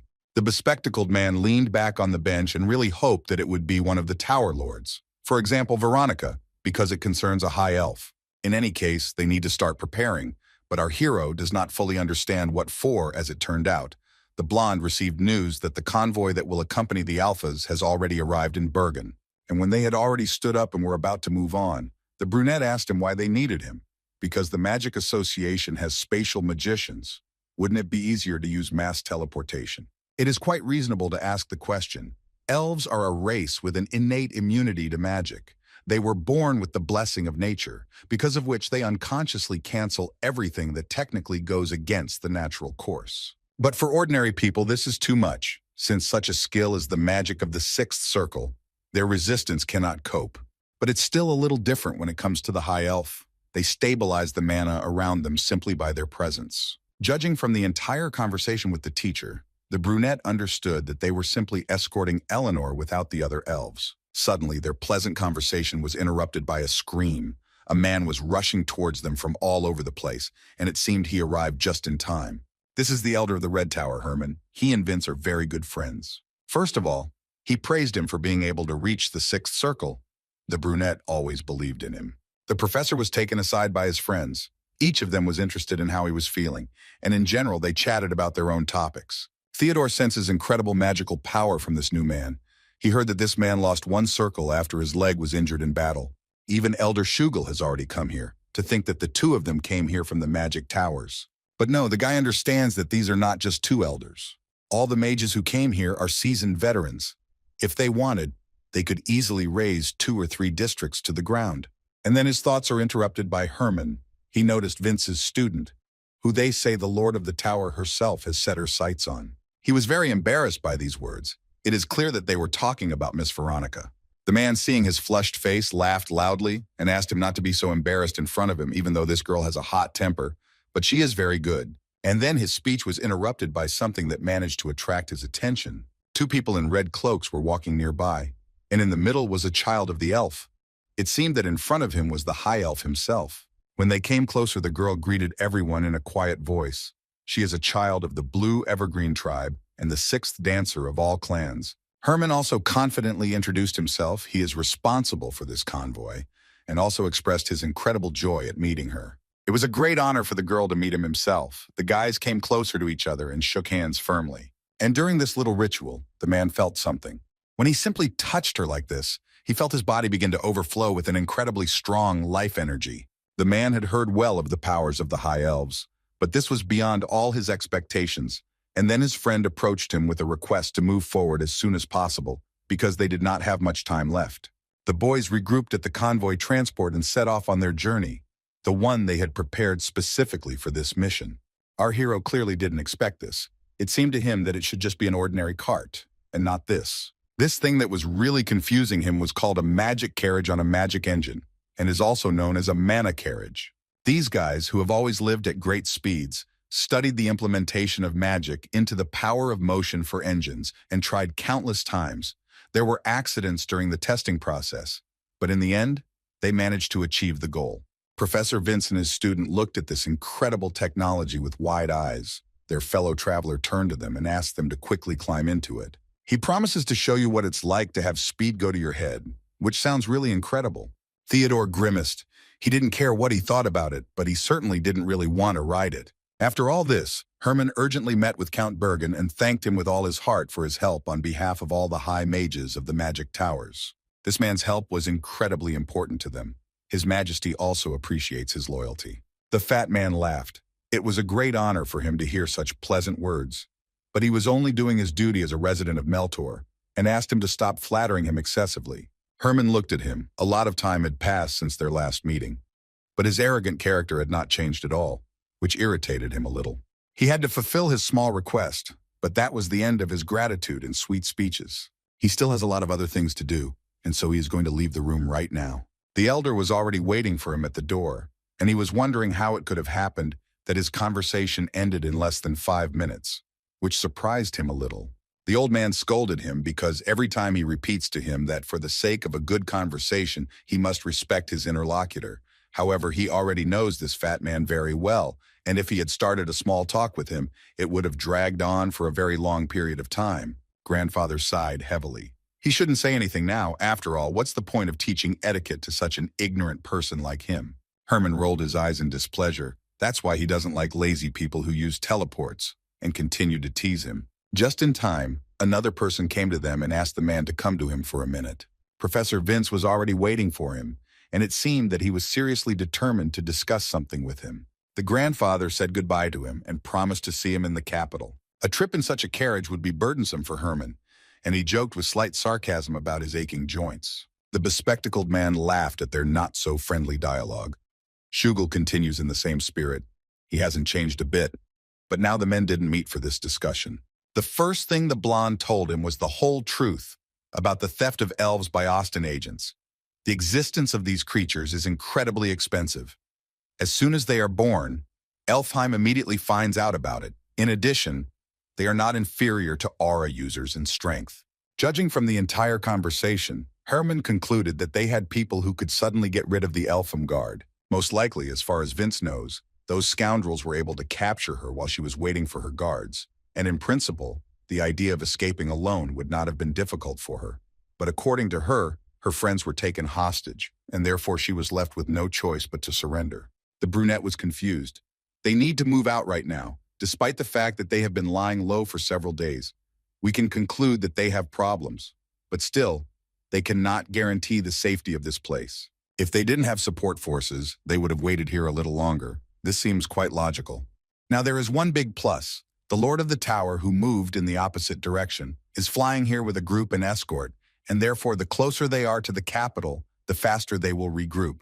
For Vince, this is an incredible relief. He really felt very relieved after these words. If Miss Veronica joins them, there is no need to worry about who will oppose them. And even if that opponent is one of those who has magic above the 8th circle, but still turn to ashes. But even in such a case, it was impossible to relax. Herman folded his arms on his chest and asked if he was leaving his student here. The blonde can't do that. If they're really on the prowl for the high elf, then the likelihood that they'll come for the boy is pretty high. And it's much more dangerous to just join the convoy and head to the capital. And instead of becoming a burden to his student, the professor would rather choose to become a burden to his enemy. If he comes for him, then he can gain a couple of minutes of time. Still, Herman cannot be dissuaded, and he agrees to his conditions, but they promise not to deliver the high elf and the apprentice to the capital safe and sound. The guys have already climbed into the car and are getting ready to leave. It's time to move out. Theodore looked out of the window with interest. It was very difficult for him to believe that more than 100 magic spells had been cast here, and all just to set the carriage in motion. He feels all the energy that comes from her, and is simply an incredible delight. It overwhelms him. Elder Herman and the Red Tower mages are in the vanguard to protect, and the rest are moving out to the sides of him and Miss Eleanor to protect them. And it is almost impossible to get within 50 m of them without being noticed, even under stealth spells. And so, the carriage jerked, and our hero jerked. It looked like they were already starting to set out on their journey.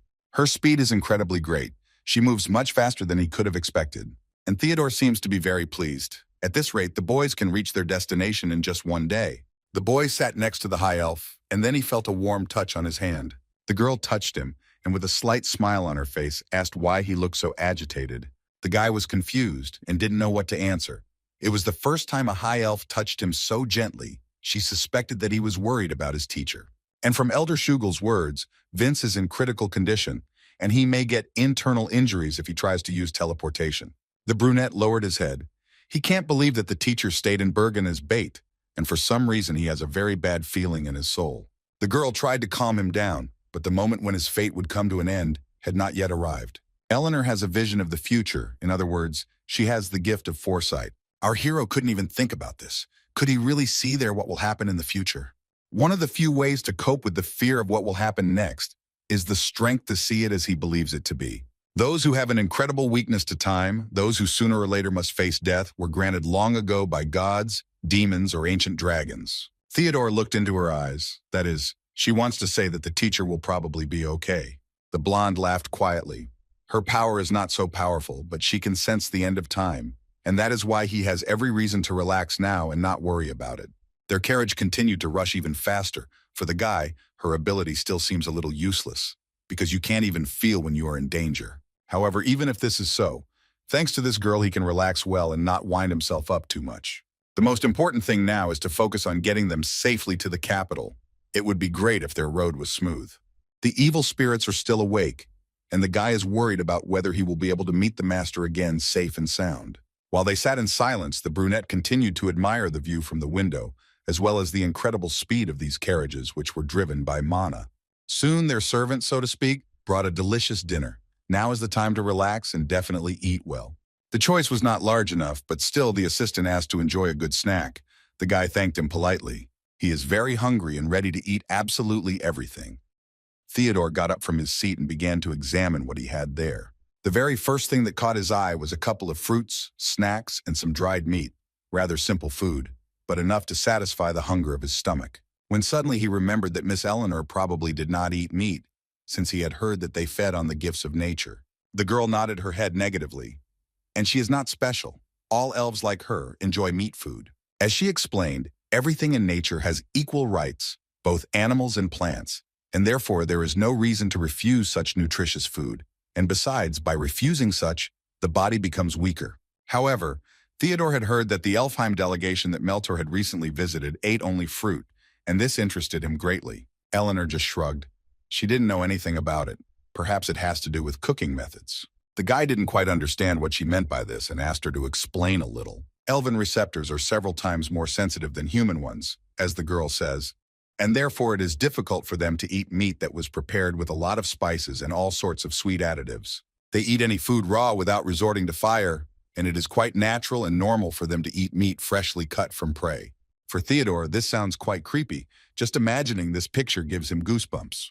They sat and remained silent along the entire road, but then they were distracted by some strange shaking. A strange sound was added to it, which scared the elf a little. Theodore decided to go out and check. The guy ordered the second and third carts to be installed to check the situation around. The people did not understand what had happened and noticed the newcomer from the Red Tower. As it turns out, the very first one, who was in the vanguard, got into a fight with someone. They plan to move out after she gives the signal that everything is clear, and therefore there is no need to worry about anything and just wait. This seemed a little suspicious to our hero. Shouldn't they join the first carriage? The man explained to him that due to the unique formation of the Red Tower's combat tactics, it is very difficult for the mage of others to help them with anything. Its leader there is Elder Herman. There is no point in interfering. Their primary task is simply escort and not any victory. And besides, if the enemy can get rid of the first carriage in such a short time, they will not be able to win in any case. But you really can't argue with that. And considering the size of their group, they really are just escorts and not a combat unit. Even if they fail to defeat the enemy, their first and foremost task is to prevent any outcome in which Eleanor might suffer. Our hero is now thinking only about how to win the battle, but this type of thinking is not suitable for the purposes of the escort mission. This is what worries him. There were just at least 5 shots and a clash of magic of the 6th circle. However, Theodore senses that someone among them has powerful magic that surpasses the standards of the 6th circle. This sound that he heard, this is the sound of the magician who once managed to touch the 7th. This is definitely the elder, he is sure of it. Suddenly the man heard some intermittent sound from his radio. It was Herman's voice. Anton urgently picked up the phone and tried to contact him. He was very scared and warned everyone who could hear him. They need to run away from here immediately. This is not an enemy they can defeat. They need to urgently save the High Elf. He wanted to repeat his speech once more, but it was cut off, and no more sound was heard, which made his hands tremble. No one wanted to think about the worst consequences had Elder Herman really fallen. The other guys entered into a squabble, trying to put their hopes that everything could still be okay. But since even he said to run away from here, then if the enemy is still approaching, they are already one step away from death. The commander turned to his assistants. The second wagon should prepare for departure and also be on high alert. The boys couldn't understand why they needed this, because the elder had told them to get out of here as quickly as possible. Anton was on edge and reminded that their most important goal now was to deliver Miss Eleanor to the capital completely safe and sound. There was no time to waste. Everyone immediately listened to the commander, and although they did not trust his decision a little, they began to work. He also turned to the newcomer, and specifically to Theodore. He was also alarmed and reacted a little nervously to his call. He was told that from now on, his whole focus should be on escorting Miss Eleanor safely. He was entrusted with this very important matter, and he promised to do everything in his power. Everyone was ordered to take their positions. There's no point in strictly following the direction. You just need to get away from here as far as possible. The second strip, where the high elf is sitting, should leave this place first. People immediately rushed to her. Preparations were completed. It was high time to move out as quickly as possible.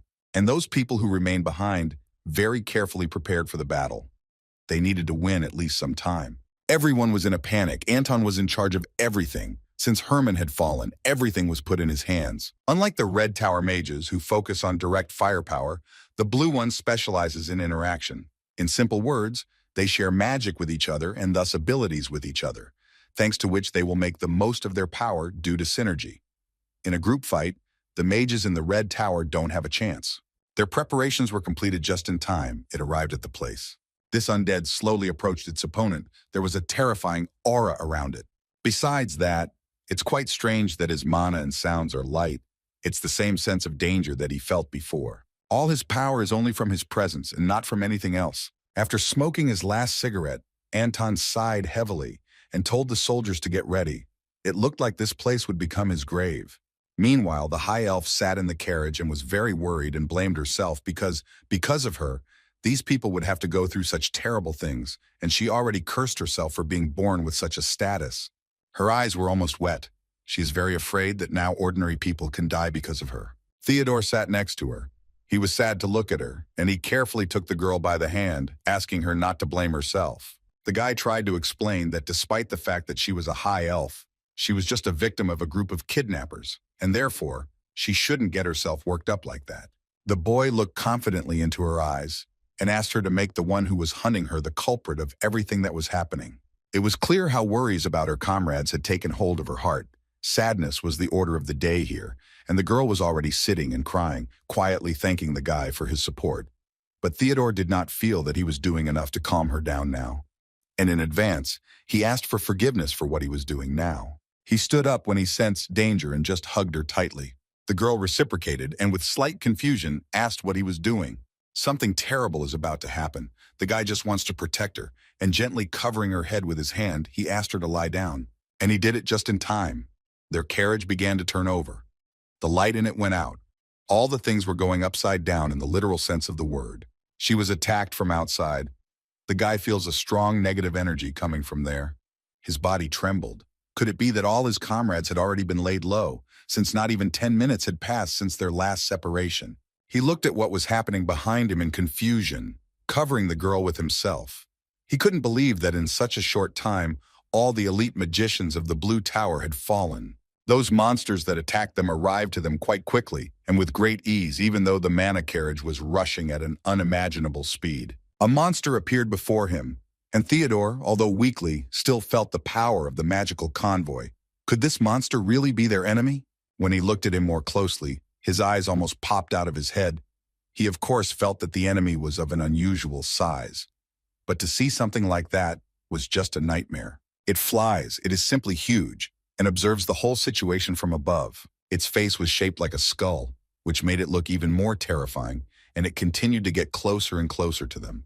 The guy had never heard of such monsters in his life, and now he was wondering who was behind all this. He needed to protect the girl. As a magician, he perfectly senses this terrifying aura and can accurately say that it is on a completely different level compared to all those he has met before.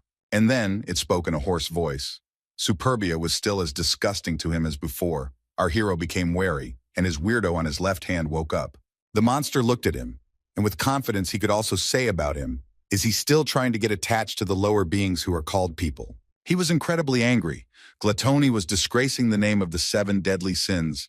And now he wondered, what is the value of pathetic abilities and those who rely only on luck? He also spoke to him. After collecting and combining a huge amount of genetic products, over time, He became fascinated by the limitations of living beings and also called this monster a loser. An ignoramus like him, who is never able to understand what beauty and wisdom are, has no right to open his mouth.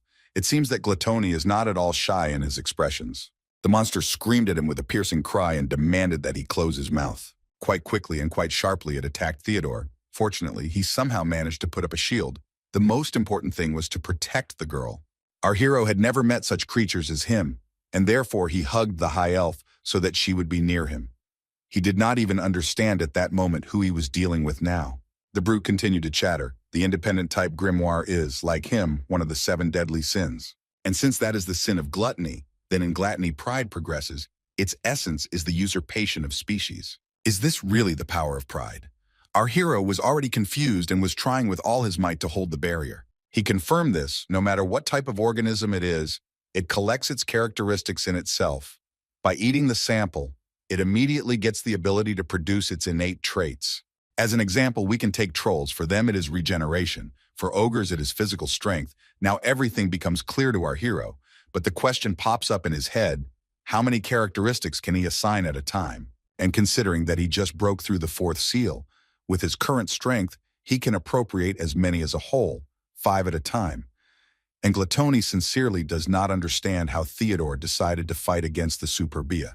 The boy thinks that right now, he has no choice. Because he needs to protect the most valuable thing, however, there is no need for this, because he is not here to absorb it. The monster confirmed it. He is here to do it with a high elf, and some commoner is of no interest to him. Even though it promised to leave him alive and allow him to leave here peacefully, Theodore is not going to back down. He will never, under any circumstances, allow Eleanor to fall into the hands of such a creature. Now it became clear to Superbia, since this was his choice, he was going to defeat them both. Theo asked the girl to move away to arm's length and took the main blow. The most important thing that he has as a priority is protecting the elf. The girl looks at this whole picture and becomes scared. The guy is thinking of a plan, and the first idea that comes to his mind is that he first needs to hide Eleanor in a safe place. He already has ideas in his head. First, he needs to take advantage of the fact that he is currently attacking, and then attack in response. Using his magic, he made it so that he and the mist were thrown in different directions, and now he has to attract all the attention to himself. When he landed, the boy had no time to hesitate. He immediately asked the Lord of Flame for his power, to grant him his breath. The guy uses Inferno, and there is a small explosion, throwing him back. Right now, he's lying on the ground and is well aware that all of this is not enough, and he needs to use Al's magic arrow. And then he is distracted from his thoughts by a strange whoosh from above. Its creature has taken off and is right above him in the air. It became incredibly angry and headed straight towards him, already preparing to attack. The guy had to think faster and use his strength, putting up a shield. And when he realized that if he had not reflected this blow with mana, he would no longer be in the world of the living, from which goosebumps ran down his skin. Everything happens as Gluttony said. If he lets Miss Eleanor die, he himself will survive, because the purpose of this creature is the flesh and blood of the High Elf. Theodore has no choice but to turn to his weirdo and ask him to tell him how to at least give this monster a good beating. This time he doesn't want to run away, and in general he doesn't want to. He just needs an answer. Is there such a way? Although Grimoire doesn't see the point in his efforts. And yet he decided to make an exception and pay him the debt. He forcibly removed the 4th seal from himself. A notification appeared in the system that the Gluttony function was forcibly unlocked. The user must now immediately read the information. It was written that from now on he can borrow the power of the author of the book that was absorbed. It's incredibly risky, but there's nothing they can do. Access to it was opened, and Theodore was able to fire an incredibly powerful arrow. This necromancer also felt the changes, suspicious. What kind of trick did he just pull off? Our hero immediately changed in appearance. In addition, the rhythm of his heartbeat completely changed in an instant, as if he were a completely different entity. And indeed, the boy turned into Alfred himself as planned, and all thanks to Gluttony. The blonde laughed and tried to make fun of this monster. Did he really notice that he had a very high connection with him? The huge creature continued to mock him. He dared to assume that it was a weak creature. With a weak body, it would not leave a scratch on him. Alfred immediately began to prepare for the attack and already knew what he should do right now. The man used that famous arrow and aimed it straight at him. The necromancer stood in slight bewilderment, and it seemed that the attack had actually managed to touch him. The blonde began to laugh at him. It seemed that his opponent certainly did not expect this. The monster could not believe that he could be wounded like that. He promises to deal with him slowly, without mercy. His body regenerated, and what Alfred now sees is something on the verge of immortality. And then he hears a quiet female voice. It seems he realized that this is exactly the one he must protect. The man quietly asked her to hide in a safe place. He promises to guide the girl, and all she needs is to run with all her might, as fast as she can, even if she starts to choke. He carefully and unnoticed by the enemy, sent her a small light and quietly asked her to follow him. It was a small firefly, but she did not want to leave the man alone and wanted to help. But he reacted rudely. Even though she is a high elf and demanded to get away from here, her life is in danger as never before. Only after this did the blonde understand that now she would only be a burden to him if she stayed. Her leg hurt a lot, but she had to carefully get up and move on. She ran after this little firefly and looked back. Eleanor believes that Mr. Theodore will return to her safe and sound. The monster mocked their pathetic attempts to save the situation. He promises to swallow him first and then get to her. In this world, while he is alive, there is no safe place for the elf. It is using several of its abilities at once right now, and promises to make the boy feel sorry for everything he has done. The necromancer unleashed all his power on him now, and the transformed Theodore managed to apply protection, and he was not affected. His next plan was to rise high into the air to catch his breath a little. The power of this creature is truly incredible, and if he is exposed to a shockwave, all his insides will turn to dust. As soon as he had time to think about it, this monster appeared behind him. It has incredible speed of movement. It was quite astonishing that it surprised even Alfred himself, and therefore it was worth his while now to try. The opponents attacked each other simultaneously and tried to hold on. The man managed to parry his attack to the side and put up a shield in time, but now he needs to do something else. The blonde took aim at him and was about to use a magic arrow. He still managed to touch his head. This is incredible power, which still managed to cause some damage to the monster, but he still tried to resist, trying to appear strong and instill fear. Couldn't these people understand that his attacks had no effect on him? He tried to attack him again with the free part of his limb, but his opponent managed to dodge. This time Alfred wants to use the magic arrow again, and not just once like last time. He decided that since he was immortal and incapable of dying, he would simply turn him into a real sieve. The monster fell to the ground with a terrifying sound and laughed. It seems that he now understood what kind of friend this is, apparently. He simply easily adapts to movements that are similar to human ones. And it looks like he already has a plan in mind. Let's see how he handles it. It began to grow some limbs from itself, which at first looked like threads. But a little later, they acquired full-fledged forms of hands with frightening claws. Soon, this something took the form of a huge stone monster. After this, everything became clear to Alfred. It seemed as if he had been studying him, since he had turned into a monster that he had never heard of before. He promises that now, for sure, none of this pathetic little man's tricks will work on him, and he's just going to attack. Its huge spike stuck straight into the ground, literally a couple of centimeters from the man. But fortunately, he is aware that the blade of the tail is very dangerous and contains deadly poison. Even a small scratch will be fatal, and it is worth fearing. It was for such cases that Alfred saved the most powerful and durable shield to protect himself. However, even so, he is much more annoying than the aura user. If he continues to attack with such extraordinary attacks, he has no chance of lasting even 10 minutes. The man had to turn to Theodore himself. Now he needs full control over his entire body, and to get it, he needs his consent. Of course, even under this condition, he cannot guarantee victory. But in the current situation, this is all they can hope for. The guy didn't care what would happen to his body right now, and he immediately agreed the hidden function of the transmission was activated. The monster continued to criticize him for such senseless actions and tricks that he was pulling, because he had already decided in his head that he had no chance of winning. He launched his incredibly sharp and poisonous thorn towards him again. The man put up a shield and was able to defend himself, and in this state, he is going to use the Song of Battle. In order for everything to work out, he is going to use several tactics at once, the main one being hands enchanted with flame. After such an incredibly blazing heat that flared up in his palms, a strong explosion thundered. Some trees in the forest even fell. Now the blonde orders the two memory rods to be opened, and using this volcanic charge to attack, an incredibly bright flash is heard. He should have closed his eyes. A thick layer of dust and smoke rose up around him, as well as some pieces of earth, which prevented him from breathing freely. And so he lands on the ground. Now that their consciousness is completely synchronized, he is confused where his memories are and where they are not. From the darkness, the silhouette of this monster began to appear. Now he understood that his trick was in this blow and flame.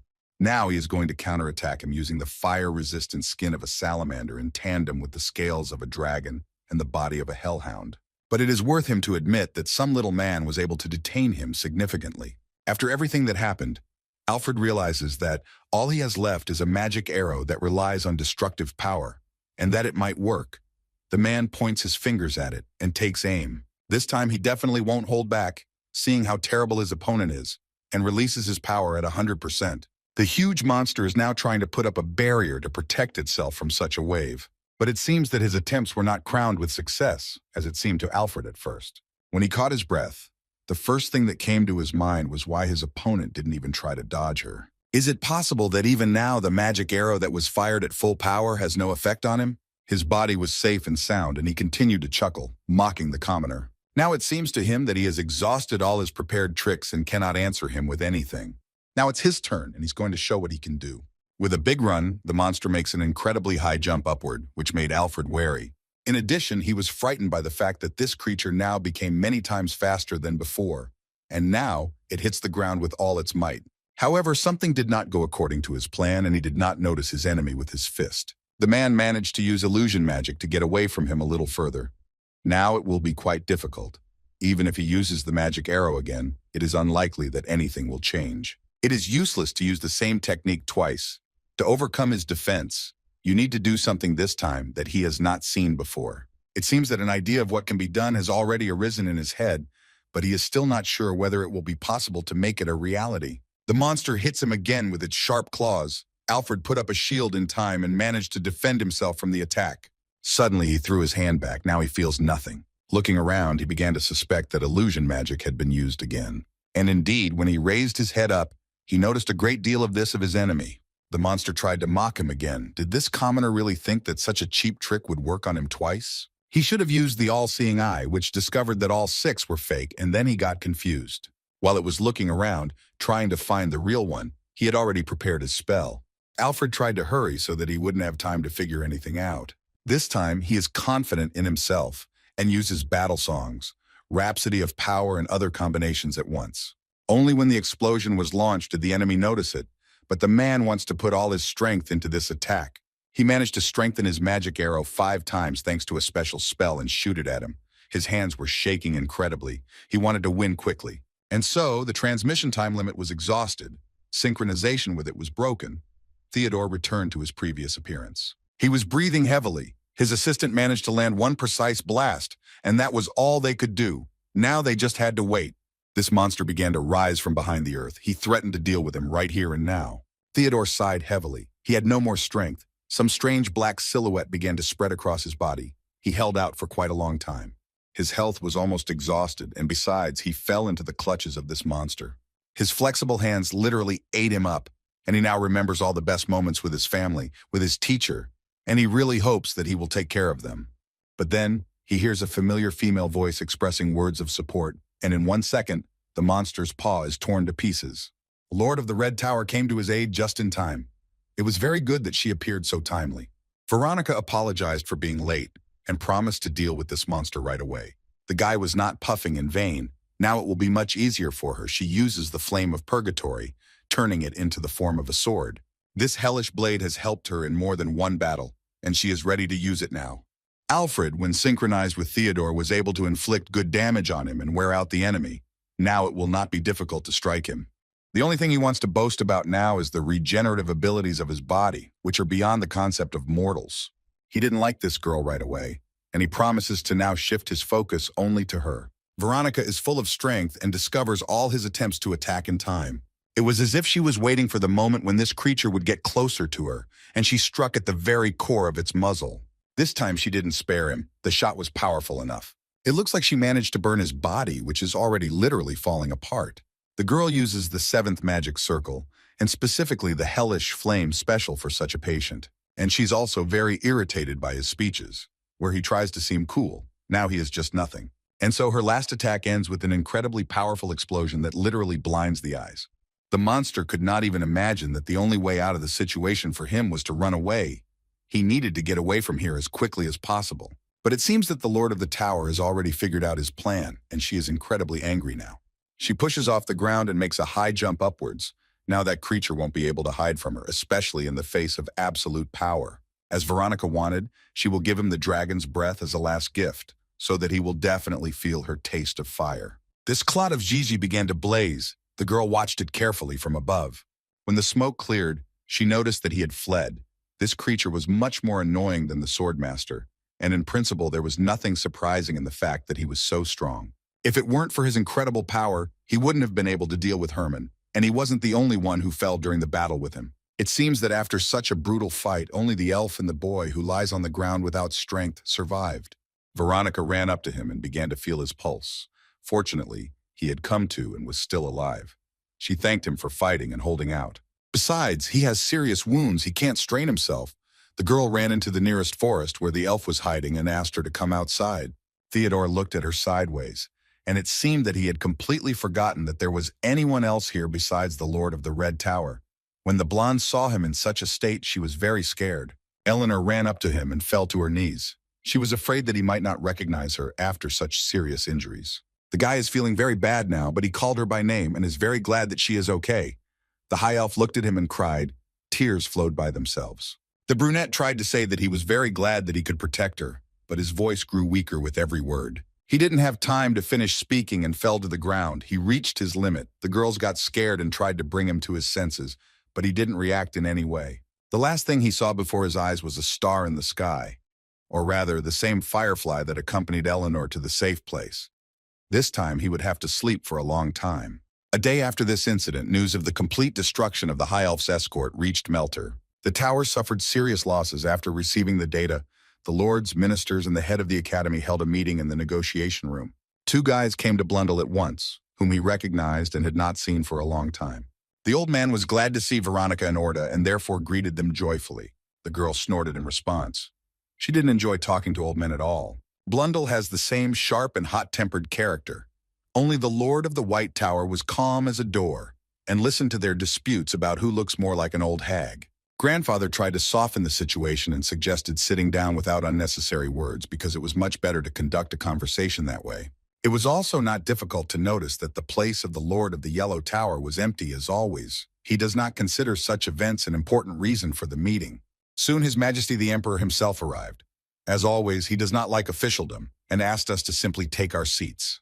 He doesn't want to go through a whole petition of formalities now. It's important to get straight to the point. Before their discussion began, the man asked Veronica to bring everyone up to speed. She just nodded her head obediently. She had to tell all the details of the incident when their convoy was attacked by an unknown monster. The magicians mobilized for this mission, and the mana carriages were destroyed. However, circumstances turned out so that this monster was able to escape at the end of the battle, and the High Elf was safe and sound. It seems that this interested the Emperor. The servant who was nearby was in shock. 21 magicians fell at the hands of the unknown, but he escaped from the Lord of the Red Tower. Now it is not surprising that such a scandal arose. We can conclude that there is a monster that is much stronger than the Tower Lords, which is alarming. There was a noise in the hall, and Kurt asked everyone to be quiet. At least they managed to avoid the worst-case scenario. Eleanor remained alive and not a bit hurt. More than 20 elite mages have died. The Emperor is thinking about paying compensation to their families, and then this money must be returned to Elfheim, since that girl is very valuable. He turned to Blundell and told him about this idea, looking him intently in the eyes. Grandfather knows very well that elves are a race that pays its debts in full, so everything will be perfect at least, he promises. If it were otherwise, it would be very bad indeed, as the king thinks. Brunet also asked the Lord of the White Tower to personally deliver the High Elf to Elfheim, a task he can only entrust to him, since Veronica is not on the best terms with the elves. He agreed to carry out his order with joy, however. Before he began the task, he informed him that Eleanor had asked for something. Kurt smirked slightly. Did she really have a favor to ask of him? The old man told him that until Theodore Miller fully recovered, the High Elf's aura would support him, and so she asked him for permission to stay in the kingdom. At least his right hand was in a very poor condition.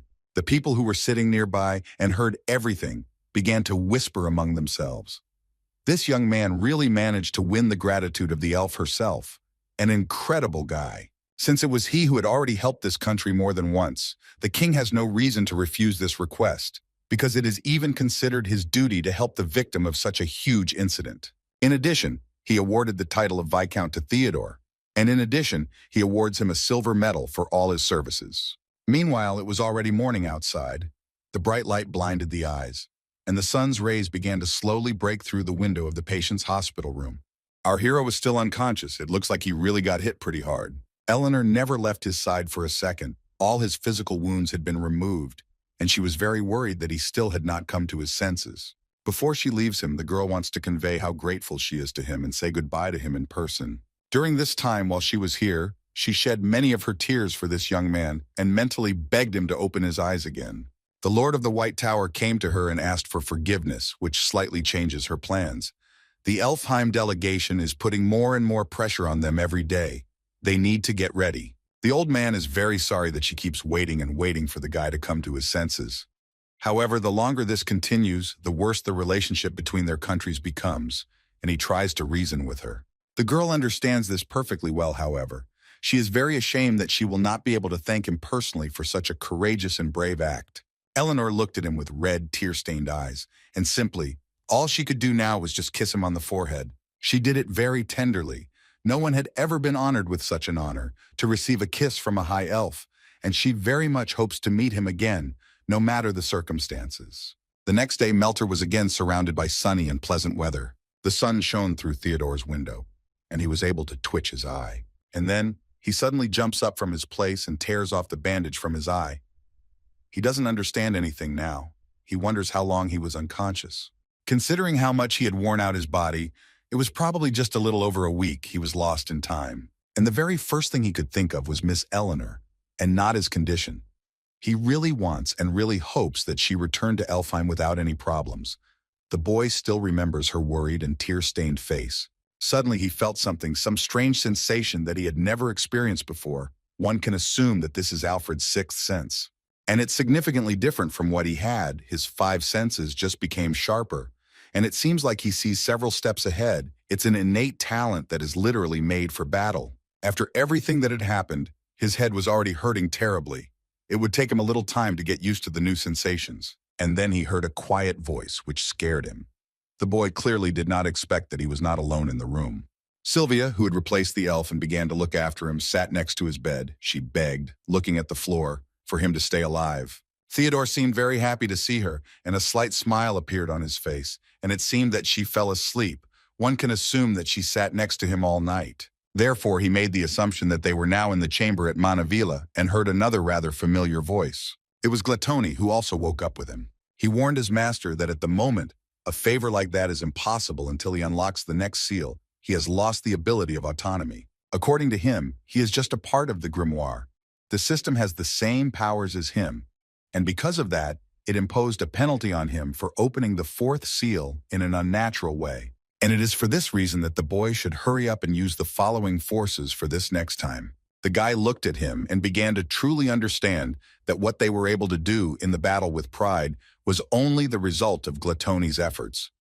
But it seemed that it would be difficult to talk to him until he unlocked the next seal. Sylvia seemed to hear their conversation and screamed with delight when she saw that Theodore had woken up. The blonde even beamed with happiness when she saw his eyes again. She is very glad that her friend is okay. After our hero was finally able to get back on his feet, he urgently met with his teacher and told him what happened to Elder Herman. He was known for his excellent abilities and how he cared for the younger ones. Vince hung his head. The fact that he couldn't do anything because of such a wound makes him feel worthless, and he is very sorry that this happened. However, if you think about it, even if he had been in that place in such a situation, there is no guarantee at all that Herman would have been able to survive. All he can do now is just thank him for the fact that with his last breath he did his duty and fought. Theodore felt sad. It was the first time he saw his teacher in such a state, and he was sincerely sorry. And then his gloomy thoughts are interrupted by Vince, who told Theo that after the mission, he has now become a celebrity in the kingdom of Meltor. An ordinary, simple academy student was able to defeat the disciple of the Tower Lord. A couple of days later during the mission, he was also able to deal with an ancient lich. This is incredible. In addition, he was able to figure out what to do in an unforeseen situation and led the group, thereby saving the High Elf. The guy doesn't consider himself such an important person anymore, because if it weren't for his teacher, none of this would have happened. But that's not important now, because the royal court has already started working on representing him as a hero. Sylvia supported him as well. She thinks her friend is incredible, such fame, and at such a young age no one can compare to him. The blonde confirmed the girl's words. She speaks the pure truth, and now the man hands him a folded piece of paper and asks him to read the headings. Theodora carefully untied the ribbon and read the first words that came to his attention. So this is an award ceremony and also a court ball. As for the latter, this event, normally organized by any royal family, had much more significance here in Melter. But King Kurt III was known for his refusal to indulge in morbid luxury, and that is why he ordered his subordinates to send refusals for any such events that entail useless expenses. Our hero looked awkwardly at his guys and realized that all this was because of him. The teacher could only assume that they wanted to divert their attention from the tragedy with the escort of the High Elf.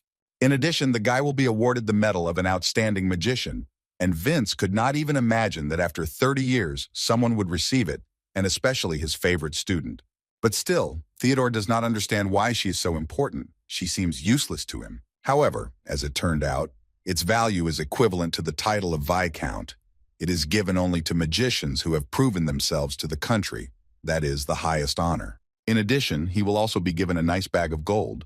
Perhaps the boy will really receive a national treasure during the award ceremony. The guy certainly didn't expect such a turn of events. His eyes almost popped out of his head from such an honor. Now is the time to prepare for this important event, and now he is wearing such things for the first time. Plus, it is thanks to the memory of Alfred, because he was also the third prince of Belonte. Thanks to this, he can now put on formal clothes with such ease, which is easy to get confused in, so it helps him a lot in such aspects as well, not only in the magic arrow and sixth sense. The guy had very comfortable clothes this time, and he liked this look for the first time, and it was high time to go out now. The teacher was also ready and asked if he was ready. Vince began to examine him, and it seems that it must have been difficult for him to put on such easily wrinkled fabric so carefully, and he was really impressed by the boy. On the contrary, it was quite easy for him, and he feels great in it. But then the man turned to him and suggested that he put on something else which he had completely forgotten about. It was a white cloak, very similar to a cape. It fit our hero perfectly, as if it had been tailored for him, and that was all the preparations for the ball were complete. And finally, the man reminded him that he was the main character of the evening. Today, no one would dare to be rude to the pants that His Majesty personally decided to reward. However, it is also not worth making enemies for yourself. But even at the same time, it is not worth bending over to people with their names and powers, so he just needs to not slouch, straighten his shoulders, and walk confidently. This is exactly the advice Vince gave him. The bespectacled man asked him to move forward, and he himself soon joins him. He needs to devote some time to something else. And so our hero has almost arrived at the place. After each checker, he hears the sound of his heart, and he is not used to such attention from others, because everything that he received at the academy only caused him pain. He mentally thanked Prince Alfred. Thanks to him, he was not nervous at all now, and upon entering the hall, he immediately received a mountain of applause and warm greetings. The king himself gave this speech, praising the private mage of the Red Tower, Baron Theodore Miller. The boy, as the teacher had asked, straightened his shoulders and confidently walked forward, adjusting his cloak. People began to whisper among themselves, "Isn't this man the son of a nobleman whose name no one even knows?" But despite this, he radiates the aura of a young master of a famous family. When the brunette came closer, he should have knelt before His Majesty. It is a great honor for him to behold the son of the great Meltor, and he says this proudly. As always, the emperor does not like formalities and asks the young hero to rise from his knees. The guy is so young, and he has already saved the high elf and his circle from slave traders, and also protected the girl until the very end from an attack by an unknown enemy. Not everyone would have dared to do such a thing, for in convenient achievements they can so easily be overlooked, and so he was given a reward for services to the kingdom. The guy bowed before him and thanked His Majesty for such mercy. Kurt still expects further exploits from him in the future. There was loud applause all around. People looked at this young man and admired his merits. And then the emperor raised his hand up as a sign that it was time to stop these formalities. Now everyone should listen to him carefully. In addition to awarding Theodore with the medal of an outstanding magician, he officially gave him the title of Viscount and also awarded him with gold coins in the amount of 1,000 units. And in honor of this young man, the courtier will be called. The king called to exalt his glory. People very quickly found a pair for each other, and very gentle and sensual music turned on. The guests danced and enjoyed this wonderful evening. Everyone was incredibly happy. The king observed all this and after some time declared all officialdom to be over. He approached our hero and told him that a separate person is responsible for the transfer of the national treasure. It is not difficult to understand who this god is. He just needs to listen to his instructions. In the meantime, it's time to enjoy this evening, and the man himself promises to spend a little time on the dogs that are aimed at him. His last phrase caught our hero's attention. He would like to know what it meant. Theodore looked around at everyone, and it is true that all the influential people have gathered here. He thinks that staying here for a long time is the same as burdening himself with tiresome conversations. He was just about to leave, quietly hide from the people, and return to the teacher and the tower mages, when they turned to him, and he jerked his head towards them with displeasure. These were two girls, completely unknown to him. The blonde was truly delighted to see our hero in person, and solemnly greeted him. It turns out that she is a big fan of his and has heard so much about him, she would like him to dance with her and offers to do it right now. Suddenly, he heard another familiar voice. It was Veronica who turned to these girls. She was not very pleased that they were reaching out to him. She realized that this guy already had a date for the evening, and so she suggested having a duel.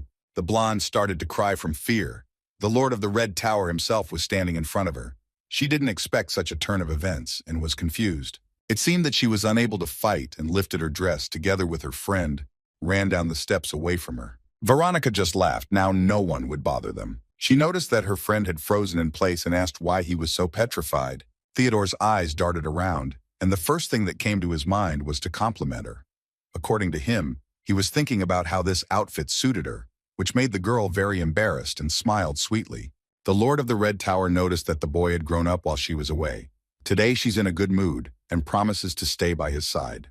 The girl also suggested going outside and taking a little walk, but the guy was embarrassed that all this was happening in the middle of the ball. He had no choice. They had to go indoors. It was already cool outside as night had fallen. Veronica was delighted with the weather today. What a wonderful, refreshing breeze is blowing now. She loves open spaces and can finally stretch her legs. After a while, she stopped and suggested that the guy move on to the action, which is why she took him aside.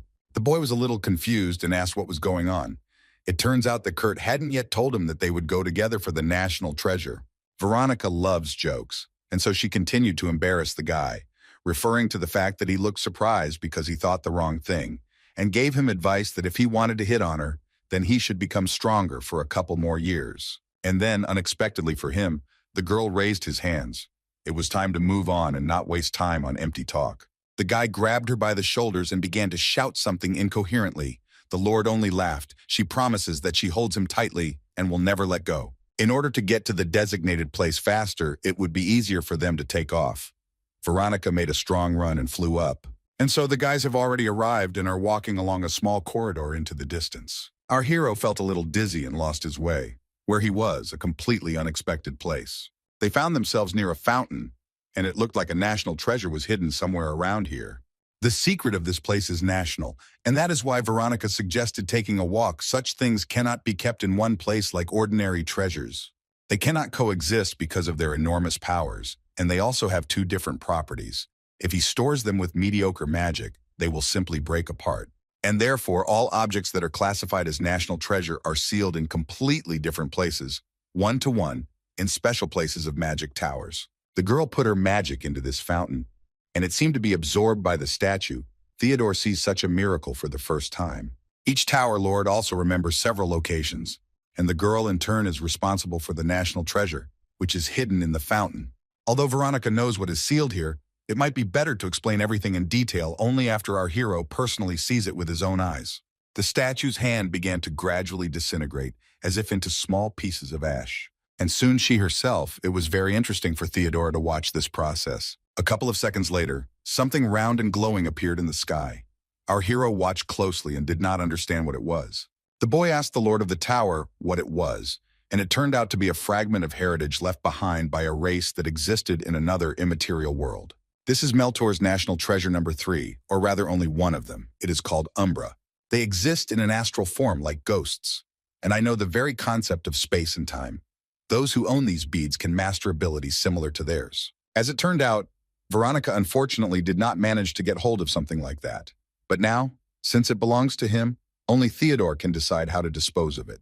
Our hero approached it and carefully took it in his hands. He had a strange feeling. The more he looked closely, the more the shape of this bead seemed distorted to him. It is something that is different from magic, and he can only assume that it is reacting to some other force. And then gluttony appeared to him. It looks like he intends to eat it. Our hero didn't expect that he knew about this, and as it turned out, although it can't reach the level of grimoire, it is still a high-ranking item that will be difficult to master now. He also added that Veronica's words are a little distorted. Umbra is not just something left over from beings from another world. It is another world, a dimension where there is no concept of space. This is it. It is something like the astral, but it is several steps behind the spiritual world as far as gluttony knows.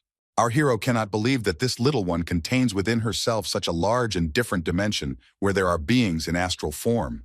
One of these was the world of elementals, which supported the law and was close to the real world, and only the first elementalist Meiji could maintain contact with it. Besides them, there was a dimension called the Abyss. This is a world where evil spirits and demons live, whose space was always in a constant whirlpool of chaos. Gluttony saw that his master was worried, and so he reassured him that the primitive worlds are easily destroyed and absorbed, and in fact the Umbra had long been destroyed and was maintained only by magic. The guy looked at the girl, who had already turned her back on him, and given the position she was in now, she shouldn't notice how he was eating this object. Still, the little eye managed to convince his owner, and he promised to sort out the rest on his own. A notification appeared in the system that by absorbing it once, he should gain the power of Umbra, and his spiritual awareness will also increase several times. But now, its true power is sealed, and only 20% of it is available to the user. A heterogeneous force began to accumulate in his body, and from that moment on, he could directly contact astral beings, and also see them with his own eyes. It feels very interesting in his body. He feels spiritual information, transmitting mind directly to his head. And then, the Lord of the Tower approached him from behind, and it seemed that she finally noticed that the guy was using Umbra by absorbing it into his body. Veronica grabbed his left hand and began to examine it with interest, but it didn't seem like his magic had increased in any way. And even he himself wasn't sure if he felt any changes. As Gluttony said, she fortunately did not notice his presence. Suddenly, his hand became transparent and was able to pass through the girl's hand. Our hero was scared and didn't immediately realize what had just happened. It turns out that he can now use his astral form. This is the ability of the Umbra. And this is incredible because such a body of magic of the seventh circle can only be imitated, but not used in full. It is also logical to conclude that if he can change from form to form so quickly, he can easily avoid enemy attacks, and he will also be able to pass through walls. However, he still won't be able to defeat someone of the Lord's level, but at least he won't lose so easily now. While all this was happening, a thick fog began to rise outside because dawn was coming soon. And then our hero fell to his knees and felt incredible heat. He does not understand what is happening because he was just moving from form to form and his body stopped obeying him. Veronica also noticed that something was wrong here. It seemed like the boy was already exhausted and even his voice was trembling. It can be concluded that the Umbra is consuming mental power.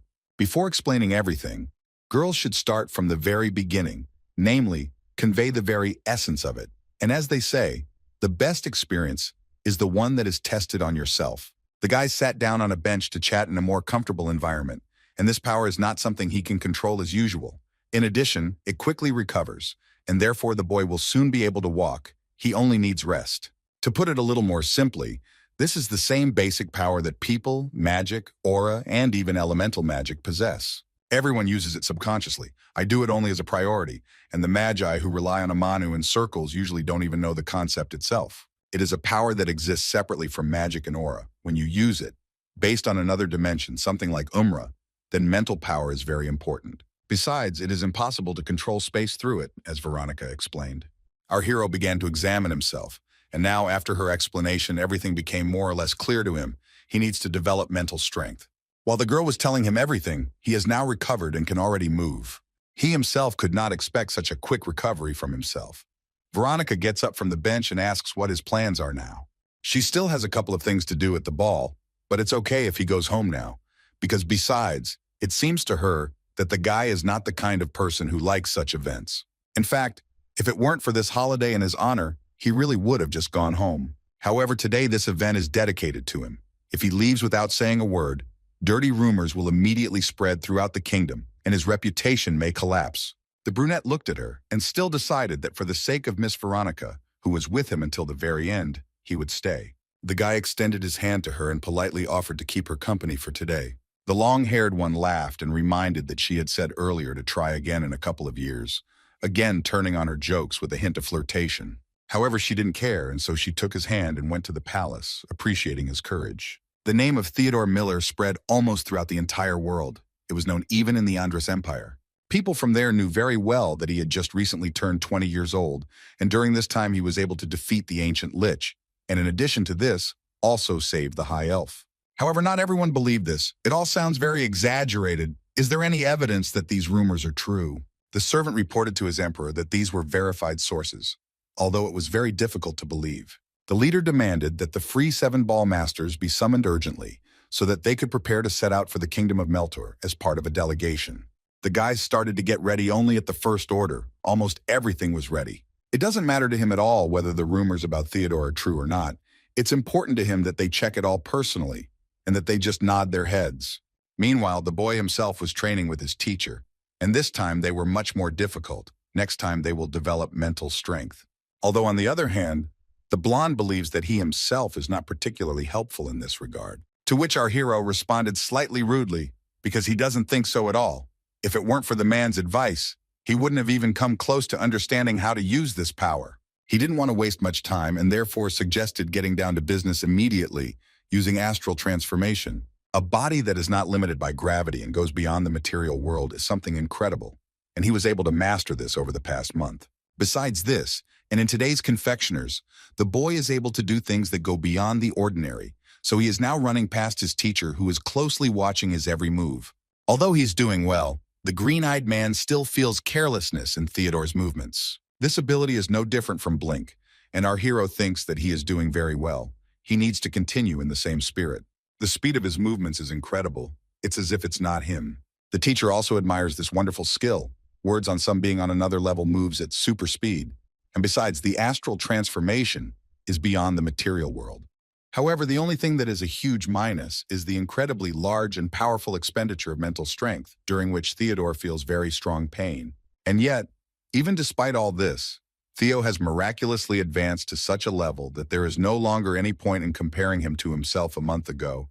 His 5th circle does not prevent the teacher from equalizing his strength with his. Vince had long noticed that his friend was very impatient, which irritated him a little. If he wanted to continue moving forward, then only to the 6th circle. But now Theodore is a little confused. He wants to hear some advice on what he should do now. It's a really interesting question, and the professor says that he would have had no choice but to continue training, but considering that he once swallowed the soul vessel of an ancient lich, everything changes. If the boy manages to swallow something similar again, then Gluttony will easily be able to help him overcome a new wall. This can really work. The highest magicians reach the 6th circle incredibly rarely, and that feeling of despair, fueled by the fact that apart from continuing and making efforts you essentially can't do anything, overwhelms him. However, he has a grimoire that is literally equivalent to a treasure that can devour the abilities of the strong. And now when our hero has come to his senses, it is high time to begin, because a little more, and they may run out of the time that was reserved for them. And then Vince heard a quiet knock on the door. He had to open it. A short madam stood before him and asked for forgiveness for such an intrusion. The man raised an eyebrow and asked how he could help her and why she had come here. The blonde was very energetic and asked their names. They just nodded their heads and looked at her with slight suspicion. They were given an envelope with a piece of paper from the magical society itself to all the capital's magicians of the highest rank and above. The Andres Empire expressed the desire and intention to send delegations to the capital. Everyone who received this notice must gather in the main magic hall, and in the meantime the girl admired the two of them. It seemed that she had long dreamed of seeing these people in person. Soon the guys had already arrived at the place, and the guy was looking around the area where there were, as always, a lot of people for him. King Kurt was also present here, sitting on his throne and talking to his subordinate. Vince had heard that these people preferred to conduct conversations with blades, but apparently they were also capable of diplomacy, even though they were not professionals in politics. According to him, a whole country cannot survive on just one army, but their knowledge of how to lead their army is truly amazing, and it is terrifying. The delegation is here to discuss the agreements signed during the last war. Well, of course, Theodore is involved here too. What he heard sent goosebumps down the boy's spine. He didn't quite understand why he was here. One can only assume that these people are only concerned with the connections between our hero and the elves. In addition, they may doubt the heroic tales that spread a month ago. But this only shows how important our hero is. The status of the savior of the High Elf is much more significant than he can expect and think. And then, the servants turned to Kurt and reported that Andras's delegation had arrived in the kingdom and was ready to greet him. The man sat down in a more comfortable position and asked in a quiet and calm tone to let them in. It seems that the king doesn't like them very much. He's interested in what kind of nonsense they'll be pushing on him this time. When the doors opened, two people dressed in armor entered the hall. Their gait was confident, and they approached as close as possible to the king. The very first escort introduced himself as Pan Eliones. He is the fourth sword of the almighty Andras. Lloyd Pollen stands next to him, and he too is happy to greet Melter's son. Kurt was not in the best mood to continue the formalities now, and so he sharply asked to answer him why they were here, to extend the peace treaty or to start a war. The gentleman only grinned, and his old acquaintance was as bold as ever, and he promised to be straightforward as well, and said that he was obliged to fulfill his duty. For a man, this sounds ridiculous. They came here to discuss a peace treaty, but only after they received confirmation of the relationship between Elfheim and Melter. Everyone immediately fell silent, but the king insisted on an answer, looking intently at the commander-in-chief. They only smiled in response. Even if they had turned to the elves, it would have given nothing. The knights of Andras do not believe empty words. The man Pan Eliones approached his majesty and asked permission to meet this young man in person. One of Melter's men thought that he was calling out Lord Theodore, and they began to fear for him, that he would not be able to resist the master of the sword. Theo stood a little to the side and thought about this strange empire of Andras. They are a powerful nation first and foremost, better known as the Sword Empire, and for many centuries throughout history, they have been Melter's #1 enemy. And although they are known for their 7 master swords, the true symbol that reflects it is the duel. And instead of using weapons for training, they use real sharp blades and fight for their lives. Death in such a process is their everyday life. This looks extremely ridiculous. Kurt is very angry with the guests. It is not difficult to guess that they want to use this to cover up the murder. But the man does not agree with him. For him, this is also immoral. Having done something like that, he would not have achieved anything. And besides, he would have set the Elfheim against themselves. He looked the king straight in the eye and assured him that he would only like to propose a deal that would be beneficial to both. Kurt snorted with displeasure. He asked for the sake of respect to at least stop joking and empty talk. Empty talk would lead them nowhere. Elione shouted across the room and called out to some Rebecca, and after a couple of seconds, quiet steps were heard. His student, who is the 4th sword of the Empire, appeared before them and expressed her honor before the king. Seeing the blonde, Kurt was slightly surprised. In front of him stood a swordsman who was the same age as Viscount Miller. The boy immediately noticed her and felt that she was his age, and at such a young age she already radiated the aura of a lord. Her teacher asked for forgiveness from His Majesty, folding his hands together, but continued to insist. Only this time in a slightly different plan, he would like to arrange a dance of sword and magic between 2 heroes of 2 nations. After their tense conversation, the king went to the Lord of the White Tower and told him everything. He completely agreed with him that because of the refusal, they turned the conversation in such a direction. The bearded man made the assumption that he made this offer to stall for time, and there was no point in refusing him again. Pan would find any way to stay here. Of course, Kurt doesn't want to obediently follow his plans, and this irritates him terribly, as does his colleague. Even if the White Tower informants monitor the ambassador's movements, they are still elite and cannot perfectly control their movements. Brunet also believes that in order to limit their movements, the best way would be to send them away as soon as possible. He also turned to Miller and reminded him that he was not obliged to accept their challenge. But if he won, the kingdom would be in an advantageous position in the negotiations. Veronica is also here, and everyone is interested in her opinion. The girl winked at Theodore, and she is completely confident that no matter how many clashes there are, he will win and show himself at the highest level. She assures that this guy can be relied upon, and therefore she is not particularly stressed about the whole situation. The old man is also of the same opinion. The fight will clearly not be one-sided, but he also thinks that the boy will not lose. Plus, he thinks it would be better to show weakness and ask for an additional condition. Kurt sees no reason to show his back under such conditions. He asked the minister to bring the peace agreement that had been signed last time, and also to collect a list of the borderlands that they could take away and consider any conditions that he thought they might ask for. Everton looked up and promised to carry out His Majesty's decree. The king briefly thought about it, and really thinking about it all, it really was all strange. Now he also wants to entrust one very important task to Theo and looks at him with great hope in his eyes. The guy was a little embarrassed, but his services to Melter could no longer be covered by the fact that he was given land, and so Kurt asked to stop hiding everything he has achieved. The man wants him to teach these scoundrels the history of their nation and proper manners this time, and to show them all the karma they have accumulated over all these years, and how strong an enemy they have earned for themselves. Our hero joyfully jumped up from his seat and accepted his order with great honor. Soon the preparations for the duel began. The people from the kingdoms were puffing and panting. Theodore looks at everyone present and recognizes many faces. It feels as if almost all of Melter's forces are gathered here. Rebecca from Andras had already arrived on the scene. She was one of the first. Our hero has also already entered the battlefield and is ready for the fight. The Lord of the White Tower stood between them, examining the boys. They were ready to begin. The old man took out his staff and said that striking it on the ground would signify the beginning of the fight. And besides this, as representatives of each nation, they must swear. The winner is obliged to show generosity to the loser. The loser, in turn, must show respect to the winner. After the end of the duel, further actions will be prohibited.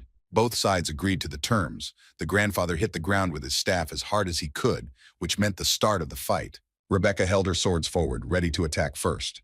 Our hero is also not sleeping and already knows what he will do next. A couple of deft moves and he dodges her, literally slipping under the swords. The blonde looks at her, and these movements seem quite familiar and understandable to her. The girl deftly kicks him and the boy flies to the side.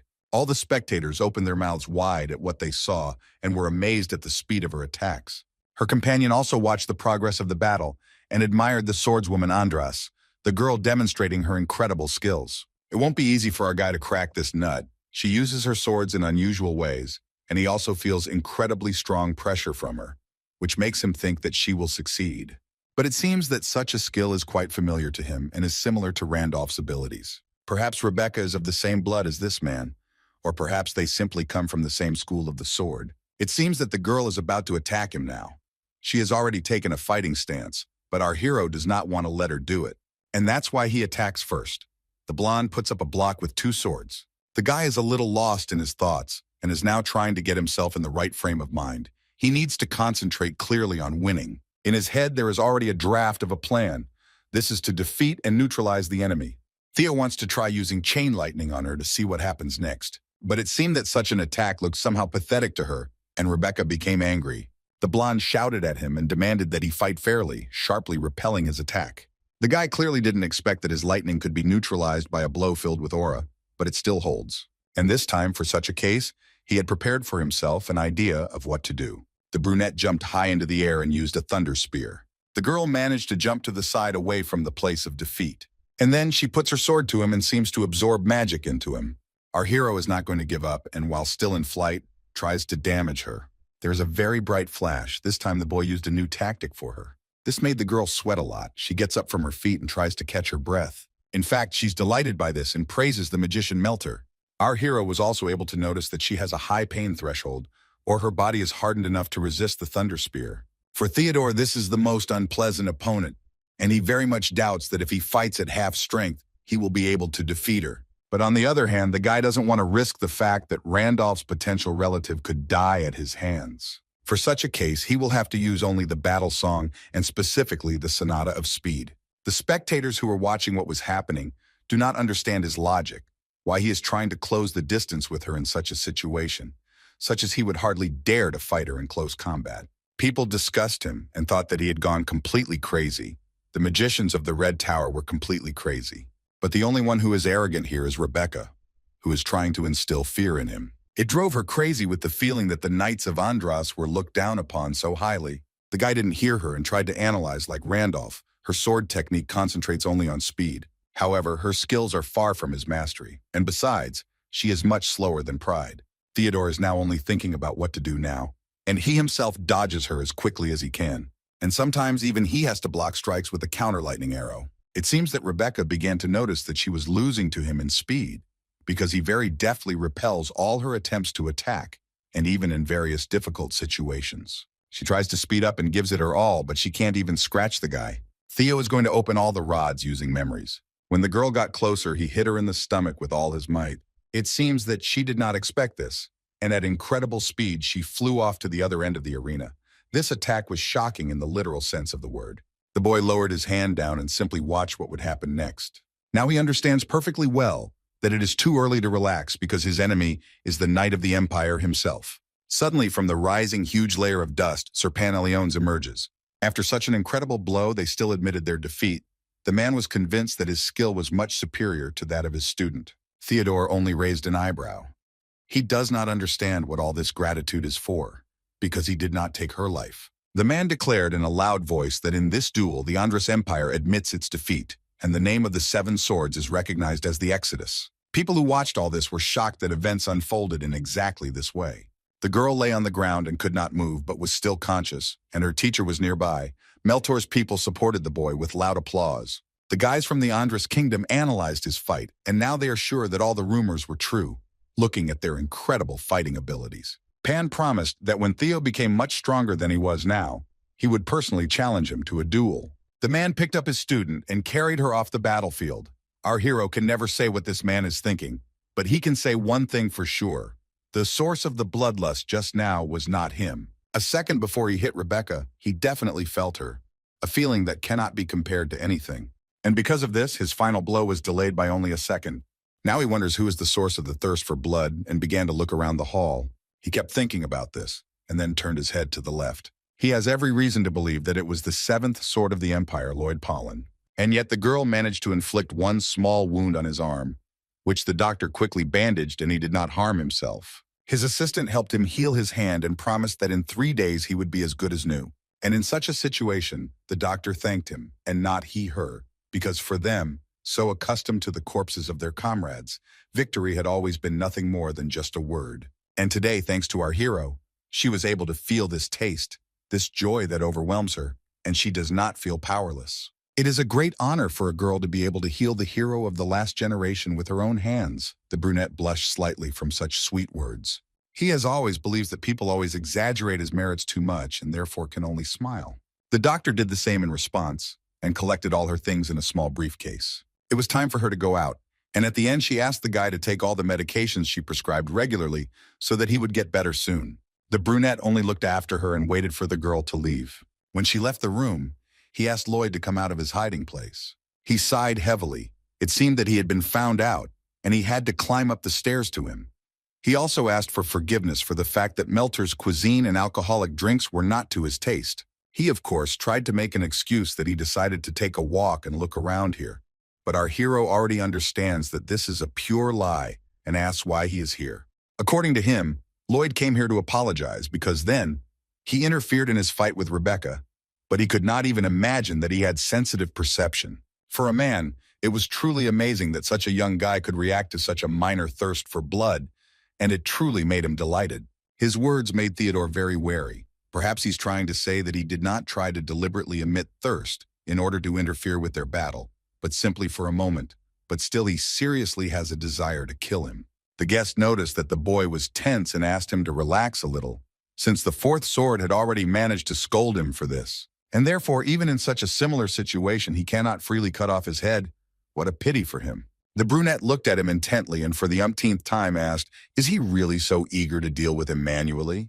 He rose from his chair and laughed. What a pity that someone like a guy like him was born in a country with a lot of losers and not in the Empire. He also straightened his cloak and showed our hero one object. This is a truce pact that is only valid for 10 years, and after that, Theodora will become a huge problem for the Empire. According to him, Lloyd's intuition had never let him down. Wouldn't it be wiser for him to deal with someone who could cause him a lot of trouble in the future? His new enemy looked the boy straight in the face, obviously noticing that he was not fighting at full strength at that moment. He put that thing under his face. The man is also confident that in the future he may well become equal to them, the seven swords of the Empire. And in order to prepare for the future war, he wants to kill the young master right now so as not to delay. The brunette feels a terrifying thirst for blood. The pressure that comes from him is not comparable to pride, and the killer promised to do it in 10 years. Our hero was alarmed by this. It seemed not to be soon, but on the other hand, at that time and not such a long time, the master of the sword is truly a terrifying opponent. The next day he had an important meeting planned. The boy came to the appointed place and politely knocked on the door. He was invited to enter. There were many night guards nearby who guarded this place. Theodore was slightly confused as to why they let him in so easily, since they regarded him as an enemy. They had already met him. The girl asked him why he had come to her. With her permission, the guy climbed closer to her on the steps. She treated him unfriendly. It seems to her that he came here in order to take advantage of the winner's rights. He only raised an eyebrow at this. It was the first time he had heard of such a thing. The blonde said that the empire does not guarantee the life of the loser, and only the winner has the right to decide whether the loser will live or not. A world where everything is decided by force. The words that in the empire they decide with the sword, and not with words, were clearly not an exaggeration. Andras's knight stands before him, and she is even going to fulfill his request outside the country. After this, he was a little confused. It was hard for him to understand everything at once. He was not even sure what kind of request he could voice. Still, he decided to take the opportunity to ask Rebecca herself if she was familiar with the name Randolph, since he possessed similar sword skills to hers. The girl opened her eyes wide. She clearly did not expect to hear this name from him and asked how he knew it. But the guy demanded that before asking him a question, he first answer the one he had posed. With a heavy sigh, the blonde agreed. But before she gave him an answer, she also had a request. What she's about to say, she asked to remain a secret between them. This was no problem at all for the guy, and he promised to keep the conversation confidential. And in order to make sure there were no prying ears, he had to use force. Something like fog rose around. It blocked all outgoing sound, and now it wants to hear her. The boys sat down on their chairs more comfortably. Now nothing and no one would disturb them. Rebecca looked down and said that this man was her brother, but they were not blood relatives. They had the same father, but different mothers. Their Clovis family was never noble, being part of the heirs of the 7 swords of the empire. It was quite a long time ago, about 130 years ago. Their once poor family was able to stand firmly on its feet thanks to the existence of one sword master. And they believed that this wonderful era would last for a very long time, however. Faith in this quickly wavered. One day, His Highness issued an imperial decree, which said to find the dark mage sowing chaos in the lands of the empire and cut off his head from his shoulders. The 7 swords of the empire had no choice but to obediently begin to execute.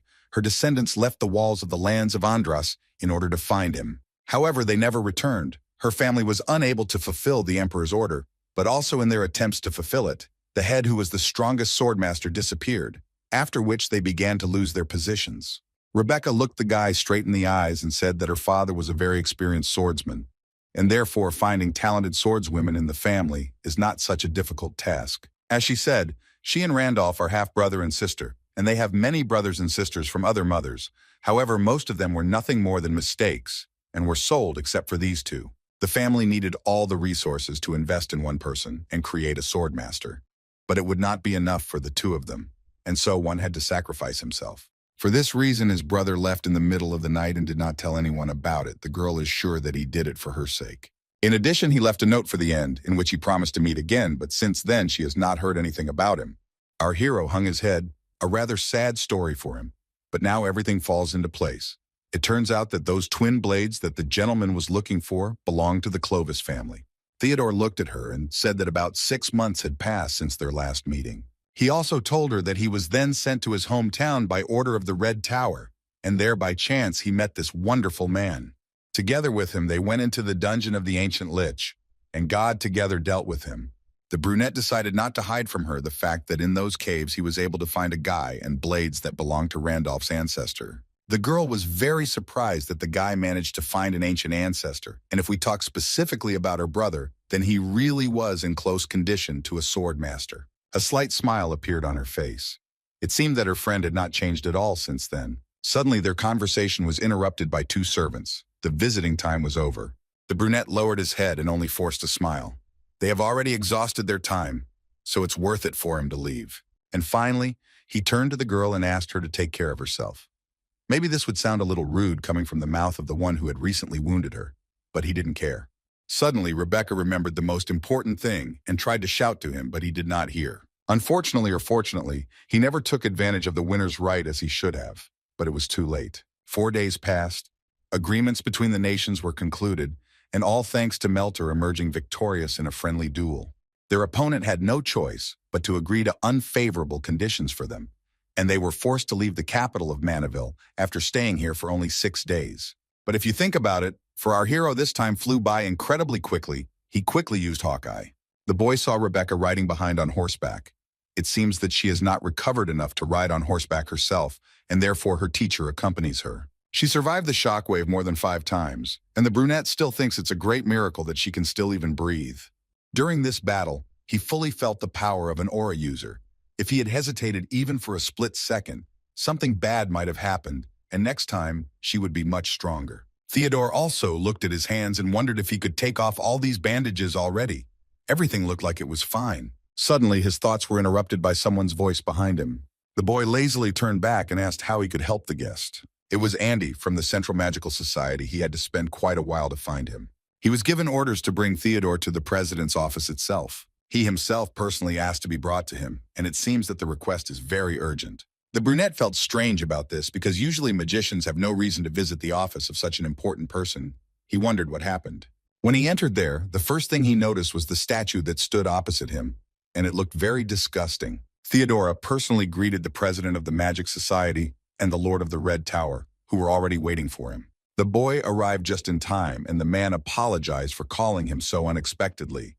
But in the circumstances that had arisen, he had no other choice, and therefore he had to do just that. The director asked to sit down next to him. It was good that the young guy had nothing to do.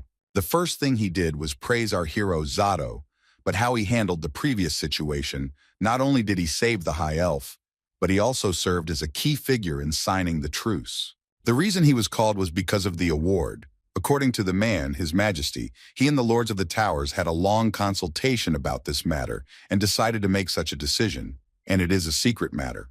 Only they and no one else knows about this. No one wants the information to leak out. After all, if this happens, even Theodore will not escape subsequent punishments for it.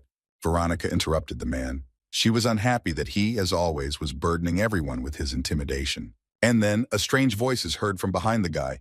The statue that stands by the door began to move and speak. Our hero looked at him and was slightly surprised that such a creature could talk.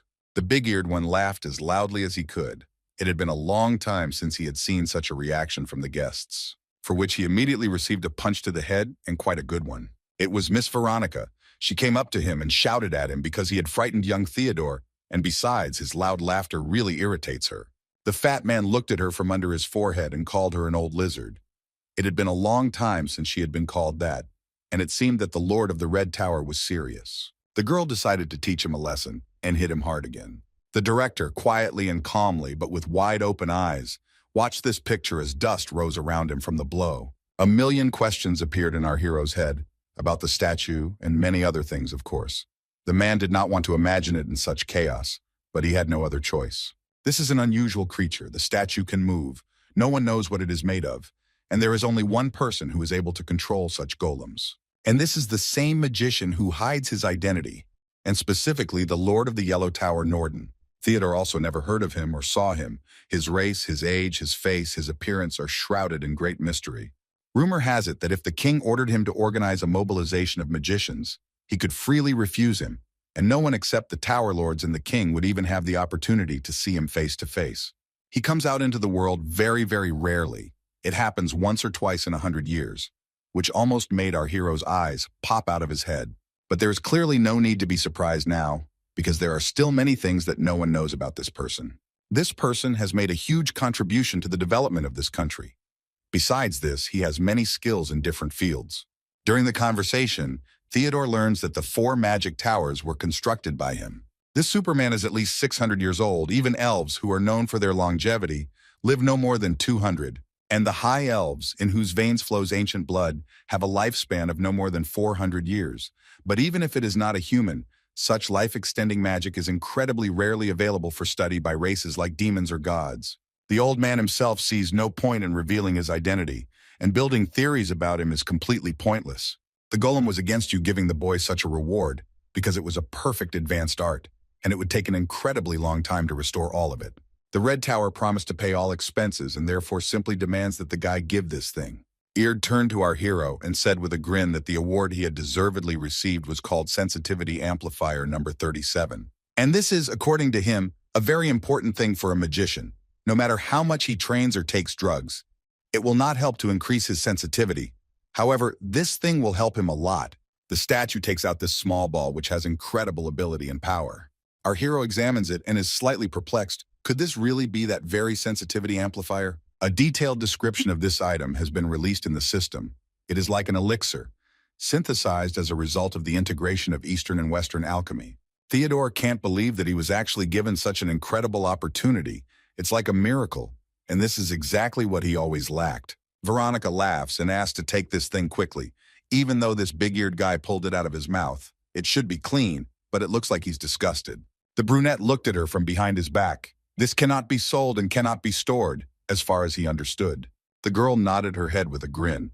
The guy really does grasp everything on the fly. 3 lords are keeping an eye on him. And besides the 3 of them, one won't be of much use. But there is no threat to him. If you think about it, then everything is correct. Even with 2 mages at their level, there is no point in worrying that someone will be able to touch him even with a finger. And yet the guy hesitates a lot and does not know whether he should do it now. But since Veronica insisted, he needed to swallow this sensitivity enhancer. And it did taste very interesting. Suddenly, in an instant, the brunette fell to the ground and began to breathe heavily, as if his airways were blocked. He didn't even have the strength to kneel, and he just lay there. Veronica tried to reach him and not to resist the pressure of the manny around him. As it turns out, she was always around. It's just that the guy didn't feel it before. That's why I do everything. Well, Theodore lay and did not move. Everything was not so simple for him. He did not know it. The girl advised him to use magic, and he somehow managed to raise his left hand up. He tuned in and tried to concentrate using the lightning strike upward. 1 second, and a powerful charge of electricity comes from his fingers, rushing straight to the ceiling. It's very surprising, but after this, it really became much easier for him to breathe. Now he even felt a sense of lightness. Theodore was able to sit on the floor. Veronica was next to him the whole time and asked about his condition. Now the boy feels something in the air, which he usually doesn't feel. This is the very same manna that the girl told him about. Previously, he was told that she was like water, someone that she was like mud, and someone even like a blazing flame. But now he understands what geniuses like Sylvia felt. Veronica is very glad that he feels better now. Now the boy should be more careful when using the spell until he regains control over her. But it seems that our hero believes that having incredible sensitivity is still not enough. The Lord of the Red Tower agreed with him. She, together with the magical power, is already a dangerous weapon in itself. But if the mage's skills are terrible, then there is definitely no point in them. She picked him up and lifted him into her arms, giving him another piece of advice not to get too hung up on these new sensations and just train as before. And then that long-eared guy snuck up on them and asked what the girl was going to do with that guy, period. She got scared and jumped to the side. She was incredibly enraged by the fact that he was scaring them so much with his terrible face. But in any case, the walking statue wants to talk to Theodore alone, and therefore demands that the girl leave the room. The director picked her up and they headed for the door. Even though she was being rowdy, Veronica had no choice. The humanoid creature heard only insults from her in response, and felt incredible relief when the door slammed shut. Although the girl was stubborn, the director managed to take her out of the office, and now no one bothers them. And the first thing the long-eared man said, grinning, was that in front of him now was a really interesting guy. He was hooked by his reaction earlier, and also the smell of the elemental next to him. It seems that his Veronica regarding his turn on the next lord were not taken from the ceiling. Our hero was a little embarrassed, but thanked him for such words. Suddenly, the statue began to sharply turn this dialogue. One day they will meet again, and at that moment he promises to talk about his secret, and on this note he disappears, turning into a pile of dust. Our hero was a little confused. Could it really be about Gluttony? And then just from his left hand he appeared, warned to be careful with this lord. And all because this formula and alchemical skills were used more than 2,000 years ago.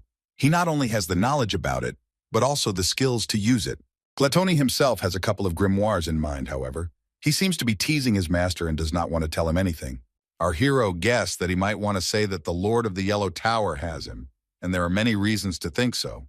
However, accordingly, the chance of a sudden attack, as in the case of the ancient lich, is practically non-existent. In Theodore's head, the personality of the master of the Yellow Tower and the disguised man of the White One are twisted. He wants to get to all the secrets of Meltor, but everything has its time. Meanwhile, he played his favorite instrument, the organ, and thought of only one thing. More specifically, about my old friend the grimoire Gluttony. Our hero trained with his old friend Sylvia. She has clearly improved in her skills, and now uses the ice arrow more accurately and clearly.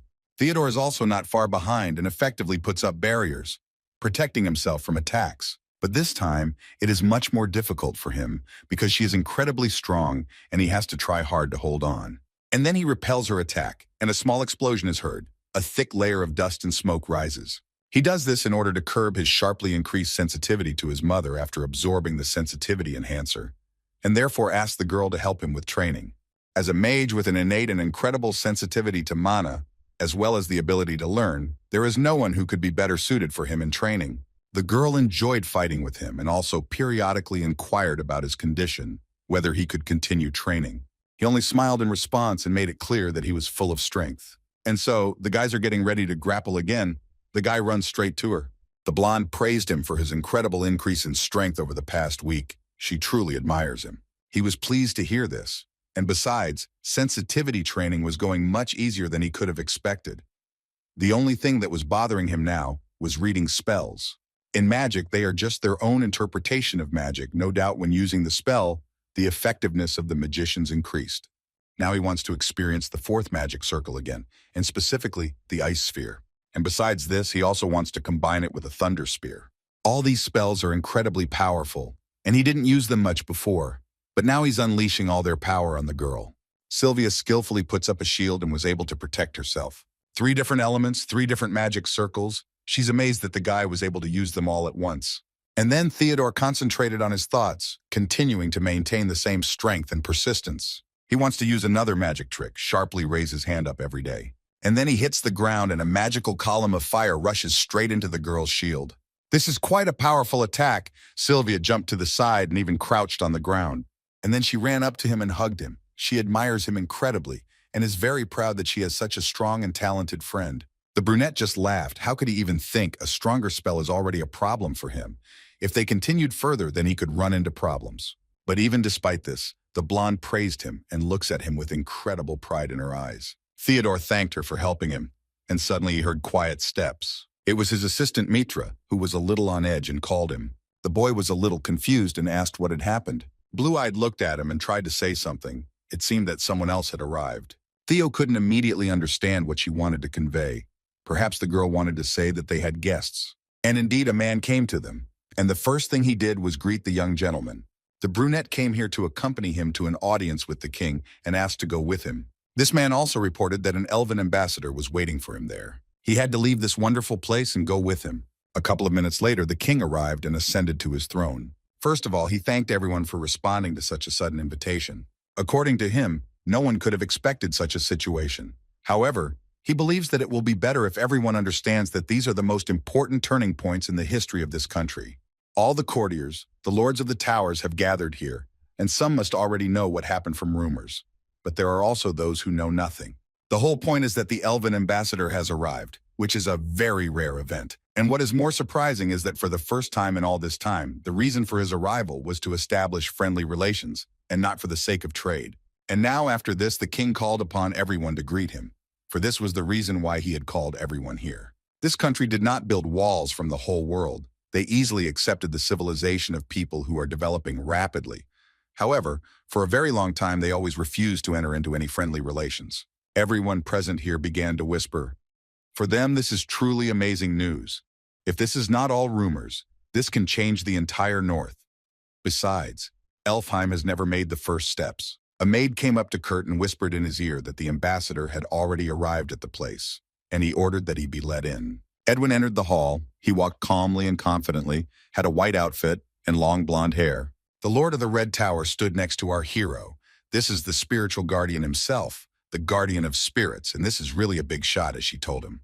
This is what they call the elves summoners, who are able to summon high-ranking spirits. And also, among them, there are those who could grow up as a warrior and be awarded such a title. In other words, before them now is the master himself, who is equal in strength to the master of the sword and the magician of the seventh circle. Longhair knelt before the king and introduced himself as Edwin of the beach tribe of the third tribe of Elfheim, and also asked forgiveness for his manners. Kurt also apologized for his ignorance of the customs of their country, but they are very glad to welcome them in Melter. He recalled that their nation had always refused people any relations other than trade, but even despite this, they had always respected their ideology. However, they still cannot calm down their interests. For what reason did their neighbor go such a long way, hinting that he wanted to listen to him in front of everyone? Since it comes down to it, the elf can't help but fulfill his requests. They just want to give justice to the savior of Lady Eleanor, and they are here because their family wishes to invite him and his entourage as guests of state. Theodore, along with the Lord of the Red Tower, like the other guests, stood in shock.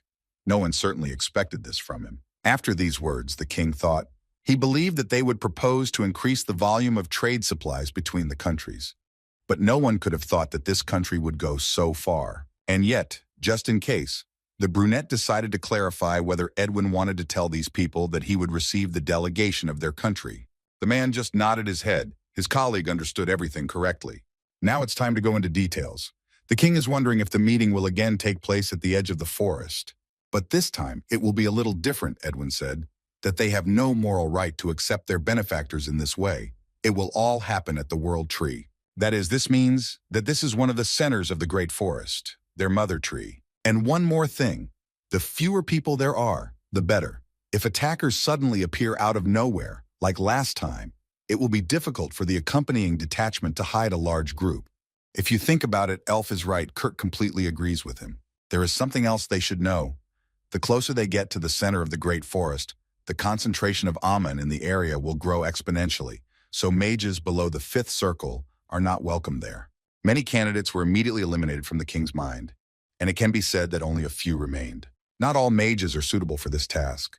Only people with political skills are needed, and it so happened that more than half of those who fit the criteria died during the last incident with the convoy. That is why the king believes that in such a situation, there is no one who could be better suited than Veronica. However, Edwin did not like this at all, and he asked to think again about his decision. Kurt expected that he wouldn't like this particular girl. Her fire mana was too powerful, and it would end with her burning the World Tree. Veronica, having heard their conversation, began to rage. She does not like such prejudices, and Theodore tried to calm her down. Anton expressed his opinion and suggested putting the Lord of the Blue Tower as a candidate. It's a pity, but he is currently busy flooding the fields in the east, and so Blundell is not available at the moment. And if we talk about other senior magicians, then most of them are really free at the moment. But of those who remain, most are of advanced age, and therefore they cannot be physically sent. And then one old man stepped forward and said that since there was no one left except him, he would not mind taking part. This is the Lord of the White Tower, and he is really serious about taking responsibility for this. Among everyone, he was known as the most active in carrying out orders, and he is also cold-blooded. There is no one better than him now. Kurt agreed and appointed Orta as the escort for this diplomatic mission, and also ordered a group of magicians from different towers above the 5th circle to be assembled. And also very important are the clarifications. There should be no more than 10 of them. Orta nodded his head and accepted the order with great honor and respect. As for Theodore, the king, as always, believes in him that he will become Melter's light. He was also asked not to be afraid to share his thoughts, and he, clenching his fist and placing it on his heart, accepted this decree. He went after that to his teacher. He was just drinking tea, and as far as he knew, as many as 71 magicians out of 93 expressed a desire to join the mission. After the selection, he also knows that there are 22 left, and there were only 13 who wanted to join the company, but due to circumstances, they are unable to. Our hero had only one question. Why were there so many people willing to join the diplomatic mission? All because this is a sacred place of the elves, where usually there is no access for people, and the news that you can end up in the World Tree excites the sleeping desire of the magicians for the unknown. Theodore sighed heavily.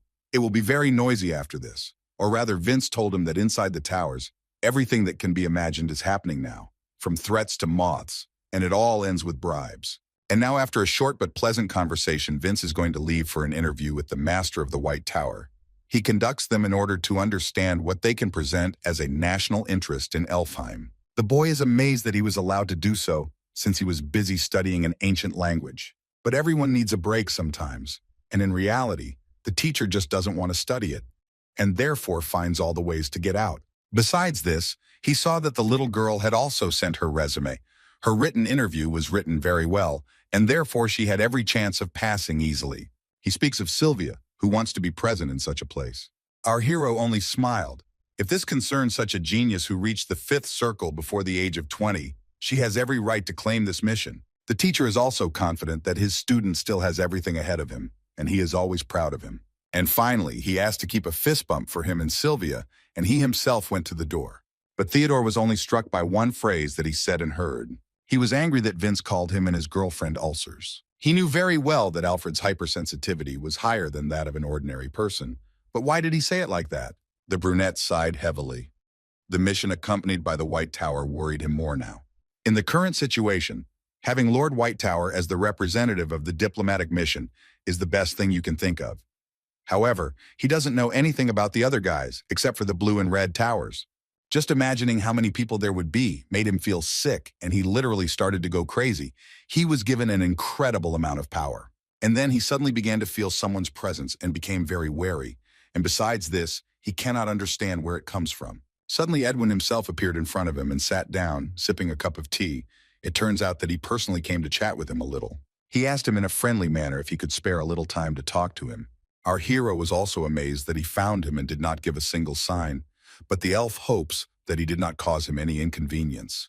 Theodore also expressed his joy at meeting him and greeted him in a friendly manner. But the only thing that bothers him is that he is being overly polite to him, and this bothers him a little.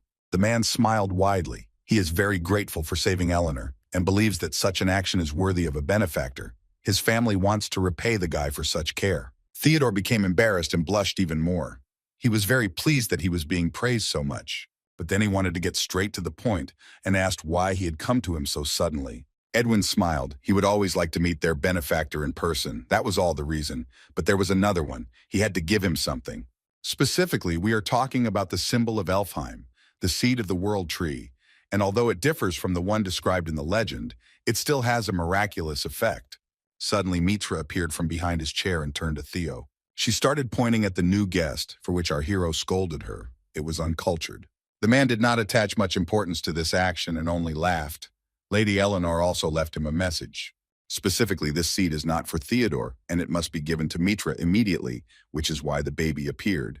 The guy looked at the girl and thought, if this is not a fake, then its price is equivalent to a castle, or even more. The boy looked at the guest and asked what it was for, because he didn't have a single thought in his mind as to why it was addressed specifically to the elemental and not to him. In fact, Edwin himself does not know the answer to this question, but he promised to tell what he knows. This tree protected everyone in Elfheim with the power under its name. Fallen leaves healed the land soaked with blood, and from the depths where its roots grew, a natural barrier was erected. According to Eleanor, whoever consumes this seed will awaken the true potential hidden within it. It seems that the High Elf wants to awaken him in Mithra. If you think about it, then everything fits. But for Theo, it will be useless. He does not have an innate talent, at least one. The boy smiled and turned to the girl.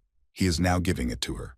The little girl ran up to him with interest and looked at it. She loves gifts, like a child. To her, this seed looks very tasty, and she is eager to eat it. And since it now belongs to her, the guy has nothing against it. It was the first time the boy had seen something like this that made her mouth water, so it turns out there was something that only elementals could sense. Mitra looked at it and then, without thinking twice, put it in her mouth. 4 days later, Lord White Tower, with incredible speed, selected 7 members for the upcoming diplomatic mission, and preparations for departure were completed. Our hero had already gathered himself and was ready to continue his journey. And just then, he met a familiar face. Sylvia greeted him with a smile and invited him to her place. She was very glad to see her friend again. She managed to win, and now she's going with them. Professor Vince was standing nearby. Theo noticed him and was glad that he also passed the selection stage. He only smiled in response. Our young master will be in charge of everything. Everyone is counting on him and asking him to take care of them until the mission is completed. And here came the last member of the team, whom everyone had been waiting for. Lord of the White Tower, Orta has arrived at the scene and is also glad to see everyone present. As a serious man, before the start, he asked Theodore if he had prepared everything for the start. The boy nodded his head in response, which meant they could already set out on a long journey, and they should hurry. The Lord crossed his arms and is about to use mass teleportation. Our hero didn't quite expect that he could use special spatial magic. Although he had been through this many times, he could not get used to this feeling. But soon the team arrived at the place. The brunette began to look around together with his girlfriend. They found themselves in an underground facility located near the border of the kingdom, and it is impossible to stop here for long. Besides, for greater safety, they all need to stay close together. When the boys saw what was behind the door, their eyes almost popped out of their heads. There was a scarlet plateau in front of them. This is a desert land that stretches for hundreds of kilometers, and it is so vast that it is enough to kill even the strongest monsters of the great northern forest. The Lord is not in the mood to explain what they need to do now, so he simply handed out rings to everyone to put on.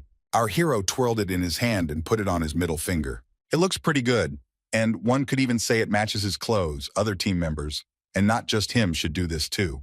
The old man waited for them and then went on his way. But besides that, before they moved forward, he needed to say something else and asked him to just stand and watch.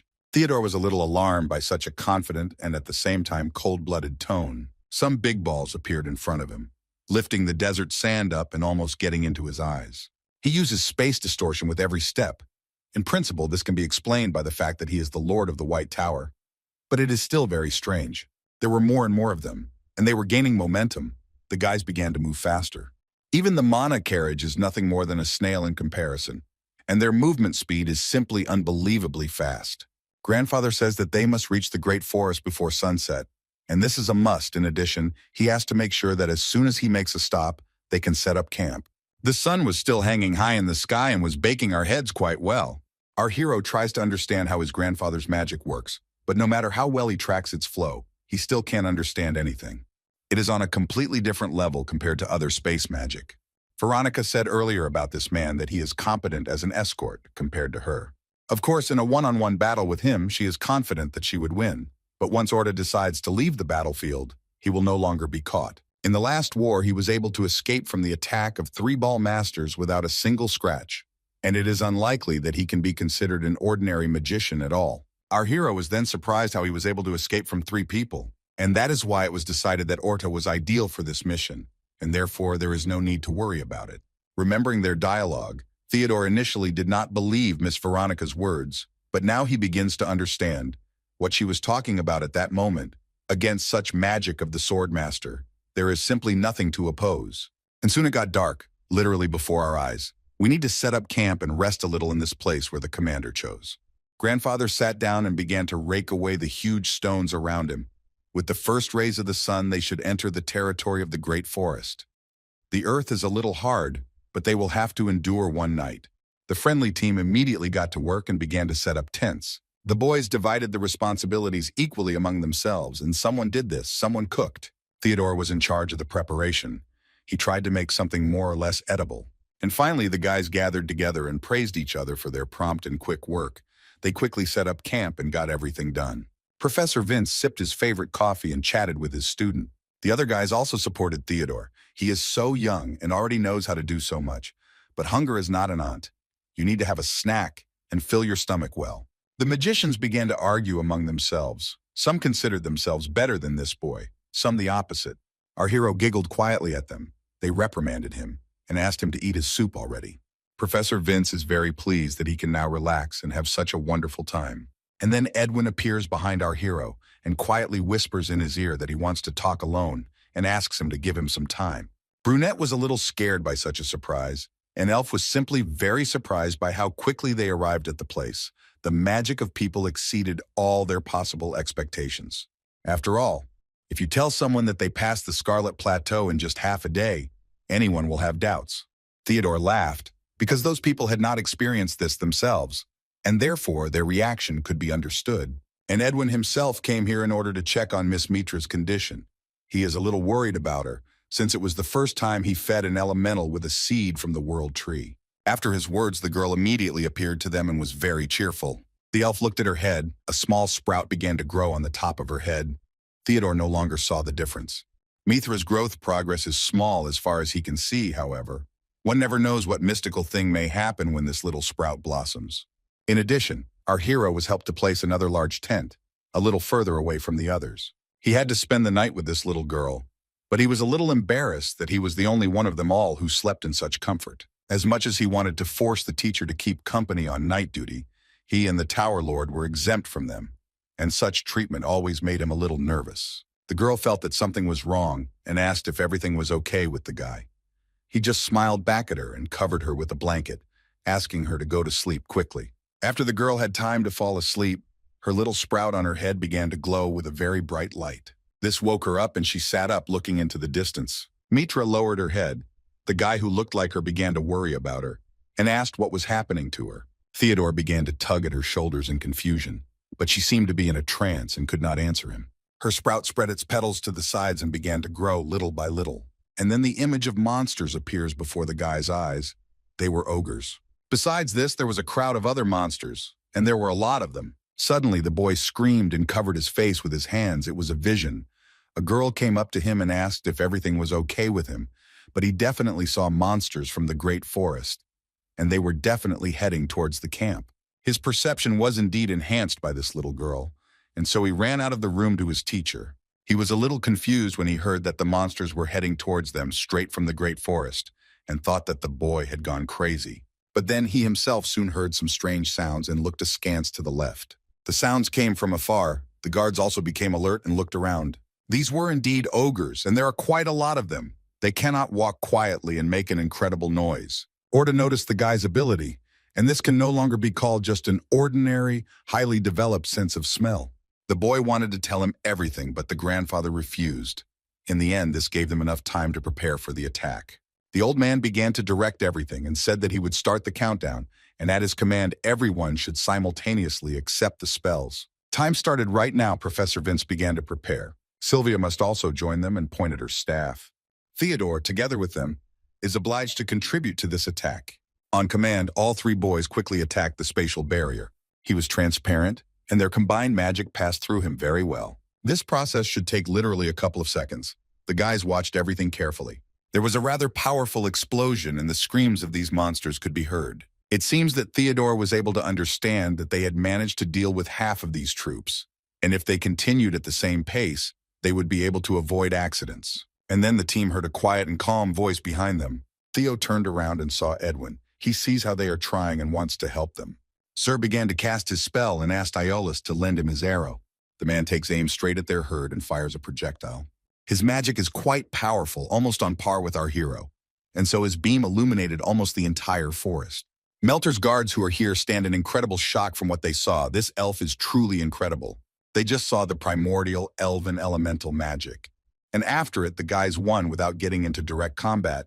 Now their night will be calm. Soon dawn came. The weather was very good here, and early in the morning the birds began to sing. The boys had already set off under Edwin's leadership, and then he stopped and turned to his benefactor.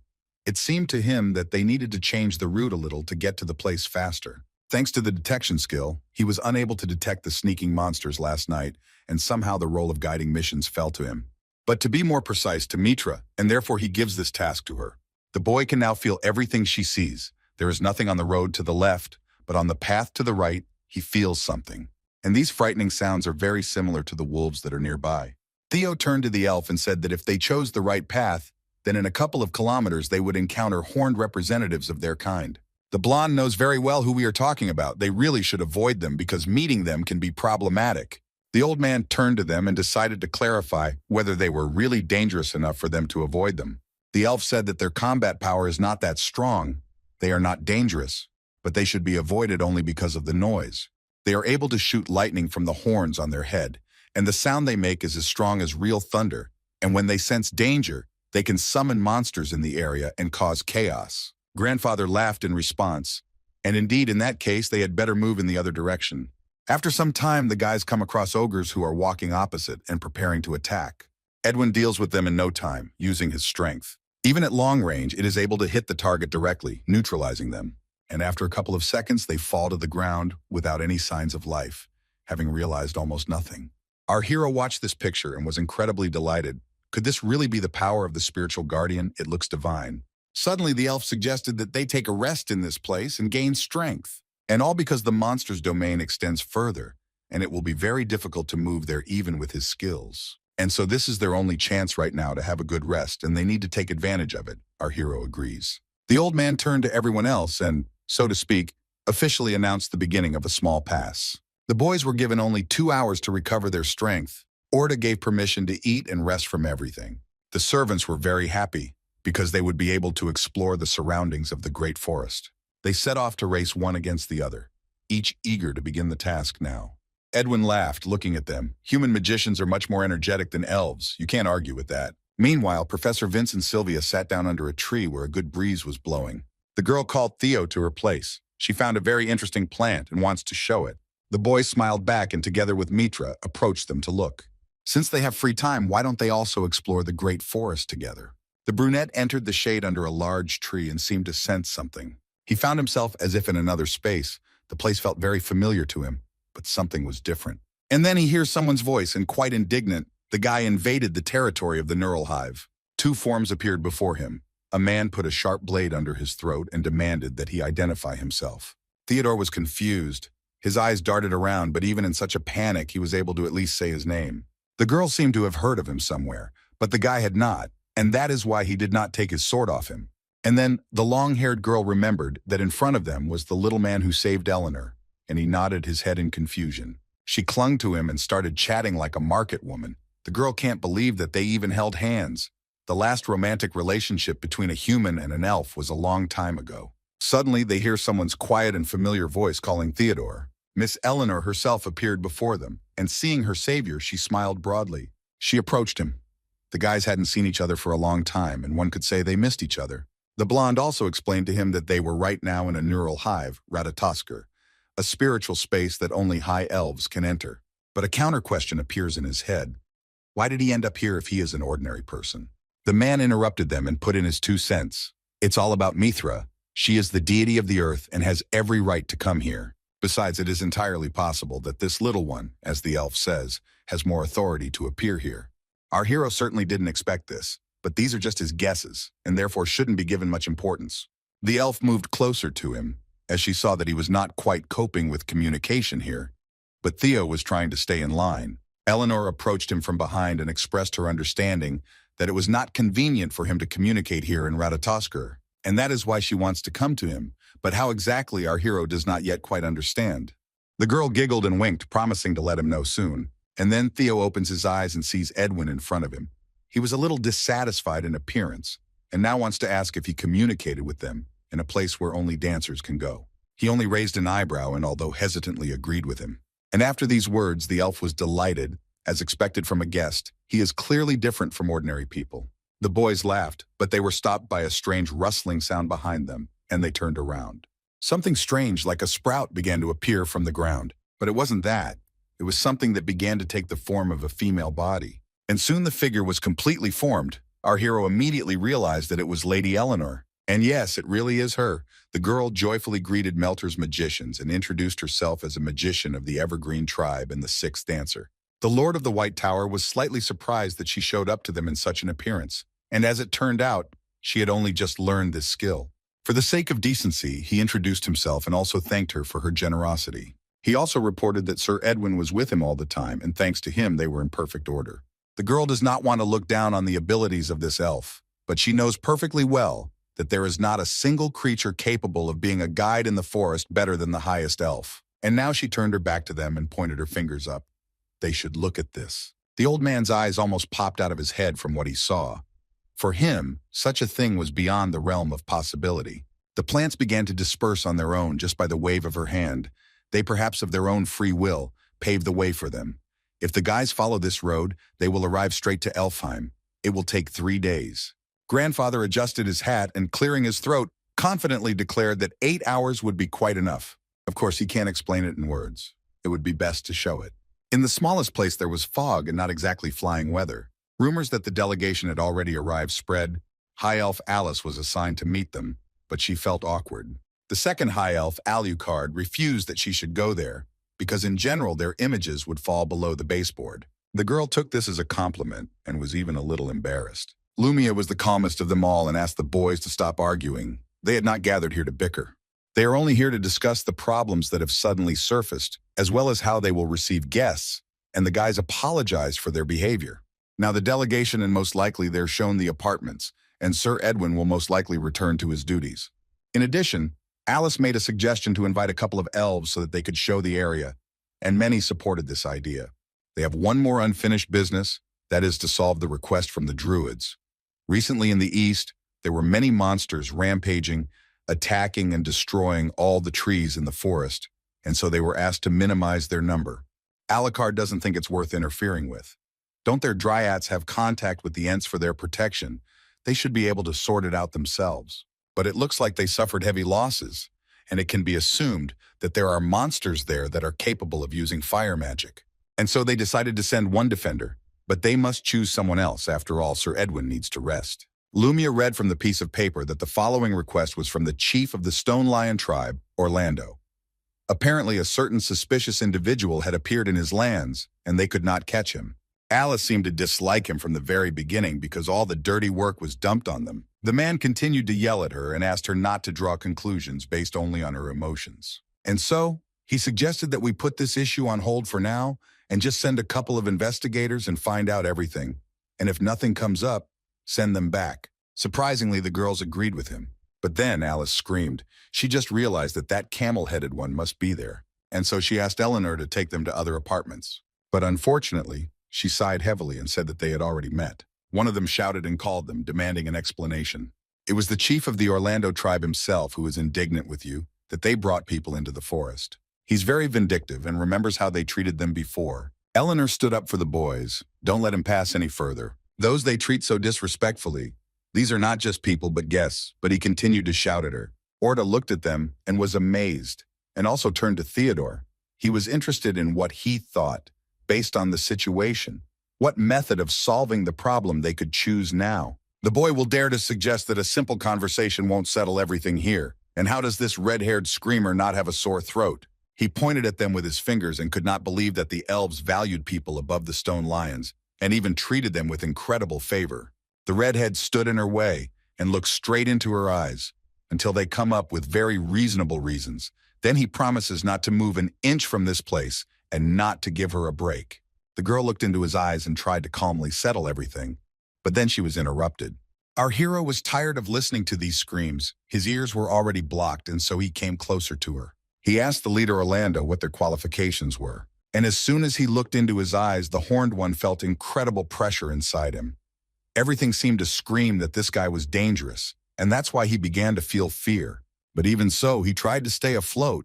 How could a common man dare to ask him about his qualifications? From his cries, the boy realized that the tribe was proving its courage with its fists. He seems to be indifferent to the consequences, and so he suggests exchanging blows. He was seriously ready to fight him, and was already preparing to attack. But for our hero, it even sounded funny. Could this really be all some small duel? The redhead stopped screaming at the top of his lungs. He was now more surprised by the reaction of this man. Was he really not afraid of him? Theodore turned to Lady Eleanor and repeated the words that he was going to fight him. The girl was a little confused, but promised to testify to what was said here. She frowned and looked at Chief Orlando. He himself signed up for this, but as a real man, he will not go back on his own words. Although he had already begun to stutter, he felt quite confident. He believed that there was nothing that his fists could not destroy. Theodore yielded to him honorably and gave him the right to make the first blow, and therefore he can begin whenever he wishes. The man was incredibly angry that someone was looking down on him like that. He still considers himself superior to some ordinary commoner. And so he punched him in the stomach, the very first thing. Our hero even started to laugh. This blow in no way justified his words said earlier. Is this really all he is capable of? Now a menacing smile appeared on his face. It was Theodore's turn, and the red-haired man's eyes almost popped out of his head from what he saw. He couldn't believe that his blow hadn't gotten through. While he was catching the crows, the boy had already managed to strike him, and quite a good one. Blood flowed from the opponent's mouth, and he began to cough, but he had no strength left even to get up from his place. He fell and did not move, and the grandfather was amazed that such a young man, not knowing his place, attacked Theodore. He should have learned a lesson from this. Eleanor looked after her benefactor and could not believe what incredible strength he had. And since the guys have finished, she asked permission to accompany them further. Our hero laughed at him the whole way. How insignificant he already looks. He's not even able to use aura, thereby strengthening his body. And besides, it doesn't seem like he has any special skills. Based on this, he can roughly guess why the beast-like race is hidden on this continent. And then Gluttony appeared from his hand. He asked not to be so strict with him because there is a reason why the beastmen behave this way. They have a small problem. The information that Grimoire can share with him and cannot is closely connected to each other. And if he is really interested in knowing about it, then he can tell only part of the reason. And all because the leader who led all the beastmen, their king, Fenrir, ended his life by dying at someone's hands. Our hero has never heard of him, which is not surprising in principle. Suddenly, Gluttony smelled the grimoire. Now this forest will definitely not let him get bored. Our hero's eyes almost popped out of his head. He couldn't believe that one of them was in the great forest. The weirdo looked at him with incredible excitement. It couldn't be that he was mistaken when he felt this pulsation. The war marks the end of the era of myths. He feels the power of the grimoire that ended Ragnarok. The great magician who burned the true world tree to ashes was its owner. And his name, as far as Gluttony knows, is Pevitane.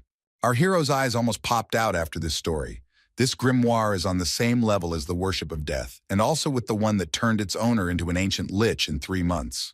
And then it dawned on the brunette that since his friend was talking about feeling his presence, that meant he could tell him his exact location. But here's where problems can arise. The eyewitness feels that he is so far away that he can only sense his powers for a moment, and he is lucky that he even understood who it is. Now the question arose in the guy's head, how can he find him in such a huge forest? He probably needs to use wide area detection magic. But then the weirdo winked and said that he would soon show himself. In order for him to use his true powers, he needs a sacrifice in order to remove the seal, and everything he needs is right here. Even if he were to burn down the entire endless forest around him to regain his true power, he would still not be able to remove even more than 20% of his seals. And by the sacrifice, as far as Theodore understood, he means the world tree. His little friend gave him advice to just wait and do nothing. The day when he would fall into their hands would come by itself. And then our hero began to think, if what Gluttony said was true, then he really did burn the world tree that grew higher than the clouds, and at the same time exterminated the ARV race. Suddenly there was a knock on his room door and a request for permission to enter. A man unknown to him entered the room, and Theodore asked with whom he had the honor. He is an escort from Elfheim, and also politely asked for forgiveness for possibly disturbing his rest. Because a man is too polite to him, the guy feels awkward and tries to change the subject a little. The reason why he was looking for him is not particularly viscous. It's just that his father's dancers are calling everyone. The presence of the young master is also obligatory, and therefore he asked to be informed when he could arrive. Meanwhile, the delegation continued to be accompanied by members of the Elfheim. The Lord of the White Tower raised his head up and saw the spatial gate for the first time. He never thought that he would see something ancient with his own eyes. Without thinking twice, the grandfather rushed forward, but they tried to stop him because he simply couldn't pass through them. But the old man would not give up this idea so easily, and therefore confidently moved forward. In an instant, he dissolves into the fog and disappears completely from sight. Our hero was also in shock. It must be a hole connected to a whole other reality. And then Sylvia came up to him from behind. She couldn't wait any longer and wanted to go in there too. Our hero had some doubts, but he still had to. They found themselves in some room. There was a very thick fog around. Theodore began to examine everything around. It can be assumed that they teleported to another space. A man sat in the middle of the room and greeted the guys who arrived from the kingdom of magic. He confidently declared that from today onwards they would not only be friends, but also brothers who are able to share each other's happiness and sadness. Grandfather Orta thanked the descendants of ARV for such a warm welcome, and while here, they promised to observe all the traditions and rules of the Great Forest. The man laughed and asked the boys to sit down wherever they felt comfortable. The blonde turned to the guests and said that if their hearts wanted to share something, they could do it right now. In that case, the old man is not against discussing trade between them and Elfheim, if of course such a topic is open. The elf smiled. He would not refuse because the artifacts made in Meltor are widely used here, and therefore, if the selection is diversified and improved, they will also show generosity. If possible, the Kingdom of Magic wants to increase the volume of both medicines and purest resources threefold, and surprisingly, they have not abandoned this idea. Theodore arrived just in time. He had already heard that voice. It seems to be one of the high elves he met in Ratatoskr. If I think about it, the talkative one is nowhere to be seen. Suddenly, something strange appeared in the air, and a woman's scream was heard. The other elves who were here immediately realized that this was the Queen of the Dryads. She apologized for her actions, but the situation, she said, required immediate action. The girl came here to report that the entire eastern forest is in danger. After her words, our hero immediately felt the enemy's aura. It was the fire giant. And it is the very grimoire that should have come to them by itself. And besides this, it also has a second form. If he becomes a flame dragon and removes the next two seals, no lord will be able to tame him. And in such a situation, Gluttony advises to hurry. Otherwise, everything may end badly. His first form is known as the fiery beast. He breathes the flames of a red-hot furnace, burning the fox in his path. And the second is the fire giant, the true embodiment of flame reincarnated on earth. However, according to him, the third and fourth are unmatched by anything. His final one imitates the dragon, the strongest creature in existence, and he is an autonomous grimoire. Once this being reaches its final form, nothing on this earth will be able to stop it, and this can be considered the end of an era. And then the elves heard an indignant cry and a very familiar voice, which made them very happy. This is Guardian Elim, who appeared just in time. He is ready to stand up for his land, however. Everyone doubts whether he can cope with it alone. But although everyone is confident in his victory, letting him go just like that is very dangerous, and one of the high elves spoke out against this. The guard ran straight to him, where they soon met. He's going to deal with him here and now. In his eyes there is only a thirst for revenge, and not a drop of fear. The other elves watched their battle and were amazed by his strength. In his eyes burned that very spark that reflected the incredibly strong spirit of this people. The man waved his staff and used freeze on him. However, it doesn't work on him. This monster has melted the entire ice wall, from which it can't break off even a single fragment of the monsters. The high elf was yelling at him and already demanding that he stop. He needed to retreat now to avoid bad consequences. The enemy struck back, swinging his hand and releasing an arrow of flame. The horned one jumped back and could not figure out what was wrong here, why his flame did not just go out. And it seems that his worst fears have come true. His elemental magic does not work on him. And then the man turned to Naya and asked if she knew anything about this giant. It is possible that this is false information, but she once read a myth that mentioned him from ancient times, a living flame from one dimension that burns all living things in its path. Since his flame is unquenchable, he is called Levatine, as far as she knows. Other guys also learned about this, the elves about their parents, the original world tree and their ancestors in all the records. There was a mention of an ancient demon who burned everything in his path. However, at this point, her knowledge is limited to the comma in the records. It is said that he has the essence of a giant, and in others that of a dragon. Which of this is true is unknown. Our hero interrupted their dialogue and said that he had heard about it too, but he could not reveal the sources of information. In their kingdom, there was a repository of knowledge that he had no right to share. The residents guessed that it was the Zero Library, and no one could believe that this boy had received the national treasure of His Majesty. It doesn't seem like our hero was believed, but it's already good that they consider everything said to be true. And until they themselves penetrate the Zero Library and read every book without a hitch, there is not the slightest chance that I will not be able to turn his words into doubt. However, a high elf came out to him and said that even if the guy saved Eleanor, it would still be difficult for them to just go and trust a stranger. In order to prevent anyone from lying, they offered to discuss this issue in Ratosker, to which our hero agreed. The elves activated the space, and our hero began to pronounce his entire speech. The flame that once burned the primordial tree. This is exactly this monster. They have a maximum of 5 days to defeat it. If this is not done, the entire northern continent will come to an end. In another part of Elfheim, fog also reigned and deathly silence reigned in the streets. At home, the friends were chatting among themselves. Eleanor was very happy that she could drink tea with her again like this during a pleasant conversation. And then Lumia laughed and said that her Theodore really did look like a real gentleman. The conversation suddenly switched to him, which embarrassed the high elf, and she only giggled in response. She felt embarrassed to be labeled like that and reminded him that he had only saved her life. And it was impossible not to notice that Eleanor was getting ready and wanted with all her heart to help him in the battle and be a support. Her friend thinks that Alucard needs help more now. The girl is very worried about them. And one can even say that she blames herself for not being able to help in any way, because their job is to be here and help from here. All that remains for them now is to pay for this face, for their forest, for their parents, for the guy who saved her life. Meanwhile, our hero was already on a mission. Together with the elf who accompanied him, he informed Theodore that Alice had set out according to his instructions, and confirmed that it was Levatine, after which she summoned the ruler of the wind elementals, forming a vacuum around her. While they were running, they had time to talk, and the boy wants to know how it went. According to Elf, the forest fire was brought under control, and on top of that, the monster's advance was slowed down. Even though the monster's flame is beyond the material world, it is nothing more than just flames. If they continue to contain it with the vacuum around it, the damage will not be that great. But as far as he knows, that's not all. There is also bad news. The Dryads and Ents refuse to retreat. They will fight this monster to the very end, which shocked Theodore. And all because their thinking is developed a little differently from their train of thought. For them, the forest is not just a place where they live. For them, it is something more. Or rather, these are their neighbors, their family. Even if their actions are stupid, they will not retreat and will fight with Levatine until the death. Our hero thought seriously about it. If this monster continues to devour them, it may transform sooner than he might expect. They have been on the road for more than 2 hours now, and it is very good that according to Alucard, they should be there soon. And the boys ran to the edge of the cliff and had no choice but to jump off it. Our hero landed carefully and approached the elves who were standing nearby.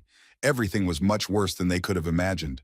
In the game, everything is on fire. A lot of trees have fallen at the hands of this heartless creature. In addition, those who managed to survive fought to the last. The most they could do to protect the forest was to throw huge stones at the 5-meter-tall creature. Our hero dared to come closer to one of them and began to shout so that he could hear, demanding that they stop this recklessness. Theodore knows very well that if they continue to fight like this, it will not help in any way. The tree looked at him with a displeased look. What an annoying person he had met. He bent over him and said that he would not follow the orders of some commoner. They have one huge goal now, to protect their forest and their friends. Our hero is already thinking about how to get through to them.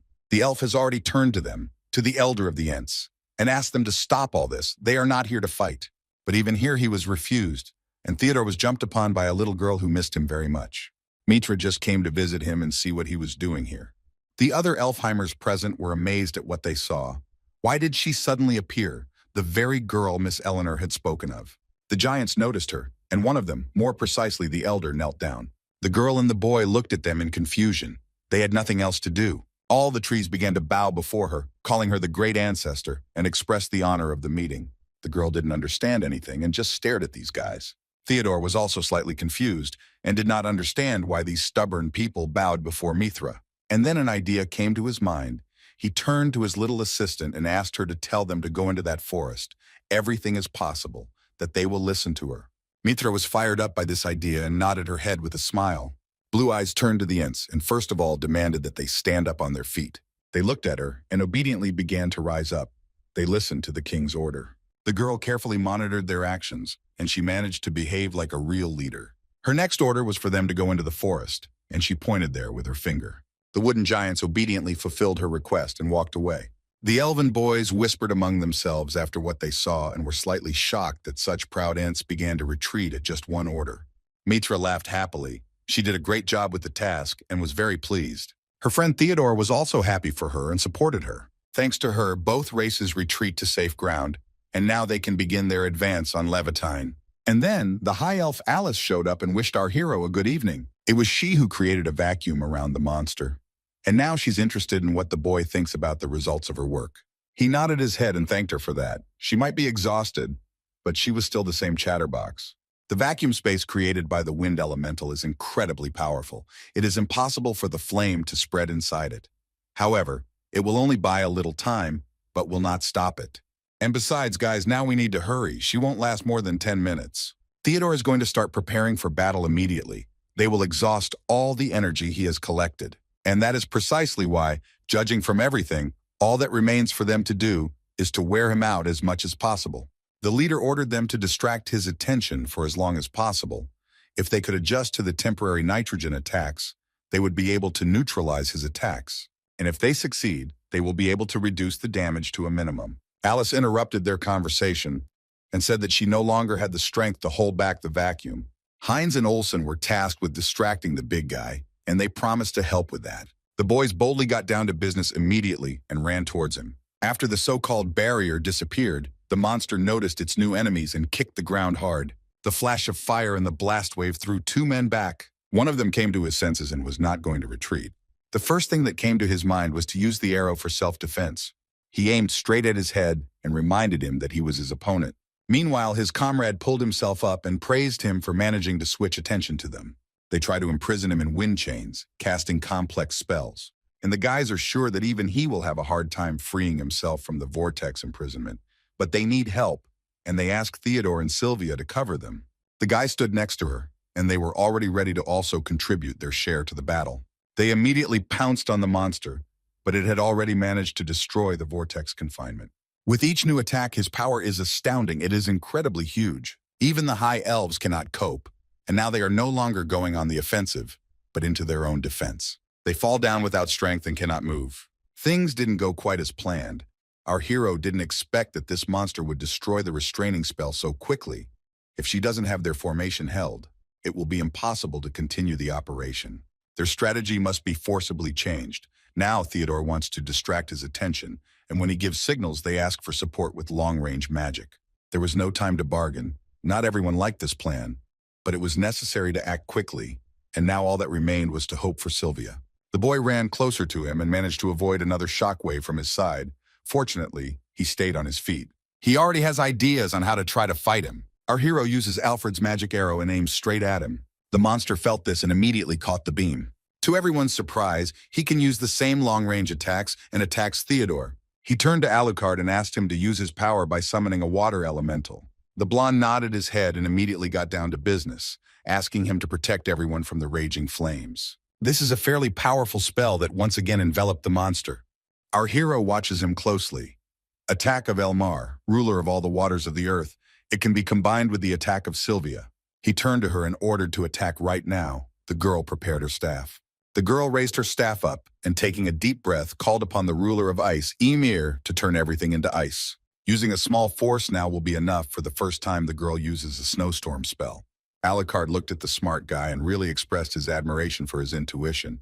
He must have a lot of experience behind him. The boy looks at him and can only conclude that their attacks are just small counteractions. But those who were not initiated into their plan may already think that they have won. But this is not so at all, and no one knows how long this can continue. The guys have at least half an hour to achieve their goal. Otherwise, it will be too late. The ice in which Sylvia had previously trapped him. After this, he immediately began to form a fiery funnel around himself, which turned out to be incredibly powerful, and the fire engulfed everything around. It's good that Alucard managed to put up a shield over all the guys. If he had been late, something terrible could have happened. The boys can breathe a sigh of relief for a while. Their lives are saved. Our hero looked around the whole situation and was simply amazed at how everything around was burning. It really looked like hell. The third form is only an intermediate one, in the process of transition from the second to the fourth. Theodore thought that they would be able to stop his transformation into the next one if they prevented the increase in the number of victims. However, he finally showed it, which is also called a firestorm. The second form is simply impossible to remove, because even Gluttony cannot swallow something that has no physical form, but starting with the third, his body becomes tangible. Our hero feels that this is the only chance to take possession of it, and so he confidently rushes forward, and he goes straight to the barrier, coming out of it. It's a rather unpleasant process, and the guys tried to stop him. His girlfriend was the most worried and didn't want him to leave, she shouted after him, hoping to change something. The high elf approached her and calmed her down. In such a situation, they were powerless. He could not be stopped. The guys now only have to wait and believe in his confidence, watching him. This flame burned his breath. It felt like he was in hell. He needed to quickly decide what to do, because if it continued, his body would definitely burn in the flames. Theodore uses Umber. Its waters are not subject to physical influence, and therefore it can withstand this incredible heat. But here one problem arose: flame, like its water, can overcome the laws of physics. Our hero may be able to take another 8 or so steps, but each time the enemy becomes even stronger. He's very upset now that in such a situation I am with them, no Lord of the White Tower. Meanwhile, the grandfather sat on a comfortable cobblestone, which he had chosen for himself, and watched everything that was happening. From the incredibly high column of fire, he realized that the battle with this monster had moved to the next stage, and it would be very good if after it, there were not many victims like Meltor had once suffered. The old man remembers when in the last war the Empire lost 2 of its 7 swords, the 3rd and the 6th, and they were both formidable opponents. For him, time flies incredibly fast. This unpleasant event happened 15 years ago, and then he felt someone's presence and turned to the swordmaster, demanding that he show himself. If he takes even one more step, he will no longer sit silently. Lloyd appeared behind him. It seemed like he had been following them the whole time. He tried to quietly take out his sword and attack Ort from behind. Of course, he has a lot of experience in life in such battles. He was able to dodge, and the enemy was convinced that in front of him was the Lord of the White Tower himself. The old man merely adjusted his hat and continued his speech. He had figured him out, and knew that at the very moment of their delegation's arrival, he had released the monster and penetrated into Elfheim. And through the action of this terrible creature, he had sniffed out gaps in the protective network. He also guessed that his goal was to kill the High Elves, to which the swordsman pretended not to understand what he was talking about. And besides, in any case, he would not have revealed his cards. In addition, he believes that in such a situation there are easier ways to solve problems. More specifically, his strategy is to cut the old man's head off. He had heard rumors that the Lord of the White Tower was a fugitive who would not hesitate to turn his back on the battlefield, and that fighting was his weakness. And in principle, he did not refuse this. His opponent is completely right. The enemy does not want to negotiate with him, and therefore simply decides to attack him without talking. He also notices that his opponent is unable to dodge his attack. He is no opponent. Suddenly, a piercing pain runs through his body, and he falls to the ground. Many wounds appeared on his body, and it can be assumed that his grandfather used spatial magic, changing places with him. The swordsman turned to him and asked what tricks he had used on him. As he said before, his magic is based on space and time. Battle is not his specialty. However, even in spite of this, the old man never considered himself worse than others. Lloyd tries to defend himself, but he fails. Orda has already gotten closer to him. He is going to use a spell on him in order to quickly deal with the enemy. Since the enemy is wounded, he cannot move or even stop him. The grandfather has every chance to inflict good damage on him in return. Orda easily throws him aside into the large boulders, and a thick layer of dust rises around. And now, after everything that happened, he wants to hear from those who sent him here and ordered him to free Levatine.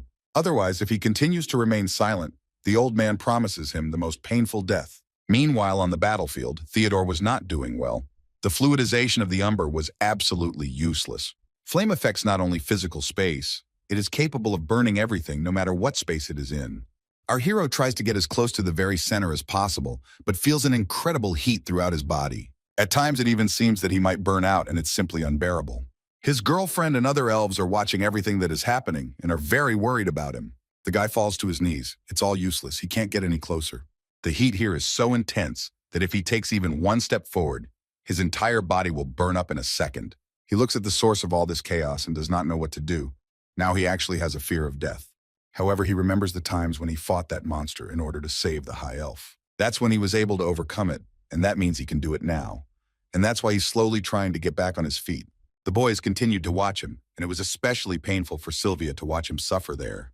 He didn't hear them, he just wants to do everything he can now, and he remembers the countless fallen who gave their lives for Eleanor. One of the servants could not stand it any longer, and also tried to verbally stop our hero. One slightest step, and he could say goodbye to life. It hurts the girl to watch this. She wants to help him, but it will not be better for anyone if there are many victims. Theodore is trying to approach this grimoire, which has finally shown itself in small steps. It's Glatoni's time. The brunette puts his left hand forward and calls him. He grabs him with his powerful jaws and is very happy, because he has been waiting for him for a long time. The boy leaves all subsequent work to him. So that he does not bring even more troubles and suffering, he orders him to quickly absorb him. However, this is difficult for him, and all because of the stubbornness of the enemy who continues to resist, but he was able to gnaw through him. But even despite this, he continues to kick until the very end, and Theodore is already tired of enduring this. Can't he just give in and let himself be consumed? And finally, Glatoni succeeded. In this grimoire, the sealed kingdom of fire is hidden, and therefore the affinity with fire magic increased to the maximum. After the final absorption, the guy will have access to the Muspelheim ring and its flame. On the battlefield where the fierce battle was raging, a column of smoke and fire still stood. However, it began to fade, and the boys noticed that something had just happened. This young boy was able to defeat Levatine alone. The shield can finally be removed. Suddenly, his legs stopped obeying him. Theodore fell to the ground. His girlfriend and the other elves ran up to him and began to panic when they saw that flames suddenly began to come out of his body. Sylvia was the most worried. She wants to cool him with an icy touch. However, it is of no use. Alucard also began to make attempts to save him and asks Elmar to heal him. And if the offering is not enough, he promises to compensate for everything he wants. But a little later, the spirit turned to him and said that since he had extinguished the enemy of this world, the very flame of catastrophe, he did not need any offerings. He touched it and a blue flame rose into the air, literally blinding the eyes. Our hero was still lying motionless, but he was already periodically shuddering, and at the very least, his body had stopped burning. Sylvia had been sitting next to him the whole time, and simply picked him up and hugged him. Tears came to her eyes, and she just wants him to be okay after everything he did. The girl did not leave him and constantly spoke to him, hoping to hear at least something in response. And then Theo was able to raise his hand up.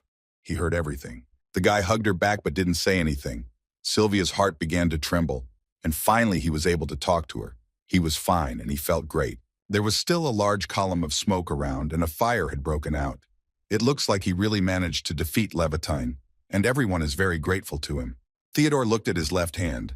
After everything that happened, one can conclude that Glatoni managed to defeat him, and if it weren't for him, then they would have no chance of winning this battle. The Master of Water saw everything and also spoke to him. She was able to expel all the remaining flames in his body, and the brunette thanked her for her help. The fire that was in the area began to slowly die down. Finally, everything is over. Our hero's girlfriend continued to sit next to him and did not leave his side for a single step. If the guy had not decided to risk his life, the entire continent, including this place, would have turned into a living hell. A Muspelheim ring appeared on his hand, as promised earlier, and then an elf appeared on the horizon. It seems that she is also very glad that everything is over. It's time to return. But where she had been all this time, she did not want to reveal. The most important thing is that the battle is over. We need to celebrate properly. The boys went further into the forest soon, and the summons had already reported everything. But seeing with your own eyes what our hero did was breathtaking. One of the escorts drew attention to his right palm. That seal is the ability granted to him by the national treasure. Theodore simply nodded his head in response. Without the Umber, he would never have been able to deal with this creature. And technically, his words are not lies. Without her, he would have died before he could get close to him, and she was the key to destroying Levatine's body. So besides, he can't reveal the secret about Glatoni, and so the guy only hid the details. And then the boys heard someone's steps. Someone had arrived to them. The silhouette of the Lord of the Tower began to appear from behind the fog. The old man confidently walked towards them. Suddenly, the escort noticed blood on his clothes, but it wasn't his, fortunately. Also, the first thing Orta asked Philip to keep was the assassin's mask, which he took for himself after the battle with that swordsman, presumably one of the 7 swords. The man now has the task of finding out who it belonged to. Its owner had a hidden type aura. He thought about it, but still agreed to fulfill his request, promising to do everything in the best possible way. Their conversation was interrupted by an elf. She thinks it's complete nonsense that this killer was sent by the Empire. Of course, these are just Orta's guesses, but who his target was, one can guess right away. The girl sighed with displeasure. She was incredibly angry at these Imperial people. How dare they stretch their dirty hands towards them? Grandfather wanted to kill him, but it was difficult to concentrate on catching him when his mind was filled with worries about the High Elves.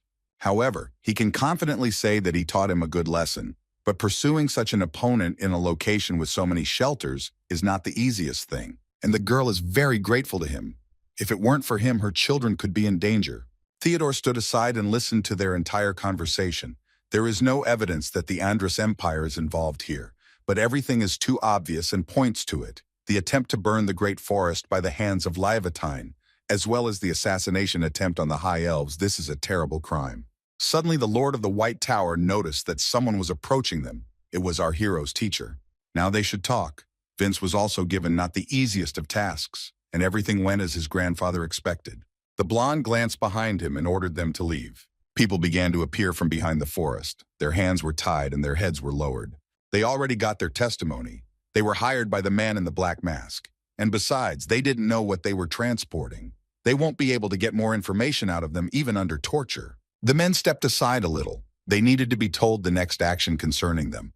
The grandfather thinks that it is useless to deal with them any further.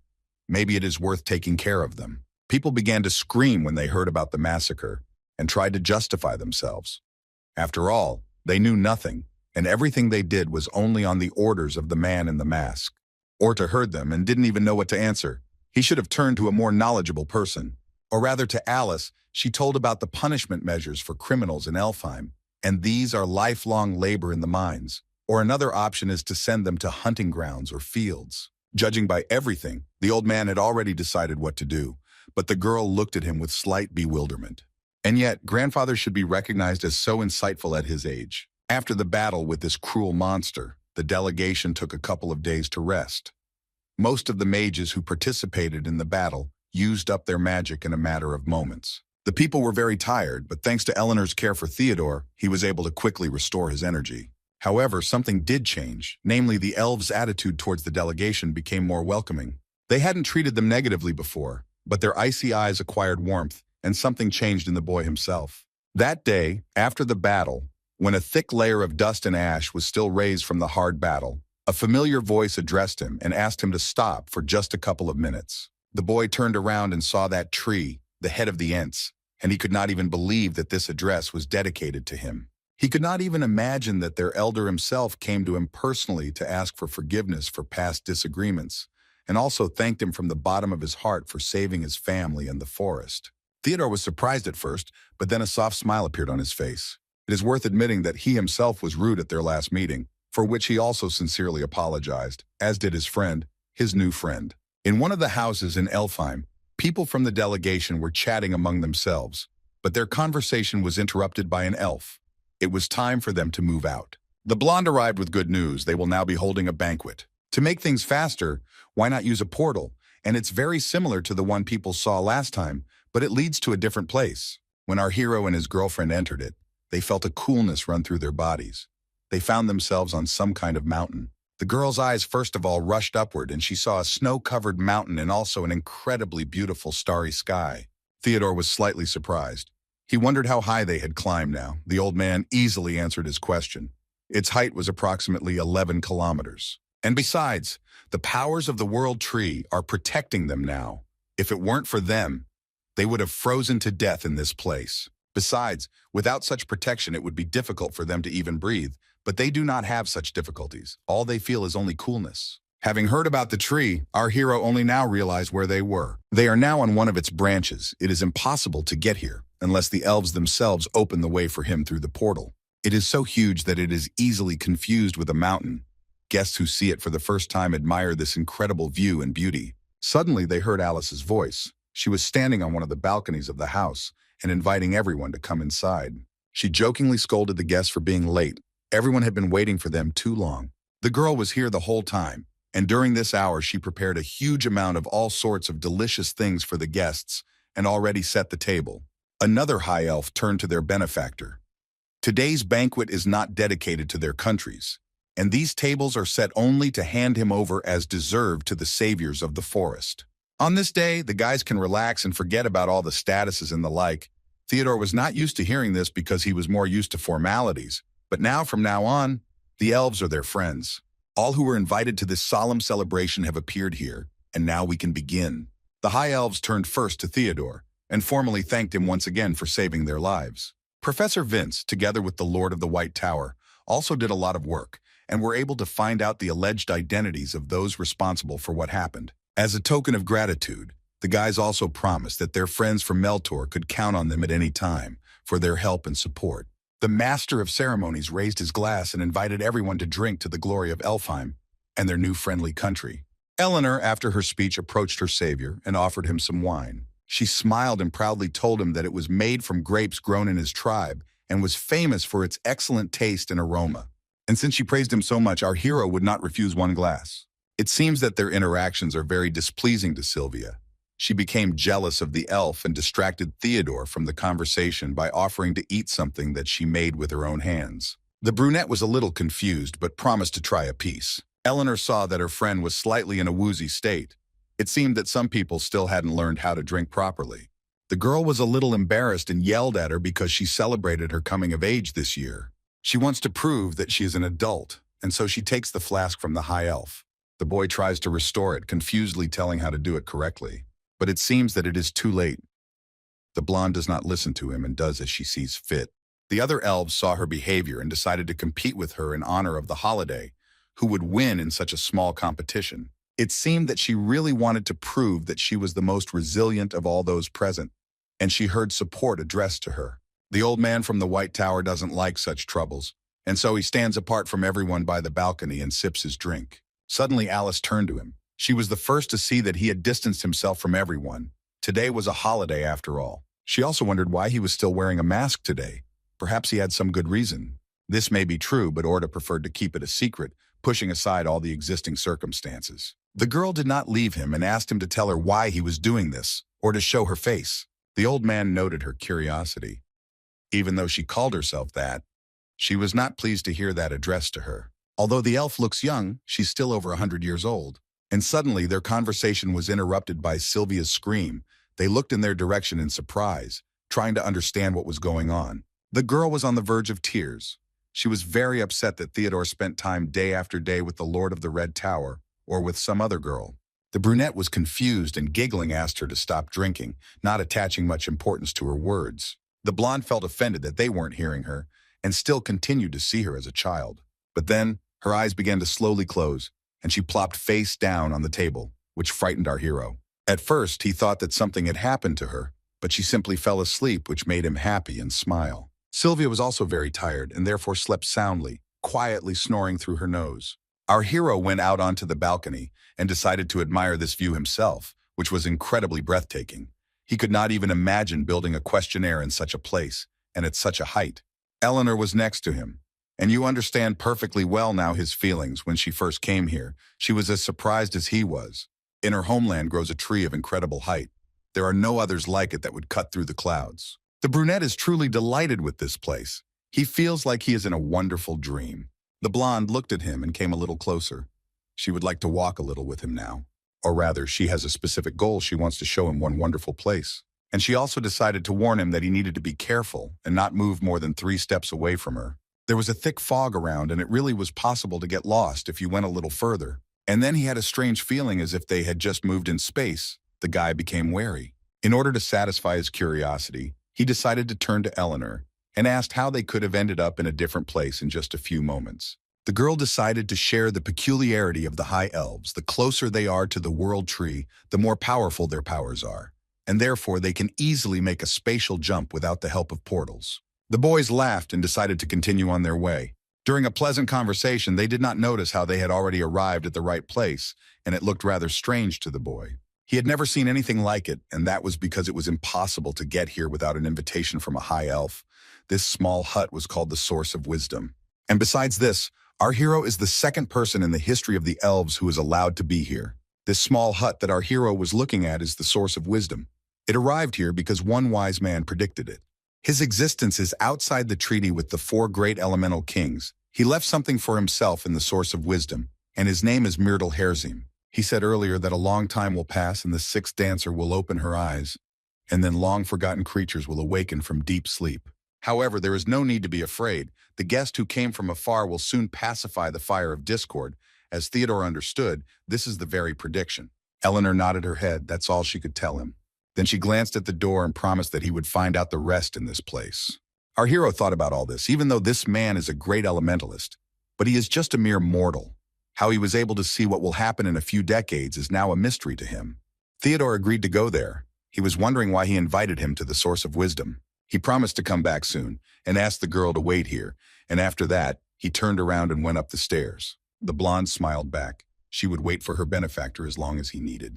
When he found himself at the very top, an interdimensional door awaited him, and it so happened that the boy swallowed the original book. When he touched her, a connection with an entity named Myrtle Herzim began. He also accepted his request. The old man was very glad to see him. He came to visit, which he had been waiting for a very long time. He sat in a comfortable place for himself and just smiled, greeting his old acquaintance. Our hero looks at him and cannot believe that he has seen him again. A lot of questions have also arisen in his head. Myrtle asked for forgiveness, but he is not the same person he dealt with before, and therefore asked to perceive him a little differently. The man also noticed that his guest was much younger than he would have expected, and he also knew that he was the current owner of Gluttony. Our hero's eyes almost popped out of his head from what he heard, and in the end, he was asked to introduce himself. The young man gave his name, and yet continued to stare at the old man. Now he was clearly not the one he had seen before, and how he knew everything was unclear. From his reaction, his grandfather found his name funny and even amusing and laughed a little. The boy lowered his left hand, and the old man spoke to the master of gluttony. It seems that Gluttony is not at all happy to meet him. It was he who dared to summon him with the help of a memory fragment, and for him this was already beyond impudence. He laughed again. He had already foreseen his visit, and now he was not in a condition to even take a step, and since he had no choice, he had to call him. Our hero watched these two and could not understand what was going on here, why they both knew each other. It was a mystery to him. It's surprising to Grimoire that this man is still alive in some way, but it's unclear why he waited for them all this time. And if he likes my answer now, then we can consider that grandfather has made an enemy for himself. Myrtle just grinned. This weirdo is still as picky as ever, and it was he who gave the elemental to his master, and no one else. Grandfather called him here because he wants to help, because he knows that he is different from the other mortal sins. Gluttony's eyes didn't pop out of his head, according to the old man. Unlike others, he doesn't care what will happen to this world. And when he hinted at the goal, he interrupted him. The big-eyed one looked down on him, and he even found it funny that some residual piece of legend had begun to threaten him. He again tried to remind him that he had come to him with a request, but the weirdo was already tired of listening to all his excuses. Our hero stood silently and didn't even utter a peep. In his head, he was only making an assumption that perhaps something had happened between them earlier. Gluttony himself was already tired of talking to him, and he simply disappeared. It seems that he is not in the mood now. Now Theodore has a question as to why the old man wanted to meet such a young guy like him.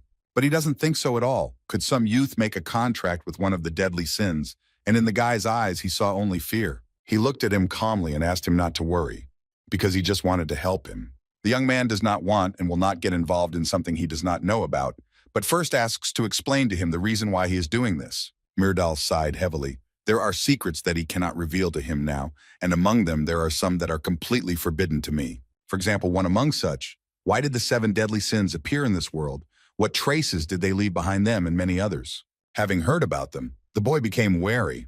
Was he really talking about their secret now? And just then, taking advantage of the opportune moment, the old man jumped up to him and literally stuck his hand through him. There was an error in the system, and he literally removed the 4th level seal from Gluttony with his bare hands. The boy felt goosebumps running down his body. He remembers when he fought with Super Bia. His weirdo forcibly removed the seal he had imposed. But unlike last time, this time it didn't cause any errors. The old man noticed that it had been filmed earlier, and thanks to this, he still had the strength to talk. There was very little time left, according to him, about 5 minutes. And so he asked to listen to his senile ravings about how he was in a very dangerous situation now. The whole reason is in Levitine. Our hero was able to absorb the power, the unknown power, everything that he received by absorbing this grimoire. And plus to everything, there is also the power of artifacts and treasures. And it is enormous, especially for a 20-year-old boy. Even though he listened to the old man, he still doesn't understand what exactly the problem is. Whether possessing such enormous power is really the problem. To make it easier for the young lad to understand, he gave the example of a vessel, for if you pour more into it than it can hold, it is obvious what will happen. It could literally split, and the mere thought of it sent a terrible shudder through our hero's body. But there is a good side. After visiting the source of wisdom, this moment can be postponed. For about 2 years there will be no problems, but further, if you delay, his body will literally begin to fall apart. Theodore wanted to interrupt him, but the old man began to speak over his words, because there was almost no time left. The fog was already rising around him, and Myrtle gave him some advice that would help him a lot. Specifically to increase the volume of his vessel, to see the world, and meet a lot of people, so that he could leave behind a memory. The brunette saw that he was already starting to disappear, and he had one last question left. Is there any specific way that can help? However, unfortunately, no. His grandfather reminded him how during his times of torment and wandering, he continued to develop independently. It has always been difficult, and he simply needs to not waver in the face of a path that is filled with them, failures, fear, and other difficulties. It will always be like this. Every magician must go through a thorny path, including our hero. Their time of conversation had already come to an end. The grandfather said goodbye to our hero and wished him good luck in everything. But the boy continued to stand like a pillar. Too much had happened. He has very little time, and the only number spinning in his head is that he has about 5 years left. The brunette with his head down began to leave the building, and the elf heard his quiet steps. She's very happy to see him again, but the guy, confused, looked up at her and didn't know what to say. Eleanor seemed to notice that he was in a bad mood, and she wondered how he was enjoying the elven sanctuary. Theodore turned away, his head a complete mess from all the information that had fallen on him in one moment. The girl only smiled sweetly in response. She of course doesn't know what he went through there, but in any case she is sure that any information that was there will be useful to him. That's where her role here ends. Now she wants to take him back to the banquet, and she also has a personal request for him. The blonde still dared to tell him this to his face. She really wants to take a little walk with him and spend time alone. Despite all the bad news he heard from the old man, he was able to smile and nod his head. The guys turned a little in the other direction and began to look at the place around. He just wanted to warm up. Meanwhile, in the kingdom of Andres, they already knew about the situation that happened on the battlefield. The people who took part in this operation experienced incredible fear and shame about the future. Now they are disgraced as warriors. Melter is spinning in their heads. What a tedious country. One of the men already wanted to be executed quickly, but the leader of all this refused. Surprisingly, he believes that it is not his fault, because he could have perfectly carried out all his instructions, and therefore this time he is responsible, and not his subordinate. People entered the office. One of them was carrying a small chest and asked to take this thing. The brunette who was sitting on the chair even deigned to get up from it in order to see what was there. When the box was opened, he was slightly surprised and seemed to immediately understand what it was. There lies what will serve him instead of his left hand. He needs quite a long time, or rather about a year, to get used to it. He was a faithful servant, and therefore he managed to avoid any punishment. On the contrary, he should be rewarded accordingly, and besides, in battle, he lost his arm. The swordsman just smiled and began to remove the dried bloody bandages from her, promising to inflict the strongest damage on Meltor next time. After the banquet, on the morning of the second day, The delegation began preparations and set off for Manaville. The High Elves saw off their beloved guests. The road from here is already familiar to them, and therefore they can get there themselves. The brunette thanked them for everything they did. Alice and Alucard stood and smiled. They were very happy that they now had new friends. It was time to say goodbye. Our hero smiled at them one last time and was about to leave this wonderful place. But then he heard a familiar female voice behind him calling him. This is Eleanor. The girl is very happy that she managed to spend so much time with him, and at the end she asked him to take care of himself. He reciprocated her feelings and only smiled, while Sylvia became jealous again and frowned behind him. And now it was time to say goodbye and go home, although this was a fleeting meeting. But there was sadness in his heart, because he said goodbye to his comrades with whom he fought shoulder to shoulder, and he really wants to meet them again someday. After they arrived home, Theodore, along with the Lord of the White Tower, was called to the king and asked to report on the results of their trip. The old man bowed deeply and was ready to tell him everything that had happened. He told how during the meeting of the delegation with the Elfheim, they managed to triple the turnover, as well as significantly increase the mass production of artifacts for export. In addition, they managed to hear the right to limited logging in their area, and on top of that, they were able to establish a regular exchange of delegations, after which Kurt loudly clapped his hands and rejoiced for our hero. Theodore really made a huge contribution, and also raised the name of Melter, for which he can well be called the treasure of the kingdom. He felt too embarrassed to hear this. He raised his head and confidently said that he did not deserve such praise from him. But it seems that the emperor does not at all consider this young man's achievements worthy of the rank of captain, to which he was promoted. Since it is his order, Theo has no right to refuse, and therefore thanks him for everything he does for him. In addition, each member of the delegation will be given a reward, and in addition, a celebration will be held in honor of their services. The other people who came to this meeting whispered among themselves. They discussed our hero, and could not believe that such a young guy already at such a young age has so many achievements. The king looked at this brave guy and felt the atmosphere in the air change a little. He had a feeling that it was quite possible that the next Lord of the Tower would appear soon. After talking with Kurt, Theodore went into another room and just looked out the window, thinking about everything that had happened. The position of captain is certainly very attractive. She is the highest among the Tower Mages, except for the Lord and the Elder, of course. It will be possible to create your own organization or research group, and he will also have a part of the royal budget at his disposal. And besides, it is worth adding to all that he has already overcome the sixth circle, which he is very pleased with. The brunette looked at his hand, on which was that badge. He still couldn't believe that all he had to do was turn to the king, and he could immediately initiate him into the rank of captain. Of course, promotion is power, and the more of it, the more responsibility falls on his shoulders. If Theodore really becomes one, then it will be problematic to leave the walls of the kingdom without restrictions. Now there are a lot of questions in his head. The very first person with whom he was able to share his experiences was, of course, Professor Vince. He listened to him very well, even though he only had 5 years left. The man considers this an incredible rate of his development, and it would also be worth giving credit to Glatoni. It's hard not to agree with him. Our hero fully understands that his rapid growth is the merit of his grimoire, but it is because of him that our hero doesn't have many days left. Theodore wants to talk to him in person. He sees him pretending to be asleep and asks him to take it seriously. He tried to pretend that he didn't understand what he was talking about, but the guy was not in the mood to bargain with him now, and so he demanded to answer his questions. The very first thing he wants to know is about Myrtle Hersheim. He still doesn't understand what kind of person he is, if he is a person at all. As always, this weirdo speaks in riddles. This question is generalized, and he cannot give him precise information about it. Now he makes our hero guilty. If he hadn't removed the seal of the 4th level, he wouldn't have heard this from him. Brunette wanted to know about the 7 deadly sins. But things are even worse there. Glatoni could share information during the meeting with Superbia, since she occupies a lower rank. And if he wants to get information about the remaining 5, he needs to remove the 6th seal. This made the boy think, if this grimoire could answer all his questions, then there would be no need for him to interfere with Myrdal when he was about to reveal everything. Since he remained silent after this, Theodore should change the question. Now he wants to know how he can enlarge the vessel that the old man mentioned. From Glatoni's words, the boy realized that everything was not limited to one method, and this realization sent shivers down his spine. The little one nodded his head and named one of them, which is simply called a human sacrifice. Our hero didn't like this idea, and when he heard that about 100,000 people were needed for this, his eyes almost popped out of his head. The weirdo laughed at him for being so picky and suggested that he use karma this time. The boy can save someone, and he can also get rid of them. Building Dharma will allow him to expand the volume of karma, and thus he can reach the level of Lord. It seems that Theodore does not like this method either.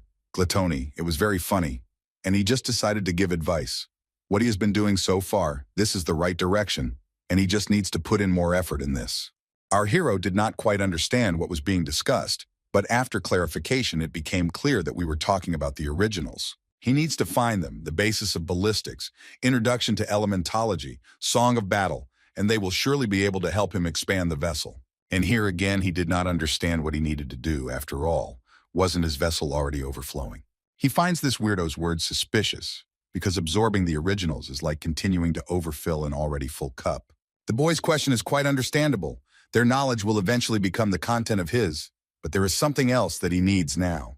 More specifically, we are talking about a fragment of the author's soul, which is contained in them. If he can absorb it, this will help expand his soul.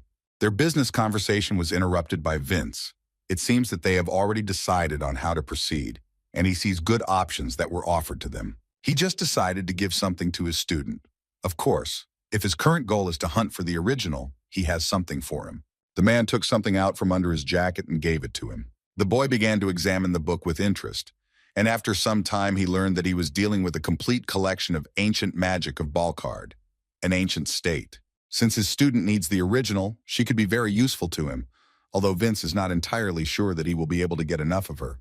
Theo smiled and nodded his head. He was very grateful for her and did not know how to thank his teacher. He also reciprocated his feelings. If it weren't for him, the professor wouldn't have been able to finish it. And before starting his new journey, Vince wants to warn that since he's going to go in search of books, it will not be easy. Theodore realizes this and also promises to make every effort, but it seems he misunderstood the blonde. Unlike everything that was before, now the boy has the status of Melter's hero. Although he knows this, he does not quite understand what he is getting at. To be more specific, the professor does not think that the magical society, and indeed the royal palace in general, will be happy about his absence. If you think about it, the man is right. And now the guy faces the task of persuading His Majesty, and he is one of the few who is ready to listen even to the opinions of his subordinates. However, in order to be allowed, Theo should try and explain everything clearly with appropriate statements that confirm his words, so he thought. The first thing the boy did was go to the Lord of the Red Tower, who decided to feed him like a little child. The king watched them and only laughed, as Veronica was freaking out that Theodore didn't like this attitude towards him. The girl frowned and turned to Kurt. He had never seen this woman care so much about someone and then be rejected by him. The guy found it more and more funny each time. He laughs and doesn't understand what's going on here. The brunette only laughed at them and asked not to be embarrassed. After all, he invited her specifically to somehow relieve his tension. He also dared to suggest that since Theodore himself had come here, there must be a good reason for it. After all, he is never wrong and understands people well, and can already roughly know what the boy is thinking. Our hero raised his head up and, looking straight into his eyes, asked to be allowed to go on a journey beyond the walls of the kingdom. This request slightly surprised Kurt. Something tells him that now is not the best time. After all, it seems to him that now is the best time for the young hero to finally get a promotion. Now, our Theo is only Melter's savior, but if he becomes a captain, according to the rules, he can take any books he likes for free. The man also believes that it would be best for him to continue training in familiar conditions instead of leaving the kingdom for God knows where. The brunette understood his reaction, but he also wanted them to listen to him. Our hero is close to reaching the sixth circle, and only after that little trip outside the kingdom did he feel a real burst of energy inside, and not just the boredom of paperwork. But Kurt doesn't really want to agree to his request, especially when the guy's name is now on everyone's lips. The brunette continued to look at him intently and hopefully, but the king's reaction was quite expected. One could assume that he would refuse. The king turned to Everton and asked him to bring something, and he left the office at that very moment. After some time, he returned with one very interesting thing and handed it over to Mr. Theodore. Kurt gave him a protective artifact that was made by the hands of the Lord of the Yellow Tower. He is of course not sure if it will help him, but it is still better than having nothing. However, the man did not directly agree to his request, and said in a whisper that as soon as he left here, he should pretend as if he suddenly wanted to lock himself in his office in order to do research and not leave it for several months. He thinks it's just the perfect cover idea and all he needs is the guy's approval. He didn't even have to wait. Theo's eyes lit up, The reclusive lifestyle of magicians in their offices is a completely normal practice. He knows very well that this is how they comprehend what was previously unknown, and His Majesty decided to use this as a cover to hide the fact that he wants to get away from here. After talking to him, the man allowed him to go out, but reminded him that it would not be easy for him to pull off such a trick. Although Kurt has no idea what he wants to do, the main thing is that the results meet Theo's expectations. The guy was very pleased to hear this, and he bowed deeply and thanked for everything. After all, he now understands why he is called one of the greatest kings. On this wonderful note, their conversation ended, and he said goodbye to him and Veronica. After the brunette left the office, Kurt turned to her and hinted that she didn't seem like herself today. In general, he expected that she would start to complain about wanting to go with him. It was just the time when there was no business at all in the Red Tower. Had she really grown up? The long-haired girl leaned against the back of the sofa and said that in fact it was true. She wanted to be next to him. However, if she did this, it would cause even more hype. And at this rate, it is unlikely that she will last even 5 years and will get out of here ahead of time. And now, Veronica is in anticipation of the perhaps haunting meeting that she will no longer be able to call him baby as before. Meanwhile, our hero quietly did everything and set off on his journey through the desert, where today was a particularly hot day. Of course, he did not set off alone, but with some members of the kingdom in carriages. The one who drove the carts thinks that they were very lucky with Theodore. He arrived just as the caravan was about to set off, and he even managed to sneak into the mono wagon. Incredible. As it turned out, due to unforeseen circumstances, they were unable to find a magician who could go with them.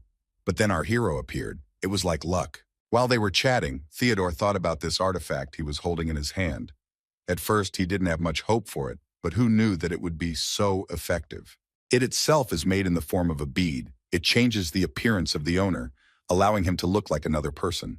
Now he is no longer Theodore, nicknamed the hero of Meltor. He is Theo, a magician who has reached the 4th circle and is heading to Kargas to meet his distant relatives. He knows very well that the name could have been worked on, but the master told him that the most important thing is that it doesn't sound too complicated.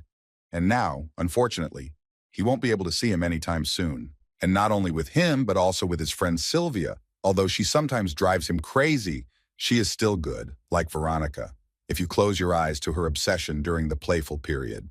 It seems that he even begins to miss them. But on the other hand, he tries to encourage himself and not to hang his head so much ahead of time. The book, which is about an excursion into the ancient magic of Balkard, is very valuable. Theo got it and decided to read it himself because his teacher worked on it. He spent half a day with her, but did not understand even half of what he read. However, he still likes to read books, so there is at least some plus in this for him. Soon it was night. It got cold outside, and it was time to set up camp here. The guys got to work. The mercenaries were given the task of guarding the territory, and the rest were given the task of setting up tents and lighting a fire. It looks like our hero froze to death. It was quite difficult to light a fire. Of course, there are not even any trees here. One of the travelers is struck by the contrast of nature. During the day, it is unbearably hot, but when the sun sets behind the horizon, everything becomes exactly the opposite. Theodore intervened in the conversation. It seems to him that it is better to move at night than during the day. If the sun is so scorching in these parts, the horses will quickly get tired. One of the guys actually supported his idea, however. This is a desert. And besides them, there are a lot of people who would prefer to move around in the dark. However, after sunset, monsters crawl out onto the sandy expanses that can cause trouble. Meanwhile, for dinner, soup and fried meat had already been prepared. Considering that it was made over a fire, the taste was simply incredible. Suddenly, our hero began to feel some kind of tremors on the ground. They were too weak and did not resemble the steps of some kind of killer.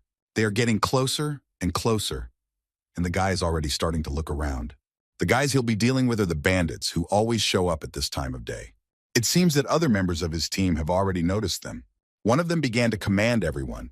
They needed to prepare for defense. The archers were ordered to stand behind the wooden fence, and it was also necessary to put out the fire.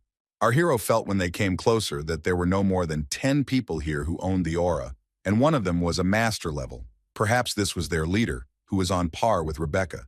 He really doesn't know who they are or what they're up to, but unfortunately, he's unlikely to be able to hide his identity. But he should still try. Theodore wants to pretend that he supposedly does not possess magic above the 5th circle. He looked at them and decided to begin the battle as soon as possible. He already has an idea of how to take his first and careful step. The boy does not use his power at full capacity and summons earth monsters. These statues are quite strong and taller than him. he creates a whole small army of them. The escorts were a little scared when they saw this picture, but decided not to interfere and not to ask unnecessary questions. Theo noticed their fear and calmed the boys down, saying that these were his creations and no one would harm them. It's time to give them the order to protect them. All the stone people turned to him and listened. They need to fight until all the enemies within a radius of 1 kilometer disappear. They turn to their master and promise to do everything as he says. The most interesting thing our hero noticed was that he was not nervous at all.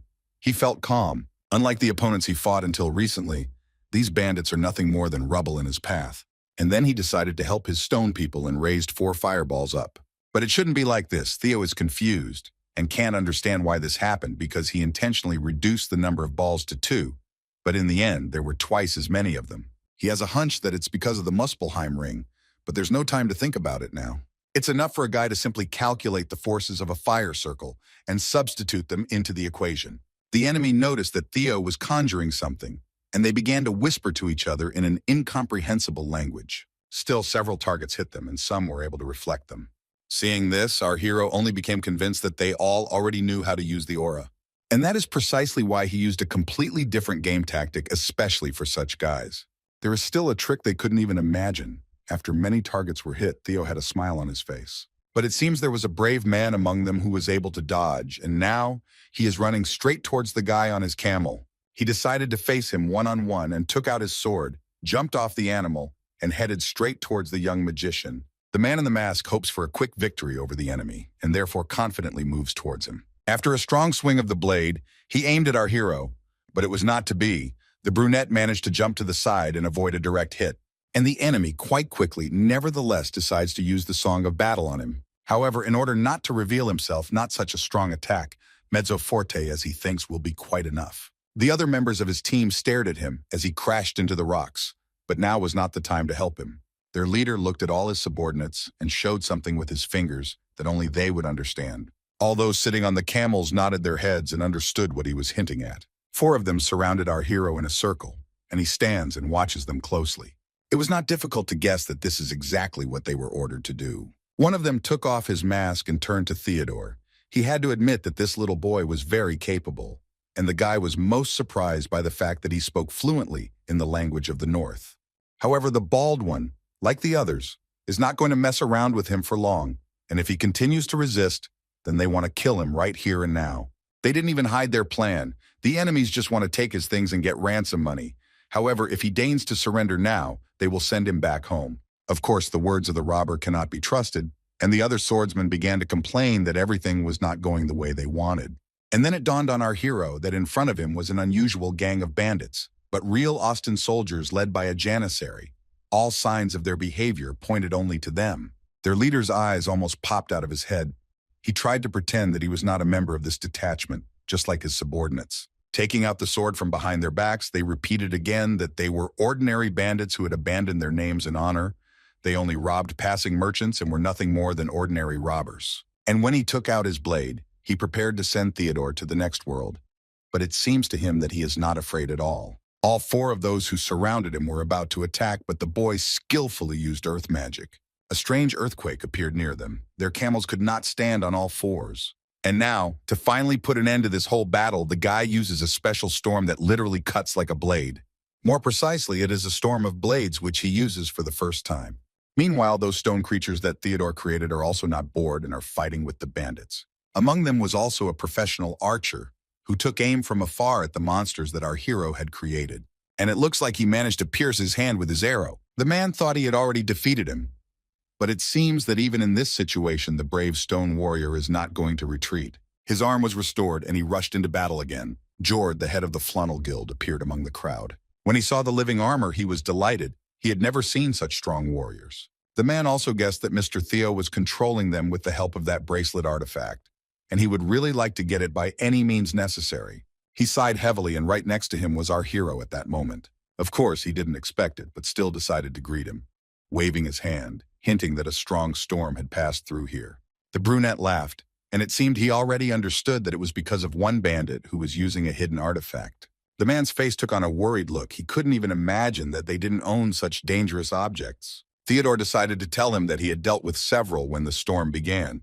Jord praised the guy for literally saving his life and expressed incredible admiration for the fact that he dealt with them quite effectively. But in fact, it is true later that until their very last breath, they continued to fight for her in the name of their sultana. It seems that in these places the drought is so terrible that it has forced even warriors such as the Janissaries to go on a robbery. Our hero sighed heavily and simply looked at the starry sky. It is quite possible that he is even similar to them. The next morning, the boys boarded the carriages again and set off on their journey. The heat was gradually rising outside, and our hero simply sat and looked out the window. His gaze fell on the border town of Kargasa, which is the trading capital. His companion spoke to him. He never thought that as soon as they found themselves here near the border, they would immediately be attacked. He also heard that recently many refugees had appeared in the kingdom of Austin. Among them, the number of robbers increased. Later, the rumors turned out to be true. Apparently, they could not cope with the drought. To drink a normal glass of water here, they have to pay 10 times the usual price, and the entire Supreme has fled to other kingdoms, which has greatly angered the people. Theodore thinks that it would be nice if they took more guards with them on the way back. He wouldn't care if the bandits turned out to be ordinary refugees, but who would have thought that they were soldiers from the state military corps? At the moment, it is too big a problem for them to make public like this. If anyone reveals the identities of those enemies, the kingdom will vehemently deny it, saying that their reputation has been defiled, which could escalate into an international conflict. And then the boy asked to stop the carriage. He wanted to get out right here. The driver got down from his seat and said that he didn't want to just leave him like that because he felt he had to somehow thank him for his help on the road. Putting his hand in his pocket, he took out something and showed it to our hero. The boy looked at him with slight confusion and asked what it was. The man said that in their guild, they give out 2 of these trade tags to merchants who have managed to achieve a high rank, and one of them is to confirm their identity. It will be enough for him to simply show it, and it will not matter where it will be located.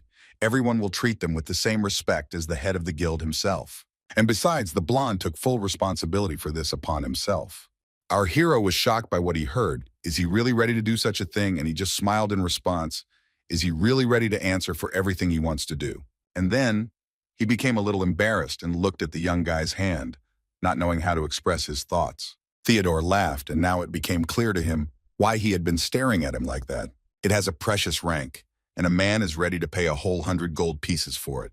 The boy asked for forgiveness, but he cannot do so, because someone gave it to him, and since he is not its owner, he has no right to dispose of it. With this thing, you can control an army of living armor, and therefore Theodore believes that his friend offered him a rather small sum. Since their dialogue ended here, it was time to say goodbye. They waved their hands at each other in a friendly manner and promised to see each other again. It was quite a pleasant meeting, but it's time to leave. The brunette lowered his palm and now thought about something important. Now it was time for him to go to the appointed place. He had to continue walking. It was very good that the weather was favorable. He was already in a small town and was walking around examining the area. He likes it. Sapoto is a border town of Kargas. He feels very good here, and there are also many foreigners. He went into some corner comma, and it seems that this is probably the place Canis was talking about. But still he has doubts in his head. According to her words, such guilds are famous for selling important information, and it is said that the most talented Mouse King is among them. The boy uses Hawkeye to see everything here, in stories about heroes or all sorts of fantasy tales to get to informants. It is enough to say the right words, in the right place, and a room will open for him. However, in reality, finding them is not so easy. After all, if he did not hide from the map, trust in them would be appropriate. He should take 6 steps after the 3rd pillar, and another 3 after the broken board. Judging by everything, he arrived at the appointed place. There was a lot of dust around. Theodore came closer to the door and began to climb the steps. Having entered inside, he began to look around. It was quite a spacious place. The boy walked forward along the corridor, and deathly silence reigned around him. The people who were here heard his steps and became alert. The guards, their leader, and others were also slightly surprised by the uninvited guests. The boy came closer and saw a girl sitting on the table and asked if it was correct that this was one of the information guilds. It seemed that the brunette was not entirely happy with his arrival and began to examine him. When he was directly called an uninvited guest, the truth became a little unpleasant. The girl told him that it was not her comrades who brought him here and that he was one of the traders who operated here. Gibra analyzed him, and it seems to her that this guy is clearly one of those foreigners who came here from Meltor. She even paid attention to such things as the method of tying shoelaces and the tan marks on his skin. And besides, if they were not trained there as spies, then too many of their habits give it away. The girl really does have a keen eye for information, and he has to admit that it's not for nothing that they are called the best information guild. She crossed her legs and asked the intruder who had told him about them. The guy didn't try to hide that it was Canis, and Hybra's reaction was quite sharp.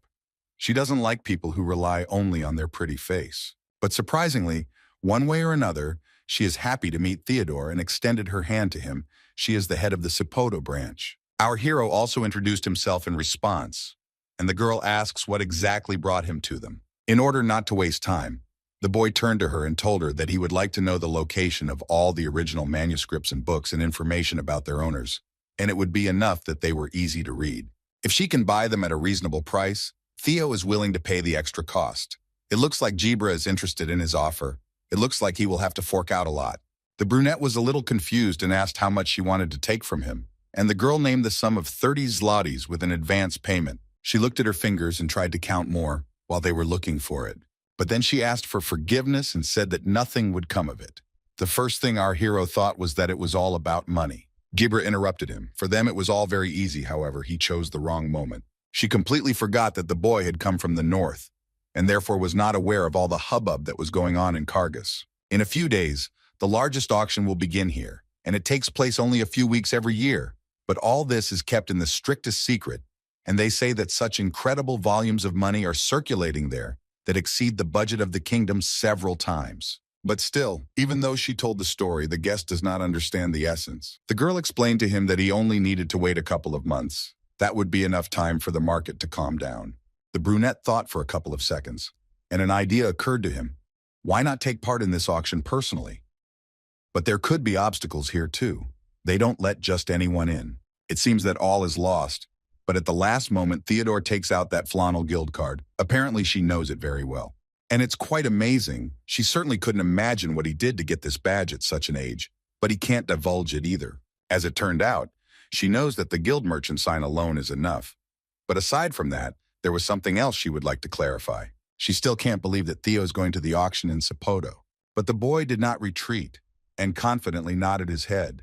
And still he was haunted by the feeling that something was wrong here.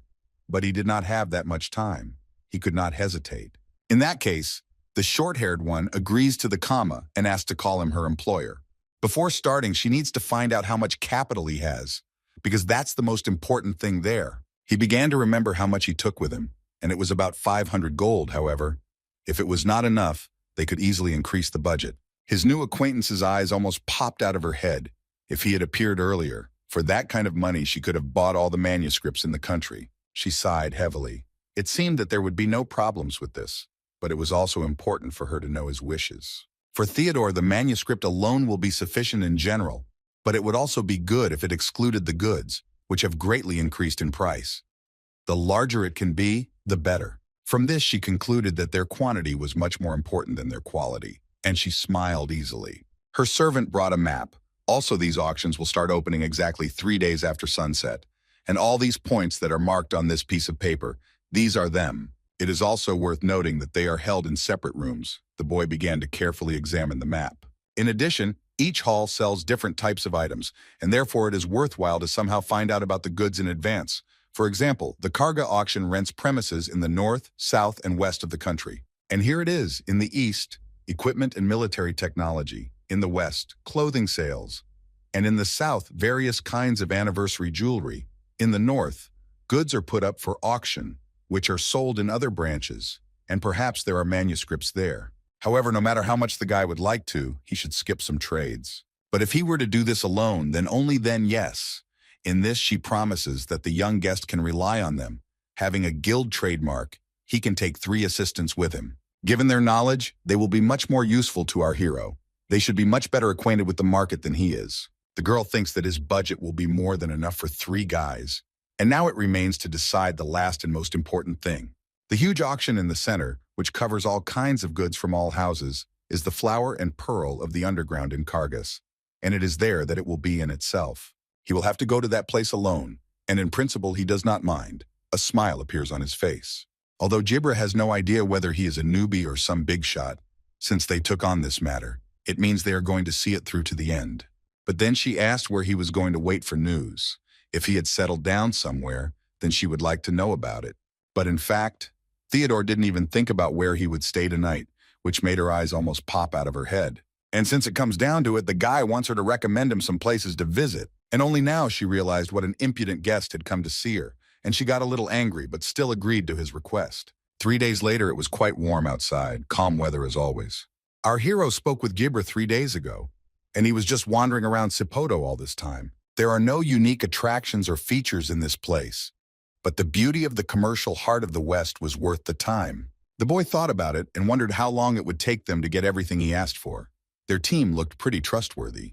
However, on the other hand, his impatience will not help him in any way. Soon he returned to his new acquaintances, and one large bag was placed on the table. The man reported to him that the manager had asked him to pass this on to her. The boy began to suspect that these were all manuscripts. He of course understood that she would be able to get them. But so quickly, it was truly amazing. At parting, he thanked him and also conveyed his greetings to Gibra. And only now did he realize that the mere presence of an auction did not mean that all the items would disappear from the trading networks. The boy waited until everyone left the room, and now wants to evaluate all the things that are here. It contains books, the concept of the essence of heat magic, the basis of hardening magic, and others. He sighed heavily. This is all for dummies. And for the first time, he encounters reading material that is intended for the lower circles. But then the next book managed to catch his attention. She's called the Summoner from the Rift. She holds within herself the knowledge of everything that exists beyond the material world and how to summon it. But he actually liked this.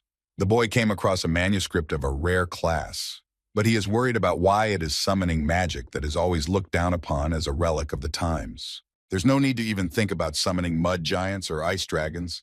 The strongest summoners in the country could only summon a mid-level beast. He sighed heavily. Death was breathing down his neck because there were only a few days left, and he was sitting here and being picky. For today, he decided to keep the basics of tempering magic and the Summoner from the Rift for himself. Although not the best options for his weirdo. But what can you do, Theodore called Gluttony. It's time for lunch. He got out of his hand and was glad.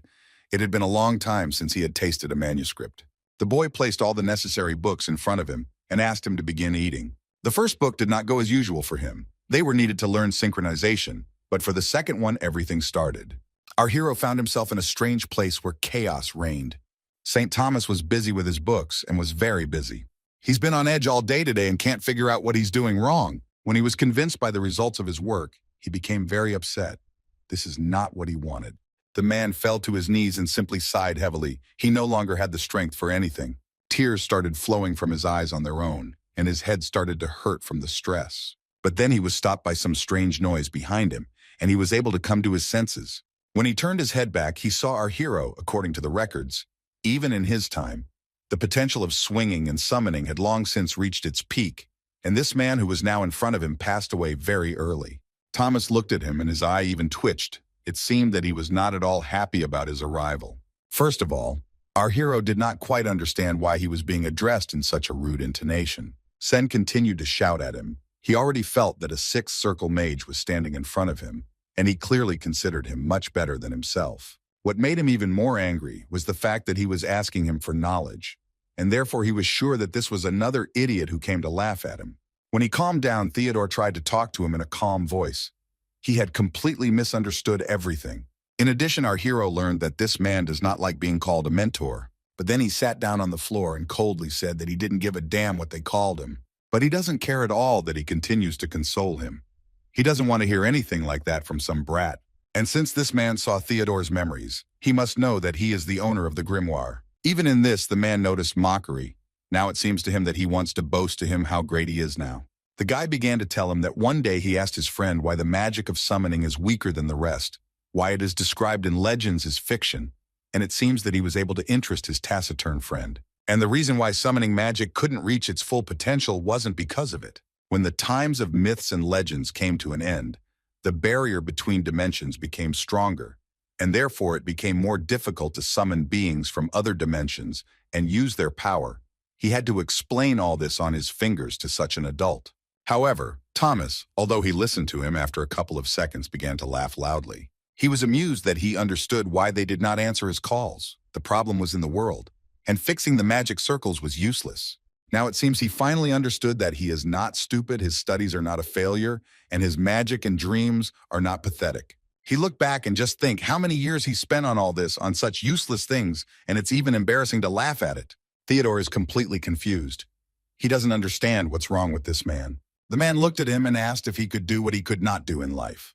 The boy's eyes darted around. He didn't quite understand what he wanted, but after hearing about the barrier between dimensions, it turns out he started thinking about how he could destroy them.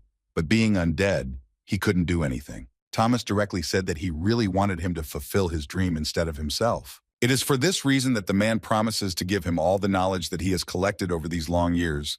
He literally entrusts his desires to him. Our hero was slightly confused, and the man came closer to him and looked straight into his eyes. He will give him a clue. If everything he said is true, and the barrier that blocks the summoning really exists, then there is nothing left to do but destroy it or create a portal as a breach in it. And Theodore only smiled in response. Did you go, wife? He recommends taking one of his contract creatures. Perhaps it will be useful to him. And while they were chatting, our hero did not notice how tentacles appeared behind him and grabbed him tightly. At this point, the synchronization was completed. The contract was given to him.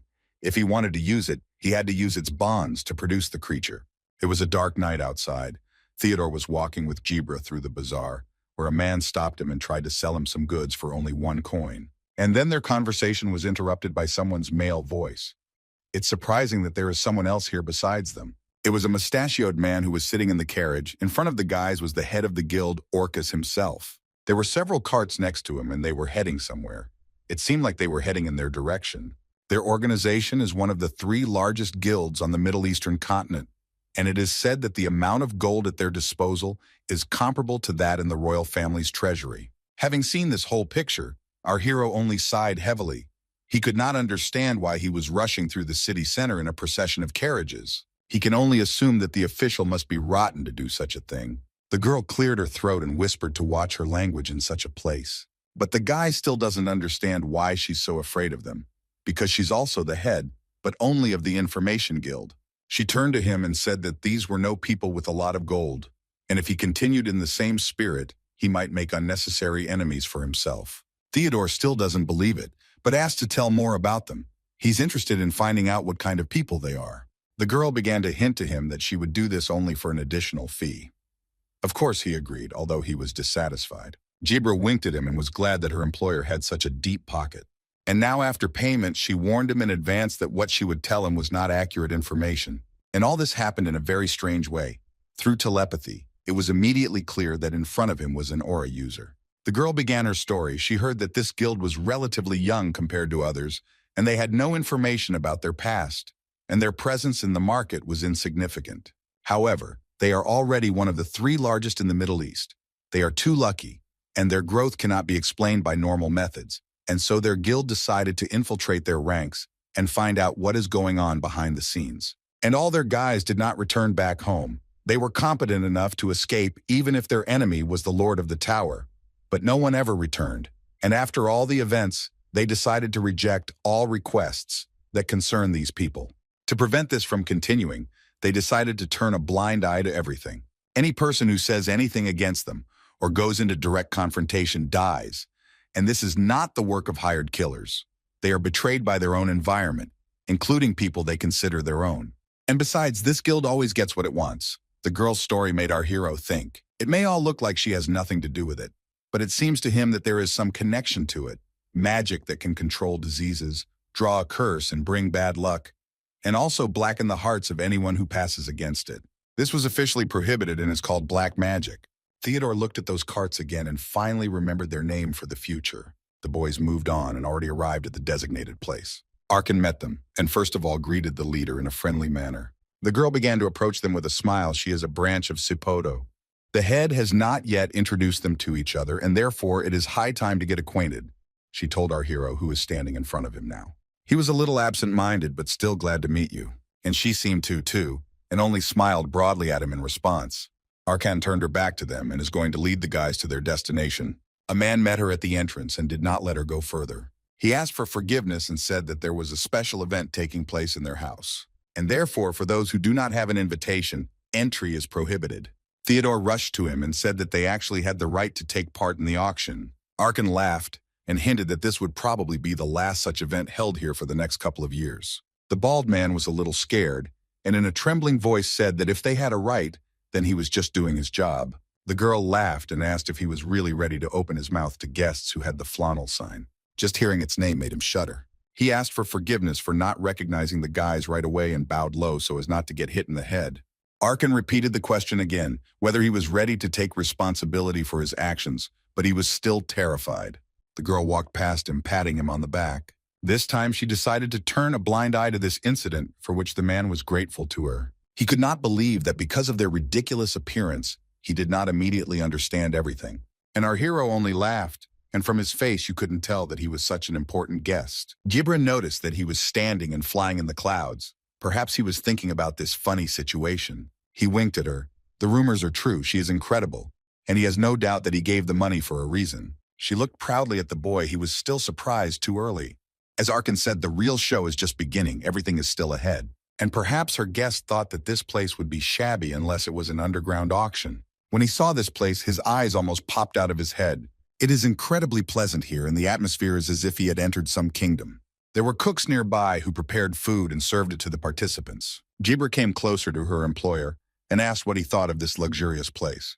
And she wants to tell him about the rules that should be followed here. The girl laid out everything in detail, and this is much better than chaos. The seller will be able to sell his goods several times more expensive than the original price, and the buyers will have to fight for the lot until they lose their pulse. But still, our hero finds it quite complicated.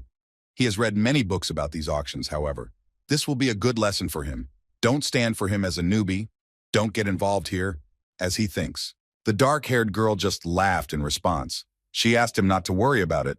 It wouldn't be his head that would hurt over this auction. He didn't quite understand what she was trying to convey to him and decided to ask again. And then the voice of the judge was heard.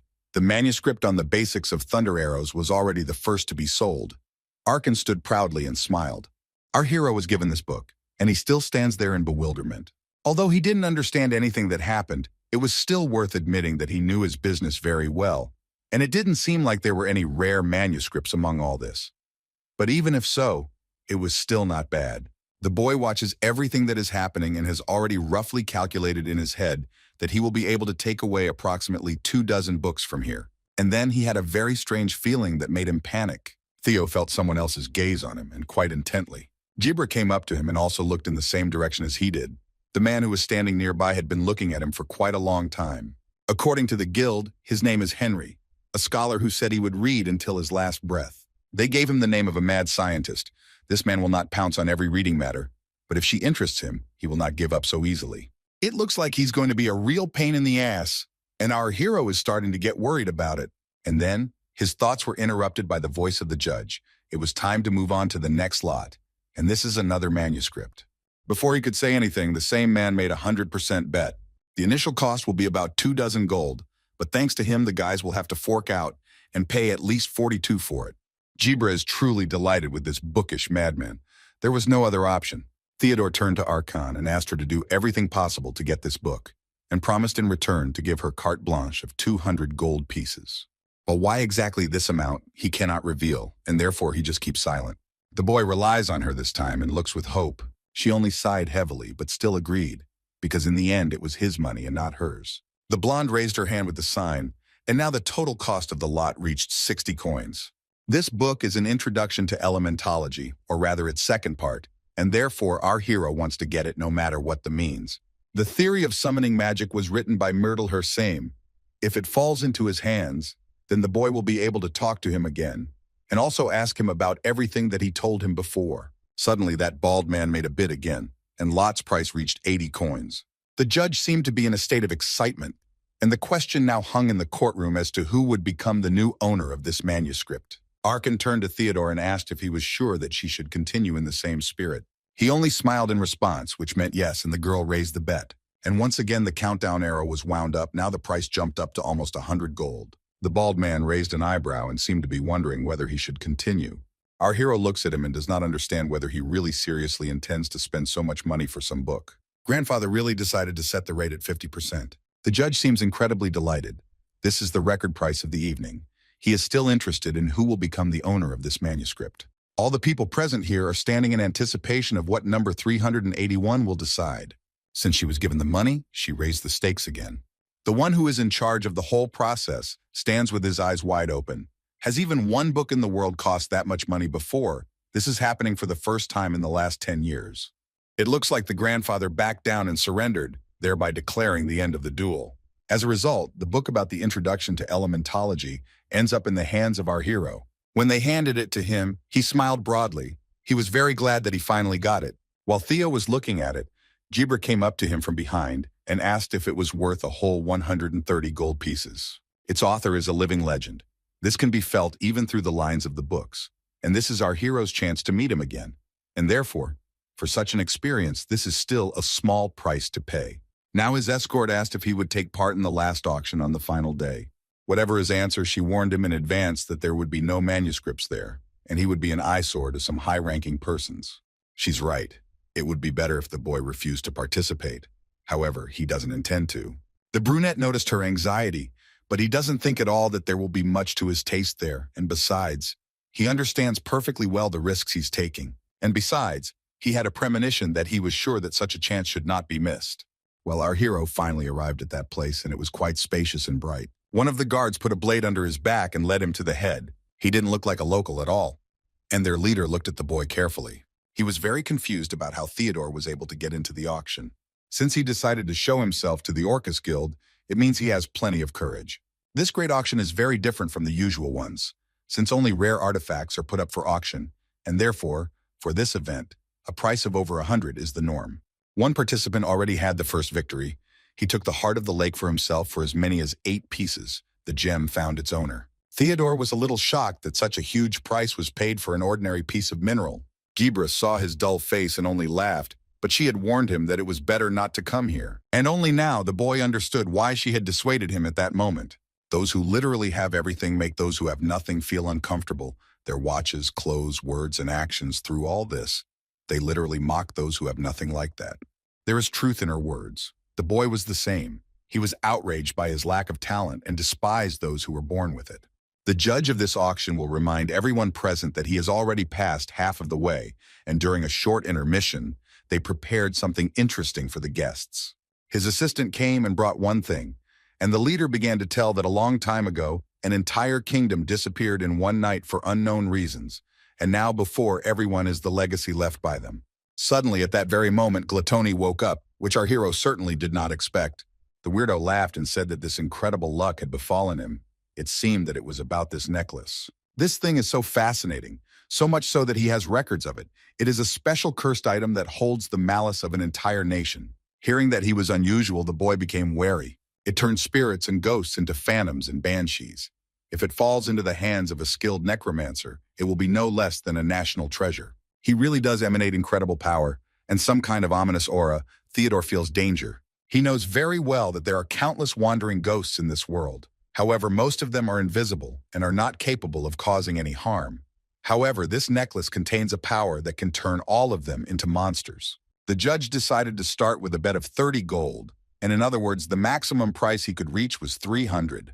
The man said that given his ancient origins, his current condition may not be ideal, and then his speech was interrupted. The old man made his bet and doubled the price. Those present looked at him. The Orcus began immediately with doubling. Incredible. Our hero was confused as to why he, of all the people, was the first to speak. This is a cursed item, but its power was sealed by someone and it cannot be released. So if a simple rich person buys it as a souvenir, nothing will happen. However, if it concerns specifically the Orcus, those who possibly engage in dark magic, I cannot simply close my eyes to this. The boy turned to his little wonder in his hand and asked what he meant by luck when this necklace appeared. He looked at him with displeasure. Has his master already forgotten how he absorbed all those phantoms in the Lich's dungeon?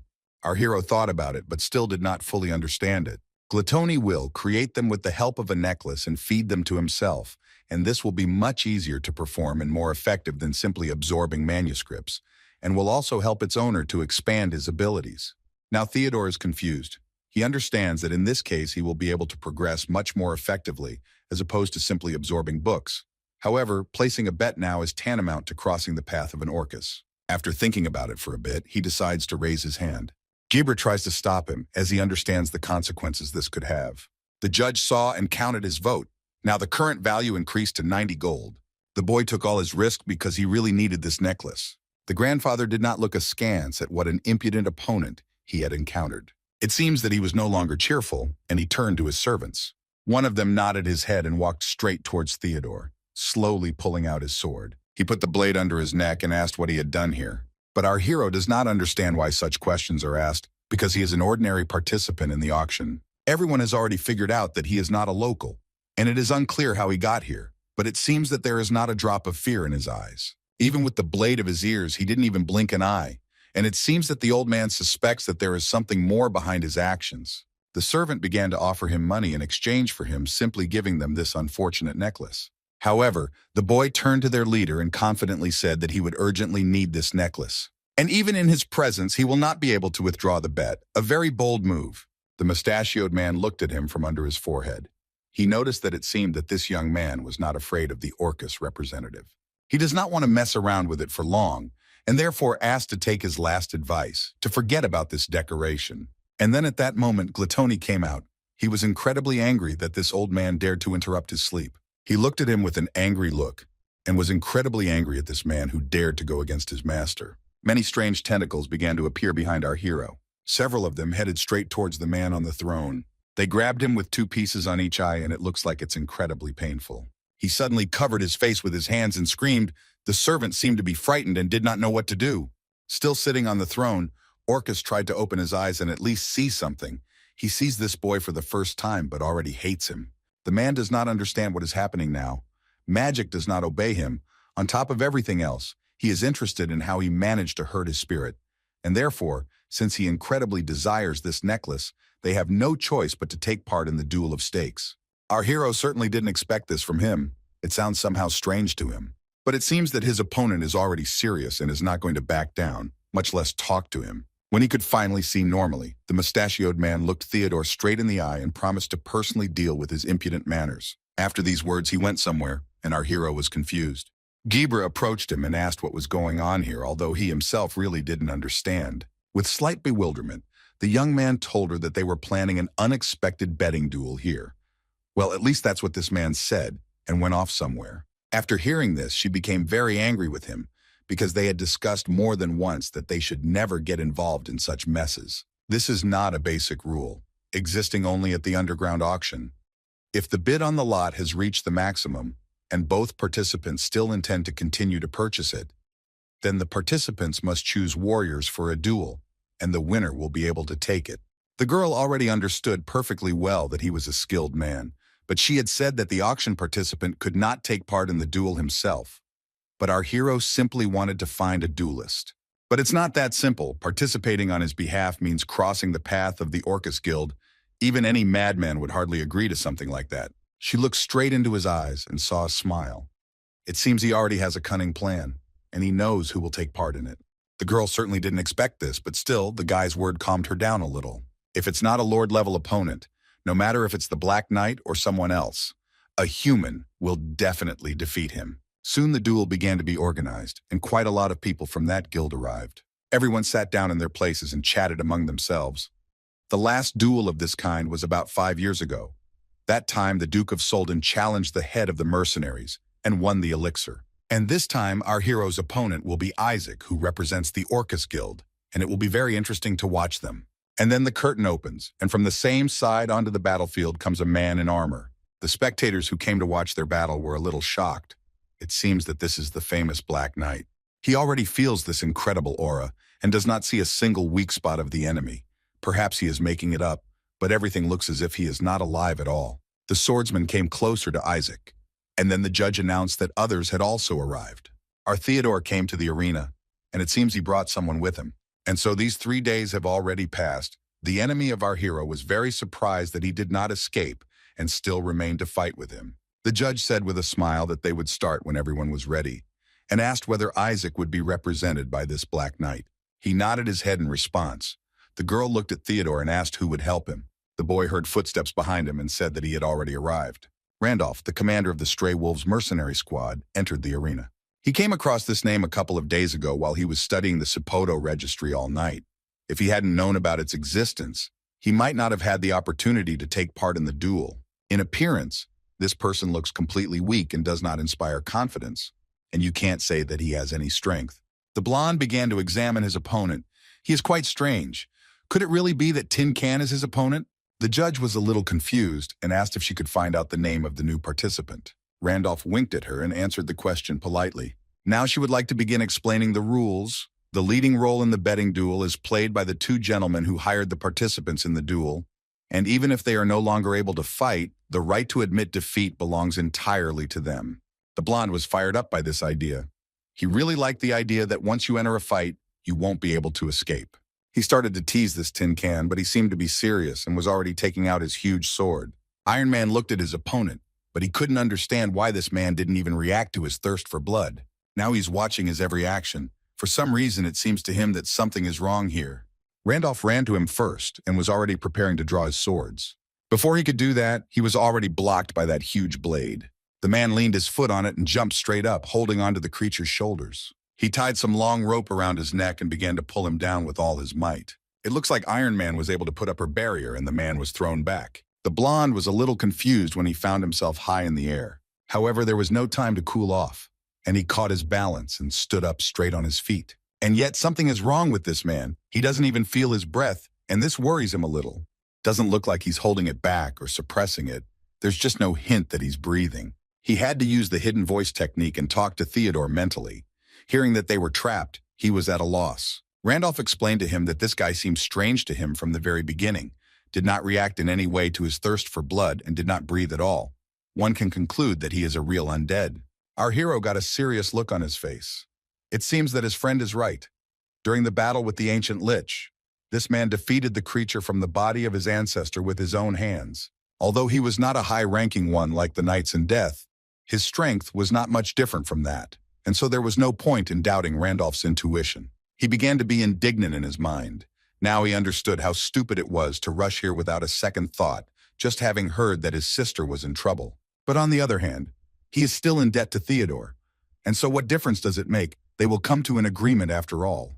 Our hero began to be terrified by his aura. Last year's is incomparable, and one can assume that he has already reached the level of a master. Indeed, his tactics and methods of fighting have changed a little. When the opponents stood opposite each other, people began to watch them closely. It seems that they feel that something interesting is about to happen. His movements have become completely different. It seems that the most important ones have already begun. And also in the world, this old man is known as the Lightning Blade. He began to move faster and quickly got close to this iron monster and gave him a blow to the head. He then took up his fighting stance and drew his sword to swing at his opponent. Randolph deftly dodged his attack. The blade slid just a couple of centimeters above his hair. Amazing. In terms of destructive power, the blonde believes that his opponent is a head taller than him. However, if you look at the speed, then it can't be compared to him in any way. The spectators who came to watch the fight were truly delighted. They really enjoy watching it.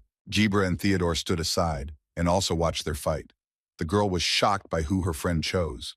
She wondered where the employer was able to find such an outstanding swordsman. He looked her straight in the eyes and winked. It's a secret. The boy advised her to just look at them now and learn. There can be no doubt about it. Randolph has become absurdly stronger over the past year, but nevertheless, he still lacks something to reach the level of a master. In order to definitely increase his strength to the maximum, the old man still needs to awaken his aura skill. It is available exclusively to swordsmen, the abilities of which give the user powers that can surpass magic. Some can cut space, others can manipulate gravity, and are able to perfectly hide their presence. Whether they have awakened this ability determines whether they are a true swordmaster or not. Definitely the fight is taking place under his dictation, however. His opponent is the Death Knight. It is too early to relax. Their fight is incredibly impressive. No one is going to give up, and everyone is giving it their all. Randolph himself had a tactic in his head on how to defeat him, and he slowly but surely tore off his armor. Isaac is watching everything that is happening, and if he continues in the same spirit, then the fact remains that the Black Knight is undead and will scatter like flames. And besides, time is running out. Information about Orcus using black magic should not leak out. And so he gets up and turns to him who serves the god Thanatos. The man shouts at him and demands that he stop wasting time, that he must finish with him at any cost. In response, he only remained silent and gripped his huge weapon tighter. Our hero feels his unique dark aura, which is definitely inherent only to the undead. And it seems that he no longer tries to hide this fact from everyone, which amazes him most of all. Randolph also feels it, but only laughs at him. The Tin Can is clearly out of his mind. Now he's going to fight in earnest using twin swords, triple lightning strike. The blonde ran up to him and swung his blades, hitting him in the arm.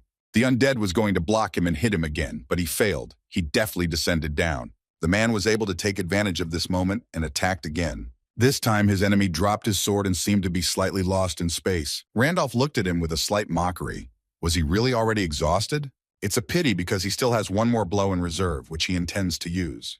It is called complete annihilation, and like lightning, rushes near the enemy. He falls to his knees after the attack and does not move, not even trying to take his sword back. It was too fast. Isaac didn't even have time to see anything. His eyes almost popped out of his head. His suit began to slowly fall apart, as did his life force. The blonde stood still and did not move, and he only fell. He was no longer able to fight. The judge seems to be slightly shocked by the outcome of the battle and slightly confused. Now it's time to announce the winner. The girl said that Sir Theodore's fighter, Randolph Clovis, won. Meanwhile, Isaac still cannot come to his senses and hears whispers behind his back.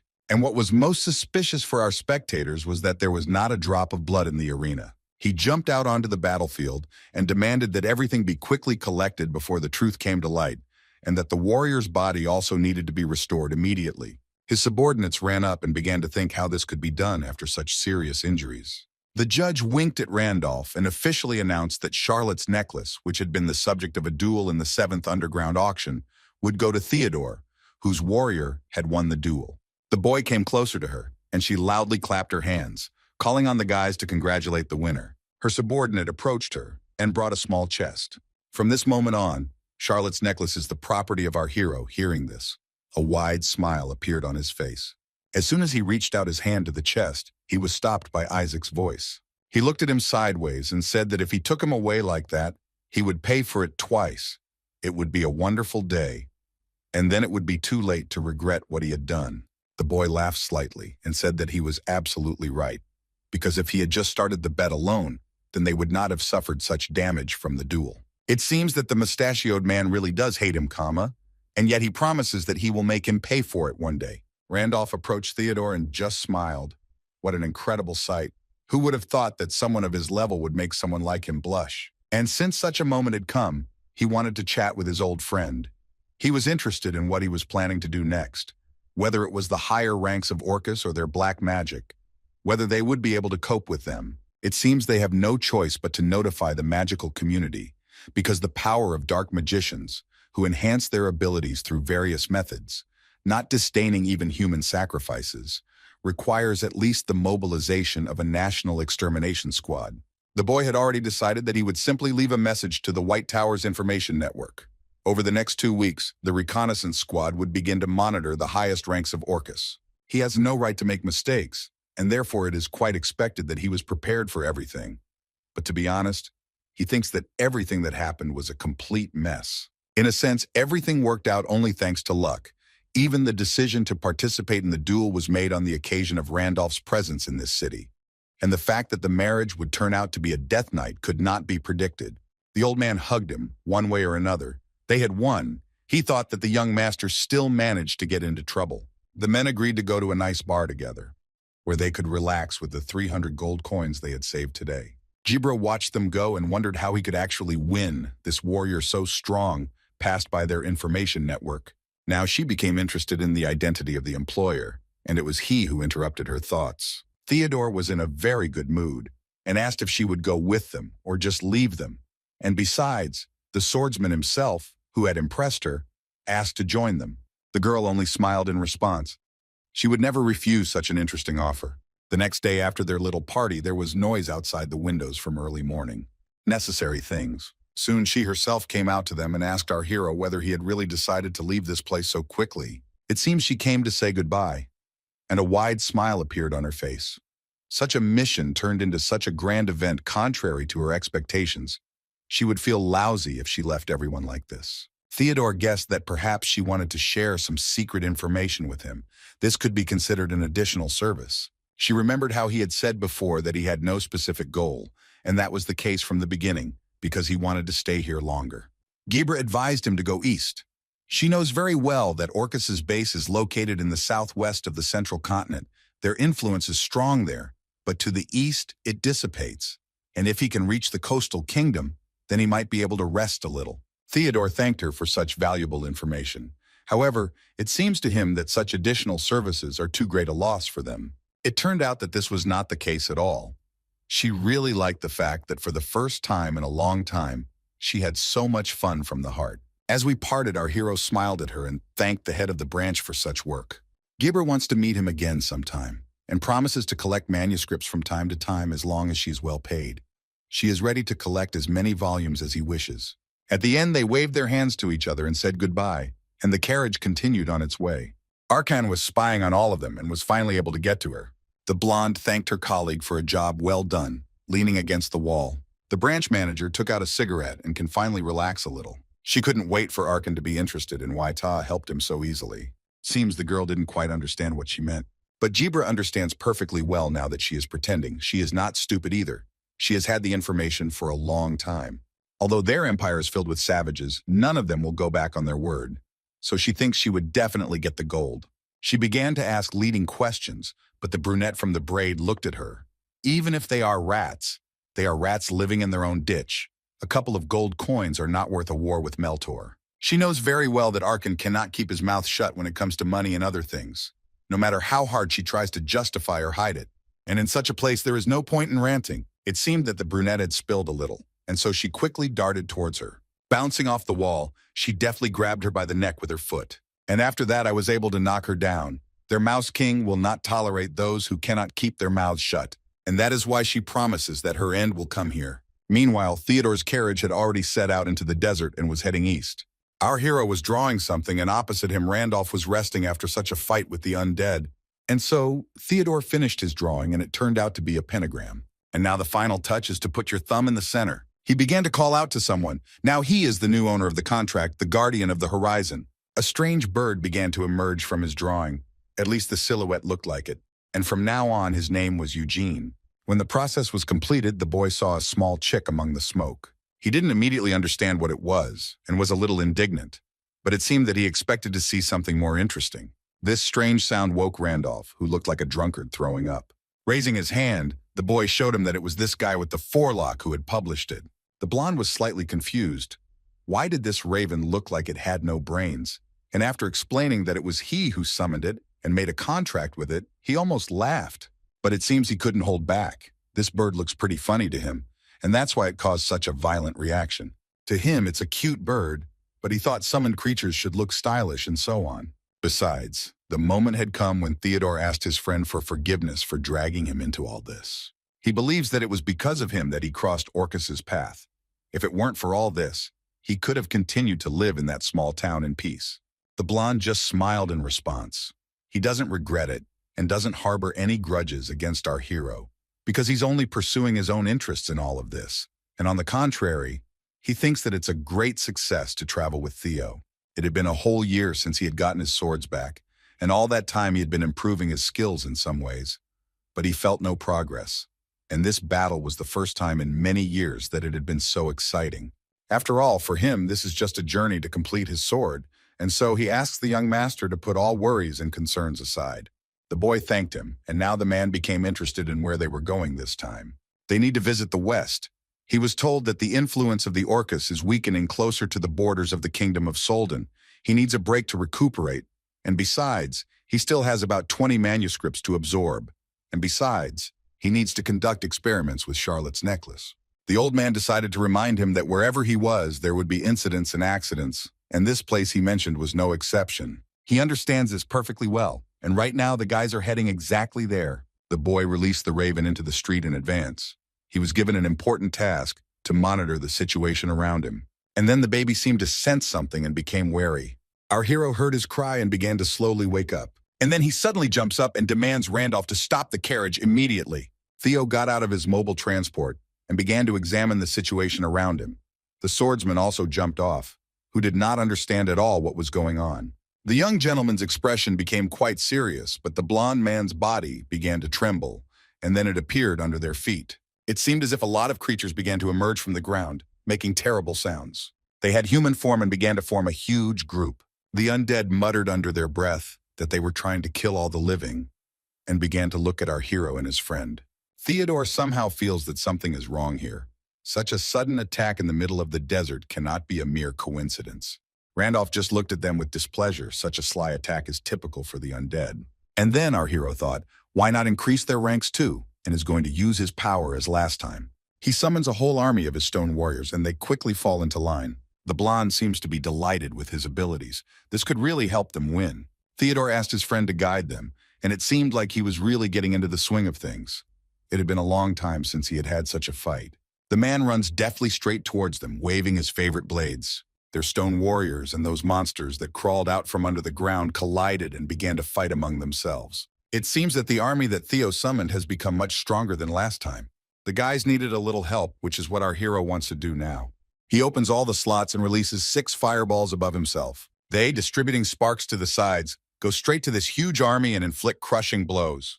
After his attack, a thick layer of dust and smoke rose around, and it was already possible to find out that this undead appeared in an unnatural way. This legion was created by someone using black magic. These monsters kept coming and coming. It seems the guy didn't quite manage to attack the way he wanted. And then, before him appears the image of a man who looks completely different. The first thought that came to his mind was that it was Orcus. Randolph thanked him for acting so well and for being quite good at surprising him. Likewise, our hero doesn't think of himself that way at all. He thinks that he has become stronger. But the current level of the young master is in no way comparable to Baron Miller. The guy froze and didn't know what to do next, and suddenly, a strange shaking appeared on the ground. A huge monster appeared, similar to a worm, and it seems like someone is standing on it. This man took off his mask and was not afraid to show his face, mocking them for letting down their guard. Randolph was very surprised. Was the magician among the undead just a distraction? It was this man who summoned the spirit awakened from the abyss and gave him the order to destroy all living things here. A form of undead appears behind him, and it looks like it's about to attack our hero.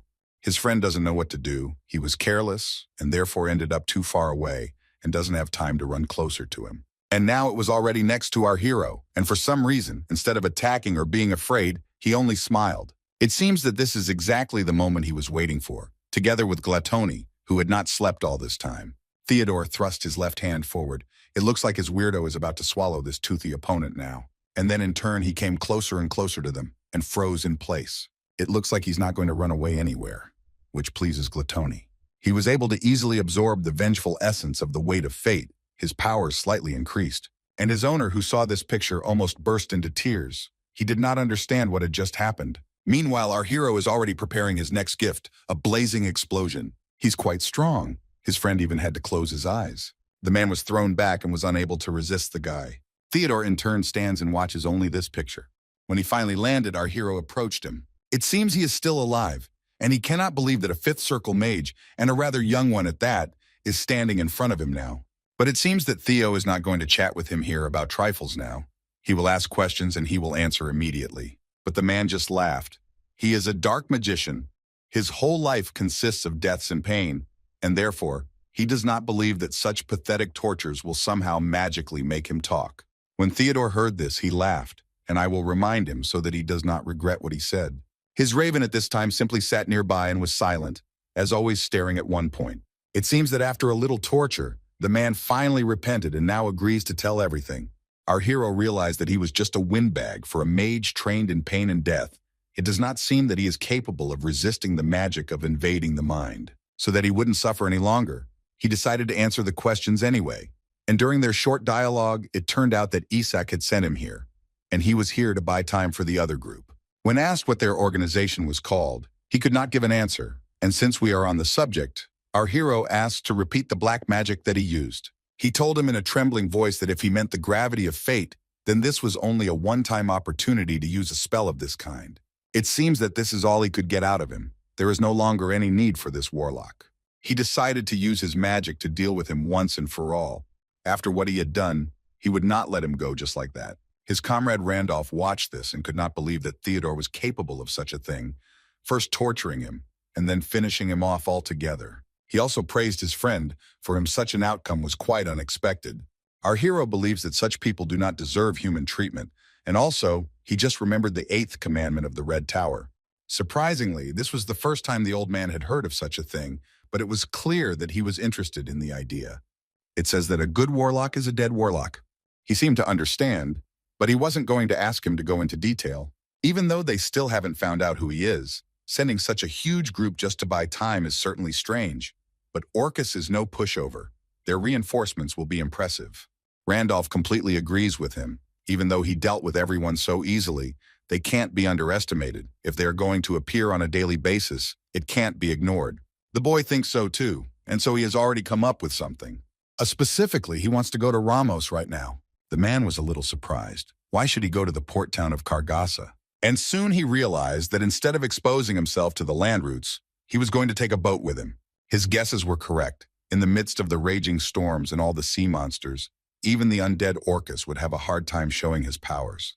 In principle, it won't take them long to get to this place. If they travel without stopping, they should arrive tomorrow. Randolph suggests not to waste time now and to get ready to go to the cart, but he himself decided to warm up a little. When they had already jumped into the carriage, the man asked him to fasten his seatbelt tightly. They would have to ride with Veterok. Soon they arrived at the place. It is an incredibly beautiful city. To avoid persecution from the higher echelons of Orcus, they chose him. After arriving, our hero and Randolph split up. Based on the information from the Mouse King, they began looking for ways to get to the kingdom of Solden. They also talked to the locals to find an available ship, but everything was booked. Theodore talked to the girl, and she answered him that even if they checked other shipping companies, they would get the same answer, because most of such transport at this time of year goes south or north. And passenger ones are very rare here, and if you book now, the wait can take at least a month. The guy reached into his pocket and pulled out a guild emblem and asked if she could help him. It seems that the girl was a little surprised, but as she already said, an ordinary ship cannot provide it. However, considering this thing, she can provide something unique and affordable. However, before starting, she asks him to sign a non-disclosure agreement, promising that he will understand everything after he gets on board. In addition, additional payment would be required, but not bribery, and she also asked if he had any companions.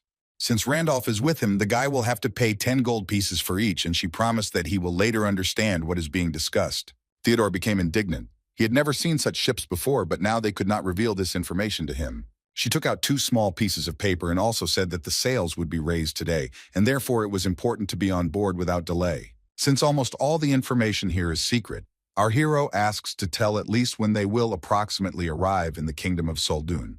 If they are not in a hurry, they can arrive in about 4 days, as he thinks. The girl was a little confused. She completely forgot to mention something to him. This ship is traveling a bit of a long way, so the journey may take a little over a week, and she also wonders if his business is urgent. It turned out that no, it is critically important for them to hide from the pursuit of Orcus's echelons, and this is not what they need to be in for a quick arrival in this country. Low-level undead like ghouls or zombies won't be able to stand up to the sea and will most likely just die, so he's confident that they'll be safe. However, he is haunted by the ship. Why it is so unique and secret, for some reason he has a feeling in his soul that something is clearly wrong here. He urgently needs to reunite with Randolph and tell him everything. Considering that he was the head of a mercenary group involved in the central continent, he might know something about this ship. A little later they met, and it seems that he still didn't understand anything. Our hero did not expect such an answer.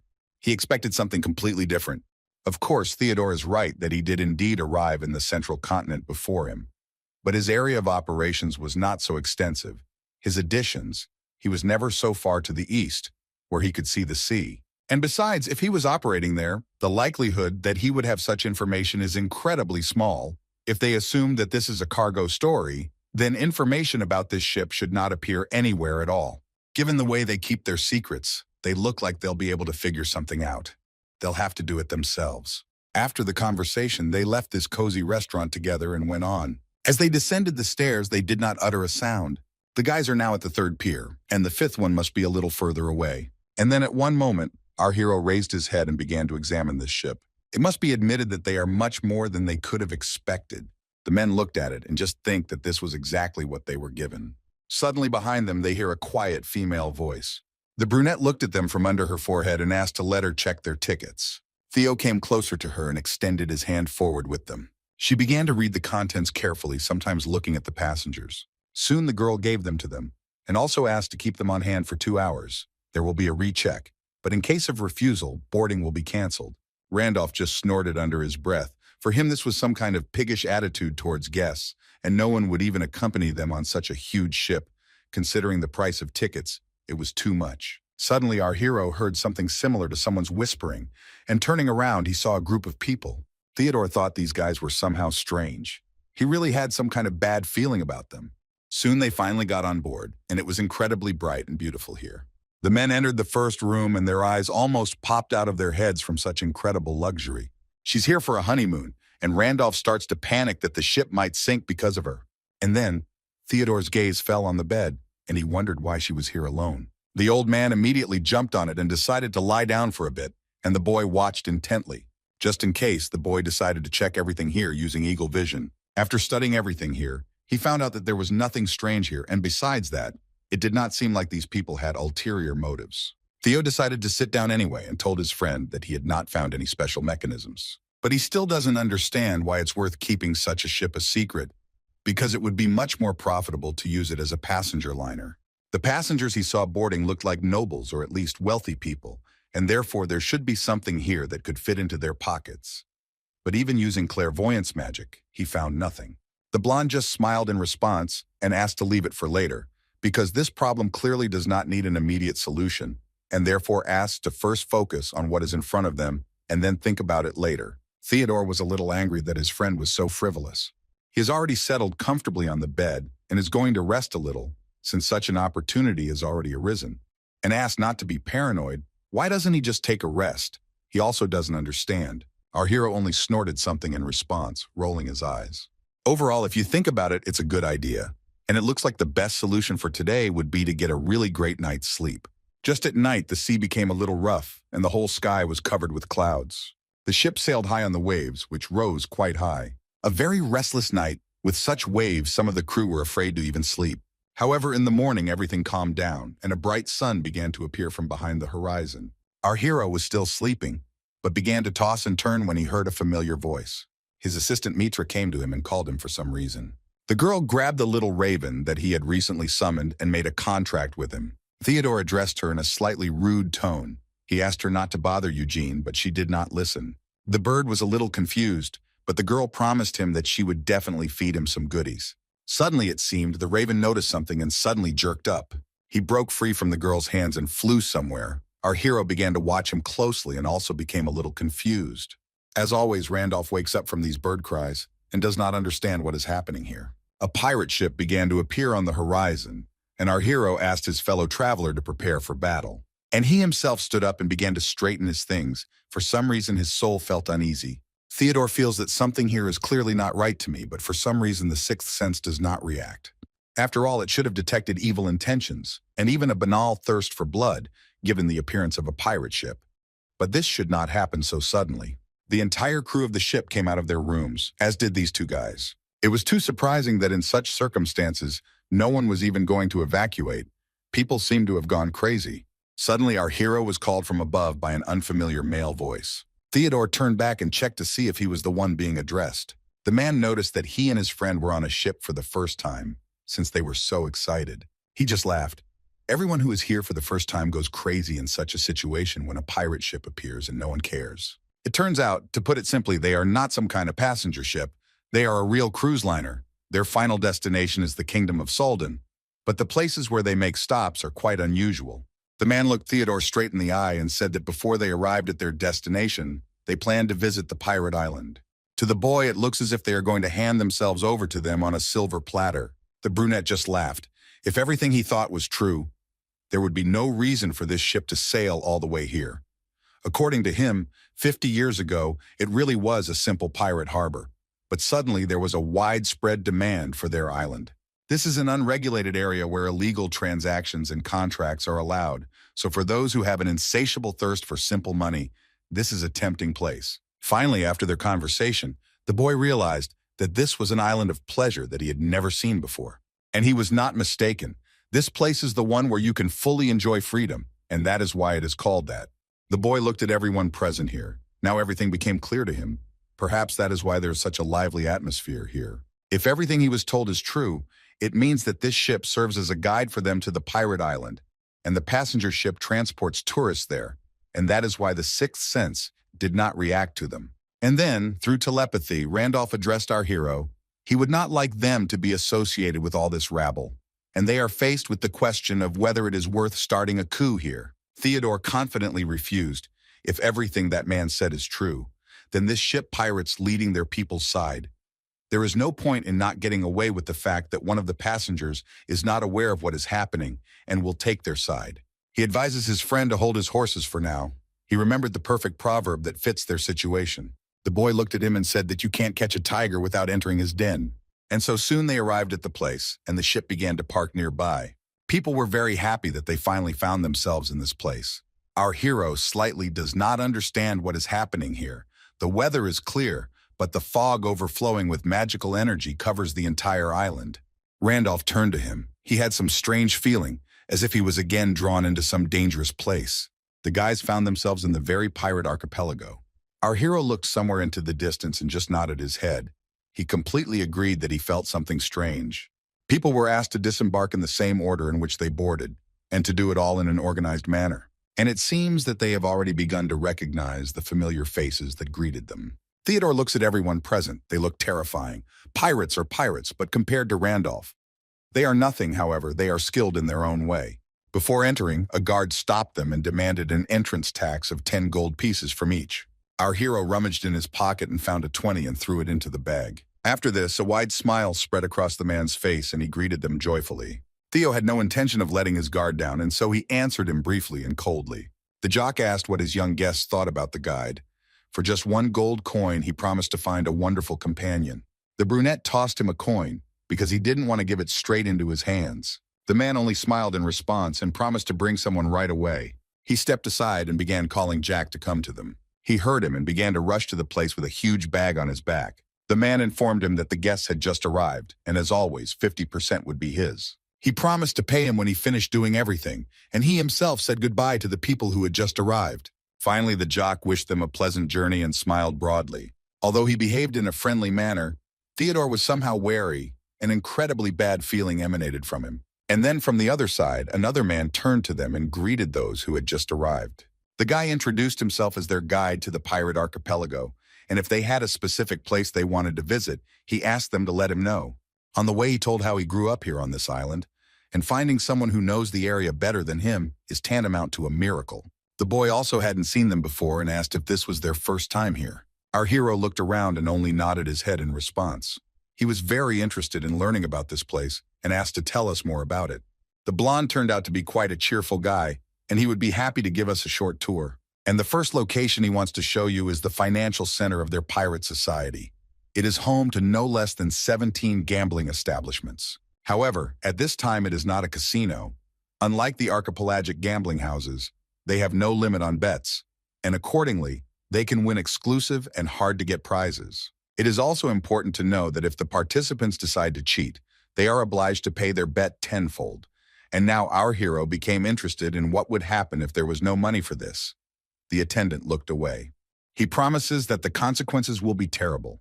Given that there is no law here, it is impossible to stop the atrocities. The young man noticed that their faces were somehow sour, and in order to diffuse the situation, he suggested meeting the lovely ladies. He noticed that the guests were both quite pretty, and he was sure that they would only be glad to see them. Mr. Randolph just chuckled and looked away after hearing this. Indeed, the girls here are very nice, and they also look much friendlier than the others. It seemed that our hero's friend was fired up by this idea, but Theo grabbed him by the shoulder and whispered that if he took even one more step, Rebecca would find out about everything. Having cleared his throat, the young man turned to his escort and said that he was not interested in this, and that he wanted to ask about something else. The blonde nodded his head in a friendly manner. He was open to conversation. Our hero looked him straight in the eyes and asked who was the big shot here, who was in charge of everything on the island. Hearing this question, the escort's legs even started shaking. Theo doesn't quite understand. Could he really have asked such a surprising question? Because even small towns have mayors, and here even more so. He has a couple of questions for this boy and puts his hand into his jacket. He took out 2 gold coins and said that if the answers satisfied him, the boy would definitely not leave him offended. It seems that he agreed, but on the condition that Theo would not tell anyone about it and everything would remain only between them. There are several self-proclaimed kings on the island, but only 4 have real power. The very first Captain Virtus and the queen of the brothel bees Maeve. Besides them, there is also the father of the gambling world, who is called the Golden Turtle, simply put Todd, and last but not least the shark of the underground world of the black market, whose name is Luffy. According to the guide, each of them is a pillar of the pirate world. They have divided spheres of influence and territories between themselves, so clashes between them are very rare. They simply do not interfere in each other's affairs. Even though he shared such valuable information, Theodore feels that this is not all. The guy believes that even if the organizations he spoke of are in balance, then this is only now, even though all four of them are sitting quietly. But there are simply bound to be some disagreements. It seems that their tour guide does not want to reveal all his cards, and therefore began to hesitate on the spot, not knowing what to answer. Our hero and his friend were about to leave, pretending that this conversation had never happened. As soon as the blonde stopped them, he doesn't know much about this sea god, but he promises to tell everything he knows. Having heard only about this, Theodore was already interested, and from his look it was clear that he wanted more explanations. He listened to them, and after that they went their separate ways. The men stopped at a certain hotel. Randolph is now wondering where they will go next, because they have already penetrated the pirate archipelago as they wanted. Our hero sighed heavily. It seemed to him that this sea god would be a real thorn in their side. According to Jack, somewhere in the center of the archipelago, there is a temple built in his honor. And then the little one says that it was built only on rumors about him. But on the island, there is clearly some entity that is worthy of being called by such a high name. Theodore reminded him that when they followed the pirate ship to get to the island, it was covered with an unknown fog, and it in turn serves as a barrier that protects the pirate archipelago. This protection also keeps away uninvited guests. To get through it, they had to follow the pirate ship. And of course, if it weren't for him, their means of transportation could have drifted endlessly on the shallows. And besides, there are sad assumptions. If this seaside is the one who created this fog, then they definitely will not overcome it. His Randolph completely agreed with him. He had met a couple of the 7 imperial swords at a distance, but their presence was nothing compared to what was felt from this strange barrier. Our hero sighed heavily. Since they couldn't do anything about it anymore, why not just focus on hiding from Orcus? If he doesn't change their mind about everything, then this island is a real fortress, so they will definitely never find them. The old man rose from his seat and began to leave. He wanted to rest until the next ship sailed. Theodore looked sullenly after him, because there were at least 15 or 10 days before the next one arrived. He still wouldn't want to just sit there and waste time. He decided to chat with his Glatoni, and reminded him of what he had said earlier about the transmission. But he began to grumble that he did not remember the details. Theodore reminded him that he said that in order to perform the transmission, it is necessary to strictly follow the process, and it will not work thoughtlessly, as in the case of Alfred. He nodded his head. His master said everything correctly. Now our hero asks him to teach him how to do it correctly. This question directly concerns his function, and therefore he hopes that he will receive a detailed answer from this weirdo, and not just yes or no. Surprisingly, Glatoni agreed to give in to him. Firstly, the transmission is designed to effectively use the 4th rewriting function. And if the boy can summon and then absorb the soul of the book's author, then he will be able to use his skills. However, just like what Alfred had during the battle with Superbia, the fusion of souls carries great risks, so there is a specific procedure that is necessary for this. Theo didn't quite understand what he was talking about, and seemed to be asking for a more in-depth explanation. This procedure is part of the quest as far as Glatoni knows. The user can directly contact the authors of the manuscripts that he has already swallowed. Everyone knows this. And having resolved their unfinished business or unachieved goals, he will also be able to absorb fragments of their souls. Our hero sighed heavily, and it seemed to him that since this was the case, he could start doing it right now.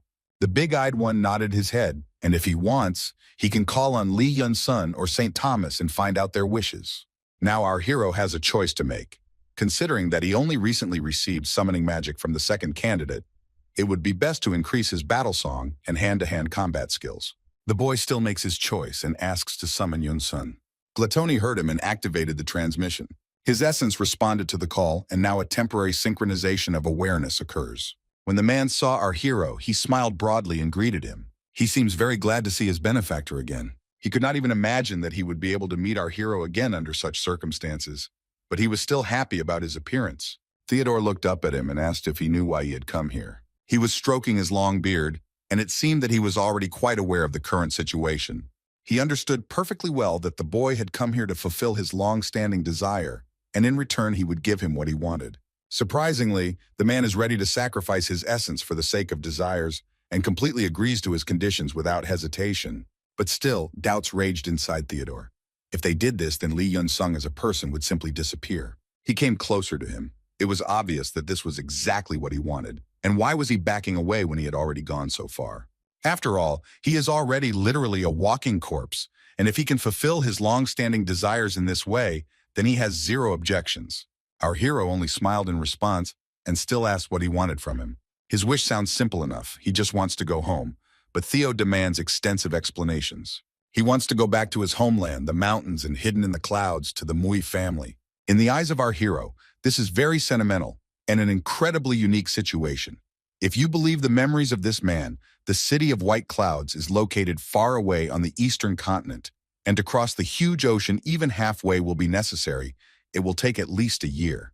This looks quite complicated. The old man really wants to make things easier for him. However, if he does this, then the transmission simply will not work. But if this bothers the boy, then he asks not to worry about it and leave everything as is. The old man came closer to him and patted him on the shoulder. He believes that the dead should not burden the living. Theodore understands perfectly well that although he treated him as a savior, but in reality, if not for his martial arts and magic, he would have long since been in the next world after one of the battles.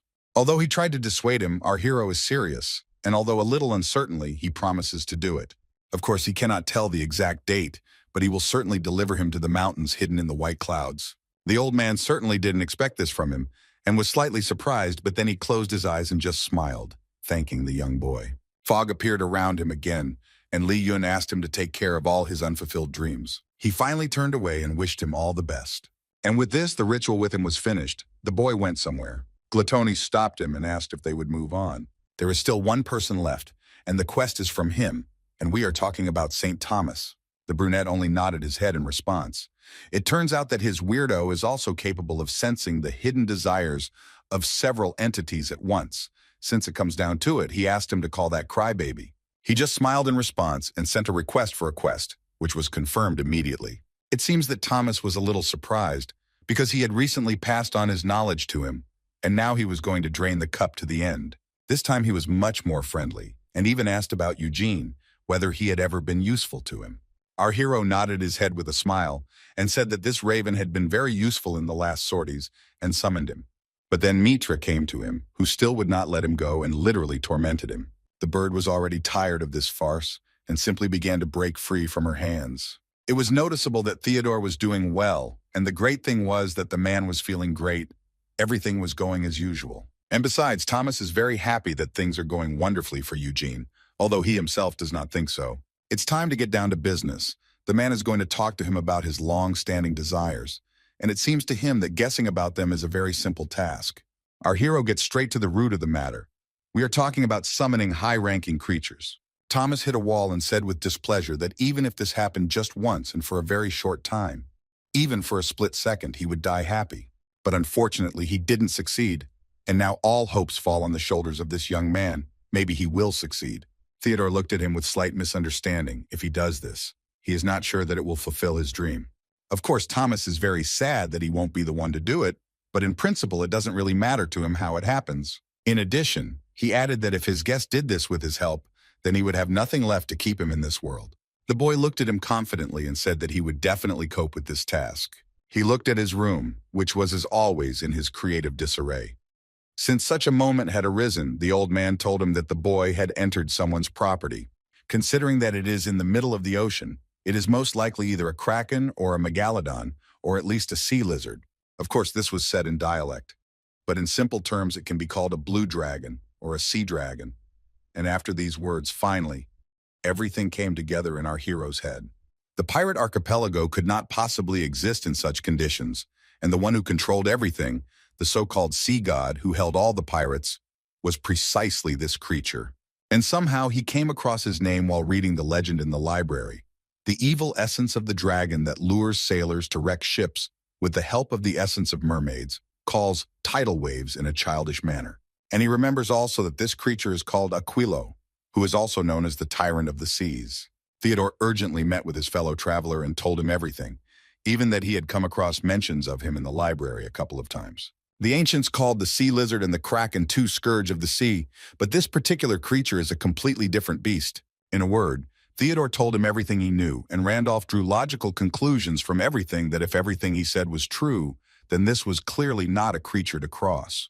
Our hero completely agrees with him. He also believes that now they should concentrate on not showing up. It turns out that the guys can only settle here for a short time. According to St. Thomas, the fog that Aquilo creates marks the territory of his domain and controls access to its borders. Suddenly, Theodore's thoughts nature, strangely I feel behind him, as if he felt someone's gaze on him. Or maybe, after all these horror stories, paranoia appeared in his mind, and it played out in his imagination he himself cannot understand. To distract himself, he read books, a lot of books. Our hero managed to buy them in Meltor and took quite a lot with him. After examining them, Theodore reached forward and asked Gluttony to eat them all. He received the spell of the sixth circle, and now another problem appeared before him. This is the capacity of his vessel. Perhaps he should protect himself from experiments while he is on this island. The artifact that was received after the betting duel with Isaac. The brunette took it out and began to examine it. He did not even remove the seal and did not use it. Maybe now is the time to find out. On the other hand, many minuses surfaced in his head, and therefore Theo decided to leave it for later. There is no point in taking risks just like that. He is already in the dragon's mouth, and if he also starts something like summoning spirits, who knows what disasters he can cause with this. Suddenly he again felt some kind of ominous feeling, exactly the same as the one he had experienced recently. Something strange began to appear from the jug that stood on the table. Theodore feels as if they were being watched all this time. He sat quietly and watched further, and it seems he begins to understand who it is. The highest spirit Naiad appears before him. The strange liquid that was floating in the air began to speak. She confirmed that it was she, and she came here under the protection of Aquilo. She has a message from him for our hero, and there is no need for explanations. Soon a silhouette of a girl appeared in front of the boy. She had long hair and rather cute facial features. When she finally showed her full appearance, she was able to greet Theo. He in turn rose from the comfortable sofa he feels. What an overwhelming presence emanates from her, however. She has a soft but very impressive voice. The brunette knelt before her. For him, it was a great honor to meet the ruler of the ocean. The girl rushed to him and greeted him personally on her island. She was amused by the fact that he wasn't that surprised by her appearance.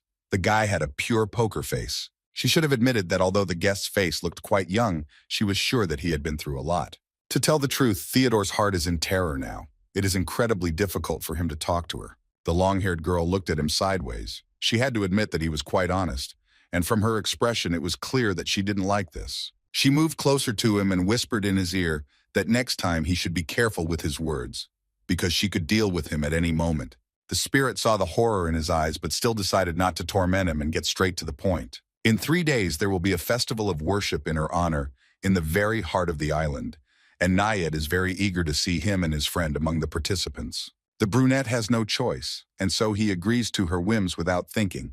Otherwise his head would fly off his shoulders immediately. Finally, she reminded him that she would be waiting for him at the appointed place. And if this does not happen, then she will personally come for him, and after these words the guy got goosebumps. And so she disappeared just in time, because Randolph came into his room and asked what this monstrous bloodlust was here. And only now he realized that it was a sea tyrant, which sent shivers down his spine. Theo confirmed this and said that he had used the body of the higher spirit and had thus transmitted the message. He also shared with his friend that they were invited to a festival that would be in 3 days. And besides, if they do not appear, their lives are in great danger. Randolph sighed heavily. They had just thrown the black magician off their tail when the damn dragon appeared. He also noticed that as soon as he met Theo, a series of new events appeared for him. Our hero felt awkward about this, but still the old man was very glad that all this happened. He always dreamed of meeting a dragon in real life, at least once in his life. Randolph winked at Theodore and asked him not to worry about such trifles. Dragons are very flighty guys. If thinking doesn't lead to anything, then it's better to meet the problem face to face. Our hero turned to him. He was slightly amazed that the old man could say something wise. The young gentleman's words seemed to have affected him, as if he were implying that Randolph had been talking nonsense for most of his life. The brunette just laughed. That was not what he meant at all. Perhaps he really is overreacting, considering that this is a capricious dragon who can kill for the wrong word. His guesses are most likely meaningless.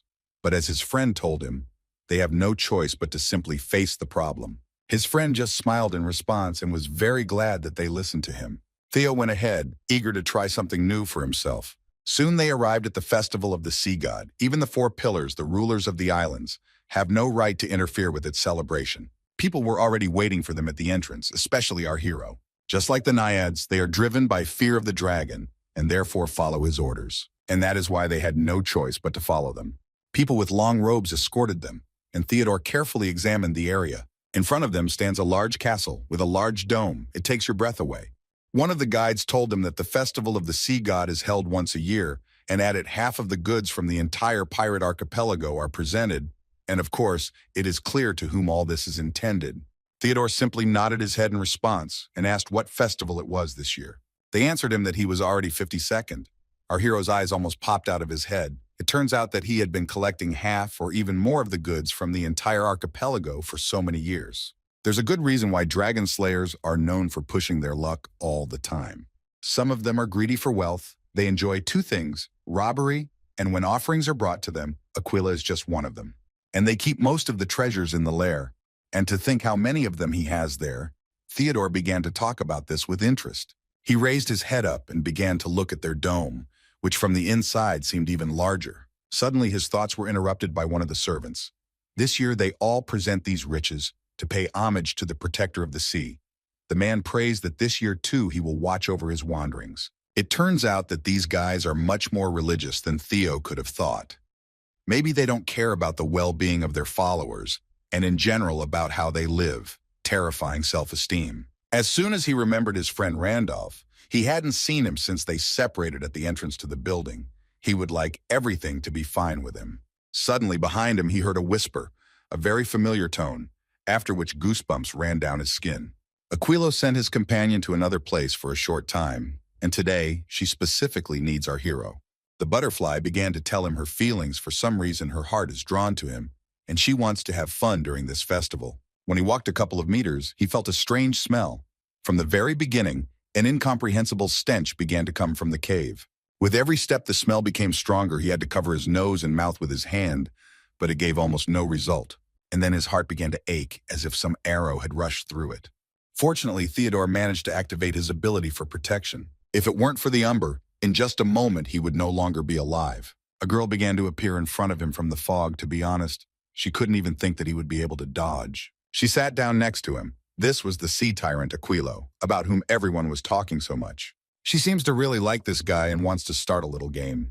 The blonde looked our hero straight in the eyes and then in an instant just snapped her fingers. A strange slide of water appeared right in the building. Theodore watched it carefully. The girl was able to create matter from thin air. She possesses the power that subjugates nature itself. This privilege is available only to dragons. She created a seat and asked our hero to sit down and rest, although for an ordinary person it might be a bit cold. The brunette had no choice but to listen to her. He thanked her for this, although he himself was shaking a little with fear. She said that 3 days after he set foot on her island, some fool had gotten into her barrier, but no one had been sent to deal with it. So she decided to find out for herself what was going on there. In that place, according to her, there were guys who arrived on a ghost ship. Having heard only about this, our hero became wary. People who live on the mainland consider them to be nothing more than a tale, and sailors in turn consider them an omen of misfortune. But in reality, they are nothing more than the undead of sunken ships with a crew consisting of ghosts. To create them, you need real sunken ships, which are very hard to find, and the process itself is very vague, and it is possible that it is ancient dark magic that is hidden in the ancient libraries of the towers. He now had to pretend that he knew nothing, and so he asked the girl what decision she had made. A smile began to spread across her face, and she herself played with this little butterfly. She couldn't find a simpler way than to kill them all, and so she decided to take this step. According to her, at first they tried to negotiate with her, and therefore the negotiator was the first to go to the next world. And when the rest of the crew tried to swim away, she caught them all and cut off their legs little by little. Aquilo says that they wanted to surrender then, but she did not spare them even then and simply fed them to the sharks. Besides, she heard those impudent guys shouting our hero's name, and that's why her hands were incredibly itching to kill him too. It seemed like the boy wanted to say something, but she interrupted him, smelling something. He was a little confused and asked which one exactly. According to the girl, this is the fresh scent of a young maiden, an innocent high elf. And besides this, there is another smell that she cannot stand, namely the smell of red flame. It became clear that it belonged to Veronica, and then Aquilo came even closer to him and simply blew in his face. Our hero almost suffocated, a very strange feeling, either a sleeping pill or hallucinogens. When he fell from his seat, the girl was still standing in place. It seems to her that it is not stronger than alcohol. Finally, he was able to rise at least a little. He doesn't understand why she's doing this, what this whole circus is for. Aquilo just sat down over him and laughed. She could, of course, just kill him and not worry about it, but she was sure that there was something much more fun. She took him by the chin and, looking straight into his eyes, said that she loved to take other people's toys from others. More specifically, we are talking about a kiss. I wonder how his girls, who are so dear to him, will react to the fact that he's already been stolen. It's incredibly interesting what their reaction will be. Will they get angry, or maybe harbor some kind of grudge against the sea tyrant himself? She thinks that any outcome will be wonderful, and Theodore just sits and doesn't understand what they want from him. There was some strange fog in his head. How could everything have turned upside down like this? His body doesn't obey him now. He can't even move. He wouldn't like it to continue like this. And then someone's fist breaks through from under the ground. Our hero couldn't even figure out what it was and just stuck around. It was Mitra, his little assistant, who overheard their conversation and interrupted the most intimate moment just in time. She hit her in the face, the sea tyrant himself, and when Theo saw her behavior, he became seriously angry. The girl fell to the floor. Too bad she didn't have time to touch his lips, and it looks like this little girl is seriously determined to protect her master. For Aquilo, it is very surprising that an elemental appeared in front of her, and it also shows emotions. After her appearance, our hero's paralysis began to subside a little. For some reason, looking at his little assistant, it seems to him that this is the effect of the seedling of the world tree. It has the ability to cleanse itself of any poison from the material world, and it is not surprising that detoxification began, given that Theodore had a pact with the elemental that absorbed the seedling. He was finally able to stand up straight and turn to the lady. Of course, the guy has no idea what the goals of his actions are, but he does not want such a relationship with her and is not afraid to say it directly. The girl only laughed in response, coming closer. Perhaps he wants to hint to her that he doesn't like her. Of course, this is not what he wanted to convey to her. Aquilo gave him a chance to explain, and if there is sense in his words, then she promises to turn a blind eye to what was said earlier. However, if this does not happen, then his head will quickly fly off his shoulders. He admitted that there was a beautiful girl standing in front of him now, but he couldn't let down those who truly trusted him. The blonde frowned slightly after his words, but then she smiled. It looks like nothing terrible will happen. She is ready to hide her pride and close her eyes to everything. As she left, she thanked her for being able to amuse her. She would be leaving them for today, and now it was time to enjoy the festival. As soon as she finished, she heard a strange sound, followed by shaking in the building. This is very unpleasant for our hero. Could there really have been other violators besides Orcus? As here, Aquilo came closer to her guest and said that another uninvited guest had already appeared here besides him. She found it funny that some fool dared to come without an invitation. Why not take a look at them? Meanwhile, two men were resting not far from the shore. More precisely, they weren't resting, but patrolling everything here on the day of the festival, and were very indignant that they were the ones assigned such a dirty job.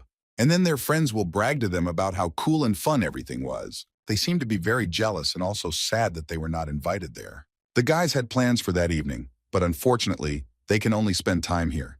And since there is no one around, why not have a drink? Suddenly, one of them noticed something strange in the sea and asked if his friend could see it. The bald man was afraid to approach that place, and so he asked his braver comrade to go and see what was there. The man came closer to the sea and began to examine the area around him. He sees nothing. It seems that his friend imagined it. But then he looked at his feet and saw strange tentacles. They grew larger and larger until they finally grabbed him and prevented him from moving. Soon he found himself in some kind of cocoon of them.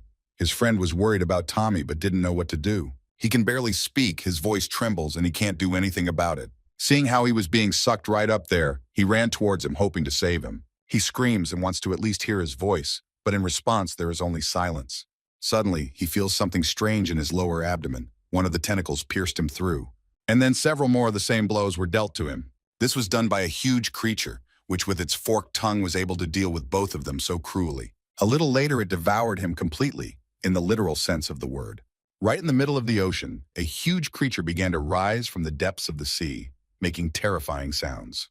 It seems to smell the young dragon, and its mouth starts to water. It spread its wings, preparing to fly. Now everyone is burdened with another danger, the grimoire of pride, which is a plunderer of superbia species. Meanwhile, the festival was still going on, and as per tradition, those who stayed and prayed did so.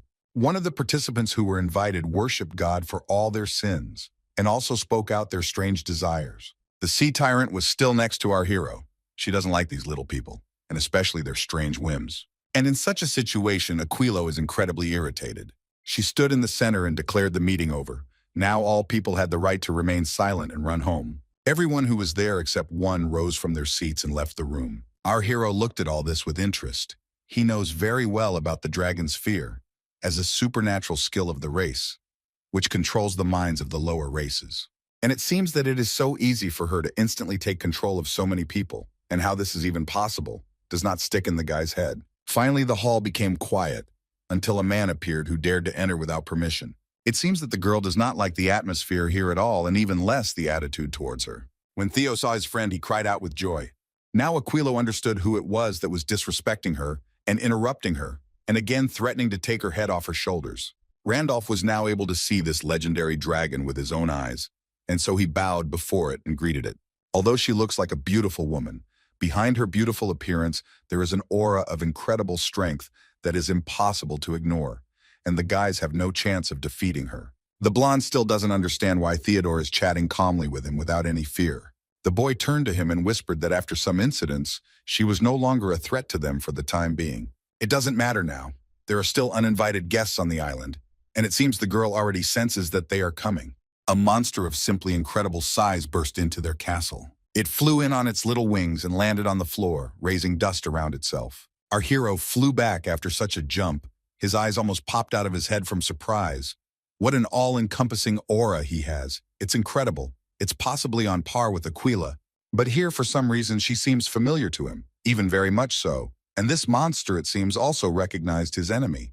Or rather, the sea dragon that he hunted so much and does not love with all his heart. Theodore still can't understand why Pride appeared here in this particular place.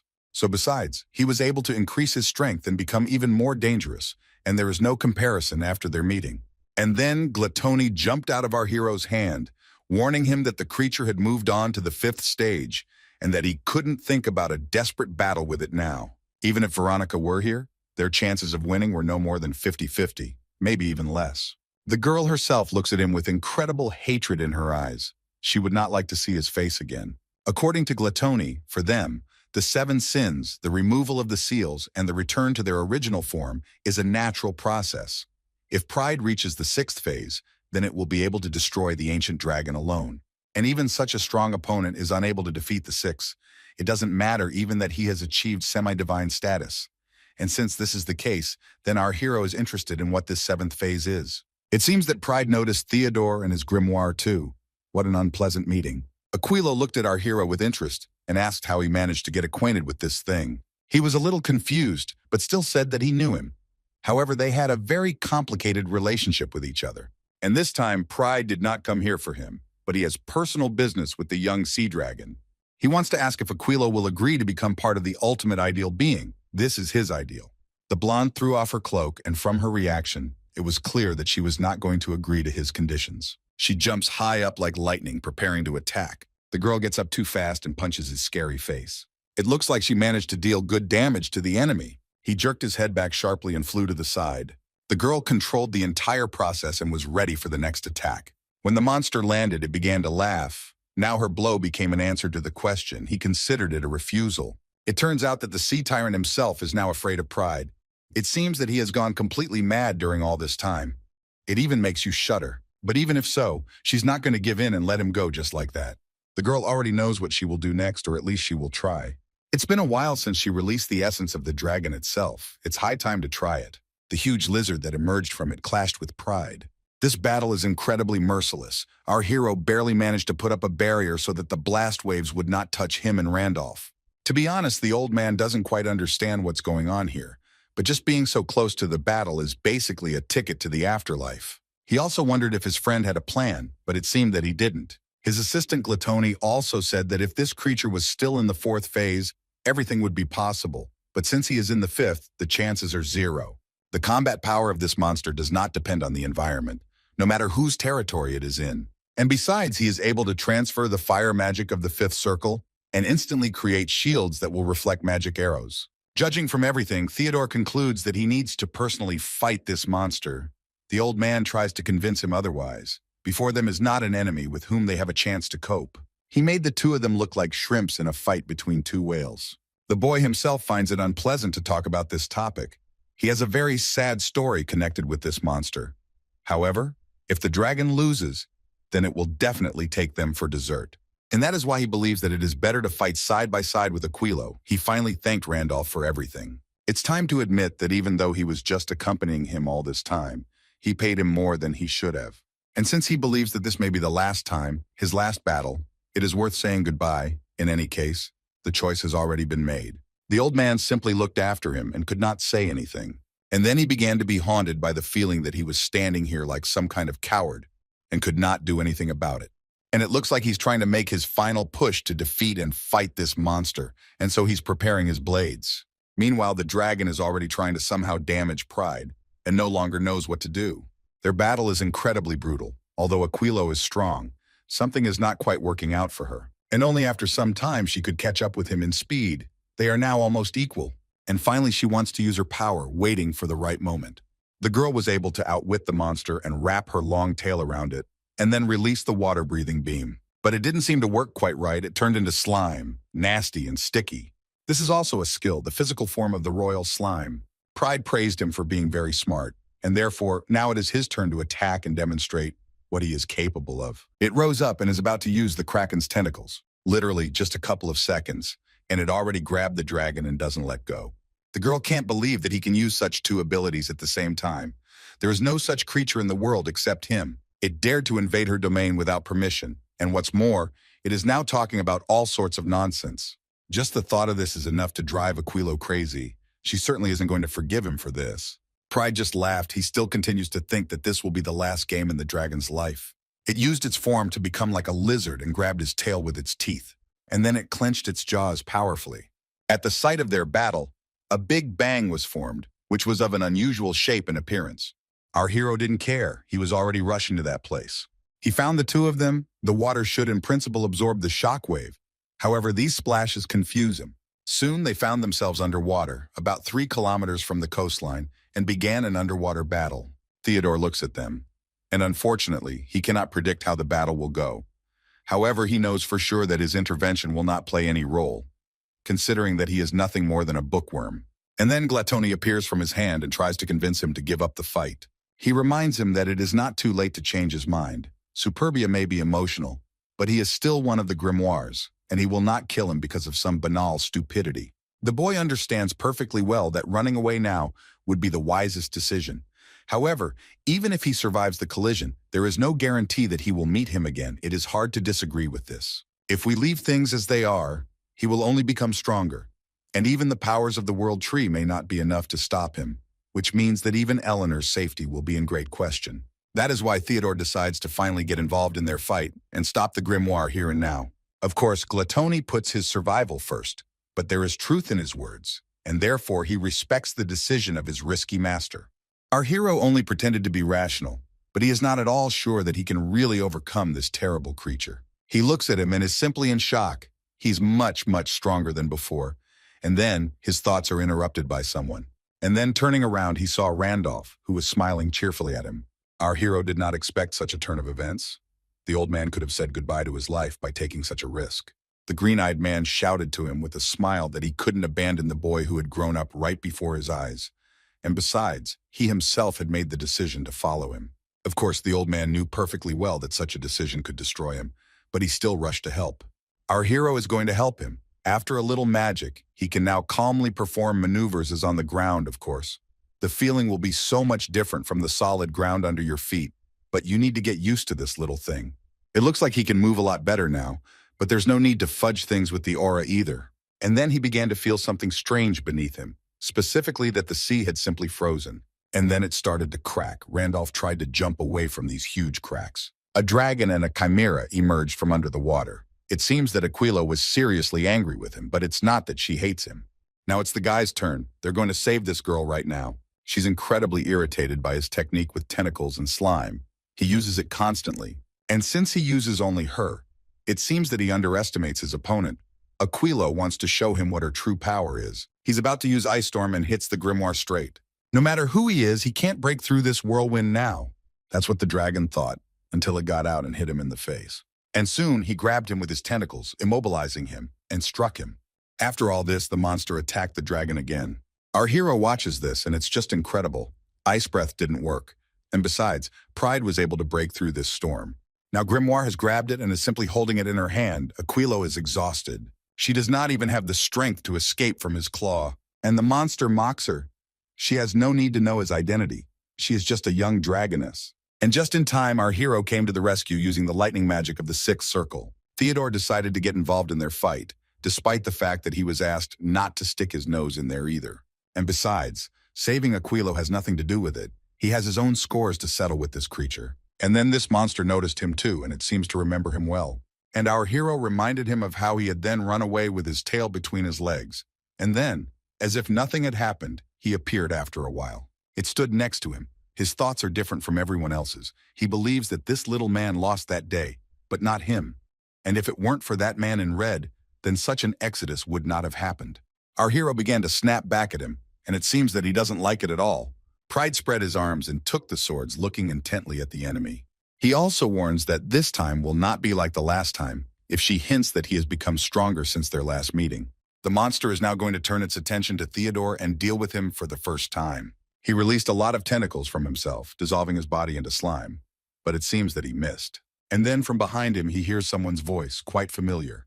Randolph arrives on the scene and is incredibly angry that he is being ignored, so he puts his blades forward and cuts him down. His body splits into two parts. Theo transmitted a signal to him that the monster is now open to attack.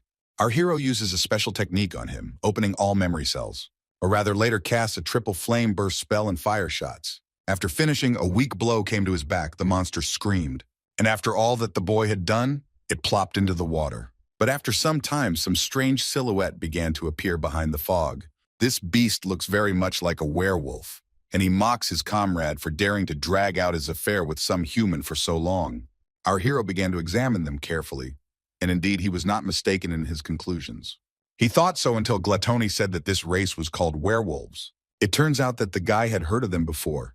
In the natural environment, they died out back during the time of Fenrir. This is the highest form of werewolves that Theo managed to mention. One can say that their relationship is similar to the relationship between forest and high elves. Although their strength has some similarities with the strength of the forest, their natural strength is comparable to a miracle. He mentally asked his friend what skills these creatures have in their pockets, but it would be hard for him to explain. From his words, it was possible to understand that they were incredibly strong, and for their chatter, our hero did not notice how one of them had already gotten very close to him. But just in time, Randolph ran to help and pushed Theodore back with his shoulder. He crossed his swords right in front of the monster's nose and was able to protect his friend. However, even if so, it is too early to relax. They have incredible power. He felt it on his own skin and was able to repel the attack, and the toothy one laughed. He couldn't even believe that some ordinary person could block his 36 punch combination. Our hero's eyes almost popped out of his head when he heard this. So many attacks had been carried out in an instant that he couldn't even imagine. And then old man Randolph turned to our hero. He needed his help. A little healing magic. There were only a couple of scratches visible on his body, but it still broke 3 of his ribs. Theodore approached him and touched that place, trying to heal as quickly and effectively as possible. The only hope, in his opinion, is Aquilo. Maybe she can heal and return to duty. If this does not happen, they have no chance of winning at all. Their last hope is the devil dragon, and their conversation is immediately interrupted by the wolf, who noticed how they began to whisper.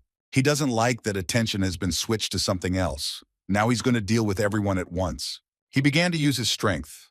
Meanwhile, the men grouped together and decided to hold him back as much as they could. They have hope inside their souls that they will be able to do this before the dragon arrives. The monster waves its arms and doesn't seem to be holding back now. His attack created a small explosion, but enough force to throw the guys away. There was still a pile of stones around, through which the monster jumped and headed straight towards the boys. As soon as Randolph wanted to stop and land calmly, he heard him behind him.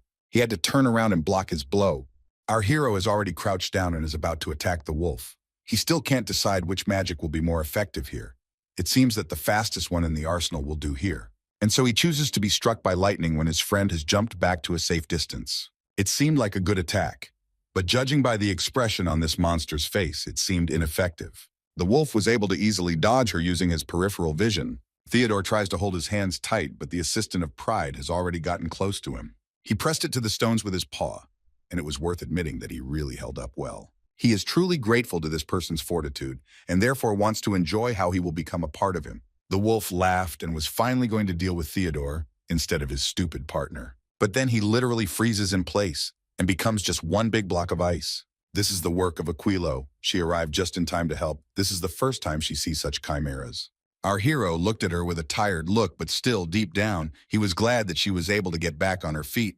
The girl just smiled. Did he really miss her? And since that's the case, we need to move on to the next round. Her ice can only hold the wolf back for a short time, and she can't believe that he is much stronger than she could have imagined.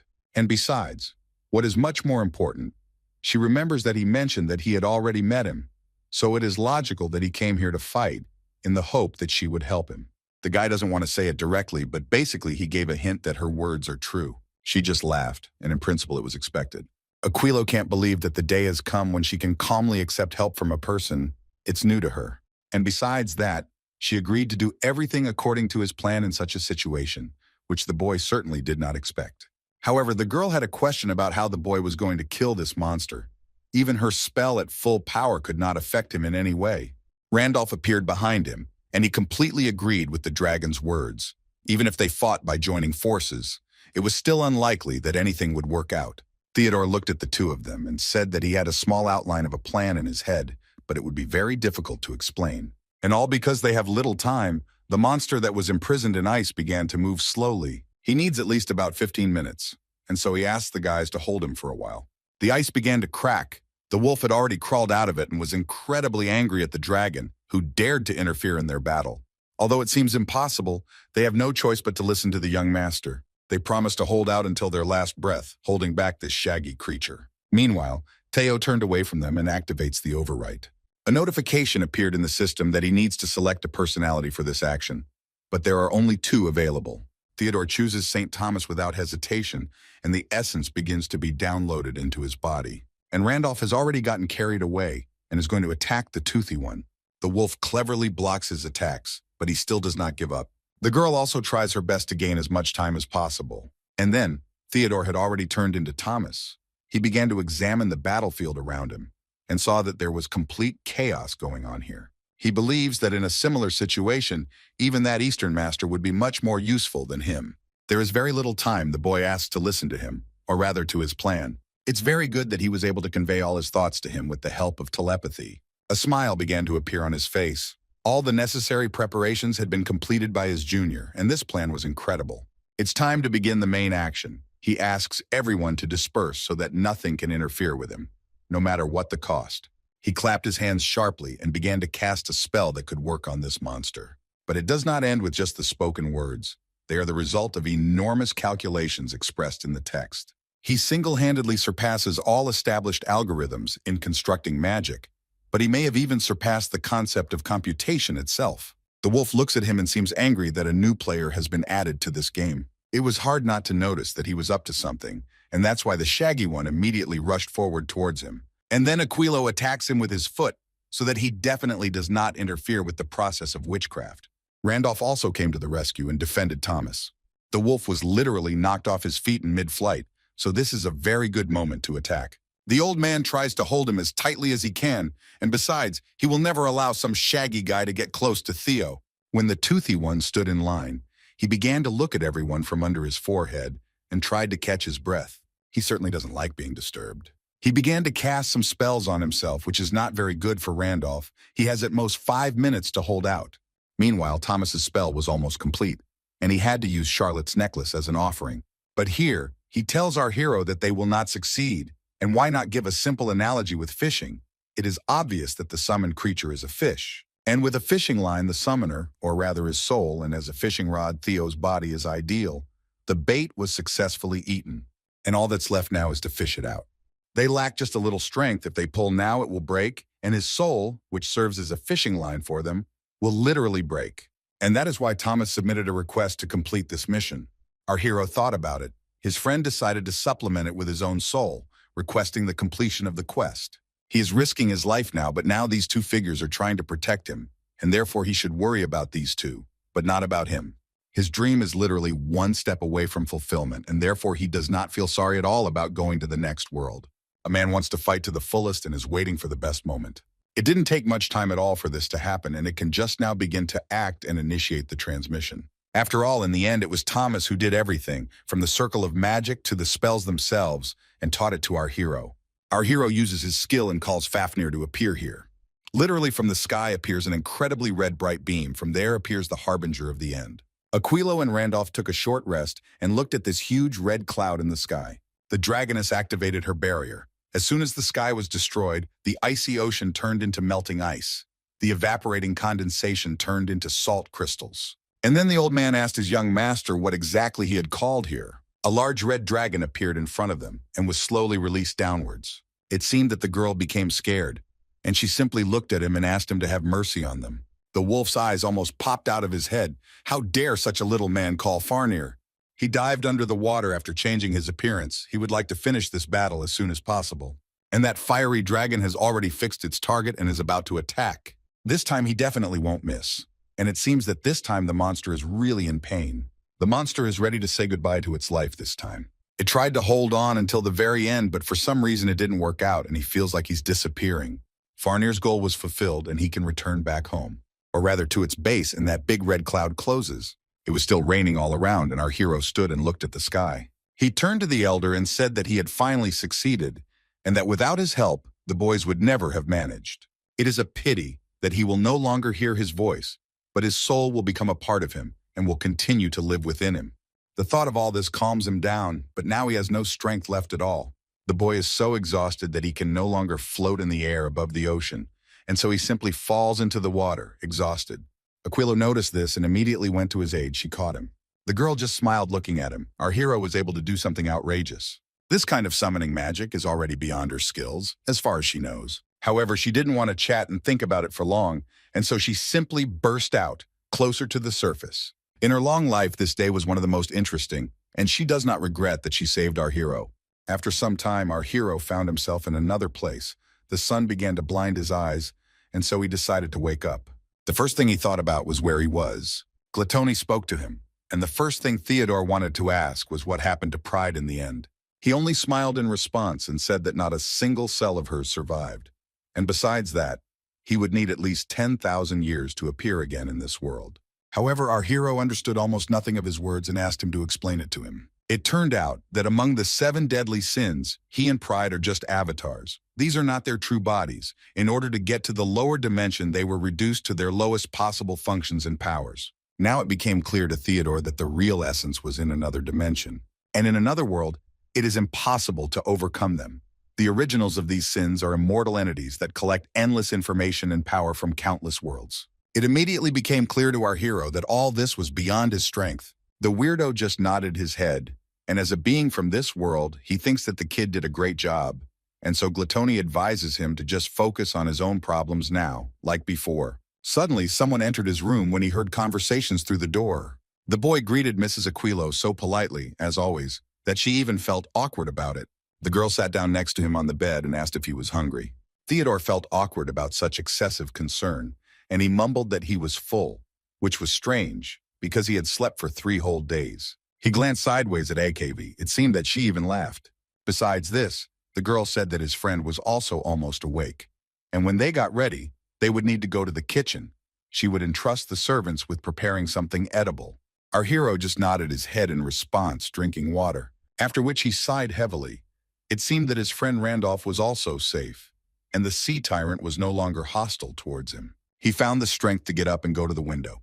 It's very good that they have already overcome this crisis. Besides that, he is proud that they were able to overcome Pride, and also the boy was able to avenge those who sacrificed themselves and protected Eleanor back then.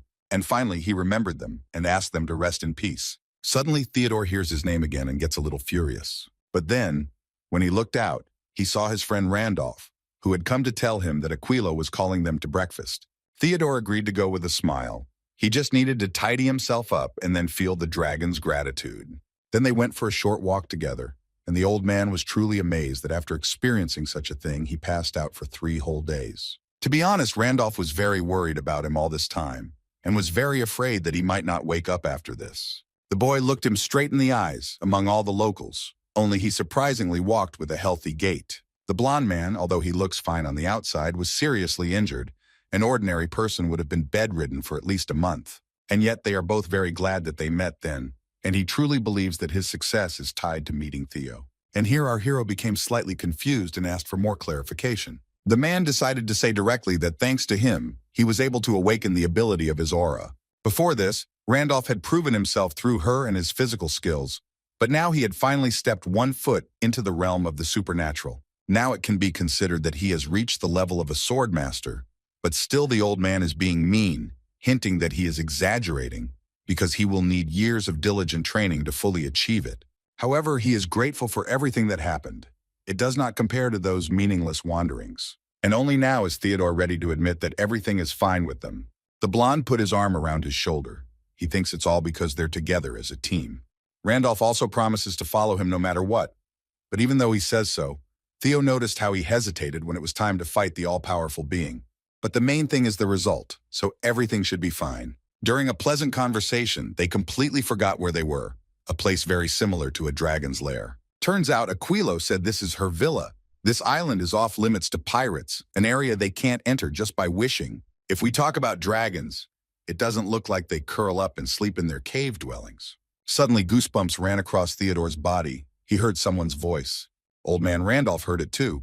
It seemed he understood where the sound was coming from. Why don't they go and check? They came to huge, luxurious doors, and they were a bit difficult to open. Aquilo herself was already waiting for them, and very friendly welcomed them to her villa. It seems that the guys did not expect to see her here and were a little confused. They stood rooted to the spot, and the girl asked them to come closer and sit down at the large table. She had prepared something, and after the meal, she wanted to talk to them.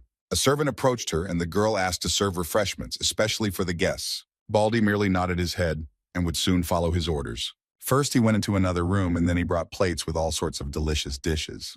Looking at this, Randolph can no longer restrain himself. It looks incredibly tasty and appetizing. Of course, Mrs. Aquilo is not entirely sure about this, but she still hopes that the guys will appreciate the dishes. The first thing they would like to do is drink some special champagne that was left just for them and make a toast. After all, Randolph grabbed the very first chicken, tearing off its drumstick, and he even started to cry from such a delicious treat. Of course, our hero tried to be cultured and whispered to be eaten a little more calmly and not like a beast. His cooking skills are simply incredible. These are delicacies that only a top-class chef can make while using the simplest ingredients. The girl looked at each of them with interest to see how they ate. Our hero also looks at her. Dragons are known themes that indulge their desires, and is their skillful cooking one of them? Aquilo also finished her portion and really liked it, and now she is interested to know what the guys think about it. To simply say that they liked everything would sound like an insult. Something like this can only be tried in the royal palace. The food was incredible, indescribable. She is very glad that the guests liked everything, but now it is time for them to discuss her debt to them. Each dragon clan has its own values. For example, for the red one, these are emotions. The golden ones value wealth very much, but the green ones value life. And finally, silver ones love cleanliness very much. But the blue ones, like her for example, objectivity is very important to them. The guys literally saved her life, even though she also became part of the resolution of the crisis, and therefore she is incredibly happy. No amount of treasures and wealth can make up for even half the value of her life. And that is why she decided to do the following. She wants to give the swordsman anything from her. And our hero wants two. In total, she will reward them for their mercy. But then Randolph clarified that he only needs a sword. He is very important to him now. During the battle with this monster, he was destroyed, and therefore he wants the girl to give him two good ones. For him, this will be more than enough. Aquila thought for a moment and asked again if she had understood his request correctly. For her, this of course sounds a little strange. The dragon himself is in debt right under his nose, and he asked for some 2 iron pieces. She left and still told him to take everything. She was very irritated by the fact that her life was valued at some 2 pieces of metal. He certainly could not have imagined that he would receive so much. Still, since he's climbing up there, why doesn't he restore his armor as well? From the great portal, which is above him, many bags with all sorts of things fell to him. This is not a handout. This is his reward. Our hero looked at him and, to put it mildly, was shocked that all this was for him. Now Aquilo turned to Theodore and asked what he wanted from her, and asked not to disappoint her like this guy. He thought for a moment, and after a minute told her that his first wish would be to disband the pirate archipelago. To which she only smiled. This is not in her jurisdiction, and he is asking for something very unusual for her. Of course, it is true that it was she who reconstructed it into what it is now, but the pirates lived here long before that, and as long as he does not ask her to kill them all or destroy the islands, she has no right to argue with him about the rights to the islands. Since things are so complicated, Theo asks to remove the protection from the archipelago, and surprisingly for her, this is not a problem. And now it's high time for her to hear the second wish. But this time she asks him to think it over carefully. After coughing, our hero says that he wants her to give him what belongs to her and what she considers her most valuable thing. Before that, he thought about asking for the manuscript or destroying the Orcus Guild, but still it seems like nonsense to him. He also had the option of asking for a mountain of treasure, but after he saved her from the dragon, asking her for this somehow no longer satisfies. And when the girl heard about his desire, she was a little confused. It's not that it can't be arranged. She needs time to think about how she can possibly give him this thing.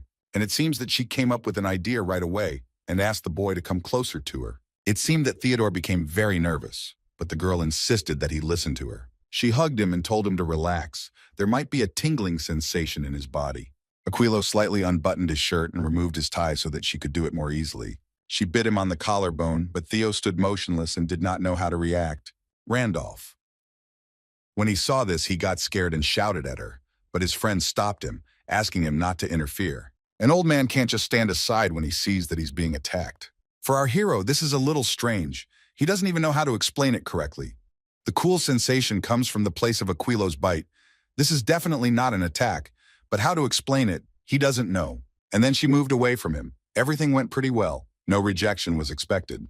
During the conversation, Theo realized that she had pumped just a little bit of her blood into him. Some interesting blue mark also appeared on his neck. This is how she explained that this is the most valuable thing she has. And then Aquilo decided to clarify whether he could use summoning magic, to which the boy only nodded his head.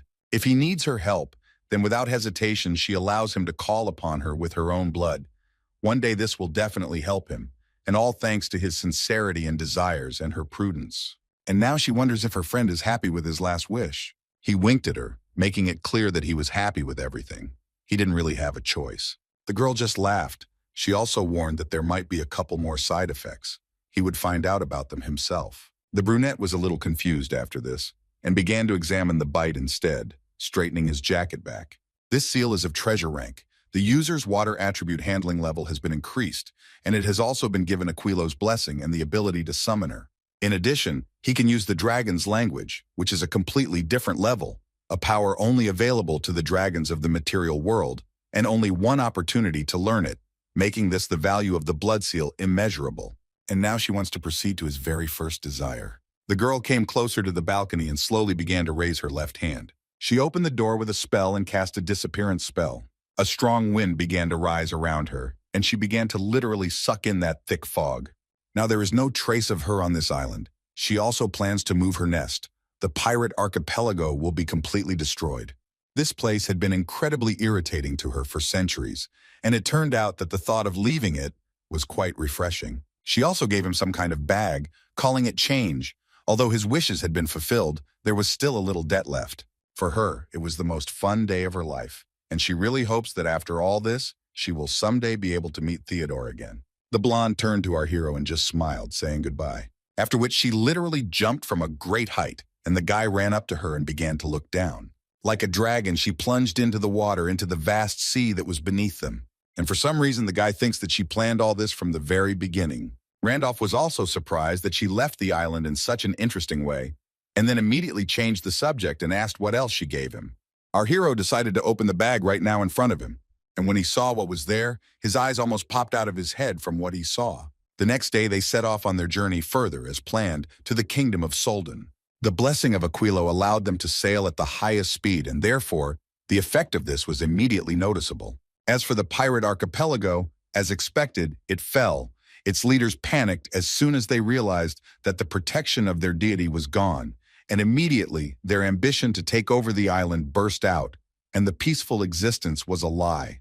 Some of the remaining pirates returned to their original profession. Some returned, and some settled on land. However, despite all this, their fate was unenviable. The island that was once famous for treasure and a haven for crime fell to a miserable fate before everyone's eyes, and thus a year passed. People with the Empire were discussing a mansion that was sold. The guards did not understand how they could buy such an absurdly expensive building. Perhaps it was someone from the nobility.